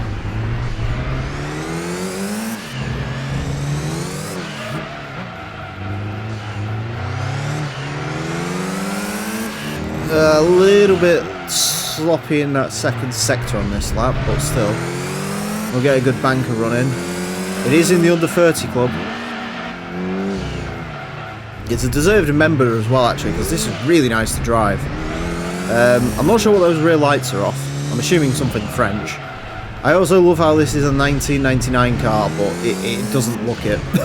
It really doesn't look it. I remember, in case you're wondering, the car years might be slightly different on this series than they were on the original run of this, is because this time round I've actually done some research. In the old series I just assumed everything was the oldest version of what it could be, and then there was a couple of cars that I erroneously called 2000 as well, when obviously there wouldn't be because this game was released in 99. Yeah, even though I think that's because actually the GT Wiki has got that wrong on some of the cars. But anyways, yeah.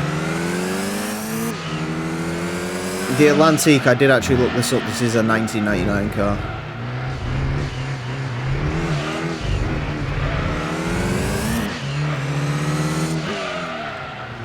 The only problem I have with this car is the gearbox is limiting it a little bit.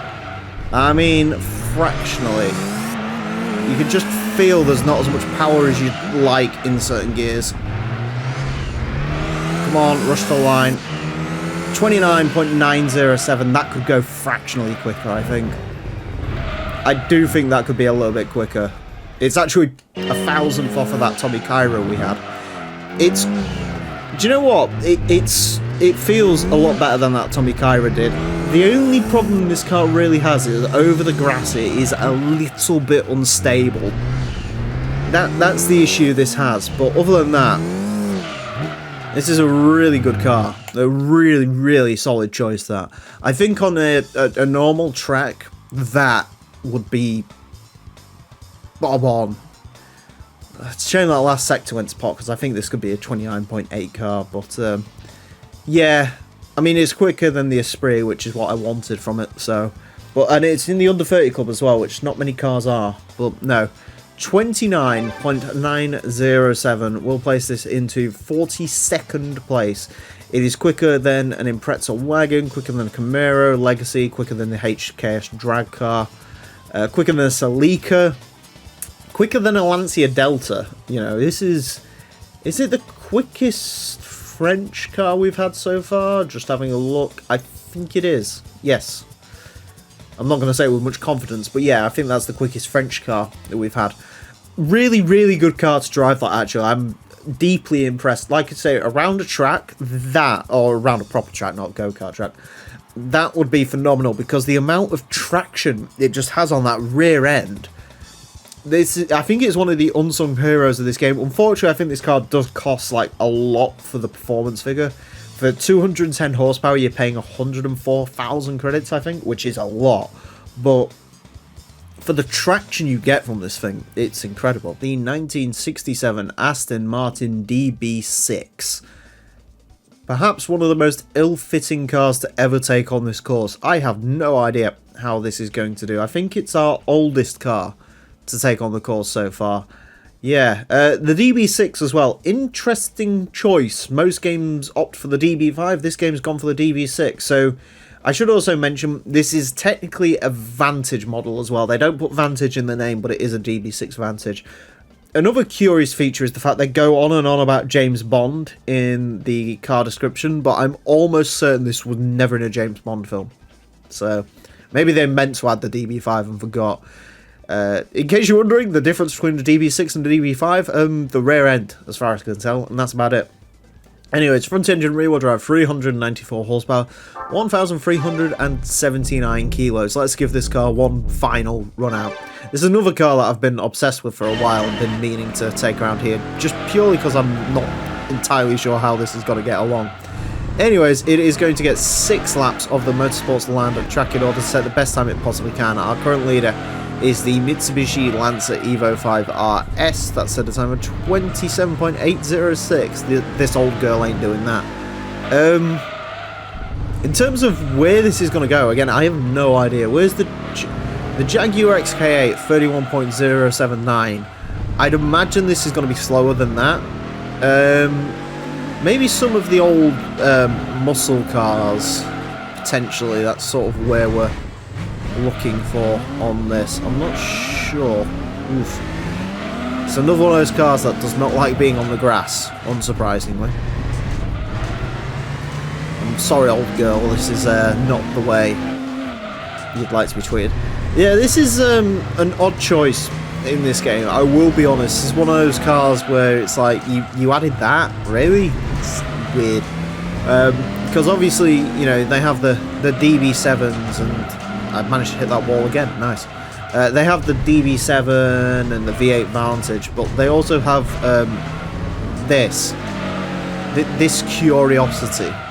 So, not really sure what was going on at Polyphony. I mean, it'll be interesting to see how this does compared to the old Fairlady, the old Skyline, and the old 2000 GT. But to be fair to those cars, they probably going to handle a little bit nicer than this is. Won't make that mistake on the tyre wall again. Just drive it gently. That's the key, I think. Nice and gentle, as you should be with a car of this vintage. I could be wrong, but I'm fairly certain this is the last time you will ever see an Aston Martin DB6 go around a go-kart track. Just saying. 32.390, that is about on par with some of the old muscle cars. This does drive nicer than an old muscle car, I should point that out. It definitely drives nicer. It's just not got the... I think I may like a little bit more savage power from this, if I'm being honest. Because it's a little bit limp in the power band. I mean, I'm not sure what really to expect. I'm amazed this has engine upgrades at all, to be honest with you.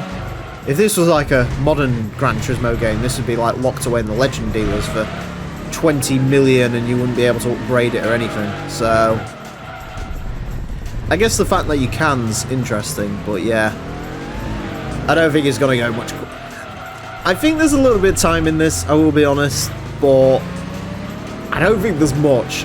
You know, it's just an old stately home to drive, that's what it is. It's not particularly good at turning or exit grip or anything like that. It's just a good novelty. I think that's where this car sits. For all what I remember, this car's also like ridiculously cheap in this game. I could be wrong on that, but I seem to remember this costing like 38,000 credits, which is insane. Although I guess that's probably what used car prices were like back then. So, yeah. Interesting. Yeah, I think it could go a little bit quicker, but there you go. Anyways, a 32.390 will place it into 160th place. As I mentioned, it's quicker than a Cuda, it's quicker than a Mini, which, you know, similar vintage, although that is a much newer Mini, in theory.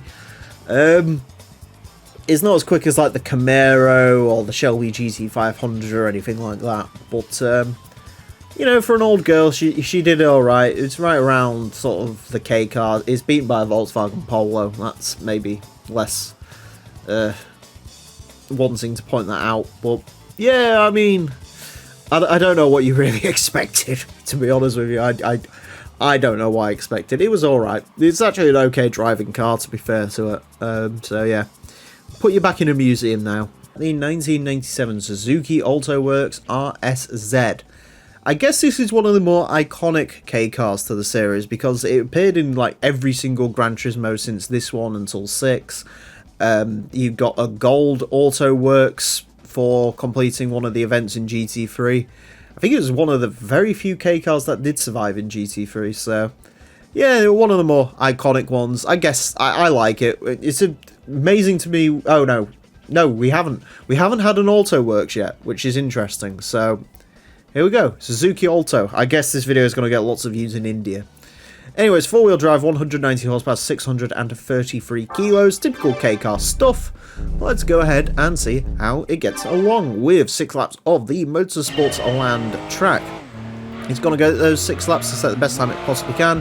Our current leader is the Mitsubishi Lancer Evo 5 RS at 27.806. As much as I would love the Alto Works to go ahead and beat that, it obviously will not. Especially not if I slam it into a tyre wall like that. Where's this car aiming? Well, the quickest key car we've had is the Subaru Clio with a 32.077. Daihatsu Move 32.1. I don't know if it'll be quite as quick as those.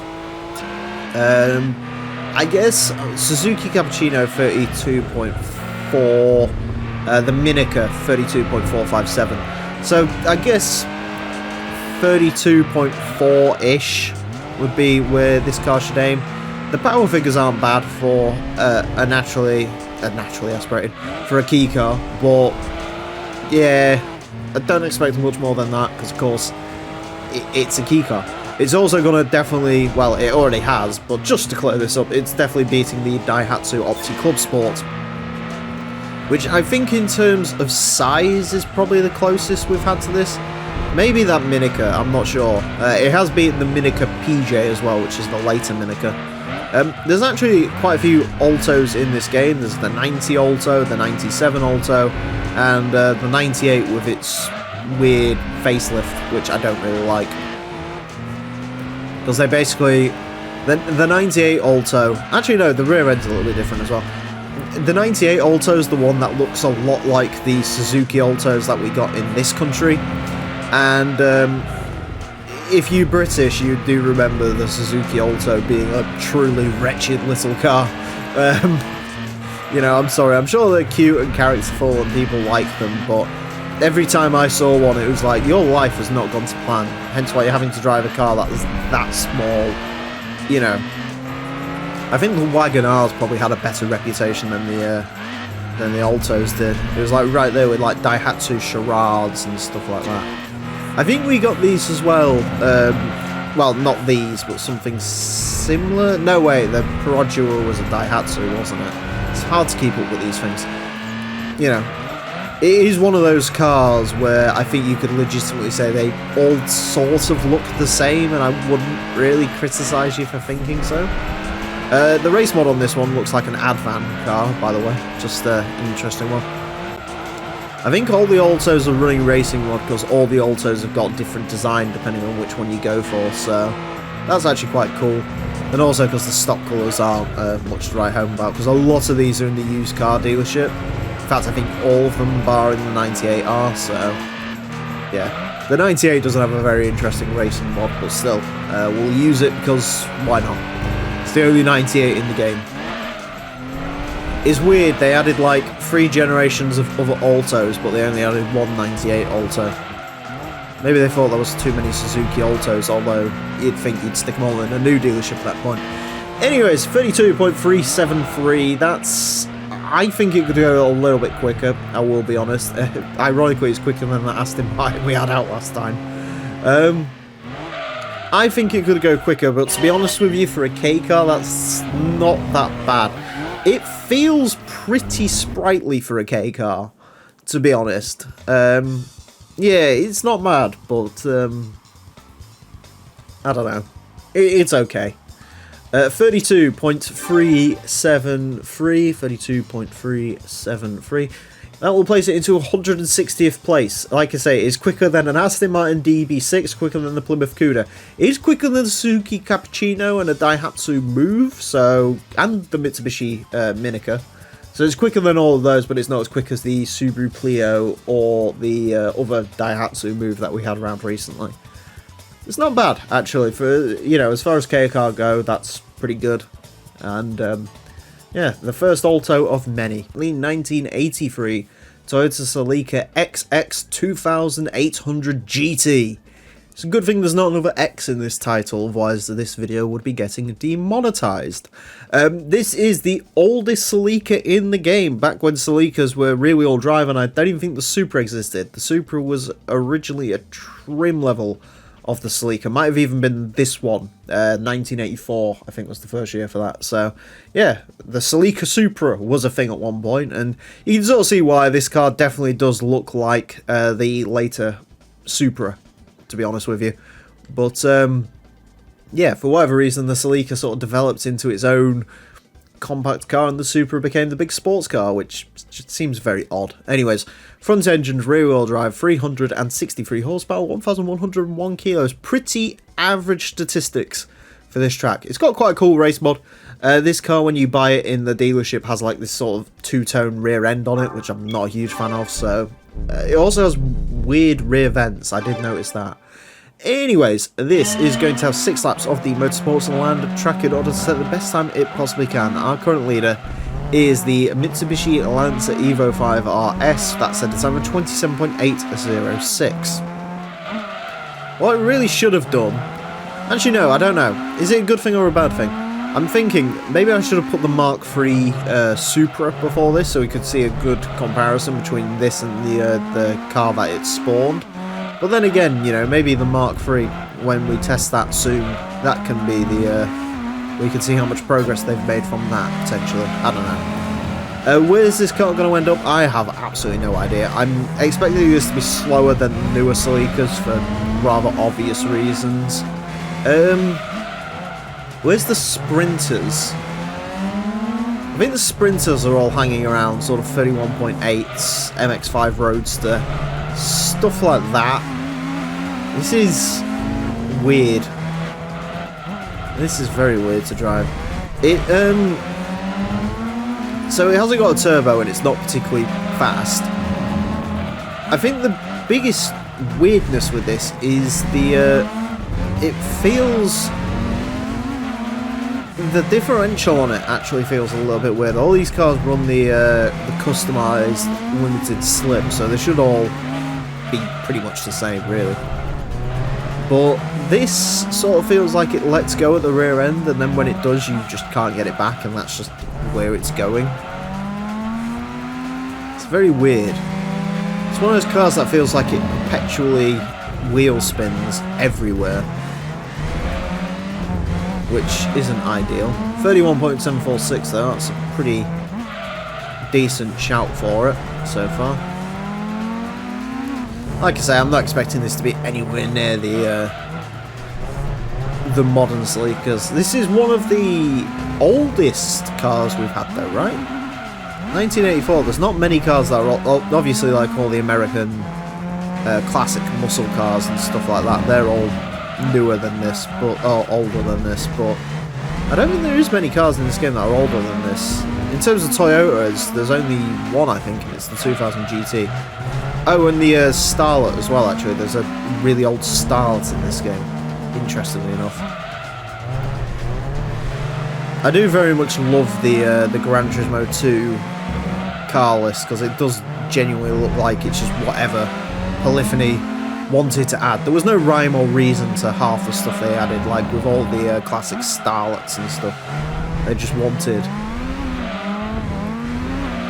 cars. Just cars. Any sort of cars. Before you say yes, I have noticed the weird rear bumper glitching out. I'm not sure what's going on there.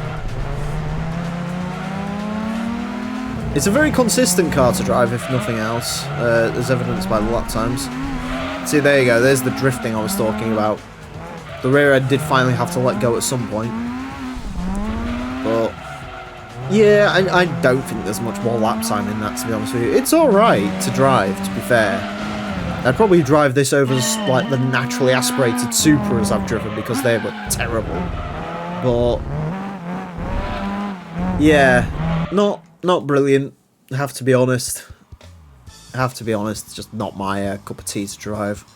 Anyways, 31.746. That puts it into 137th place. It is quicker than the Shelby GT500, Nissan Stagia, Lotus Elise, S14. It's quicker than a Sprinter Terreno, Silvia Q's, so about sort of with the cars of its time-ish. Yeah, loses out slightly to the Dodge Avenger, Chevrolet Corvette, Nissan Fairlady. That is about where it should be, realistically. It's not a bad car. It's just, it's a little bit more wayward than I would personally like it to be. But, yeah, that's the way it goes. The 1997 TVR Cerbera 4.2. Our first normal road-going Cerbera to take on the course. We, of course, had the Cerbera LM edition, which was even our quickest car for a while. But now we have the 4.2. No race mod because this isn't the most powerful of all of the Cerberas, which is hard to believe considering it's got 580 horsepower, 1,012 kilos. Power to weight ratio on this thing is ridiculous, but is it going to be controllable? Well, I don't know. We have had the TVR Chimera go around, a 4-litre Chimera, and that was very, very quick actually. It sits in 55th place, so hopefully this can be controllable. But it's a TVR, so that's a bit of a 50-50. Anyways, this car is going to have 6 laps of the Motorsports Land track in order to set the best time it possibly can. Current leader is the Mitsubishi Lancer Evo 5 RS, a 27.806.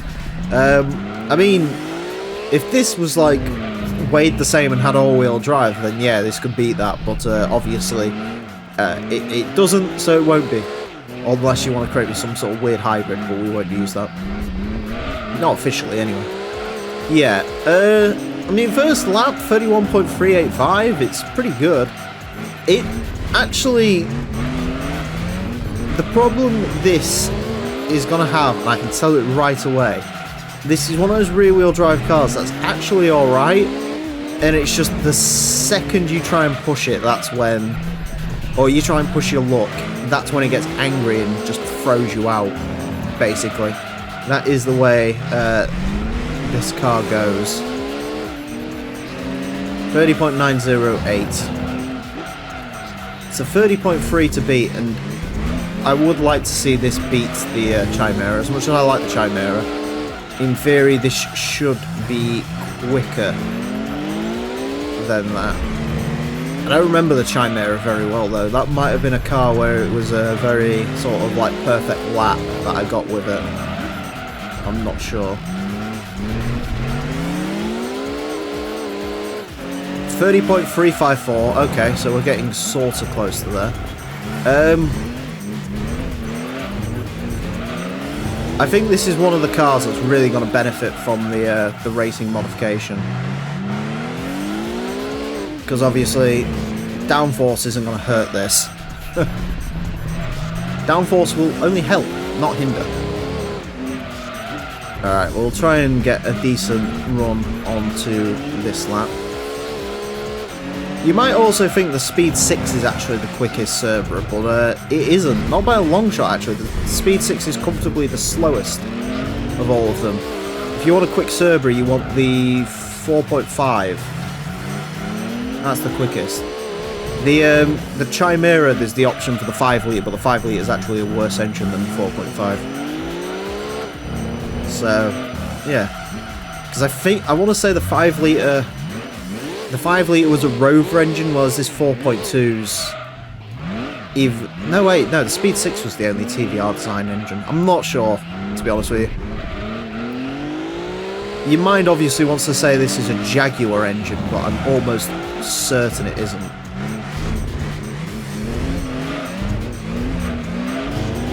Then again, it's a TVR. This could be any 4.2 litre V8 engine.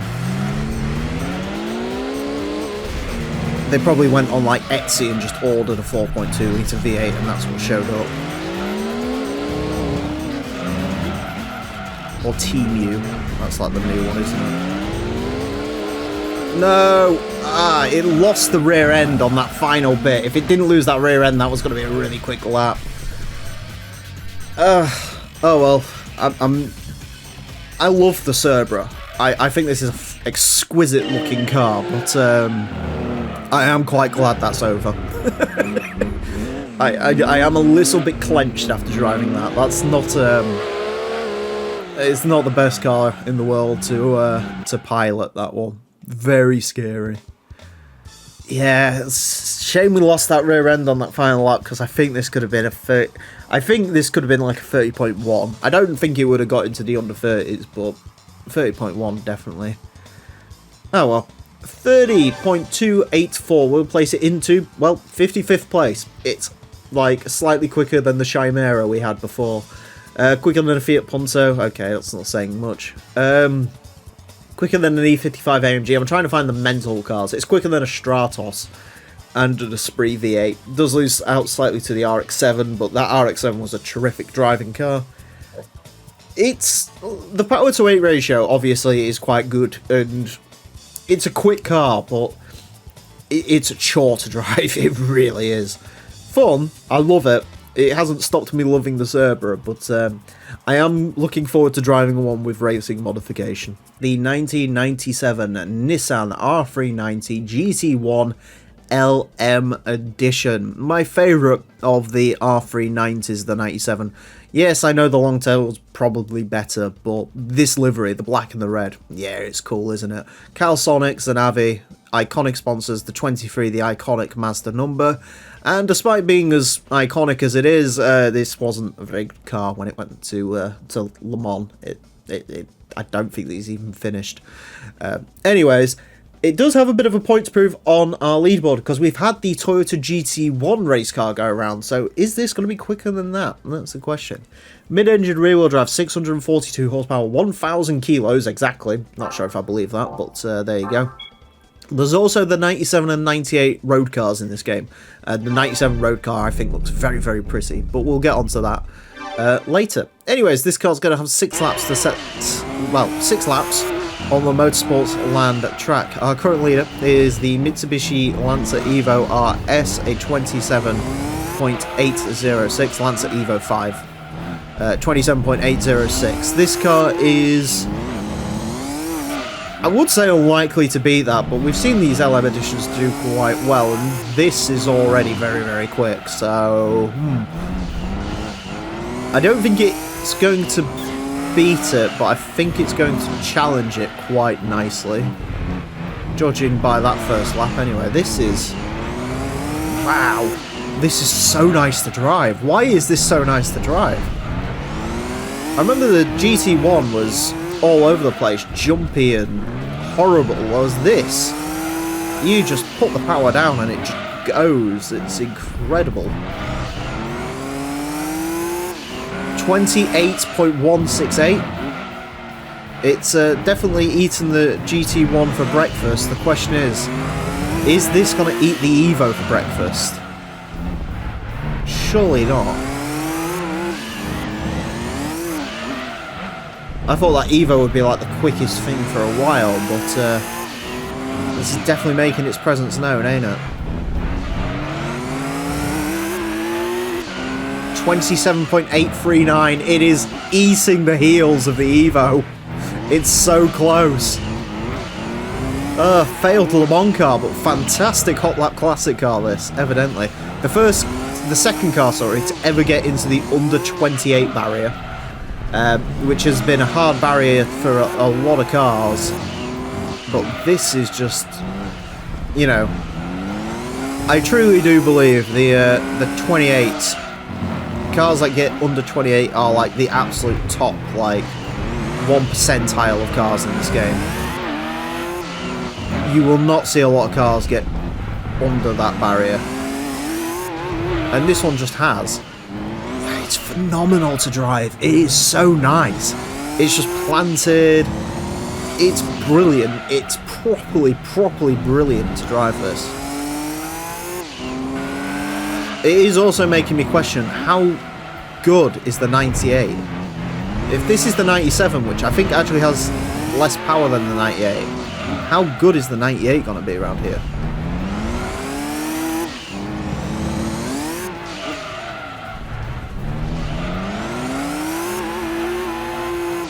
Just a little slide out that final corner. The Evo's safe for now, but the Evo ain't happy. That Evo ain't sleeping pretty at the moment. My God, that was close. This is really good to drive. I am the biggest Toyota GT1 fanboy alive, but even I can admit that is better. That's fantastic. It's over a second quicker than that car. It's just so...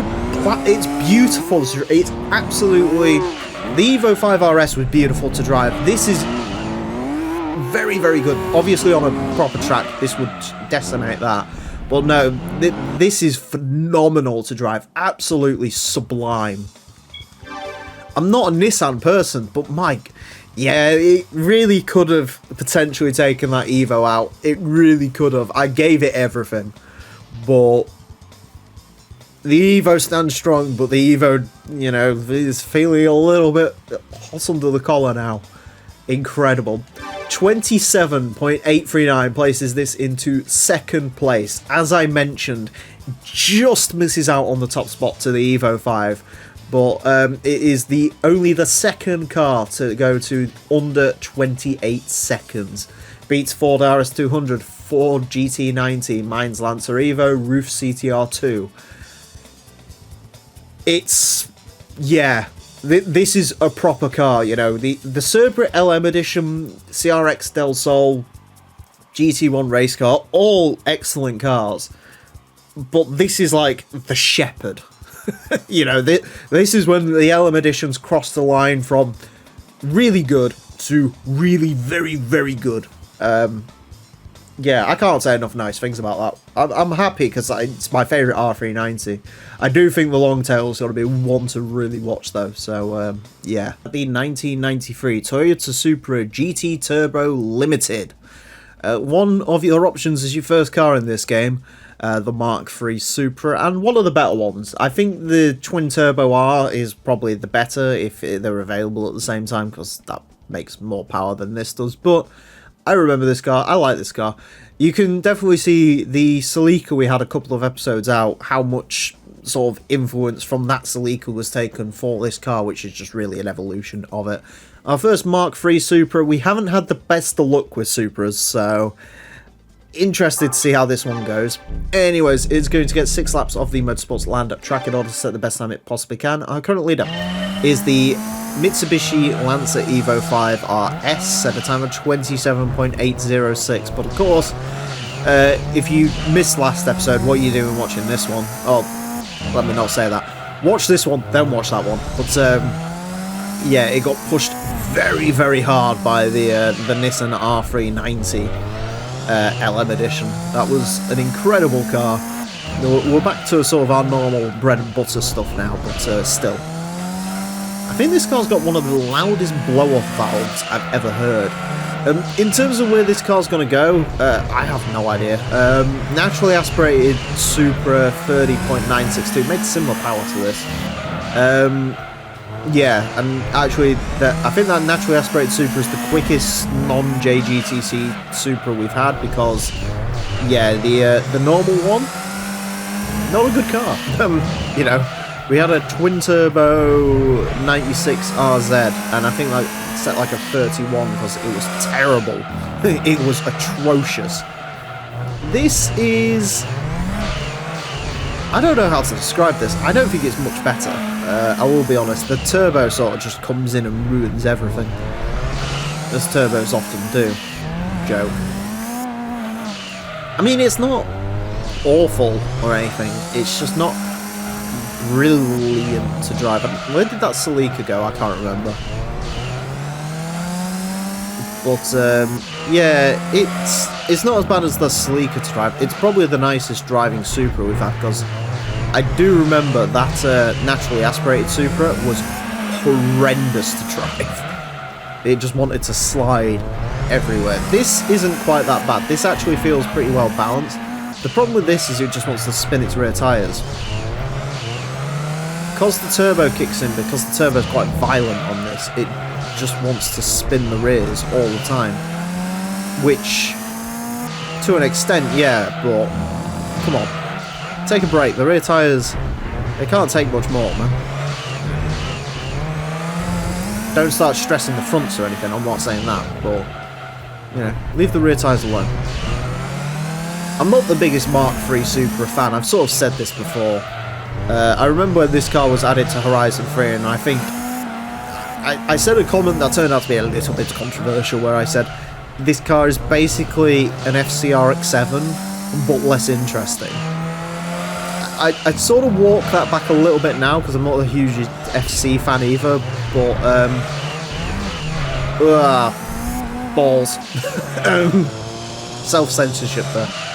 Oh, this could go quicker, but it's not going to. That's annoying. Yeah.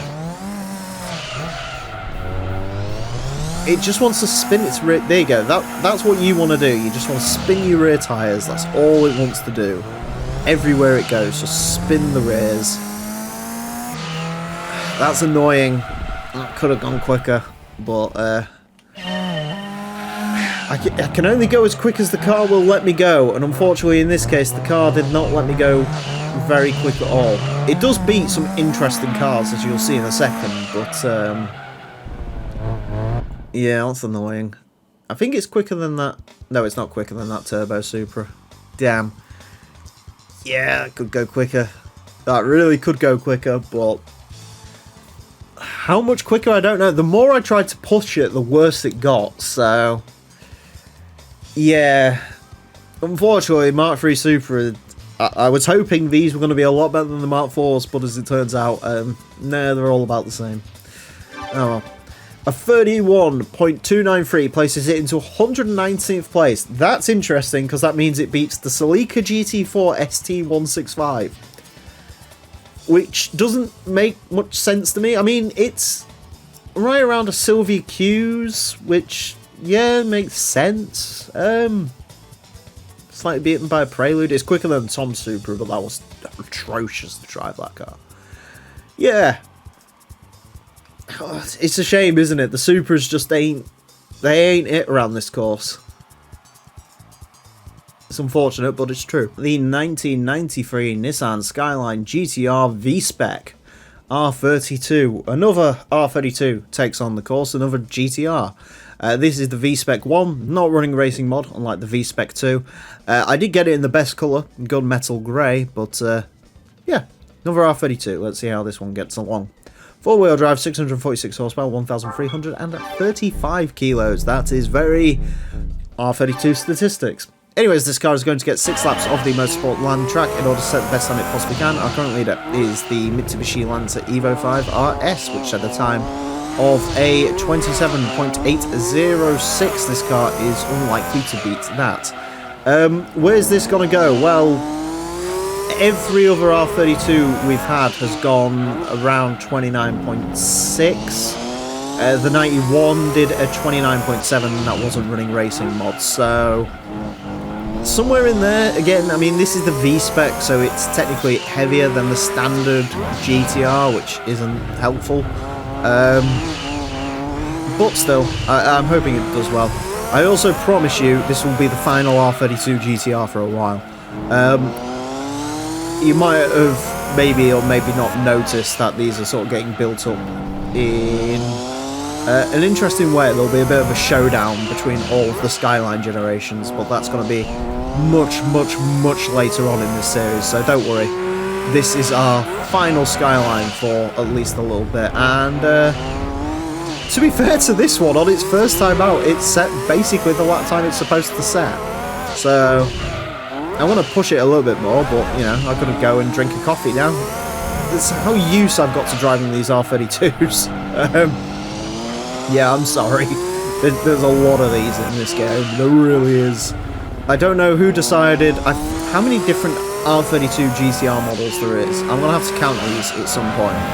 I know if you count up every single skyline in the game, there's 41 skylines. I'm not joking. That's how many skylines there are in this game. So if you average out, bear in mind we've got to do about 640 odd episodes. If you average the skylines out, I've got to cover one every about 5 episodes or so to stay on top of them or something ridiculous like that. So yeah, that's why. Wow, okay, this one's a lot quicker than the other R32s. It drives nicer, actually.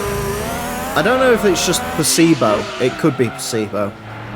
But this feels like it drives nicer than the other R32s. I don't know why it'd be this one specifically that drives nicer, though. That doesn't make a lot of sense to me. But that's the way it appears to be. I think this might be our quickest skyline now. Weird. Very weird, actually. Like, no, it's not. The quickest skyline we've had is the R34 and then one of the R33s. I didn't realise this was the last lap, otherwise I wouldn't have been looking at that. But no, okay. Not sure where the logic is on this one, but either way, apparently the best R32 so far is the standard V-Spec, not the V-Spec 2, this one specifically. Yeah, odd. Very odd. 29.255. To be fair, that lap was pretty spot on, so I think... I do think part of this is maybe I am getting better at driving these than I was previously, but even still, that's impressive. 29.255 places this into 23rd place. It is quicker than the Synavi Silvia, quicker than all the other R32s we've had, quicker than the one R33 GTR we've had. It is slower than the 4-door and the R34, but to be fair, that's a pretty darn good time, actually. I can't explain why this one's quicker than the other ones. I can't even really claim it's the time thing, because I know obviously it's been a lot of episodes since you've seen it, but I only drove that 1991 R32 like this week, and it was 0.4 slower, so I don't think it's anything related to that. I don't know. An anomaly. You know, all these cars are basically the same, and yet we have found one that is different. The 1999 Toyota Celica Wed Sport GT. This is our second GT300 car to take on the course, the first being the Synavi Silvia, which I think won the 1999 season. This didn't win that. In fact, this got quite comprehensively beaten by the older MR2, even though this had a bit of Toyota backing. But then again, it was a front-wheel drive race car, which they never really do well. But it should do well around our course. Now, the GT2 Plus mod does affect this car quite substantially. You see, in the base game, for whatever reason, this has the weight of the road car and the turbo. It shouldn't have either of those. It should be lighter weight, which this one is, and also naturally aspirated, which is a bit unfortunate, but the good with the bad. Front engine, front wheel drive, 367 horsepower, 975 kilos. They are very respectable stats. If the GT4 Celicas can't be quick, hopefully this one can be. Anyways, it is going to get 6 laps of the Motorsports Land track in order to set the best time it possibly can. Our current leader is the Mitsubishi Lancer Evolution 5 RS. That sets a time of 27.806. The Wed Sport Celica, unlikely to beat that. Maybe if this had the turbocharger on it, maybe, but it doesn't. Let's stop living in fantasy land. Let's get down to business. The Synavi Silvia set at 29.328. Hopefully this can beat that. So, that's this car's goal, and anything after that, I guess, is a bonus. Like I say, this should be, you know, this is sort of redemption for the fact that Celica GT4s have not been very good around this track so far. Obviously, we haven't had the granddaddy, the ST205, go round yet, but, yeah, so far, so not good for for Celica fans, so hopefully this car can bring some respect to the name. 28.604 will definitely bring some respect to the name. That is, that's quick. The problem this is going to have, it's very lovely to drive. It feels so good. The problem this is going to have is a lack of power right where you want it. That's the problem. 28.395. Now we're really starting to motor down on those times. I think it can even go a little bit quicker than that. That's a very quick time. Yeah, the problem is, it's just... It's one of those cars where, because it only makes 360 odd horsepower, you just want a little bit more at the top end. Like, the key thing for having a car high up on the leaderboard is you need enough power to get yourself out of trouble. You need enough power to basically, if you make one wrong move, it doesn't compromise the lap. Because, you know, I'm infallible. Or not infallible, I should say. I'm fallible. That's what I'm trying to say. I'm not as good as maybe I should be. That's what I'm trying to say. But anyways, the problem is, with a car like this, is it hasn't got enough power to get you out of trouble. It's still just not quite... If you're in the wrong gear at the wrong time, that really affects the lap time. That's why I'm desperately trying to get some more lap time out of it, because I know through that first section this can be quicker. Because I know I messed up a shift on the first run. So...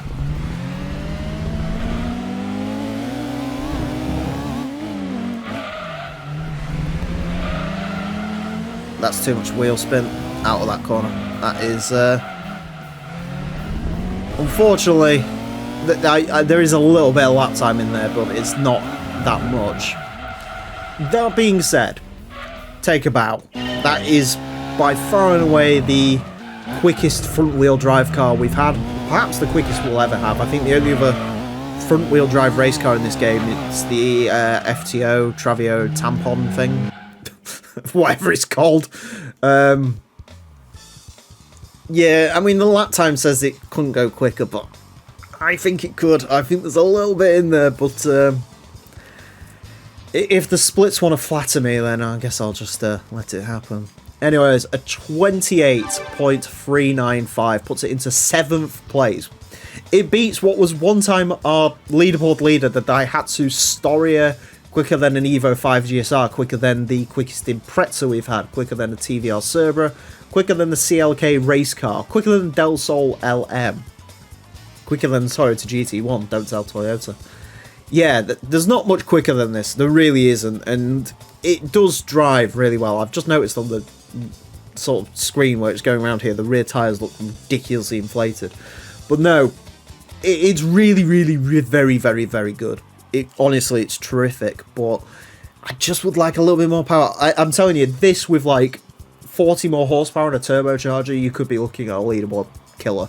You really could, but them's the ropes. The 1999 Opel Tigra 1.6i, a car quite similar to the Opel Corsa Sport, which we have had go around the course before. They actually share the same chassis, underpinnings, engines, all that type of stuff. The Tigra is supposed to be the sporty coupe, and the Corsa is obviously supposed to be the normal Super Mini.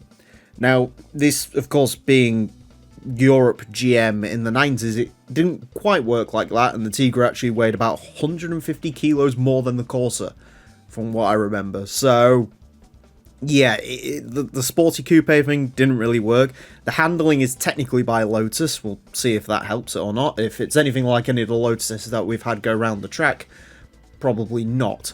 So it'll be interesting to see if this one is quicker than the Corsa. I should mention this one does have a racing modification, but this one isn't running it because the Vauxhalls are going to run the racing mods for the Opels because they're basically the same cars. Otherwise, front engine, front wheel drive, 240 horsepower, 949 kilos. Statistically, pretty mediocre. So let's find out how it gets along. It is going to get 6 laps of the Motorsports Land track in order to set the best time it possibly can.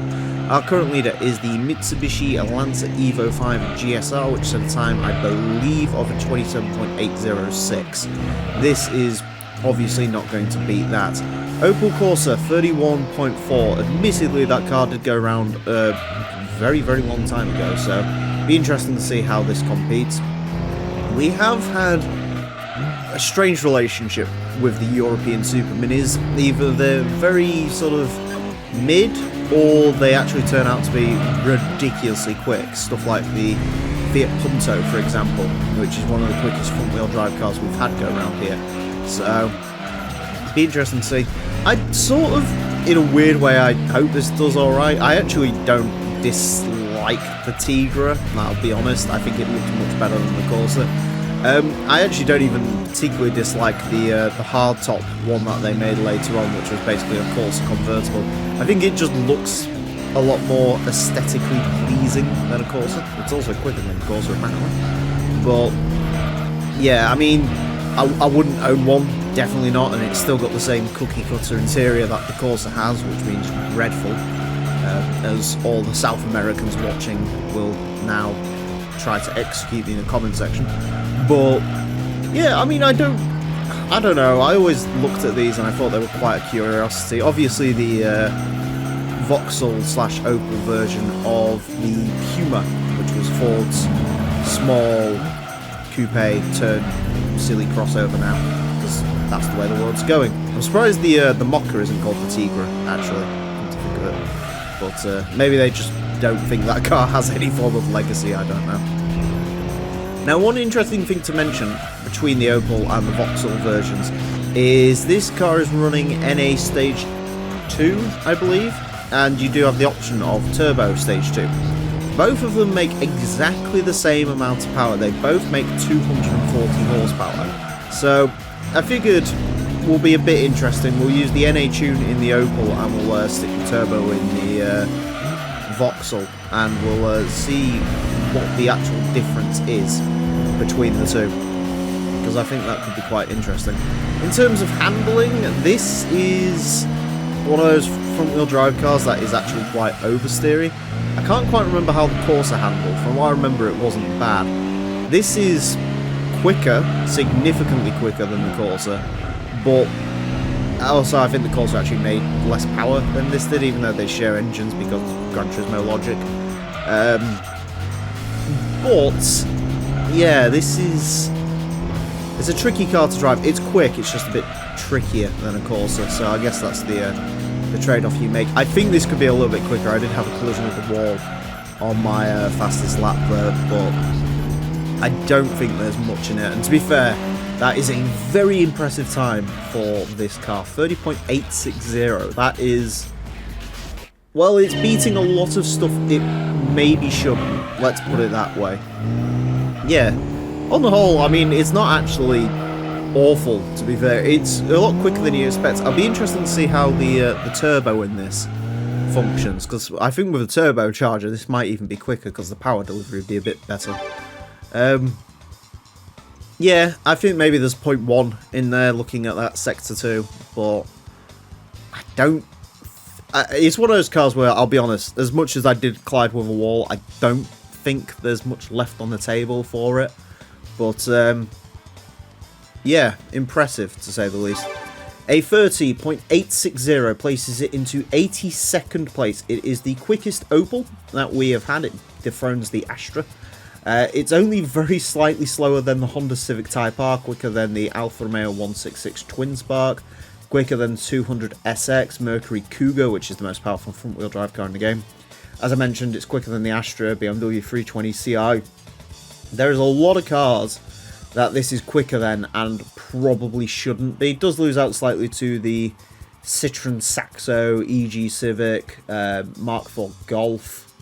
Just trying to look at anything else comparable to this on the way up. Obviously the Punto, which we mentioned, FTO, is significantly quicker than this. So it's not the best sort of coupe small car you can get. That would go to the FTO, but this ain't bad. It really isn't bad. And of course, obviously, this is the lesser Tigra in this game because you've got the Ice Race car, but we'll get into that rabbit hole later. The 1984 Nissan Skyline Silhouette Formula R30.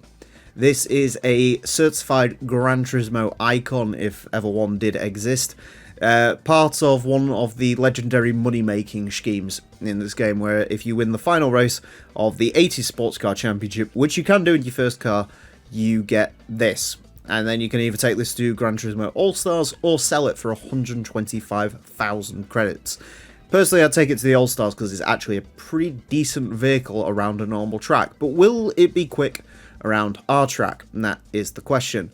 Now, in case you're wondering, this is a legitimate real car. Silhouette racing was a thing in Japan in the 80s. Then it went away. They tried to bring it back in the 90s. I believe the Toyota Chaser race mod, which is the actual official car in the Project A-Spec mod.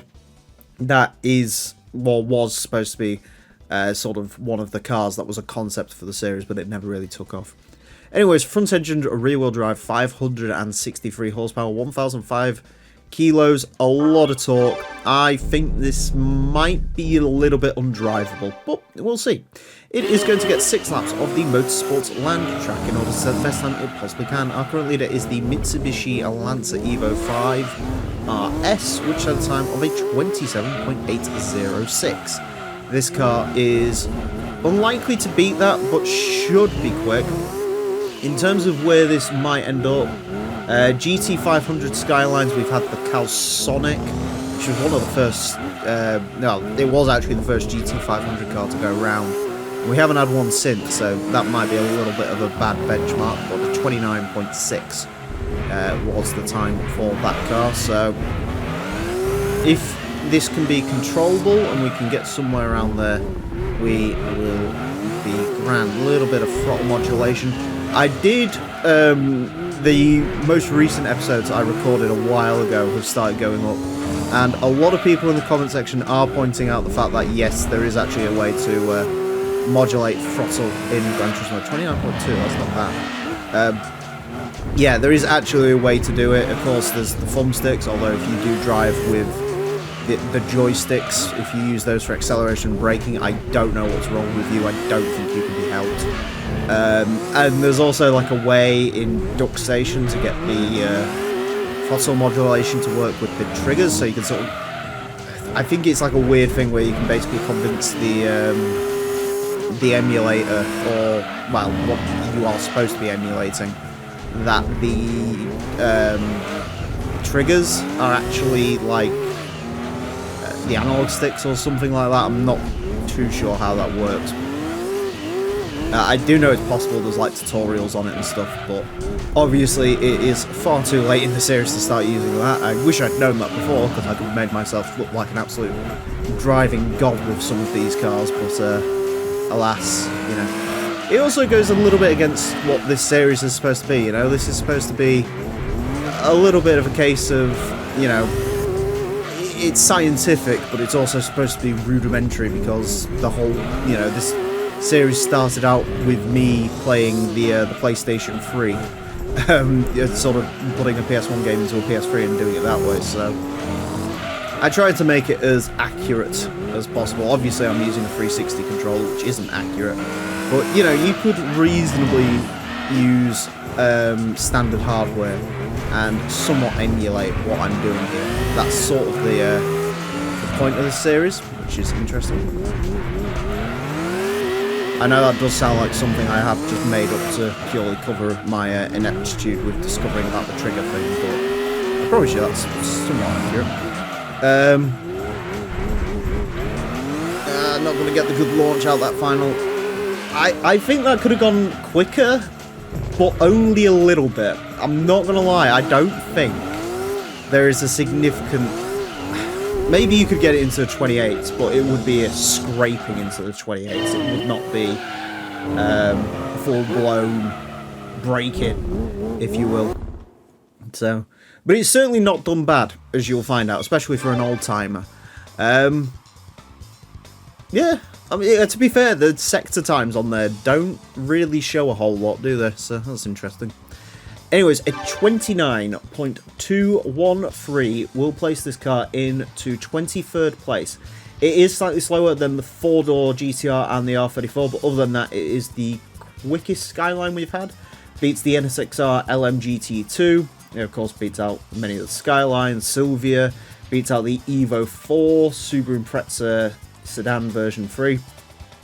Beats out all of the GT500 cars apart from the NSXs, so yeah, I mean, it's actually where you'd sort of expect it to be, because it's not quite up with the sort of state of the art for the time period anyway, race cars. It's not like the GT1, R390, it's not quite there, but yeah, that's still quite impressive, really, to be honest with you. I'll take it. I'll definitely take it. The 1998 Citroen Zara 1.8 injection 16 valve exclusive.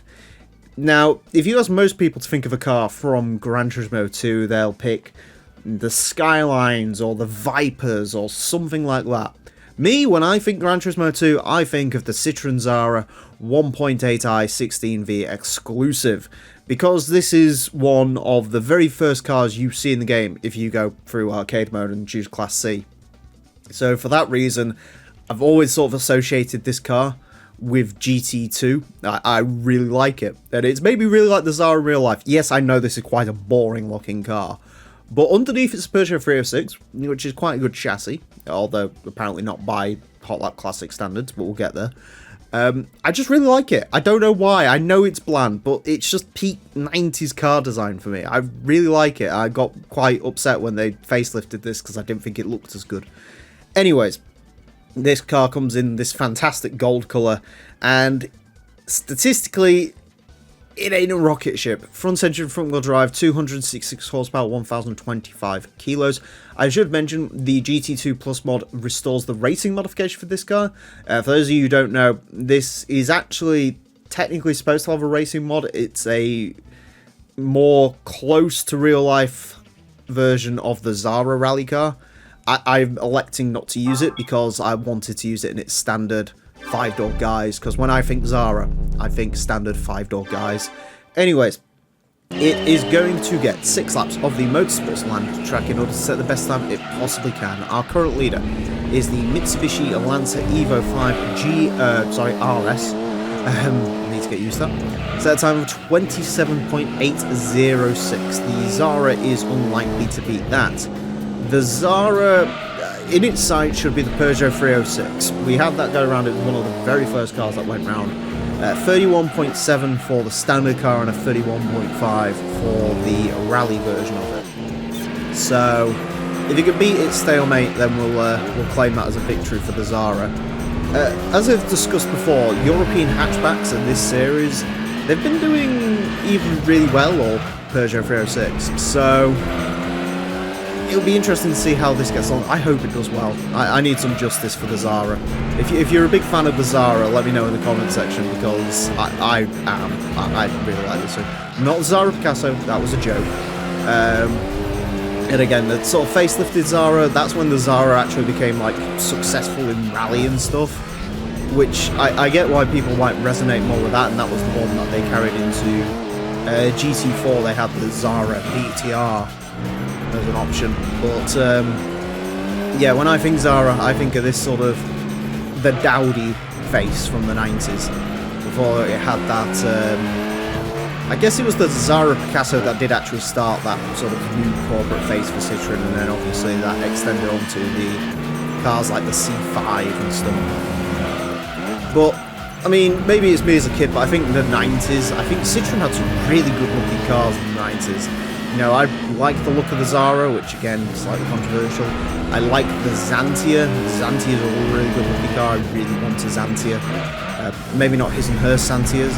If you know that joke, then you're in the Discord server and have been for years. Oh, yeah. But, yeah, I really like 90s Citroens. I know they were in the doldrums. I know they sort of had most of their individuality ripped out. I do think Citroen's on quite a high point at the moment. I'm not going to lie, I think they're making some quite good cars at the moment. I quite like C5X, I'm not going to lie.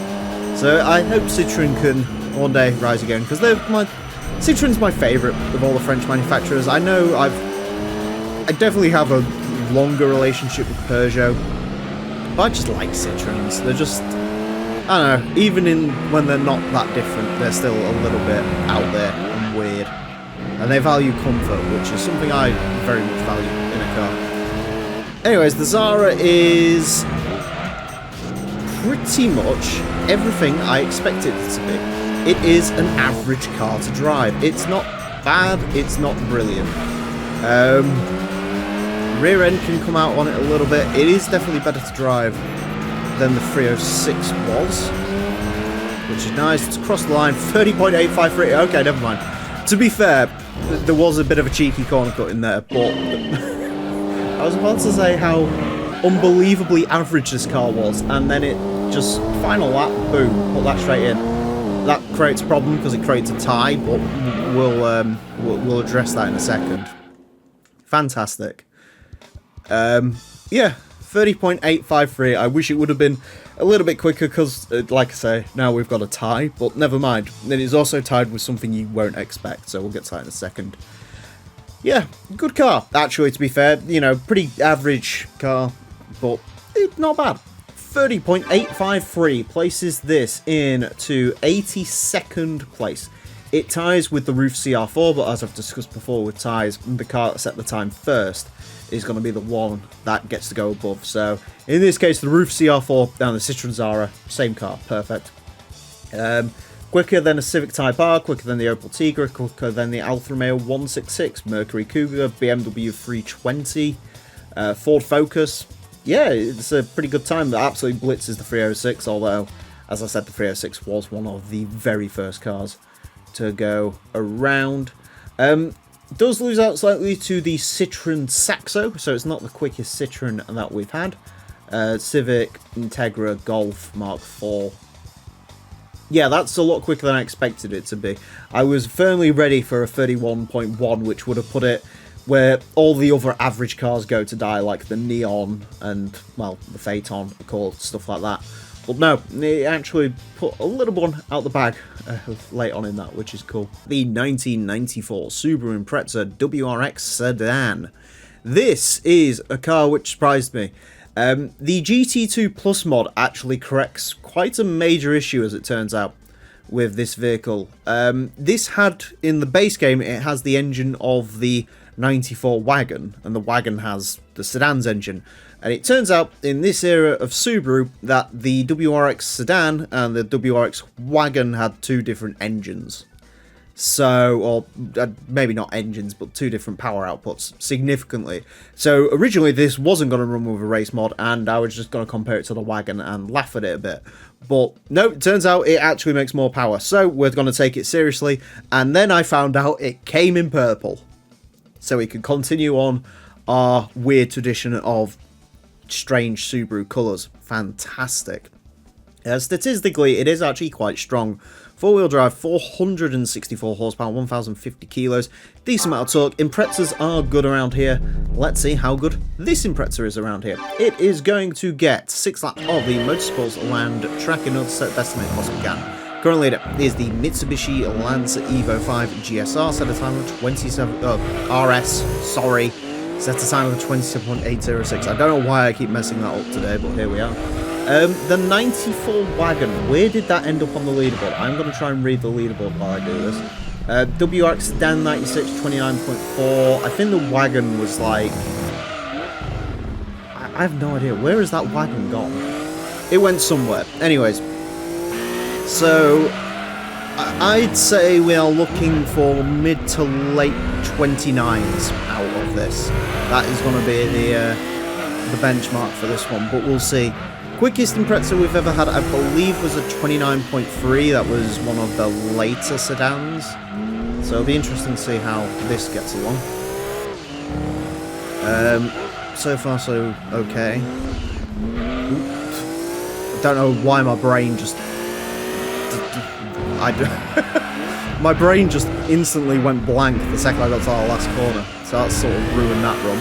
But 29.5 is already quite a good one. You actually saw, between this and the Silhouette, this was actually quicker than that Skyline Silhouette through Sector 2. So we'll keep an eye on that one. This is quick. This is actually very, very quick indeed, as it turns out. 29.130. I was very wrong to underestimate the potential power of the 94 Impreza sedan, because it turns out this car is a bit of an understated rocket ship. Why is the earliest WRX one of the quickest? This isn't even an STI, this is just a normal... STIs came later. This is just a normal WRX. I don't know what's going on here. My leaderboard's starting to make less and less sense as time goes on. 832, sorry. That is a very, very quick time. I just remember this isn't actually the Impreza Coupe. We had a Coupe, that was quick, wasn't it? That was like 28.8 something. This might be quicker than that though.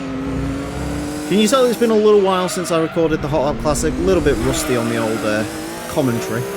I thought I'd be rusty with the lap times, but it turns out today I'm not.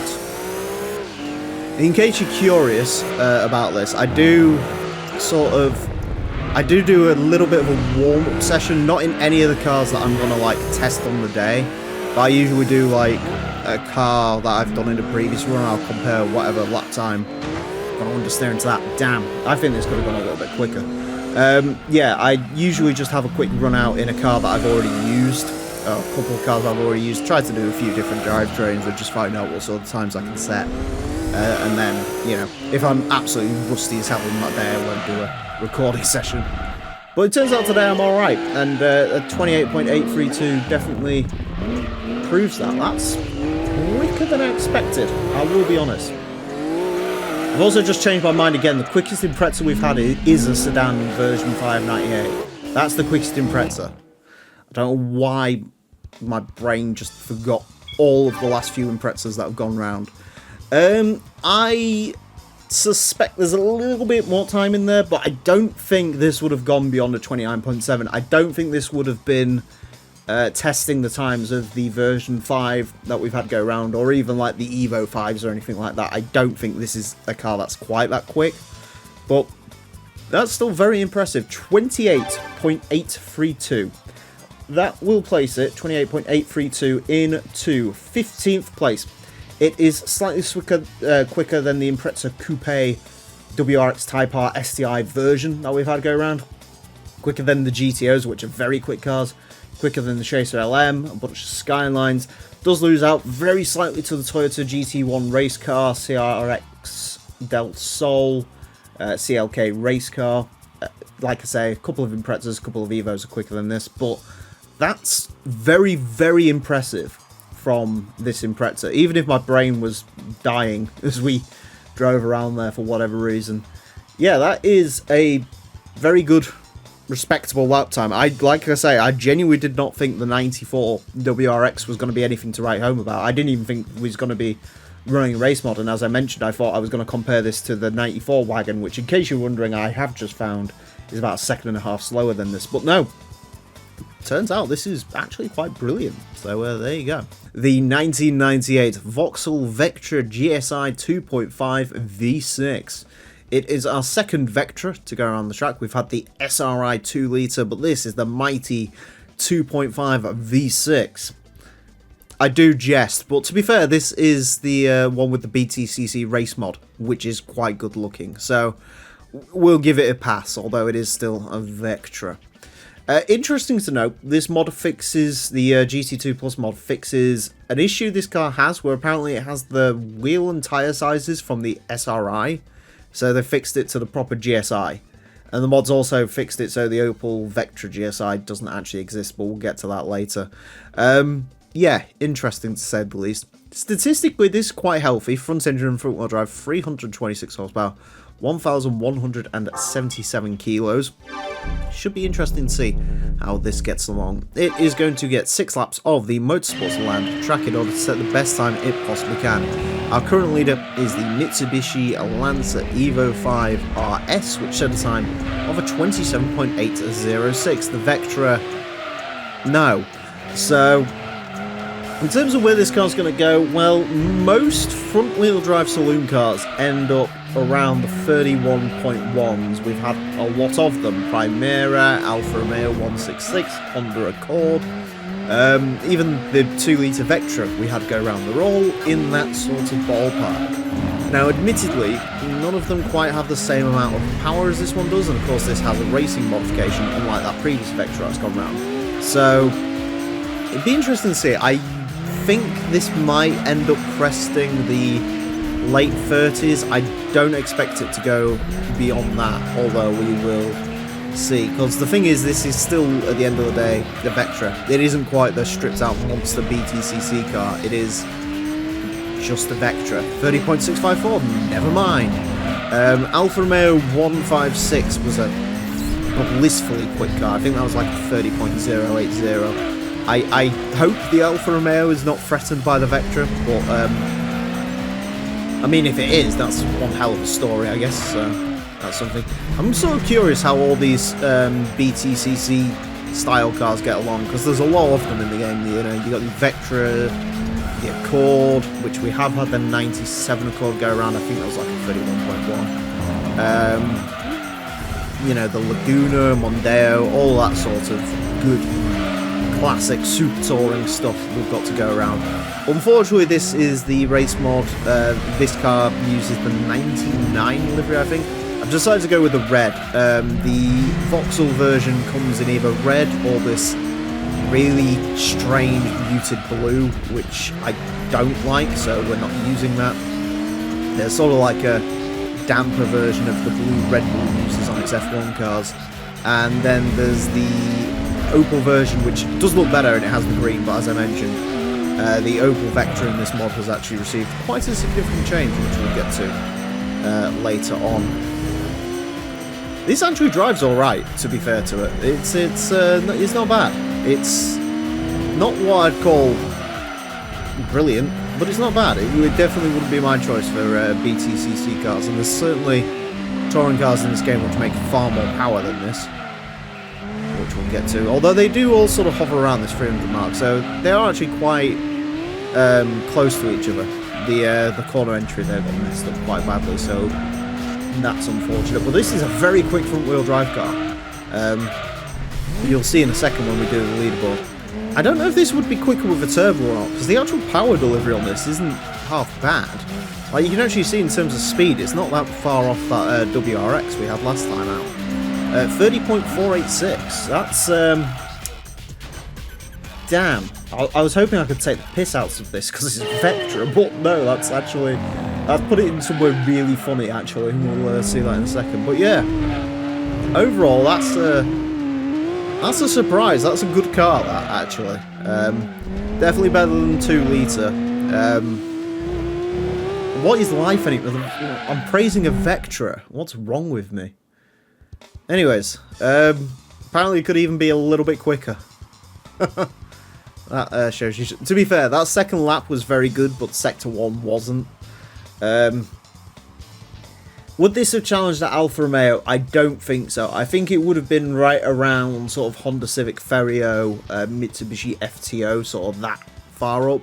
I don't think it would have been challenging that Alfa Romeo though. Anyways, what was the time? I've completely forgot. 30.486. A 30.486 will put it into 68th place. It goes in between an Audi A4 Avant and a Mercedes-Benz E55 AMG. Hot Lap Classic beats Lancia Stratos, beats Spoon Civic Type R, Golf Mark IV. As I mentioned, it's about 0.7 quicker than the Accord, although admittedly that Accord was one of the very first cars we had go round. Quicker than 2-litre Vectra, quicker than Primera, Alfa Romeo 166. It is a quick car. Reluctantly, I will say that is a very good car, very quick car as well. There's not a lot front-wheel drive that's quicker than this so far, so yeah, good. Hopefully the other Super Tourers can come in and absolutely smash it to bits then. The 1999 Mitsubishi Lancer Evolution 6 rally car. Our first Evo 6 to take on the course, our first proper purpose-built Evo rally car to take on the course. This series really has been the story of the Mitsubishi Lancer Evo and how ridiculously quick it is. We've had one head our leaderboard several times, including right now. So let's go ahead and see if the rally car can ruffle some feathers and knock off the Evo 5 RS from the top of our leaderboard. Statistically, it doesn't start off all that well. Four-wheel drive, 467 horsepower, 1030 kilo, good amount of torque, but that's nowhere near the figures we was getting from the Evo 5 RS. But, as I mentioned, that is just a plebeian standard car dressed up to look like a race car, well as this is the real deal. So it will be interesting to see how this gets along. It is going to get 6 laps of the Motorsports Land track in order to set the best time it possibly can. Our current leader is the Mitsubishi Lancer Evo 5 RS at 27.806. Of course, this Evo rally car will have that one dead in its sights. Lots of deliberation went into the car that's going to be the star of this episode, because this is episode 199. So I obviously wanted a car from 1999 to make the connection there, because this is the only time. Wow, drift! Oh yeah, Evo, yes. Yeah, this is the only time I'm going to be able to make that joke in this entire series. So definitely wanted to, or let's say joke, reference, whatever it is. In this entire series, so of course I wanted something special, and there wasn't a lot in my garage that really confined it to that, so I figured we'd give our first Evo rally car a go. 28.457 on its first flyer. As sick as that drift was, I don't think that's the optimum line through that corner, although I am being proven wrong. This is of course wearing the famed Marlboro livery, the final Evo 6 to wear this, although technically there was the Evo 6.5, but we don't talk about that. Or rather maybe we do, because it was far better than the Evo 7 that came after this. The car that capped off Mitsubishi's WRC driver's title dominance with Tom Mackinnon. And yeah, and then after this it all went downhill quite rapidly. Or did they win in 2000? I don't remember. Maybe I shouldn't have opened my mouth. Anyways, this drives phenomenally well. I love driving this. It is a proper, like, if I could have cars drive like this all the time in the Hot Lap Classic, I would. They may not be the quickest way around the corner. However, having a car that sort of, it feels very, very loose, and you can just sort of chuck it in like that and pull off mad drifts. It's good fun. It's hilariously good fun. Unfortunately, at the moment, it's not all that quick. It's only just beating the Daihatsu Sirion rally car. So, final lap. Come on, Evo. Give it everything you've got. It's a lovely car to drive. I highly recommend this. It is a bit of a twat to win. Not going to lie. You have to do the special stage Route 5 endurance a number of times.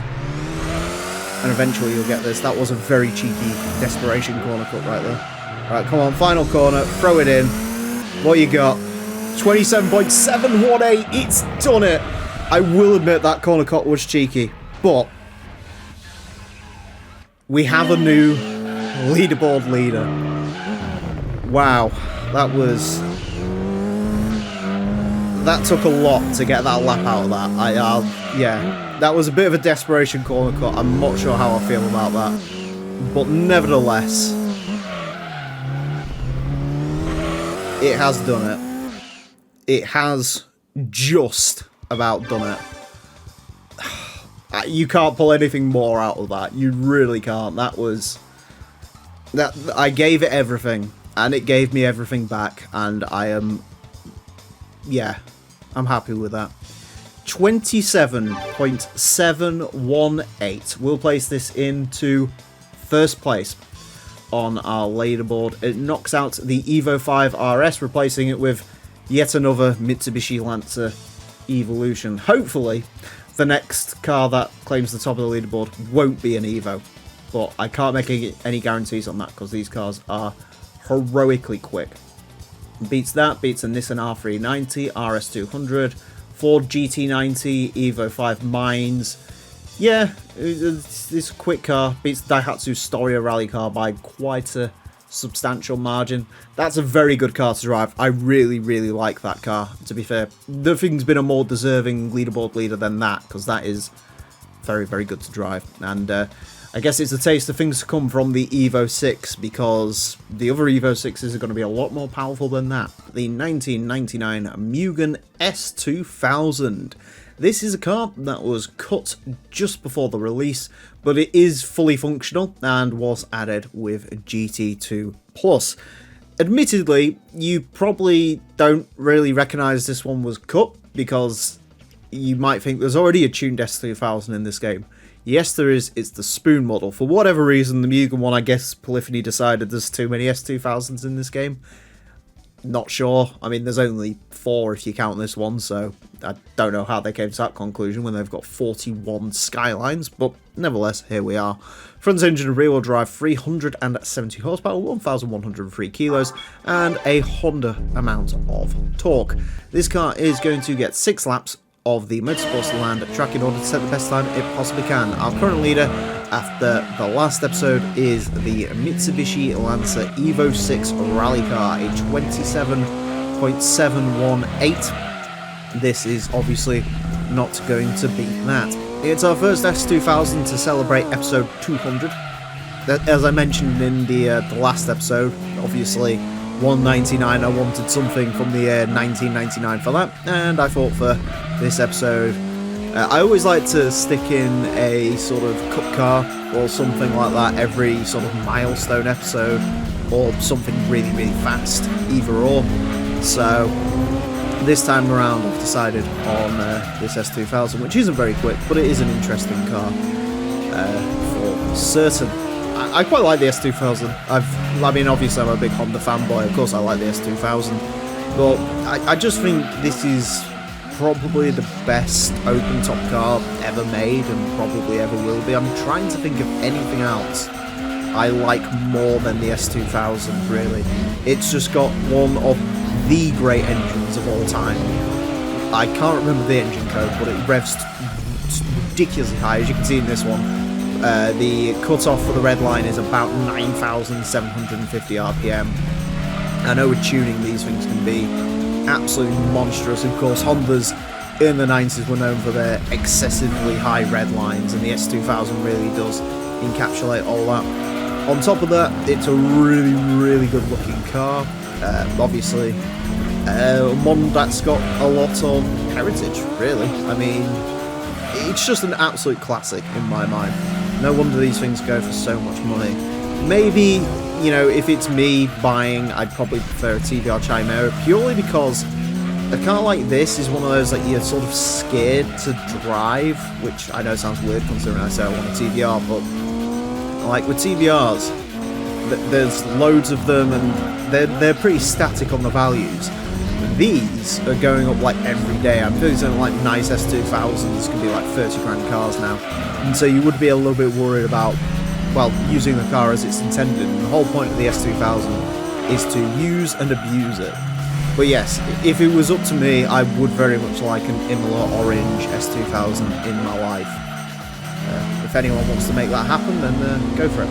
Anyways, I should also mention S2000s in this game. There's quite a few interesting ones, let's put it that way. There's the GT1 Turbo, which we've got to use, which is an insane vehicle. Really messed up that last lap, so we won't be going any quicker, but still, that's not too bad. But yeah, the GT1 Turbo is absolutely mental, and that should be a lot of fun to drive when that comes around. But for now, yeah, our first S2000, and I've preached on about how much I love this car, so. And it's actually done quite well, to be fair to it. 30.762 isn't bad. It's pretty sort of mid-range for our table, maybe a little bit up on mid-range considering this is car 200, but yeah.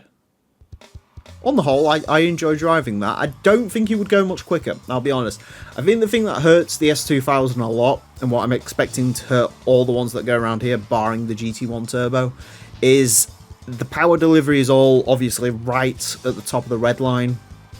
So depending on how the gearing goes, obviously a lot of this course is low speed, and it's all about getting the acceleration out the corners. And when you've got a car with a red line this high, that you've got to work very hard to get to that red line, it does cause problems. Anyways, a 30.762 places this into 80th place. It goes in between an Acura Integra and the Honda Civic EG, which is basically what you'd expect. It is a smidgen quicker than the Honda NSX, slightly slower than the ML2 GTS, but that had about 500 horsepower. Yeah, slightly slower than Spoon Civic, Master Speed Roadster. It's right around where you'd expect this to go, really, all things considered. So, yeah, good car. I liked it, and hopefully a good taste of things to come from the S2000. Anyways, that's it for this episode. Thank you all very much for watching. Join me next time when I'll be driving something completely different. Until then, farewell.